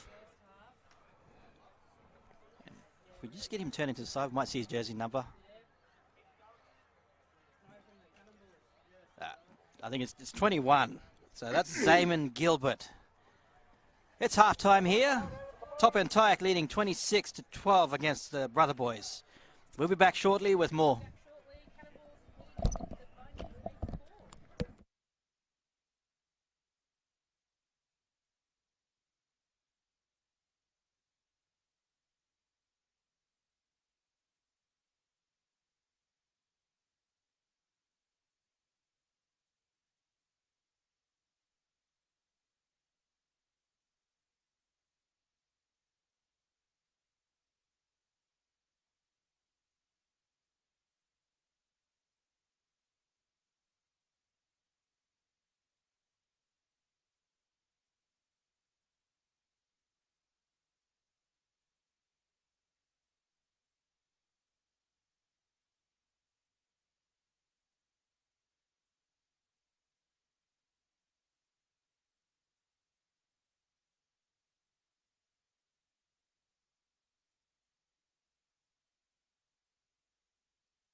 The score is 26. 26 to 12.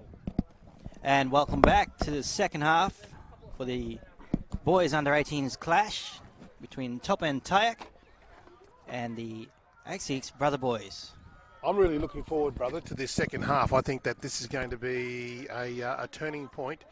And it's anyone's game. You're right. It is anyone's game. It's a close game. But again, it just comes back. I know it's been a long day of footy, and I know that we're at the bottom end of the day, and this is the last game for today.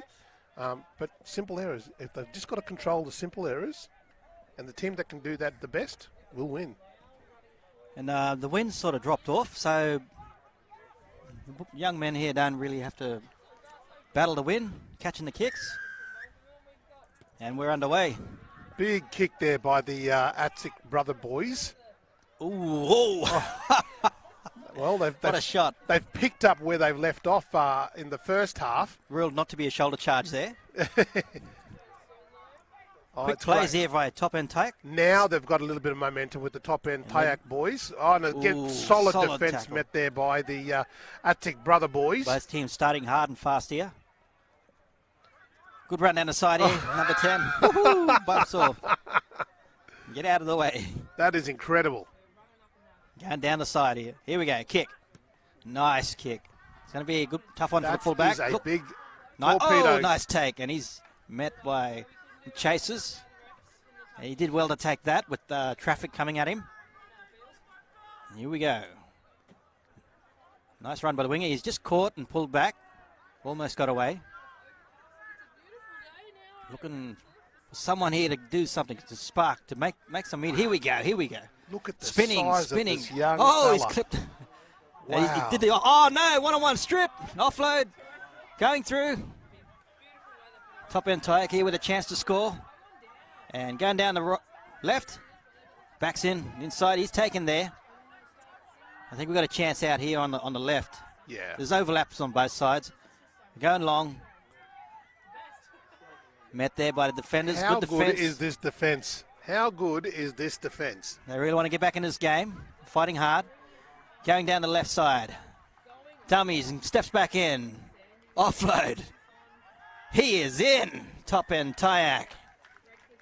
And a flashy try. That is a great offload by the halfback there from the top end Tayak young James Fraser. And being able to have the ability to offload the ball to that inside runner, who I think is some fresh legs that's come on for the second half there. I'll just get his number so we can get his name. But yeah, super effort. Fantastic comeback from the top end Tayak boys. And it was solid defence there by the Brother Boys. Just unlucky there. Almost. That was quite courageous. I'm really, really impressed. They are really working for one another out there. But we'll get the number of this young fella that scored the try. Just waiting for him to turn around so we can see the jersey number. I just need that voodoo doll. Turn him around. Well, speaking of which, before 3 or 4 minutes ago, we were sitting here having to put our hand up to keep the sun off our foreheads, and all of a sudden it's dropped behind the trees. What a lovely sight this is. Conversion successful. Takes the score to 32-12. Top End Tayak now. It's sort of running away with the game. There is a possibility that the Brother Boys can get back into this, but it'll have to be very disciplined and controlled. Did you see his number? No, I can't. He managed to walk around us the whole funny angle. We'll get back to you with that try scorer. Okay, ASIC Brother Boys. What can they conjure up? Big kick now from the number 7 in Josh Croker. Close to the touch. Nice solid run here. No. Give him room and he'll make you meet us. Nice pass, caught behind. Jinking. Met by contact. 2 on the tackle. He'll be made to play the ball. 45. What? I thought that might have been a Dummy. bubble then, but Around the back. We've got a chance out wide here. He's looking. He's going to take him on. And try and flick it inside. And ref's called... It's called probably obstruction. Yep, Running behind your player. Yep. But again, they're asking questions. They're asking for options. Here we go. Number 14. So our try scorer from last try was Wallace Charlie with the white head guard. Well done, Wallace Charlie. So the brother boys have found touch. I'm going to tap it here on the 35-metre mark. And who's that runner? Big number 8. Big Dane's just taking it up. He's taking the courage. Chance here for the brother boys to Super drive get on the board there. in the second half. Short ball. Looking for a runner. Round the back. Here we go. Something happening down here. Croker was looking for some options there. He was Stroke. struggling to find some runners. Just an awkward lift there. Yeah, absolutely. But again, Javelin Fogarty.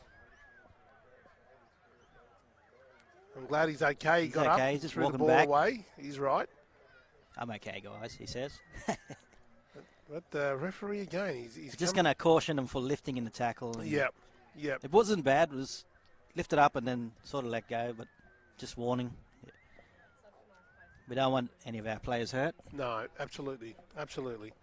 And it's a good call too. I'd like to take this chance to thank our sponsors. He sent him. He sent him off. He's He's going to spend 10 in the bitten. They're not mucking around. It'll be a tap here by the brother boys. Wow. I think that's the first send-off that I've seen today, and in the Second, games I've second called. for me. Oh wow! Well, there you go. Nice run here by the number 10. Isaac Routere. Going down the left here. Chance out wide here. Long ball. Wow. And he's going to do the long ball to the winger here if he gets a chance. He's met by the... he's taken into touch. If they would have just got that pass perfect, he would have been a chance in the corner there. How good was that pass? That was an exceptional First pass. one? Yeah. Wow. Chance now for Top and Tyack to work their way out of their danger end. Well, this would really test the Tyack team now to see with one player off, do they and what is it they need to do now to be able to get themselves out of their red zone and into a position where they're able to protect the integrity of the score. Top and Tyack going down the blind. Option here, winger. You're kidding me. He's going to put the foot down. He looks like he's walking in slow motion. He's He'll got kick. support. He's got support. And he's coming across to get... Still going. He's taken. How did he do that? I thought he might have been kicked that ball for a kicking option, but anyways. Tyack going long, off the bounce, picked up. Chance out wide here. Dummies. And he's through for an easy try. That's the halfback Top again, and I think, Tyack. is it? Number 7. Number 7, James Fraser. Wow, that's Nice try. effortless. That was great work. I think And they got there in 2 tackles. And that's right. They got there in 2 tackles with one player off, and they've been able to score a try. Oh, yeah. One man down. One man down, and now we've got a kick to come. Wow. And I think Fraser's going to have a break from converting. But there's something happening here. Bit of conversation with the referees. While he sets up, I'd like to take this opportunity to thank our sponsors. Health Wellbeing Queensland, Queensland Government, Deadly Choices, IUI, Institute for Urban Indigenous Health, QUT, Moreton Bay Regional Council, Containers for Change, Priceline Pharmacy, Rebel, Struddies, Queensland Rugby League, Queensland Law Group, Life Rebuilders. And just lining up the kick here, number 6, McGill, Demal Neal. Demal Neal. And he struck it well. He struck it well. I thought he was going to hit the post. It looked but like anyway. it come out wrong, but this stayed straight and true. Well, here we go. The top end Tiak boys. What can they do at the last end of the second half? Last game for the day. Takes the score to 38-12. And I think they're testing their arms now. I think top end Tyack, seeing what they can do. We're still here. The lights are on. And the sun has disappeared.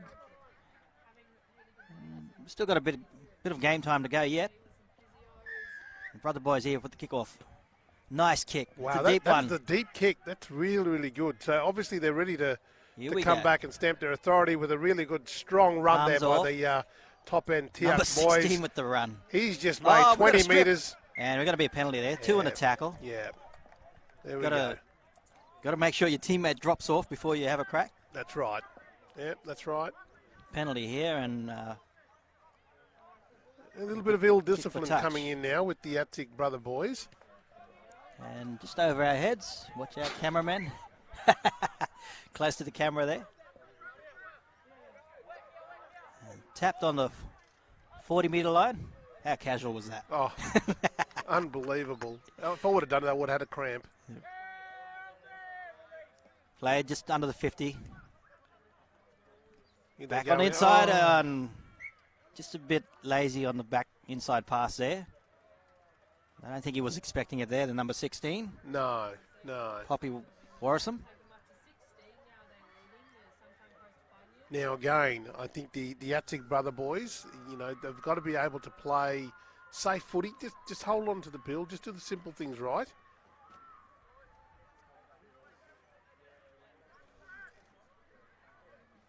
Josh Croker here feeding the scrum for the Axie's brother boys. Here we go. Nice ball Here we- inside. oh, wow. Oh, little swinging arm. Jeez. The ref says it's okay. Going out wide here. It's their chance to test their arm. Breaks through the tackle, and he's palmed off and offload. Oh! And we're going to run away for a try here. What a He's got a foot fantastic race. effort there by the Oh, he number breaks out. 24. He's short of the line. He's going to be made to play the ball. Outstanding Kevin Georgetown there from the Attic What a- brother boys. What a rundown. What a run. Powerful, strong. So they bring it back out 10. Okay, we're going to play it down in the backfield. Ah, right. So stoppage here. But Georgetown, wow. I think that was the one that made the break and put the offload. Yeah. That's incredible. The clock won't stop. It'll just keep rolling.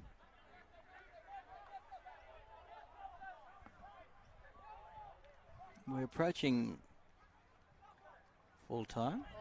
No, still a while. 13 on a clock. The game will still be held up here and won't continue until players removed from the field. He's attempting to get up. I'm glad there's a little bit of movement there, brother. I was a little bit concerned there a minute ago, but he's sitting up right now, which is a good sign. I hope he's okay. He gets up and he's going to walk it off. Is he going off or he's going to stay on? He's going to stay on. Jeez, I was really worried about that. Is this like there was no signs and now he looks okay. Still probably doing like a concussion test or something. Yeah, young Zach Saylor. I don't see him.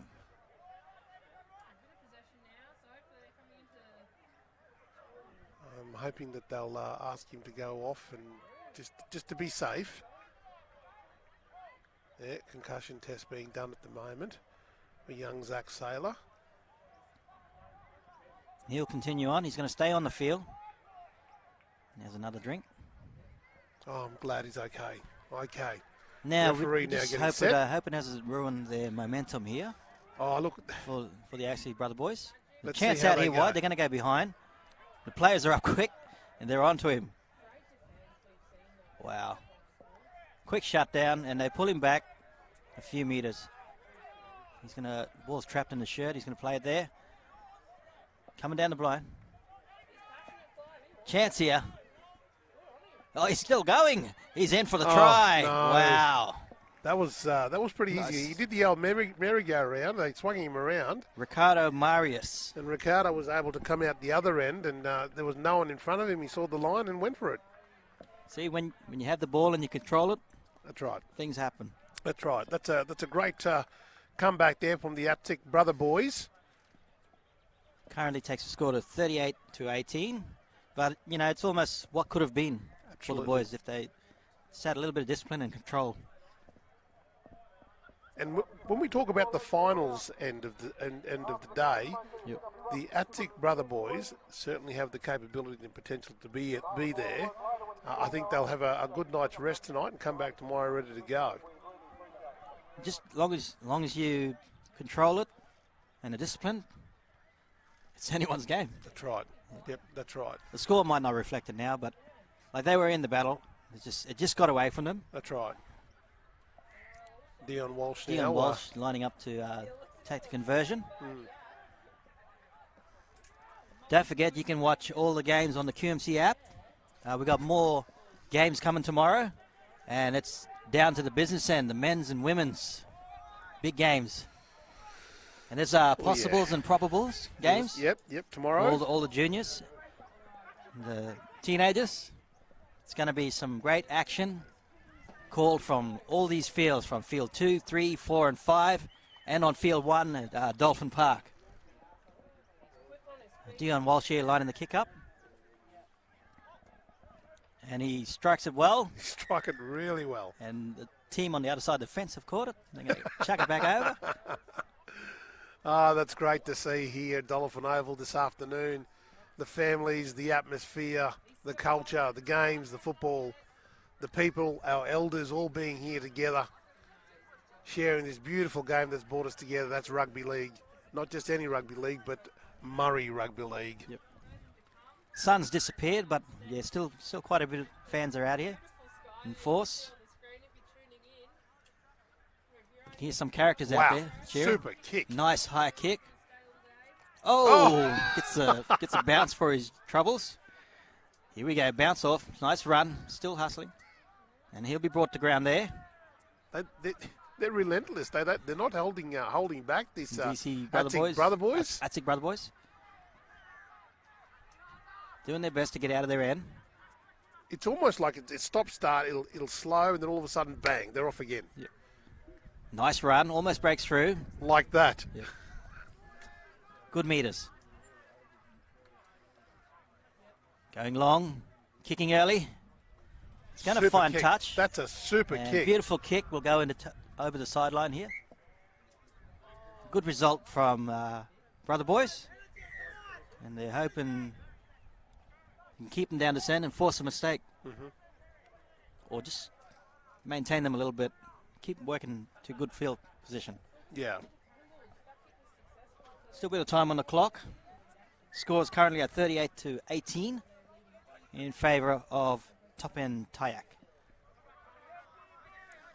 How you've enjoyed the day so far? I love it. I absolutely love it. I've called a few games today, and every single game has a different flavour.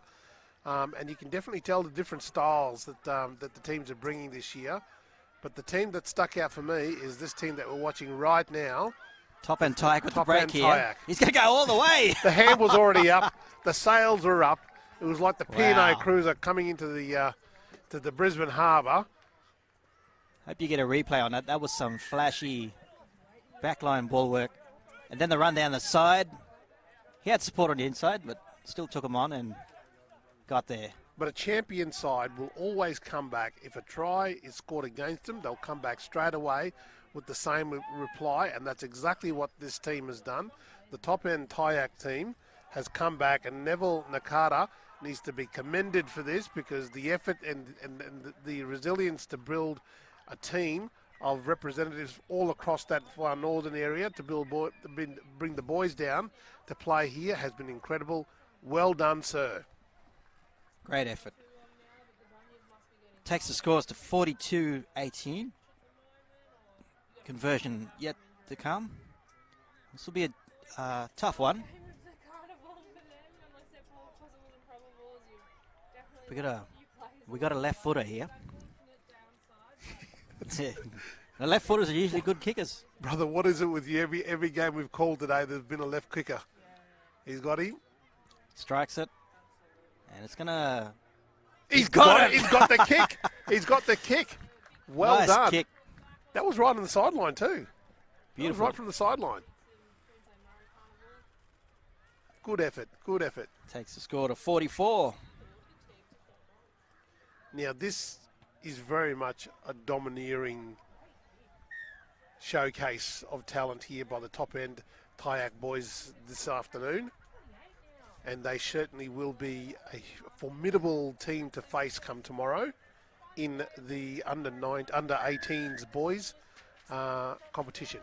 I think the Brother Boys have shown that if you are willing to defend and work hard and maintain control and discipline, you can be in the game. Oh, referee's picked something on there. What? Inside the 10. He's looking for the quick tap.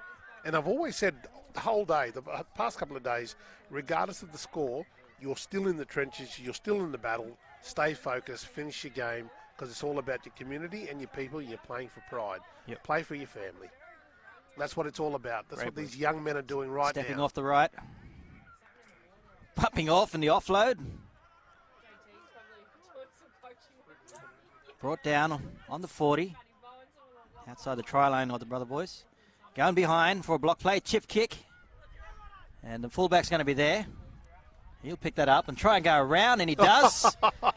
Steps in between, and he's collected high there. I don't know how young Dion Walsh did that, but I tell you what, he's really impressed me this afternoon. Not only is he a quick, fast player, but he's got a lot of courage. And he's just shaking that off. And again, that's a big Walsh name, you know, that family name, that one Walsh. A lot of history there in that Walsh name. Here we go. Hatzik Brother Boys now taking it up with a solid run by the number 10. Oh, he's still going. The bump Ventura. and turn, the bump Still and going. turn. He's still going, mate. Makes it to the 40. And he'll play the ball there. Chance out here on the inside play. Nice run up the middle. Another one of their big forwards taking it right up the middle there. Solid effort there by the Atzik brother boys, and again met with some fairly formidable defence there from the top end Tayak boys. Bit bunched up there. I think they're going to come this way. They're going to the blind. Chip. Lucky bounce. Picks up, and he's going to score. Well done to the Atzik brother boys. And I think they've got a few off some kicks today. Yeah, absolutely. And they're chancing their hand. They've got to do that. This is Murri football. This is what it's all about. Sometimes it's very hard for Murri football. We play our structured play. Sometimes the creative play becomes part of our game.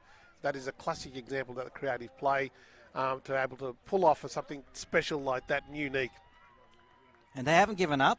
They've brought the score double, probably 22 to 44. But good effort from the brother boys. They haven't given up in this game, and they've kept fighting. And that's what you want to see. Like you're saying, playing for your pride, playing for your community. Yeah.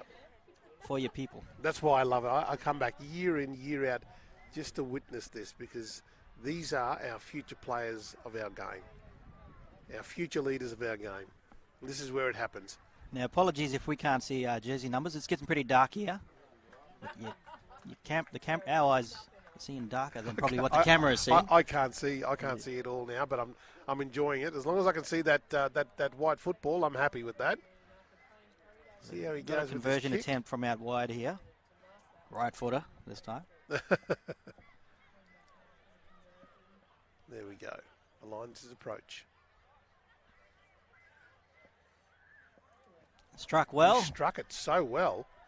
And he's the got flags it. are up. Well done. Great effort there from the Atzik brother boys to get the additional 2 points. Takes their tally to 24. They're currently trailing top end Tayak. Tayak in the lead, 44 to 24. Well, they're finishing strong, which is good.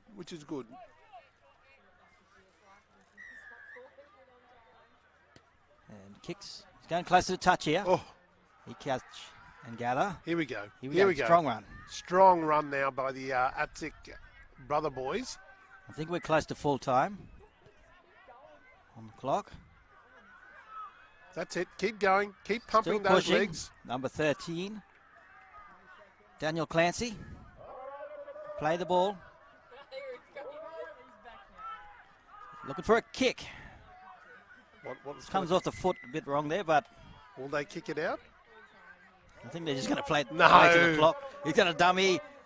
Wait for the pass, and he's brought down, and he loses it in the play. Chance here for Brother Boys. It's getting like the Harlem Globetrotters. Here we go. And the ref's going to pull it up. Ref's called it back. Ref's called it back. That's it. He's called time. Full time. Full time here at Field 3, Day 3. We hope you enjoyed the action. And the final score there from Top End Tire, 44. Have defeated the Ace Brother Boys, 24. We thank you for joining us. You can catch more games tomorrow on the QMC app, live and deadly. I'm Eldon. I'm Ed. And we're signing out. Yowel.